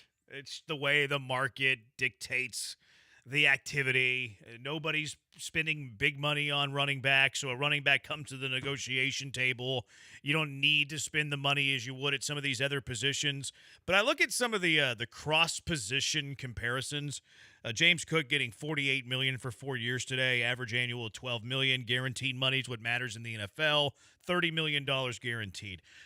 Looking at some of the top-paid receivers in the NFL, some of the top-paid running backs in the NFL, Cook's average annual is $12 million, counts against the salary cap, all of that. And I get that there's you can't have one bell cow running back. I get that you need two or three. I get even the best running backs only are on the field 60% of the time. I understand all of that. But who is more valuable to a football team? $12 million James Cook, or $12 million Darius Slayton? Who would you rather give $12 million to? So that one is something that sticks out to me. Darnell Mooney, who's a fine receiver, he's making $13 million. Would you rather have Cook at 12 or Mooney at 13? Shakir, I like Shakir. $13 million. Would you rather have Shakir or James Cook? Who's more important to the Buffalo Bills? I think it's James Cook. Cooper Kupp, heck of a career. $15 million for old Warst Cooper Kupp. Jerry Jeudy's fine, kind of a buzz, but a little fine. $17.5 million. Christian Kirk, the slot demon, $18 million. Stephon Diggs coming off an ACL, 21 and change. 21 and change for Stephon Diggs, or 12 for James Cook. I know which one I'm signing up for. Michael Pittman's been really good. I think he is a bit of a – I think he's hurt production-wise because of his quarterback play. $23 million for Michael Pittman. Would you rather pay Pittman Mr. Pittman $23 million a year, or would you rather pay James Cook $12 million a year? We have undervalued and we have underpaid the running back position to a point where I feel like it has to be corrected soon. Well, and I think that we saw the seismic shift of the fact that running backs used to be valued a lot more and paid like it. And then all of a sudden, the whole shift to wide receivers happened. And suddenly, wide receivers were making 27, 30 plus $30 million a year. And you've got to find the balance and the yin and the yang of it to figure out, well, who's going to get less. And they started to devalue running backs. I mean, you look at what Saquon did a year ago. You look at the top running backs in the league and the fact that, it's easy to say in the passing game you need multiple wide receivers, but you rely on multiple players. But if you're paying both guys a significant amount of money, but that a lot of coaches want balance and they want a running game, and even if they don't want to put the running game first, they want to get quality yards out of a running back, and I do think that they're devalued. If you were building a team, would you rather pay Saquon Barkley $20.5 million a year, or would you rather give $21.1 million to Stephon Diggs? Who's more valuable? To me, it's Barkley. Easy. Yeah, it's easy. Saquon. Godwin, 22. Scary Terry's going to get a new deal, but he's currently a little under 23. Pittman again, 23.3. DJ Moore, I like DJ Moore. He's making $27.5 million. Is that better than Saquon Barkley at 20? Jalen Waddle's making $28 million. You want to pay Waddle 28 or Barkley 20? AU, Kurt, $30 million a year. Barkley 20. A.J. Brown, I know a lot of people love A.J. Brown around here. $32 million. Who's more important to the Eagles offense? A.J. Brown or Saquon Barkley? Saquon Barkley. Saquon Barkley's making $12 million less than A.J. Brown. That is criminal. Garrett Wilson, $32.5. Saquon 20. DK Metcalf, $33 million. Saquon 20. None of those dudes are more valuable than Saquon Barkley. None of them. Yeah, I think that you have to find that balance to say you can pay your wide receiver one, but to your point, when you're playing wide receiver one and wide receiver two more than running back one, that you can get into a quandary. And the fact that you might want to put a pool of money together and say, hey, I need three positions. I need running back one and I need two wide receivers. How much am I willing to spend? And kind of more judiciously distribute it. But, yeah, those teams, you got to be real careful when you're paying your wide receiver two way more money than what you're paying your running back. Derrick Henry, $15 million a year. $15 million a year. The same as Cooper Kupp. Who's more valuable? Jerry Jeudy, 17.5. Kirk at 18. If you're the Houston Texans, and let's say that Mixon's hurt for the year and your receivers are thin, would you rather pay Henry 17 or Henry 15 or Jerry Jeudy 17.5? Christian Kirk, 18 million. It's insane to me how we've devalued the running back position. How would I fix it as a general manager? I don't believe in the long-term contracts for free agents, so don't get that twisted. I understand the risk of the running back position. The turnover of good running backs is very, very quick. The shelf life of running backs is very, very quick. You got to throw them out quickly before they expire. I understand all of that. I would have no issue paying high dollar for running back on short-term deals. And to your point, like I think with the point that you were making, I would stop paying these mediocre receivers $15 million a season.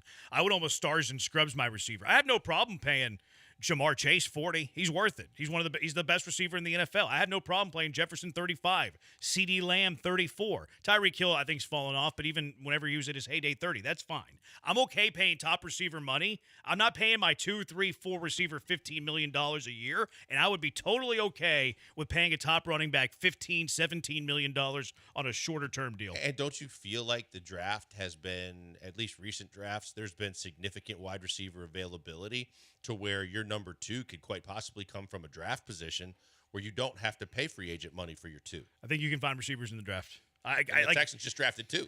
Like, I have no problem with Christian Kirk. Like, this is a bigger picture conversation. But, like, $18 million for Christian Kirk, you could live without that because you drafted Higgins and because you drafted Knoll. And maybe you could have repurposed that money and spent a little bit on a 4th receiver, and then you could be paying top-of-the-market running back. Now, Caserio tried to do this.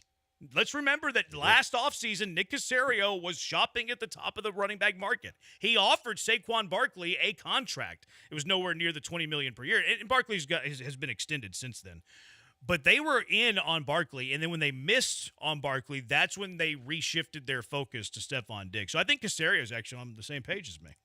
I think you're oversimplifying it though a little bit. I mean, specific. You touched on it a little bit there with the risk of the position, and obviously that's I think a large part of what's baked into these contracts. Like if you're, it's not just would you rather pay this guy 17 or this guy 17.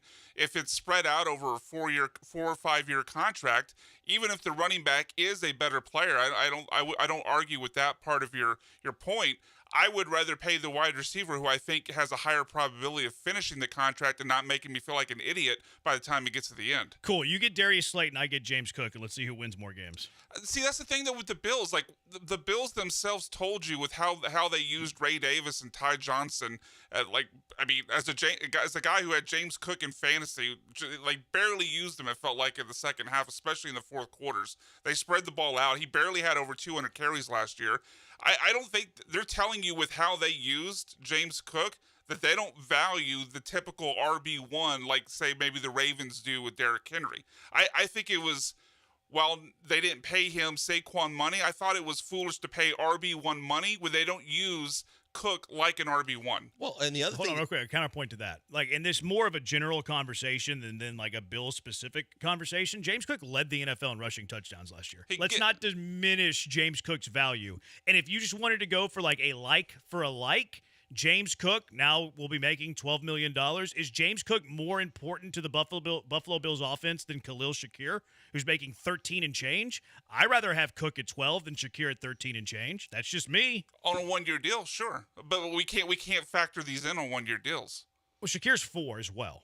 I know that's Shakir's 4 as well. I mean, that's part of the equation. 4 is more than like I would be. Like I would probably top off at 3, and I think that Buffalo did here. I think all the guaranteed money's in the first 3 years of the contract. I wouldn't go beyond 3 for a running back, but I wouldn't have any issue if Nick Caserio is going to pay running backs in the future. Top 3, top 5 average annual value. No issue whatsoever. And the trade-off that I would get, because all of this is a percentage of the cap. You're saying I'm oversimplifying it. Not really. They all have a salary cap. Every single player is worth a percentage of the cap. In which way would you rather use the percentage of the cap? I'd rather use it on a top-shelf running back than a mediocre receiver. And that is the equivalent here. You look at all of the top 5 running backs, whether it's Saquon at 20, McCaffrey at 19, Henry at 15, Taylor at 14, Kamara at 12 and change, Josh Jacobs at 12. And then you look at the wide receiver market, those are mediocre running backs. Those are number 2 receivers. So where would you rather spend your money? RB1 or receiver number 2? For me, it's easily RB1. Yeah, I don't disagree because of the fact that I think that they were totally devalued. I understand that you don't want to pay. I think that the running back position in football is a lot like pitchers in baseball when you look at the Astros philosophy of you just don't want to pay multiple big-time years for a guy, but you still need to pay enough to find true value. And then the other thing that you have to factor into all this is, yeah, the Texans were hot after Saquon, but let's not just think that Saquon would have had the same year he had with Philadelphia if he was with the Texans. If the Texans' offensive line was as bad as they were, probably not. You probably have to invest some of that money too in making sure that you have a line that's able to different conversation. Like the trade-off for me becomes because you're right. Like you do have to repurpose your money. Like it's a big pie graph. Salary cap is a big pie. Where are you spending, the money? Where is your pie going? So there has to be a trade-off. Like if I'm willing to spend more on running back, okay, what am I surrendering? What am I giving up? I wouldn't give up offensive line because I'm with you. That's critical.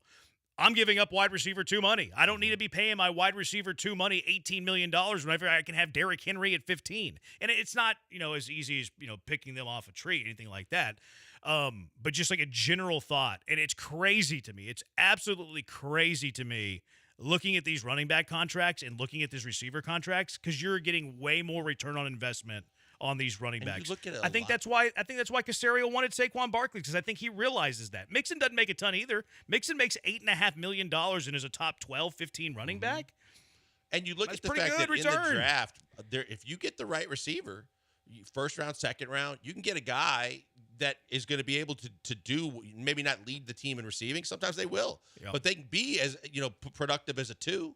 But couldn't you say the same thing about the running back position? How many running backs went in the first 4 rounds this last year? I know the year before was a little bit dry, but receivers hit at a higher rate than rookie running backs. There's a lot more receivers drafted early than running back. Also, I do believe that rookie receivers hit better than rookie running backs high round. The mid rounds, all that, whatever.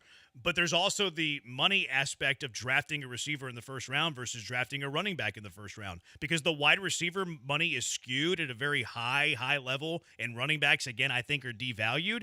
The draft, you get the money for the slot, not based on what position you're playing. So when you draft a rookie wide receiver, let's see where Higgins is at. Like, how much money is Higgins making a year? Higgins is making $3 million per year as a second-round receiver. That is very, very little amount of money. Ashton Genty, who's obviously drafted very, very high, Genty is like 12th in running back money already. So, there is also a salary cap cost, associated with drafting a running back. You don't get savings by drafting a running back in the first round because the moment you draft a running back, it's similar with tight ends.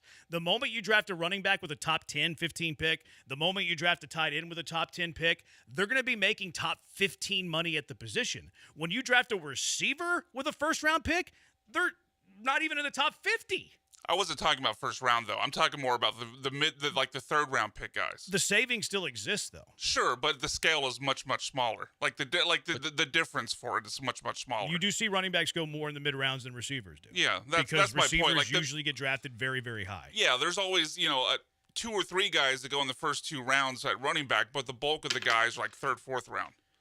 I don't think rookie running backs have a very high hit rate though. Well, sure. The later and later you get, especially once you get past the 4th round, of course. I mean, every position doesn't hit well rounds 5 through 7. Think about the significance of how much you save, even more so in terms of the ratio between a running back first round, second round. Take a second round wide receiver or take a Tank Dell situation with the numbers that he put up and how productive he was and how much you saved even more from because he wasn't a first round pick, because he wasn't a second round pick. You saved even more money. Yep. You got him as even more of a steal, and the return on investment with productivity is through the roof. Yeah, he's giving you a rookie salary scale on what is a $15 million a year player. Whereas if you get production similar to Tank at the running back position, you're getting $7 million worth of savings. Look, third-round running backs last year, Trey Benson did nothing as a rookie. And look, he might turn out to be a decent player, but when is he going to turn out to be a decent player? These guys have to produce in their first 4 years. They have 4-year contracts, 4-year rookie contracts. Trey Benson was a third-rounder last year. Blake Corum, third-rounder last year, did absolutely nothing. Marshawn Lloyd, I think he got hurt, Packer. Absolutely nothing as a third-rounder. So I like the idea of signing free agent running backs. I mean, we could do that with wide receivers, too. It's not like wide receivers hit 100%. No, they don't. But there were a lot of receivers, even late first, but into second last year, there was a run on them, and a lot of them were productive. I mean, Coleman was a disappointment with the Bills, but you look at a lot of the receivers that were drafted that fall into that slot. They're already making significantly less money than if you have to draft a running back. There's just no way I could spend $15 million on Darius Slayton and look at James Cook at $12 million and be like, oh yeah, I'm gonna give me Slayton. I just feel like it's I so think Christian misproportional Kirk, that's right the now. one too. From a Texans, the local perspective, It's a lot of money. Christian Kirk, that's a lot of money for your receiver too. Yeah. Especially because you got such rave reviews about the two guys you drafted. Now the Texans did have the luxury of already having Mixon, and they already had Mixon at a pretty low cost. So I think that you could kind of, what's the old saying, rob from Peter to pay Paul. Mm-hmm. Like they're kind of robbing Joe Mixon to pay Christian Kirk. So the Texans are in a very different situation when it comes to like how they're going to spend their money.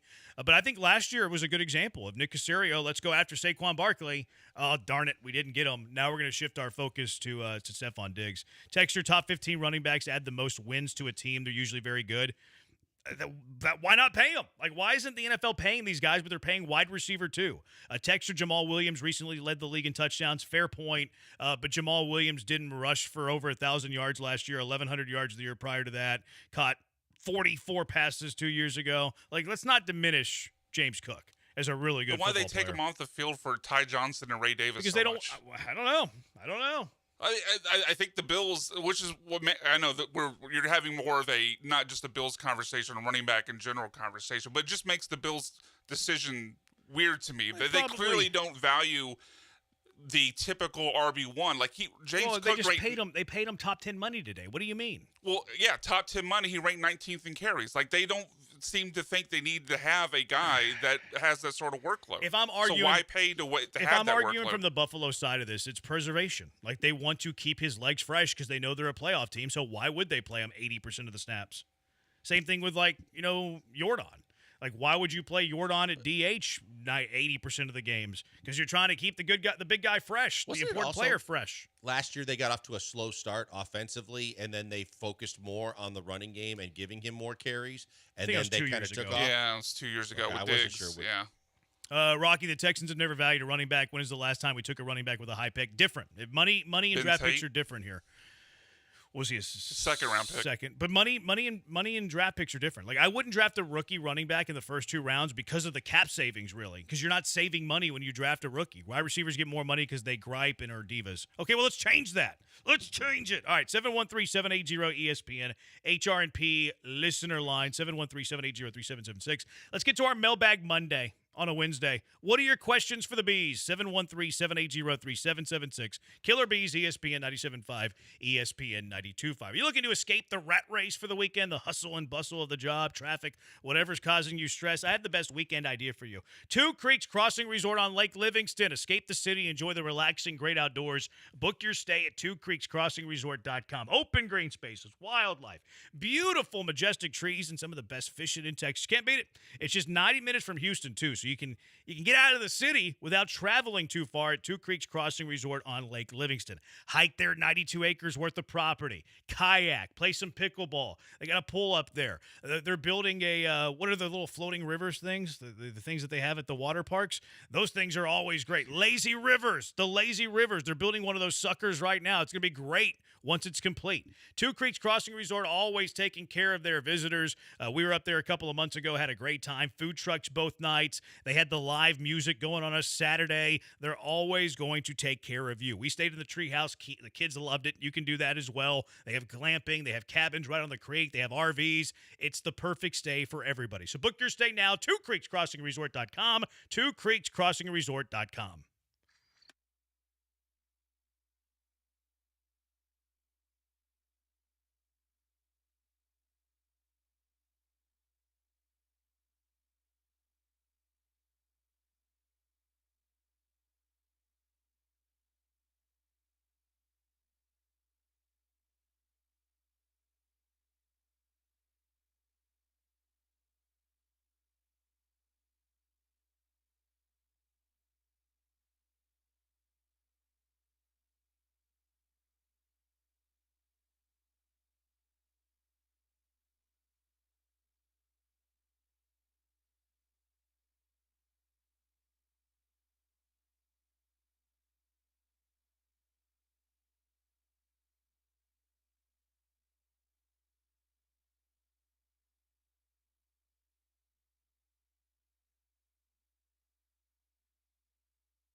Killer Bees, Mailbag Monday on a Wednesday. We had other stuff to do.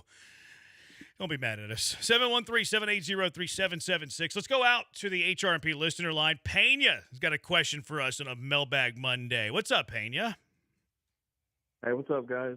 So my question this week is, can you name a more iconic college football helmet than the University of Louisiana Mud Dogs? Thank you. Have a great day. You say Louisiana Mud Dogs? From Waterboy. Oh. I didn't connect that. I was like, ooh la la? It's been a while since I've seen that. Most, I always think of the famous helmets as Notre Dame, the Golden Domes. Sure. Michigan with the old. Absolutely. What is that? Is this a Wolverine? It's a Wolverine stripes. Is The it? little thing in the front's a Wolverine It's supposed thing? to be Wolverine stripes. Do Wolverines have stripes? I believe they have like a pattern. I don't think they're blue and It's yellow. known for their it's not distinctive gonna be blue and winged yellow. design. The wings are painted on maize and blue helmet and were originally intended to help quarterbacks spot their receivers. The design has become an iconic symbol of Michigan football. Yeah, I never knew what they were for. So they're called wings? It's the winged design. The wings were designed to improve visibility for quarterbacks Wolverines when don't throwing have wings. passes. Yeah, so it's not the Wolverines. Interesting. They actually borrowed it from Princeton. They stole it. They Michigan stole stole something? Like Connor Stallions. They were They're stealing. on the sidelines scouting out helmets? But that's, I mean, I always think of that as one of the most iconic helmets in college football. For sure. What sticks out to y'all? Alabama. Oh, good call. With the number? Yeah, with the number on the side. Great call. I like USC's with the Trojan. The Trojan on the side. I think that's pretty classic. Trojan. Certainly not Texas. I don't think of that as iconic at all. I wasn't going to say it. I don't think of it as iconic. I think we nailed it. I think those. Is I mean, LSU? Ohio State's is pretty cool too with the helmet stickers. Yeah, the with the helmet Buckeyes. stickers. Those are pretty cool. Maybe With LSU? Florida's? Oh, LSU's a good LSU call. could be, yeah. Florida could be, yeah. There's a lot of good ones, man. I think I would put those second tier. I'd put those second tier behind Notre Dame, Michigan, Ohio State. Those are my top three, I think. Alabama. For just icon. Oh yeah, I meant Alabama too. Yeah. As just iconic What about- college football helmets. And Notre Dame. I love helmet stickers too in college football. Yeah. What about Tennessee? I would put that second tier with Second LSU tier? and Florida and USC and Texas. I like the script T for Tennessee. Florida State in the past. Florida State's pretty cool. Yeah. And Penn State, the Oh. simplicity. We forgot one. Miami. I can't go Miami. Really? The U is iconic. It pretty much is. Maybe I have a bias against Miami. I mean, Maybe I have that's a fair. bias against small private schools in Coral Gables. That knock you out in the Sweet 16?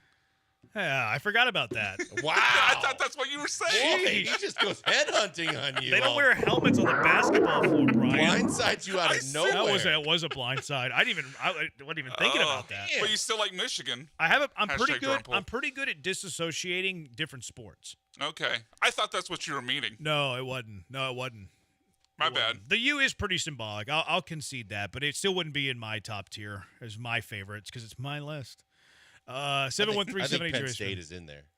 Penn State's a good call. Oh, yeah. I like simple with college football helmets. Same. I've really never been a fan of the plain helmet. But, I mean, you can't argue with the fact that when you look at the schools we just named, the majority of them don't have anything on their helmet. Alabama has a number. Notre Dame has nothing. The Buckeyes, you put stickers on it, but it has nothing. The Irish have nothing. I mean, Irish, Ohio State, Penn State. You named one more where it was very, very. There's no logo on it. Ohio State, Notre Dame, Michigan, Alabama, Penn State. Those are the ones I named. Okay. I thought there was at least one more where there's really no logo on it. Texture says Nebraska. Yeah, Nebraska's Alabama just has the simple number. The Nebraska simple's in is pretty good. Yeah, they're trying to get away from that, though. Are they? Yeah, they went with a more like of a block N with Huskers written in it, and they've been doing some different things with their I don't helmet. like that. I don't Texture either. says script Houston helmet. Well, I mean, I'm having this conversation from everything else being the best helmet. All the U of H helmets are the best. I like the old school interlocking UH, probably the best, though.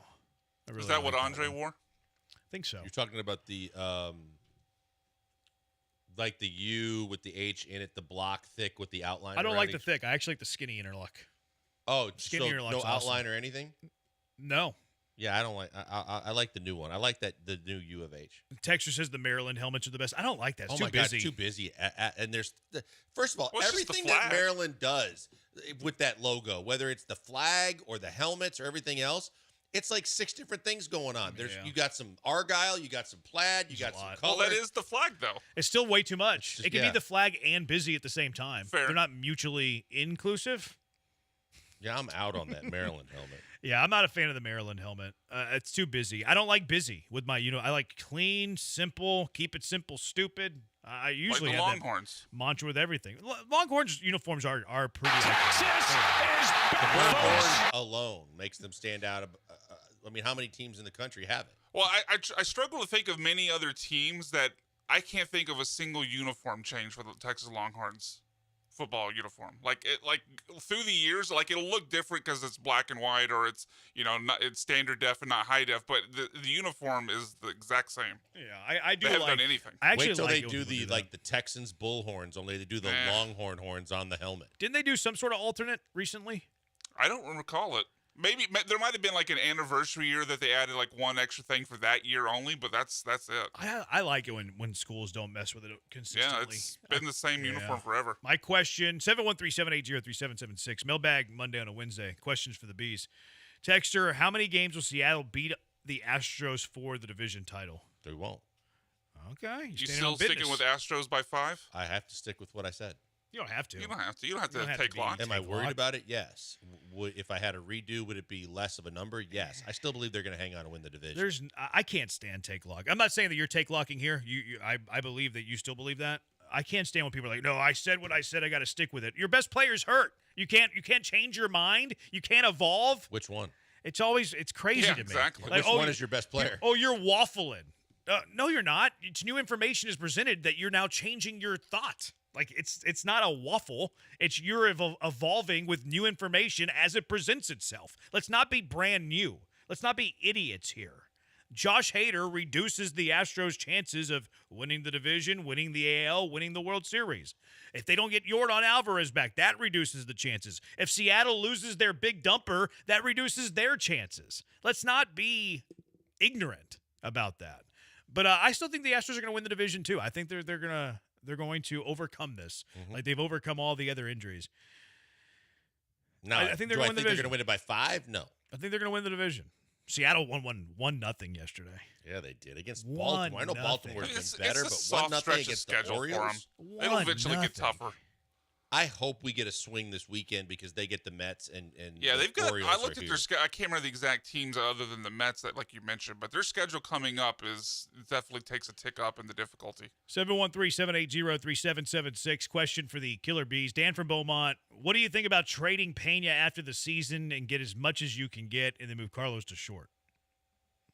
I think it depends on what you can get. When you say as much as you can get, if someone just makes an offer that you can't refuse because you get, a package of players. The Kyle Tucker deal. You trade him. I mean, if I get a Kyle Tucker type deal for Jeremy Pena, I absolutely make that deal. 2 years left? Yep. And you'd move Correa, because the other part of it was the bigger problem to me, the moving Correa to short. Yeah. Like, I don't mind trading Pena, but I don't want to move Correa to short. I'm the same way. Like really? I'm Is that because of the chance of injury?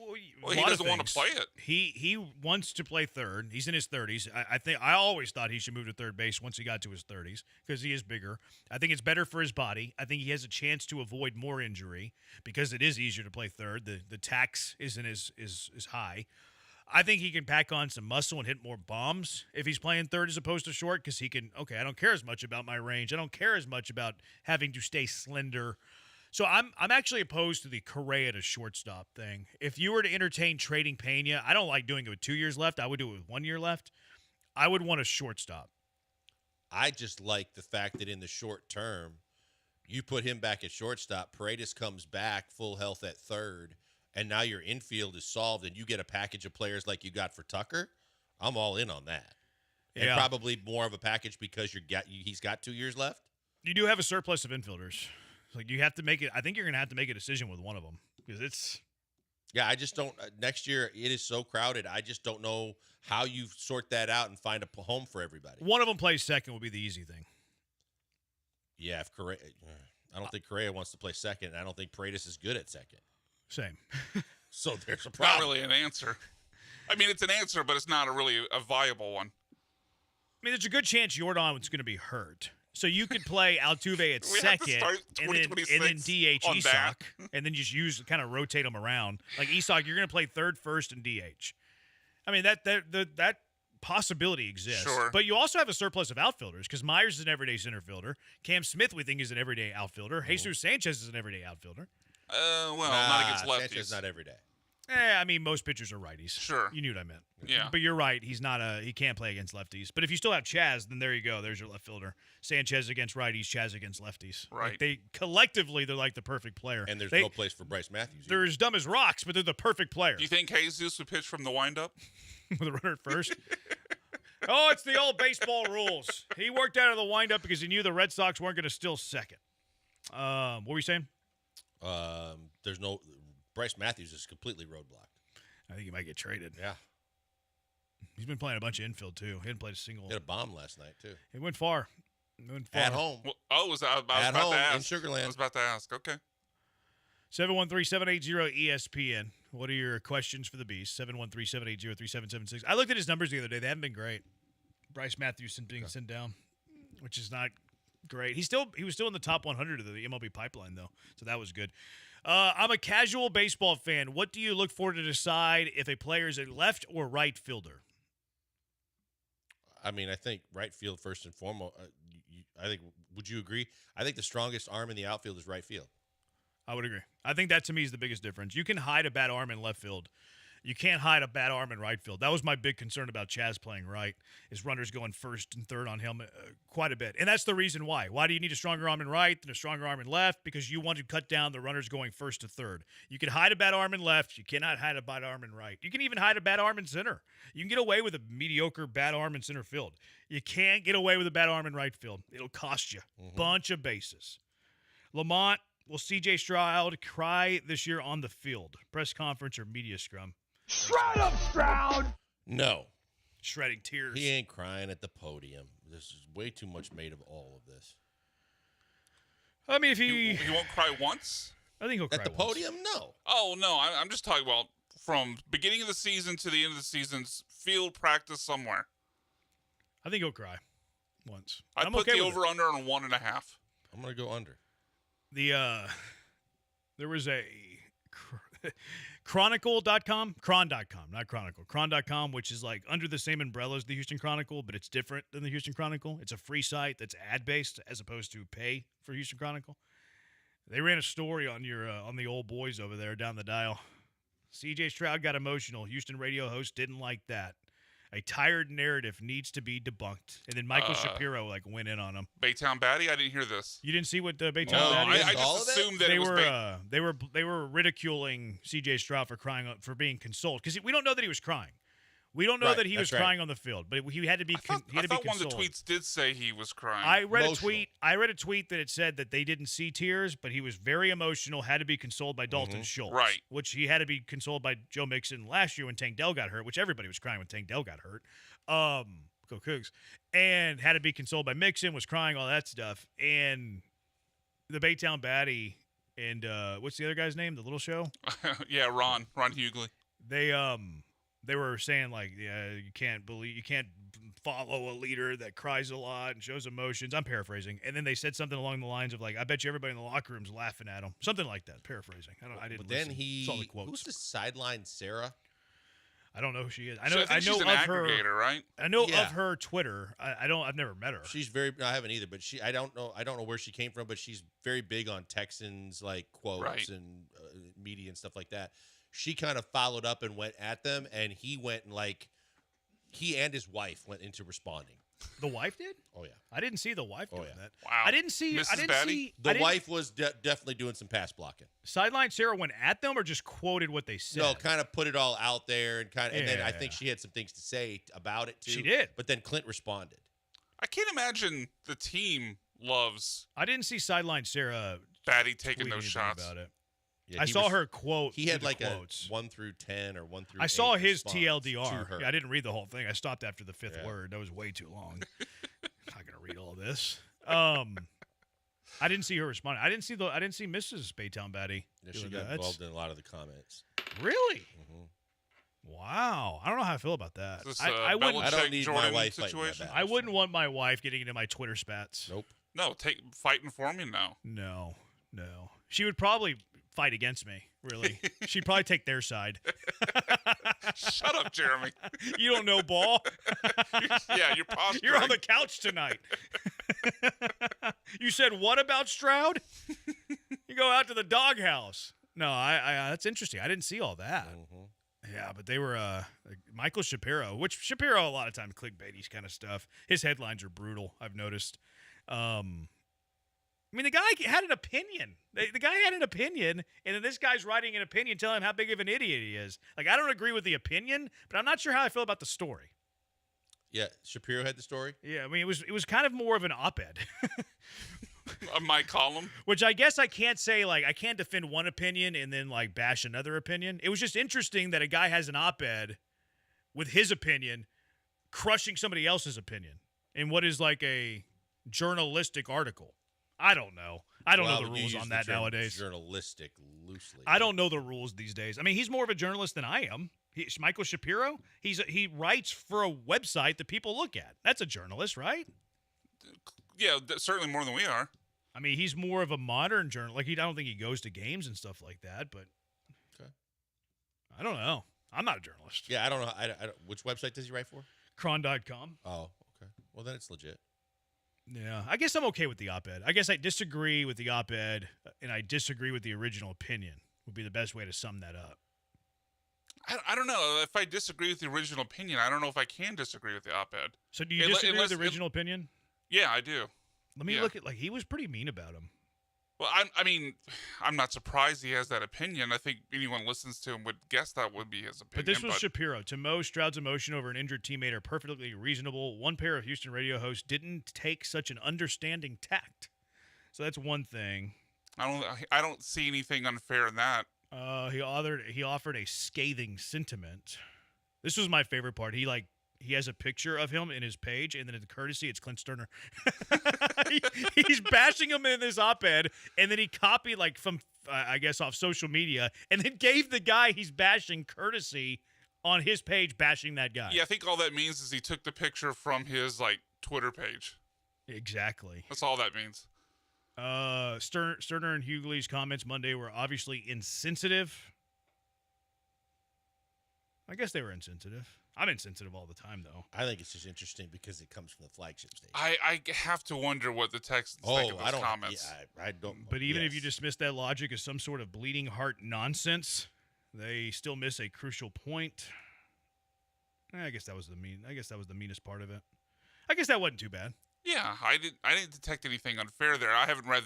Admittedly, I haven't read the whole thing, but from what you've quoted. What do I need to say for Shapiro to blast me on Cron.com? I want to make that happen. Something clownish, maybe? Clownish, yeah. Yeah, I want to get bashed by Shapiro. Such a hill. Let's make that happen. Let's make Shapiro. You have that power. Say something outlandish right now. I have to think about it. Okay. They don't come naturally to me. All right, 713-780-ESPN, HRMP listener line, 713-780-3776. Let's get to our bottom 10 quarterbacks in the NFL. Who are the worst quarterbacks that are projected to start in the entire league? 713-780-3776. Killer Bees, ESPN 97.5, ESPN 92.5. All right, but before we go to break, let me talk to you about Old Humble Distilling Company, Houston's finest micro distillery. This distillery would not end up in a bottom 10. This would be at the very top. Top 10? No, not just top 10, top 1. Their award-winning small batch Texas whiskeys are the real deal and unique to the Gulf Coast. Approachable, premium, and handcrafted, unlike factory whiskeys that all, to me, taste the same. I've told you guys for weeks about Boomtown Bourbon, one of my favorites, and you should absolutely try it. But do me a favor and also try their Special Reserve. Why is that spirit unique? What makes it stand out? Old Humble Distilling Company ages the Special Reserve for 5 years in used barrels before it's finished in new bourbon barrels to give it a rich, oaky flavor. You can grab a bottle at Specs, Total Wine, or finer retailers. Can't find it? Just ask for Old Humble Distilling Company by name. Better yet, swing by their Humble tasting room open Tuesday through Saturday till 6 and Fridays till 9 for date night, where every Friday from 5 to 9, you can get 2 whiskey flights, 2 premium cocktails, and a charcuterie board for just for 2, all for only $50. A great deal. You got to check that out. Old Humble Distilling Company, the official whiskey of campfires, cookouts, good stories, and great friends. Go visit their distillery and tasting room out at 19103 Continental Parkway, just off FM 1960, and check out their selection of premium whiskeys at OldHumbleDistilling.com. Try Old Humble Distilling Company, because life's too short for factory whiskey.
You're back with the Killer Bees on ESPN 97.5 and 92.5. Live from the Veritex Community Bank Studios, here's Joel Blank and Jeremy Branham. Hey, come out and join us Friday.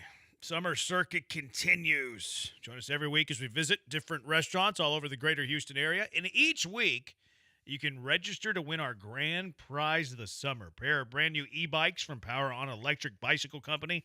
$4,000 value. For registration, stop by the promo table of the broadcast. This week, we're going to my old neck of the woods, Humble, Texas. We're going to be out at Brick House Tavern and Tap. Come out, join us Friday, noon to 6 at Brick House Tavern and Tap in Humble. Find the entire Summer Circuit schedule at ESPN975.com. Relive those glory years when I hit 400, my senior year of high school. 400 hitter, like old Al Bundy.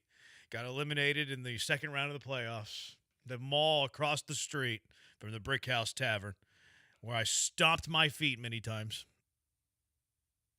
Blankers doesn't like talking about me. He always gives me deadpan You do more silence. than enough for both of us.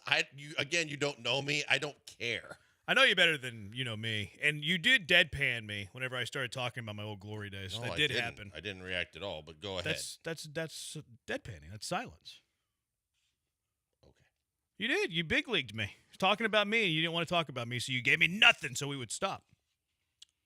I have nothing to say. You don't want to hear about my 2 hits? My 2 hits, 2 for 5, 400 batting average? We've heard about them. We heard about one. You didn't hear about the other one.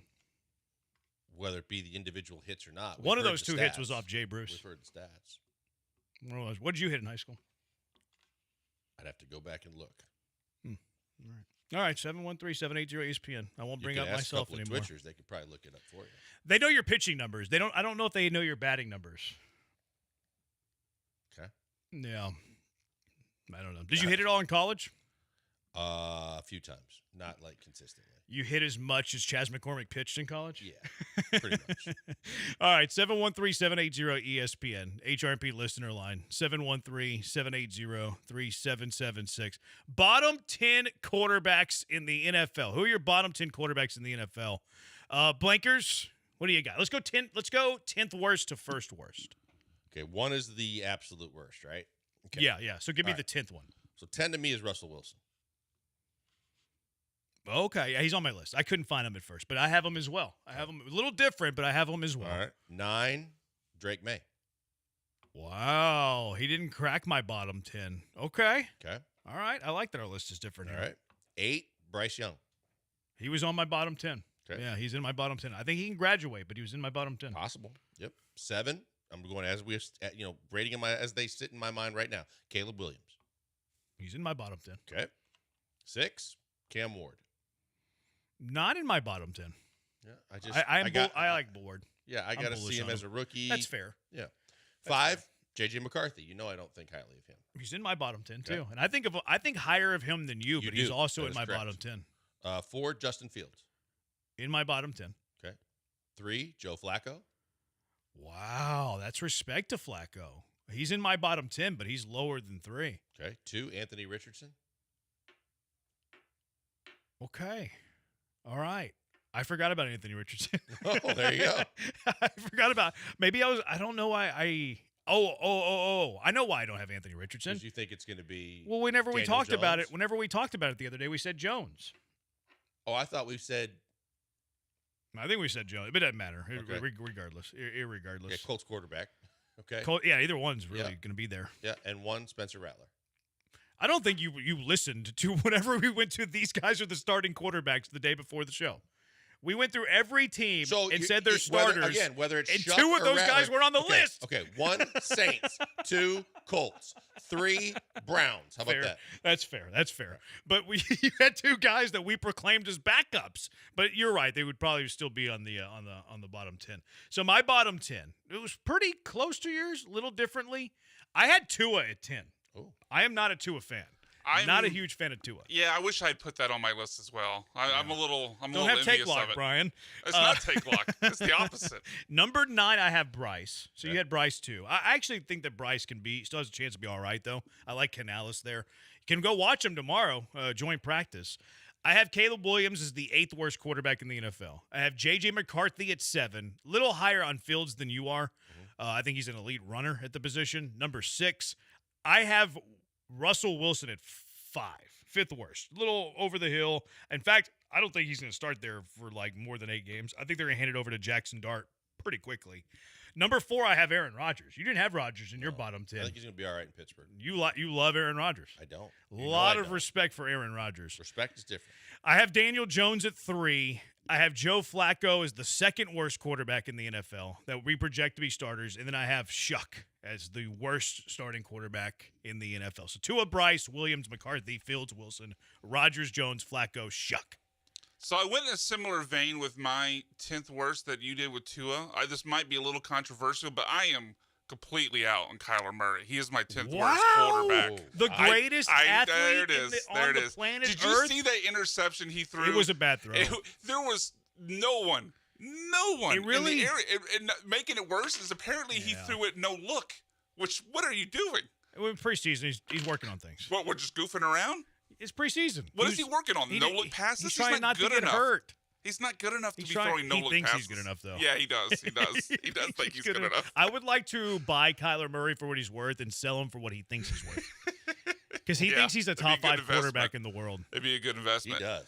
9th worst, I had Fields, then Caleb, then Bryce Young. I'm the only one to put this guy on the list. I know I'm putting on him because it's a short sample size. I didn't Jordan think Love? he was. No, Michael Penix. Oh. I know he looked decent in his what was I think 3 games last year, but it was decent. Like I want to see more. He got into a fight today. Oh, did he really? Yeah, that was a dumb move too. Did you see it? Did he punch somebody with their helmet on? I didn't see the video of the fight. No. 'Cause that would be really dumb. I didn't As see a it, but quarterback. the description was he got caught in the bottom of the pile. Oh, Ooh, with that's not multiple good. players. That's stupidity. What's up, Kirk Cousins? Yeah. Well, can he move any better? I think I might take Michael Penix on one leg. So he was 5th worst, then J.J. McCarthy, then Russell Wilson, Joe Flacco, whoever the Colts quarterback is, and Tyler Shuck. Okay. All right. So we're all pretty good. Yeah, we have a couple that differ. Like only one of us has Tua, one of us Kyler, only one of us has Ward, but a lot of it is pretty similar. Texter says no Trevor Lawrence. None of us had Trevor Lawrence in our bottom 10, huh? He was close. No. He was on the bubble. I gave it a look, but I just kept thinking, would I rather have Lawrence or this guy? And the answer was Lawrence. So. To Brian's list, the 2 that were closest on the bubble for me were Trevor Lawrence and Penix. Would you rather have Lawrence or Tua? Sorry? Would you rather have Trevor Lawrence quarterbacking your team or Tua? I would take Tua. I would take Tua. Caleb Williams or Lawrence? Lawrence. I think Caleb's going to pass him. Well, I don't know. Lawrence has a chance to be okay this year. That's going to be a good offense, I think. Like, good. Maybe good's not the right word. A better offense. Good coaching. We think. Offensively. Just We think. offensively alone. Yeah. No Trevor Lawrence from any of us. Texture, don't see how people are so down on Caleb. He had a solid rookie year with no line and a terrible OC. I would argue solid rookie year. He did get dealt a terrible offensive line. He also had maybe the best group of targets a rookie quarterback has ever gotten. So yeah. Then they said he's not picking up Ben Johnson's offense.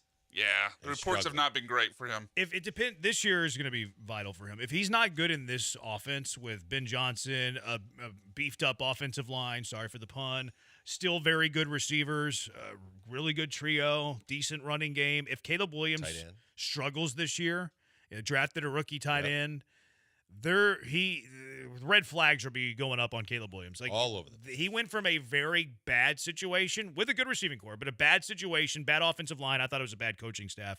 To might be the best situation for a quarterback to be in the NFL.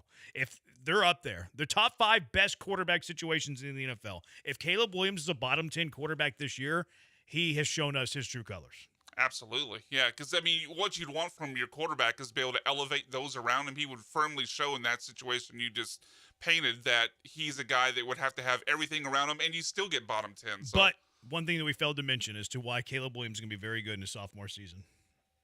I feel a joke coming. It's not a joke. It's sincerity. You're going to think I'm joking, but I'm not. It's true. It's sincere, and I mean it from my heart. This is a joke, this isn't is it, Joel? getting worse by the second. Yeah. Case Keenum is his backup quarterback. He has the greatest quarterback coach in the world in his quarterback room. Our beloved Cougs. You're like mocking that. I believe that. I do think that Case Keenum is the greatest quarterback coach in the entire world. So take it a step further. Is that going to devastate C.J. Stroud this year? Losing Case Keenum? It's not good. You just hope that he was able to soak up enough of Case Keenum in the 2 years that he was there that he's able to carry that on with him for the rest of his life. So JT Barrett doesn't count? What do you mean? JT Barrett is the quarterback coach in that room. No, I think Case is a better quarterback coach than JT Barrett. You disagree? JT Barrett, that's the kid from Ohio State, or was he was a quarterback at Ohio State, right? yeah. I think he's a grown man now. Yeah, I mean, still, yeah. He's not that far removed from Ohio State. So is he? Barrett or Keenum, who would you rather have coach your quarterbacks? That might go your way. There you I'd go. Keenum. He's the greatest quarterback coach in the world. Gerard Johnson's second. Case wonder Keenum's if- number one. I wonder if CJ had to be consoled by Dalton Schultz when he found out Keenum left. Okay, Baytown baddie. Baytown not so baddie. Baytown Definitely not a baddie. adjacent baddie. Northside baddie. Well, yeah, now Kingwood, but Deer Park. No mention of Geno Smith. I wouldn't mention Geno here. I like Geno more than the other two guys here. Geno didn't crack your bottom 10.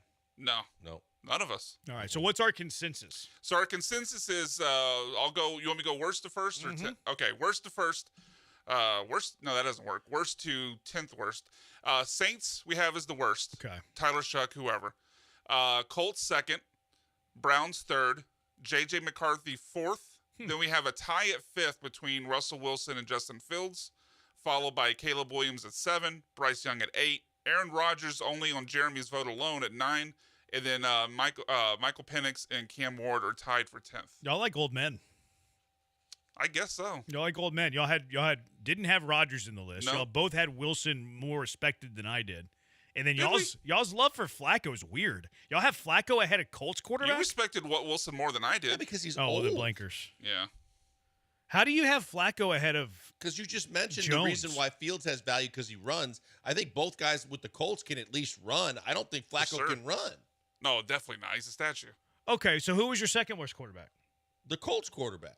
Yeah, he had you Colts have quarterback. Flacco better than the Colts quarterback. Because I think he can throw better than both of those quarterbacks. You were just arguing for the Colts No, quarterbacks. Was he not? I'm defending. I thought I was in the wrong there. I thought I defending- confused his second worst I quarterback. think you did argue the opposite. he was there, arguing Joel. for the because Colts. I'm not doing it to justify who's ahead of who. I'm doing it to answer his argument that it's just we don't like the olds. My point was, how in the world do you have Flacco ahead of the Colts quarterbacks? Because at least Flacco could throw the ball.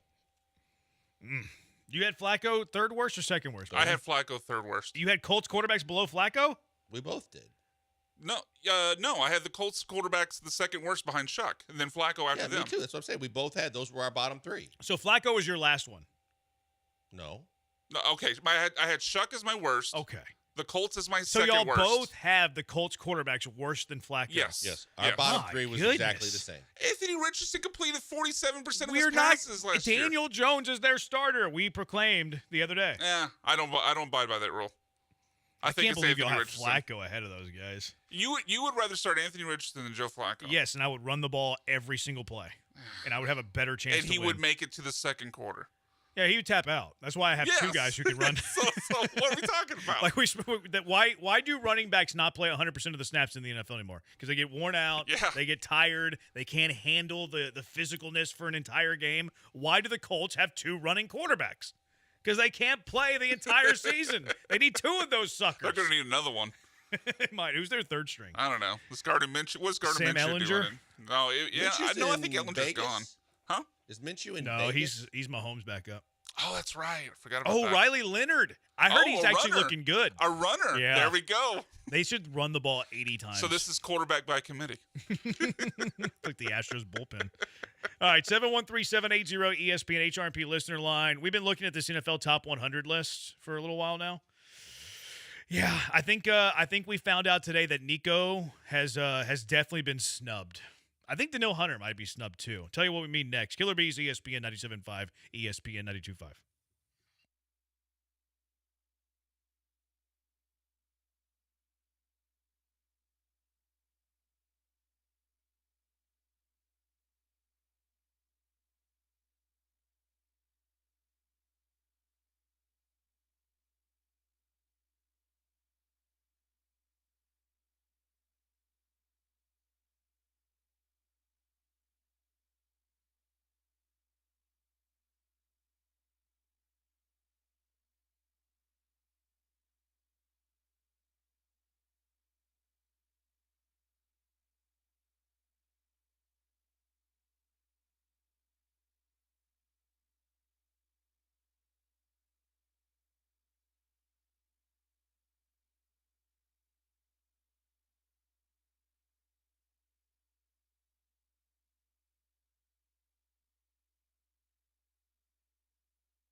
You found the Killer Bees. Live from the Veritex Community Bank Studios, here's Joel Blank and Jeremy Branham.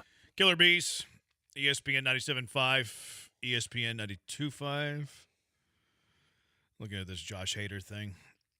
Which one? That our admin posted out. Can the Astros survive if Josh Hader misses the rest of the season? I think they can survive. Survive, yes. Can they thrive? Thrive is the key question. Are you nitpicking the wording there? No, I think it's one of the better ones. No, I'm not at all. Okay. No, I haven't watched the video, so I might nitpick that. Yeah. But I don't know that. I shouldn't have said that. They're gonna fire me. The ESPN Houston Listener Appreciation Party's back. We'll be giving away tickets all month, and the only way to get it in is by winning. The party will be September 5th, 6:30 to 9:30 at St. Arnold. Today we'll be giving away 9 pairs of tickets on the ESPN Houston app. Contest is live now, so just go to or download the app and enter to win the contest. So download the ESPN Houston app, enter to win, and maybe you'll see us. I got bad news today about this ESPN Houston Listener Appreciation Party. What's that? By the way, I was told by the bosses we're playing a listener party appreciation. Who said it? Oh, I heard that.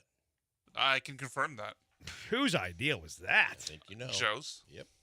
That was Joe's. I might have to. Now, I will say, call in sick that day. That you may. Well, I don't know if Joel will like this. But you don't have to play. Yeah, you're not competing. You're reading the quotes. Yeah, it's just the game. It's not a fan of the game. I'm reading the quotes. Well, you and Joel are. I'm the game maker. Yeah, we're basically the host, stumpers. I would say, more than game maker. I'm gonna pout the whole time. Well, at least I'll have St. That's Arnold's different beer. than. That'll be good. I don't pout much. Except for in that game every week. I do pout a lot in the game. Yeah, 100%. I get all my pouting out in those 15 minutes. You sure about that? I don't pout much.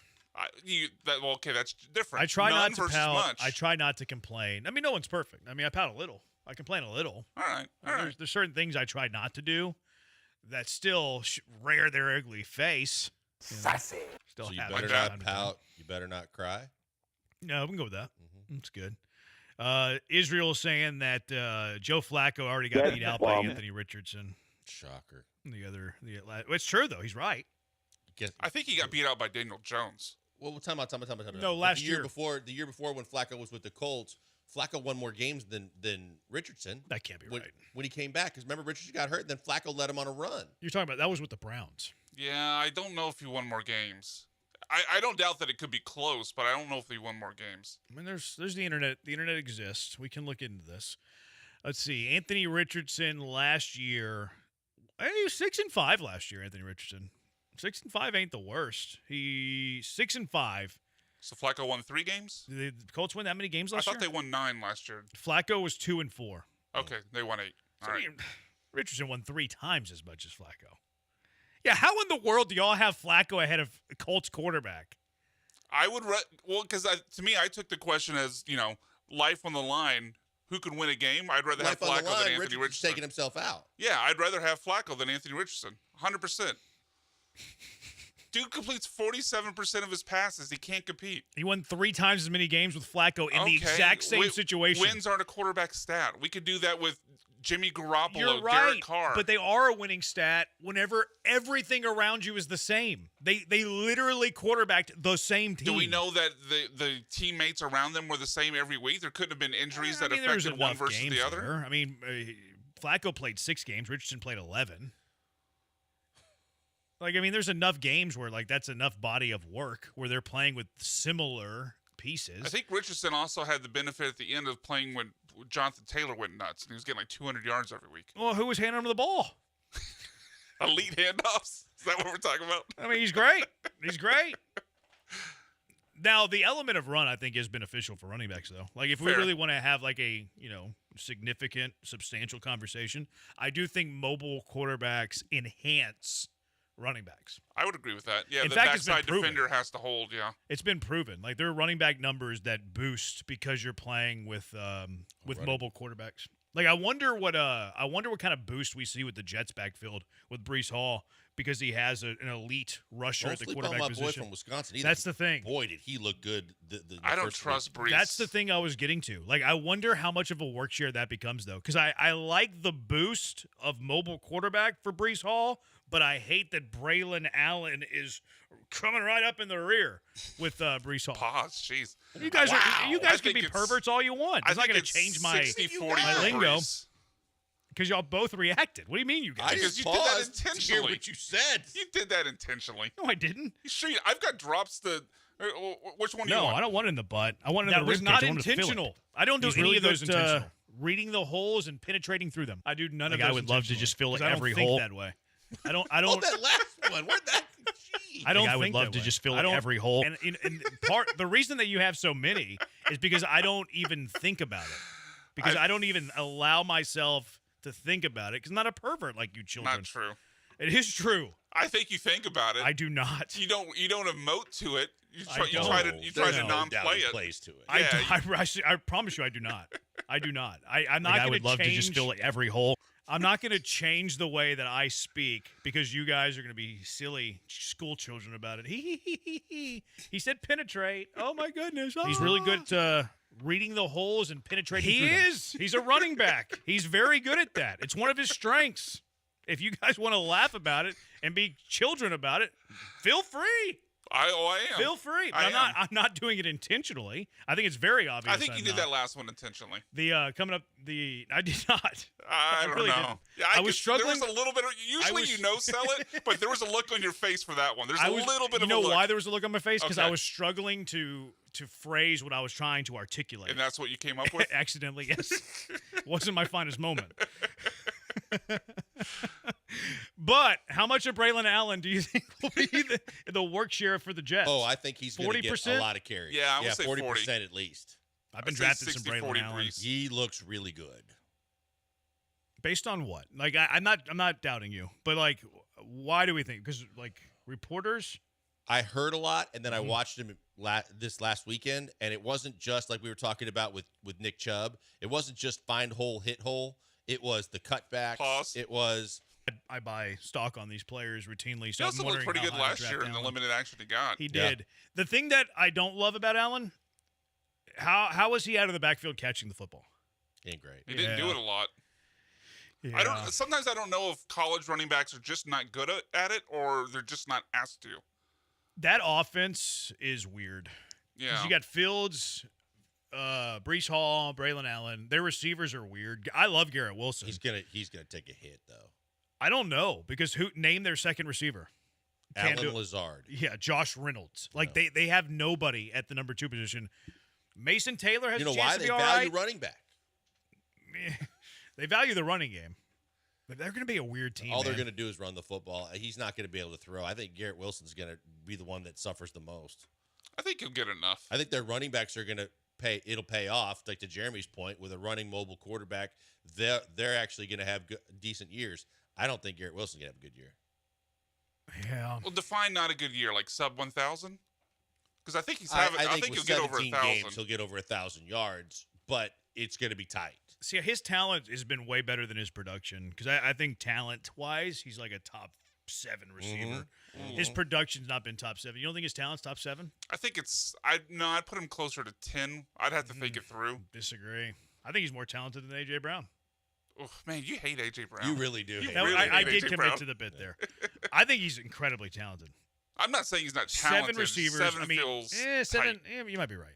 But Chase is definitely one. Yeah. We're going just strictly talent. We're not going productivity, Sure. right? Okay, so Justin Jefferson. How you feeling about Jefferson's hammy, by the way? A little nervous. How bad is Addison? He's suspended 3 games. 3 games, yeah. But also, didn't he get hurt? No, he's fine. I thought he got hurt in the Texans game. I think he's fine. Okay. I was reading up a little bit on him today. You might be right, but I don't think that's the case. I think he's all right. So we were at 2. CeeDee Lamb for sure. Yeah, he's 3. CeeDee Lamb is above him. Who else we got? Puka I'd put above him. Puka's scaring me with the Stafford thing. Sure, we're just talking I don't raw think Puka's talent, more though. talented than Garrett Wilson. I really don't. I think Garrett Wilson's more talented than Puka. Puka's been in way better situations, has produced far better numbers. If I were drafting a team today, I would draft Garrett Wilson ahead of Puka Nacua. I think he's more talented than Puka. Plus, Puka's also had a little bit of injury concerns in his career. He's been hurt in both of his seasons. He's produced way bigger than Garrett Wilson's ever produced. I concede to that. But his situations have been far better than Garrett Wilson's seasons have ever Stafford been. did miss a lot of games. I can't remember if it was last year or the year before. Like, it's not like he's only played with QB1. Yeah. I mean, Sean McVay or Nathaniel Hackett, Brian. Fair. I'm not saying the Jets have it worse. I'm just saying Puka hasn't played with a perfect situation. So that one's for debate. Chase, Lamb, Jefferson. Neighbors, to me, is more talented than Garrett Wilson. BTJ? Nico? Yes. Nico, I would agree, is more talented. Amon-Ra? Yes. I don't think he's more talented than Garrett Wilson. I really don't. I don't either. To be honest, I mean, Amon, stud possession receiver, receiver versus guy that's got all the athleticism, can catch it in traffic, but can go get it deep. Brian Thomas, I would give you Brian Thomas for sure. I love Brian Thomas. 6. Drake London. That one's close. I don't know. That one's tight, man. I don't know. I like Drake London too. Drake was great last year. He got off to a real slow start in the league, but yeah, come on. Drake was great last year with mediocre. I'm no on Brown. Lad McConkey. No. Tyreek. Now, no. I wouldn't at this stage of his career. T. Higgins? No. Marvin Harrison? Not yet. I think that's 7. I think he is. That's 7. That's right on the cusp. Well, we disagreed on that's 7 for you. It's right on the cusp. Yeah, we disagreed on a couple. Yeah, it's right on the cusp. I feel better saying top 10 than top 7. Yeah. But I think he's right there. But he's been in awful situations. But still has went over 1,000 yards every year. Yeah, Zach Wilson is about as bad as it got. I think he's so good. Hopefully he gets out of there and he's I don't know. Well, he signed a contract extension. I don't think he is going to get out of there. Yeah, these guys get out of these contracts all the time though.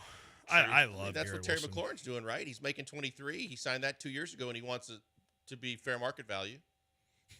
That made me laugh there, Dustin. Tweeted us something funny. You saw the tweet? I was waiting for you to see that. Not intentional. I don't worry. I would love to just fill every hole. All right, 713-780-ESPN HRP listener line. Let's get to the conversation we're going to have about who's listener line? Nico and Daniil Hunter. What's that? Ironic that the listener line mention came right after. He's dropping all those on you. He's really good at reading the holes and penetrating through them. I see nothing wrong. That's football talk. Brian acts like an 8-year-old. He really is. They're giggling. He went from chuckling to full-blown laughing. He's probably snorting, too. He probably just part of it is the drop. Part of it is also how you try to no-sell it. That cracks me up. There's nothing to sell. There's nothing to sell here. Nico got snubbed. I think Daniil Hunter is getting snubbed, too, in this top 100 thing. 713-780-3776. Killer Bees, ESPN 97.5. And ESPN 92.5. You're getting snubbed if you don't have a goal from Pro Dunk Hoops. Do not waste your time with the big box store goals. They're no good. The wind's going to blow them down. The rim's going to be unlevel. You're not going to like it. You might as well, if you're going to get a goal, do it right. And do it with Pro Dunk. Highest quality basketball goals you'll find. Tempered glass backboard gives you that true, sincere, authentic feel. Breakaway rim. Thick steel pole, stainless steel hardware, it's height adjustable, and it's rust proof. And you have to have that in Houston because we know how humid it gets. Anywhere from 5 feet to 10 feet. Their new goal, Thor, too. You can raise and lower the goals with a drill. Lightning adjust feature, anywhere from 5 to 10 feet in a matter of seconds. It's easy to do, and it's fun to do. Their accessories, next level. LED light kits for night play, backstop nets, pull pad lettering, and lots more. You can order all of this online at ProDunk.com. Do it now, including professional installation. That's right. The pros from Pro Dunk will professionally install your goal at the perfect height, perfectly straight. You don't do a thing. Let the pros at Pro Dunk do that work for you. You'll be happy that they did because they're great at it, and it's up for debate. So give them a call right now, 281-351-9822, and visit ProDunk.com. That's ProDunk.com.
You're locked in with the Killer Bees on ESPN 97.5 and 92.5. Live from the Veritex Community Bank Studios, here's Joel Blank and Jeremy Branham. Do you prefer a running back that hits the A-hole or the B-hole?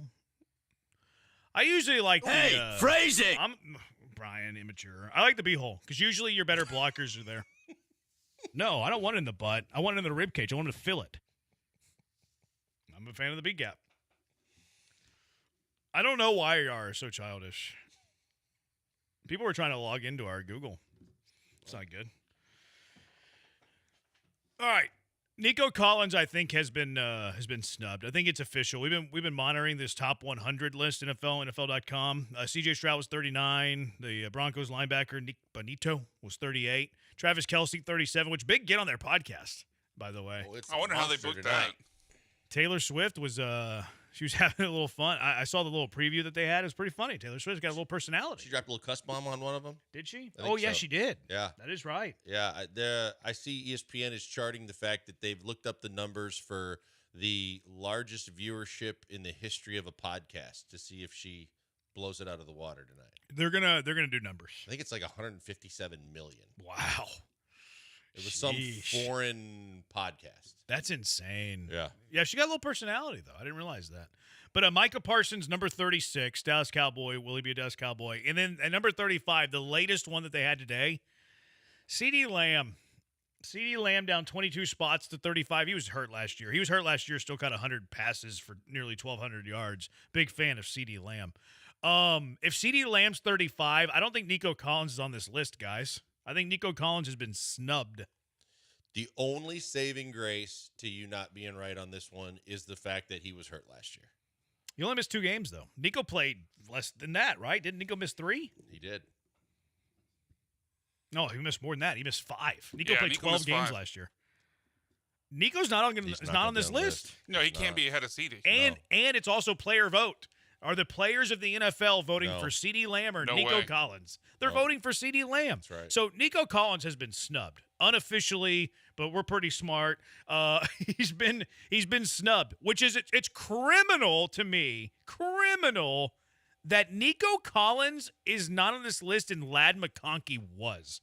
That is criminally bad. Criminally bad. That is a travesty, actually. Yes. I would totally agree with that. But yeah, because of your deductive reasoning, there's no way if CD's sitting there that they're going to put Nico higher. Tua was 91, and Nico Collins is not on this list. Now, they did have a quarterback bias.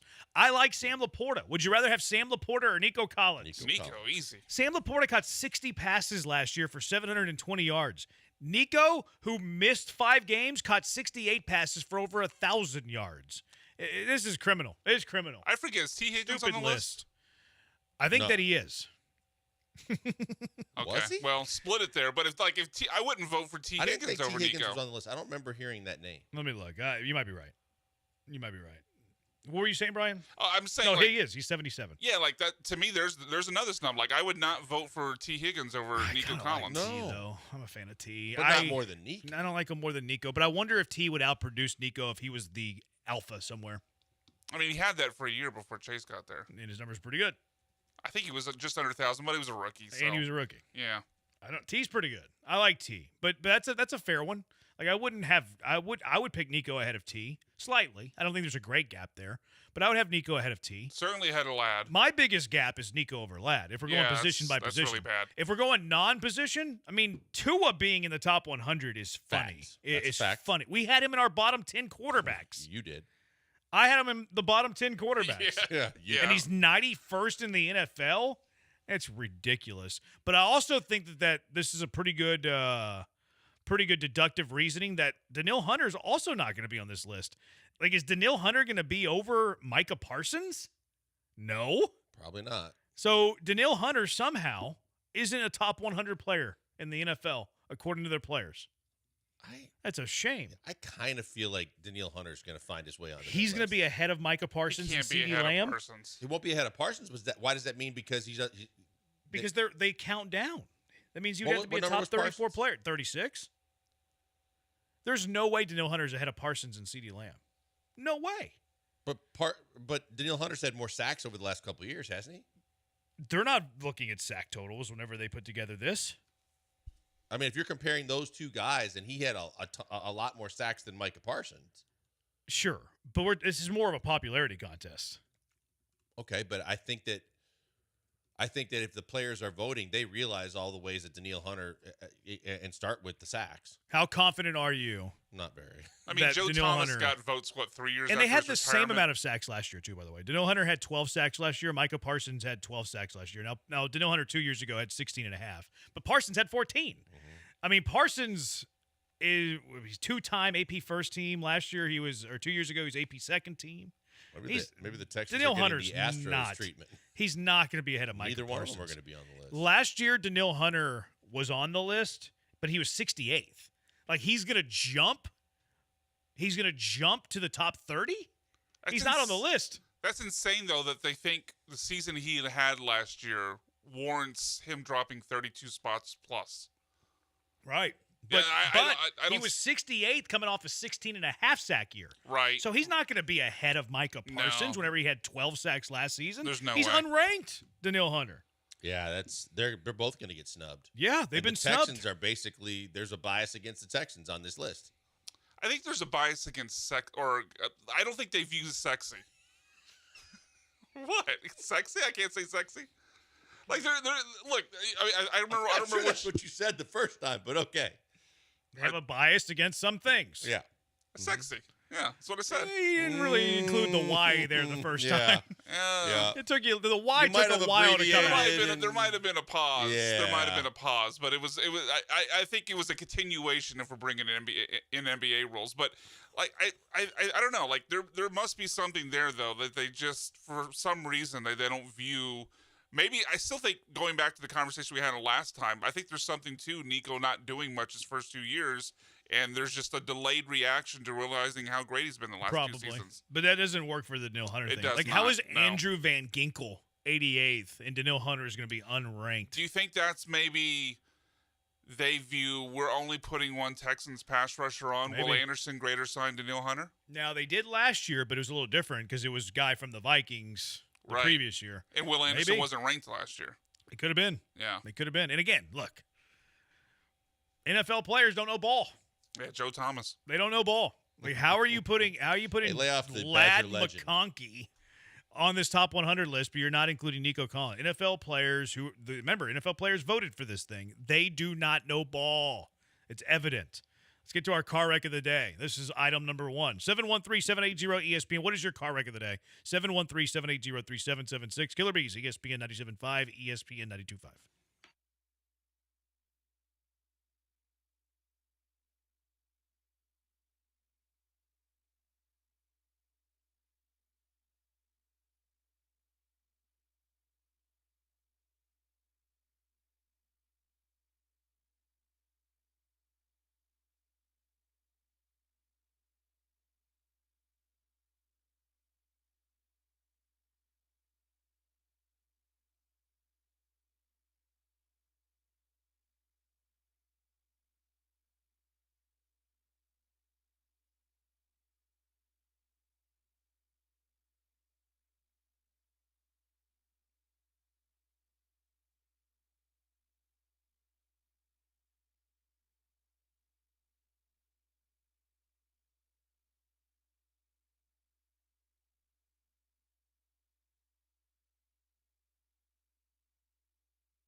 Hey, guys, when's the last time you went to Walmart.com? I know you know that Walmart has the great low prices and all the selection on everything from groceries to everything that you might need from like a department store. But are you aware of the upgrades that have been made to Walmart.com? Because if you aren't aware of it, you need to check in soon because you're going to find out that Walmart has more than 500 million items online. You can find a huge selection of items online you can't find in stores. And if you're like us, and my wife and I were just talking about this the other day, how great it is that Walmart not only has everything that you normally go there for, but also groceries, and you can get them delivered right to your door, and it doesn't cost you any more. That's even better for us because with our busy lifestyles and schedules with the kids and the schools and her schedule in mind, it's a whole heck of a lot easier to place the orders online and have everything delivered to the door than spending an hour at the grocery store with the kids and trying to fight through all the aisles and all the things that you need from all the different departments. It's fantastic. From feeding your family, maybe you're hosting a tailgate party, throwing a party,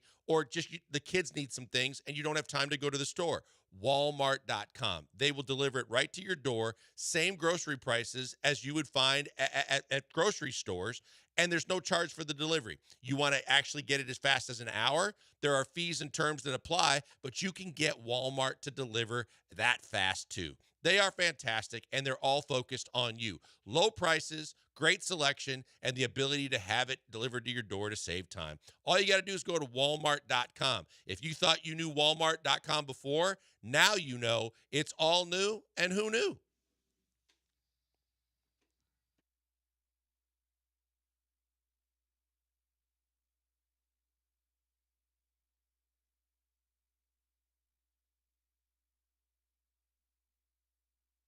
You found the killer bees. Live from the Veritex Community Bank Studios, here's Joel Blank and Jeremy Branham. It's Hunter Brown's music. He's pitching in the rubber game tonight against the Red Sox. 6:10 first pitch. 6:10 first pitch. 6:10, all right. That's legitimate, though. We usually say 6:05 when they're playing during our show. They actually do play at 6:10 today. A rare 6:10 start for the Houston Astros at the Dike. But Hunter Brown hopefully pitches well, going up against Bueller. Astros should win this game. Boy, they need a get-me-right game. The Hater News, blown out yesterday. They need a win tonight. Walker Bueller ain't great either. Bueller. Nope. All right, let's get to our car wreck of the day, Brian.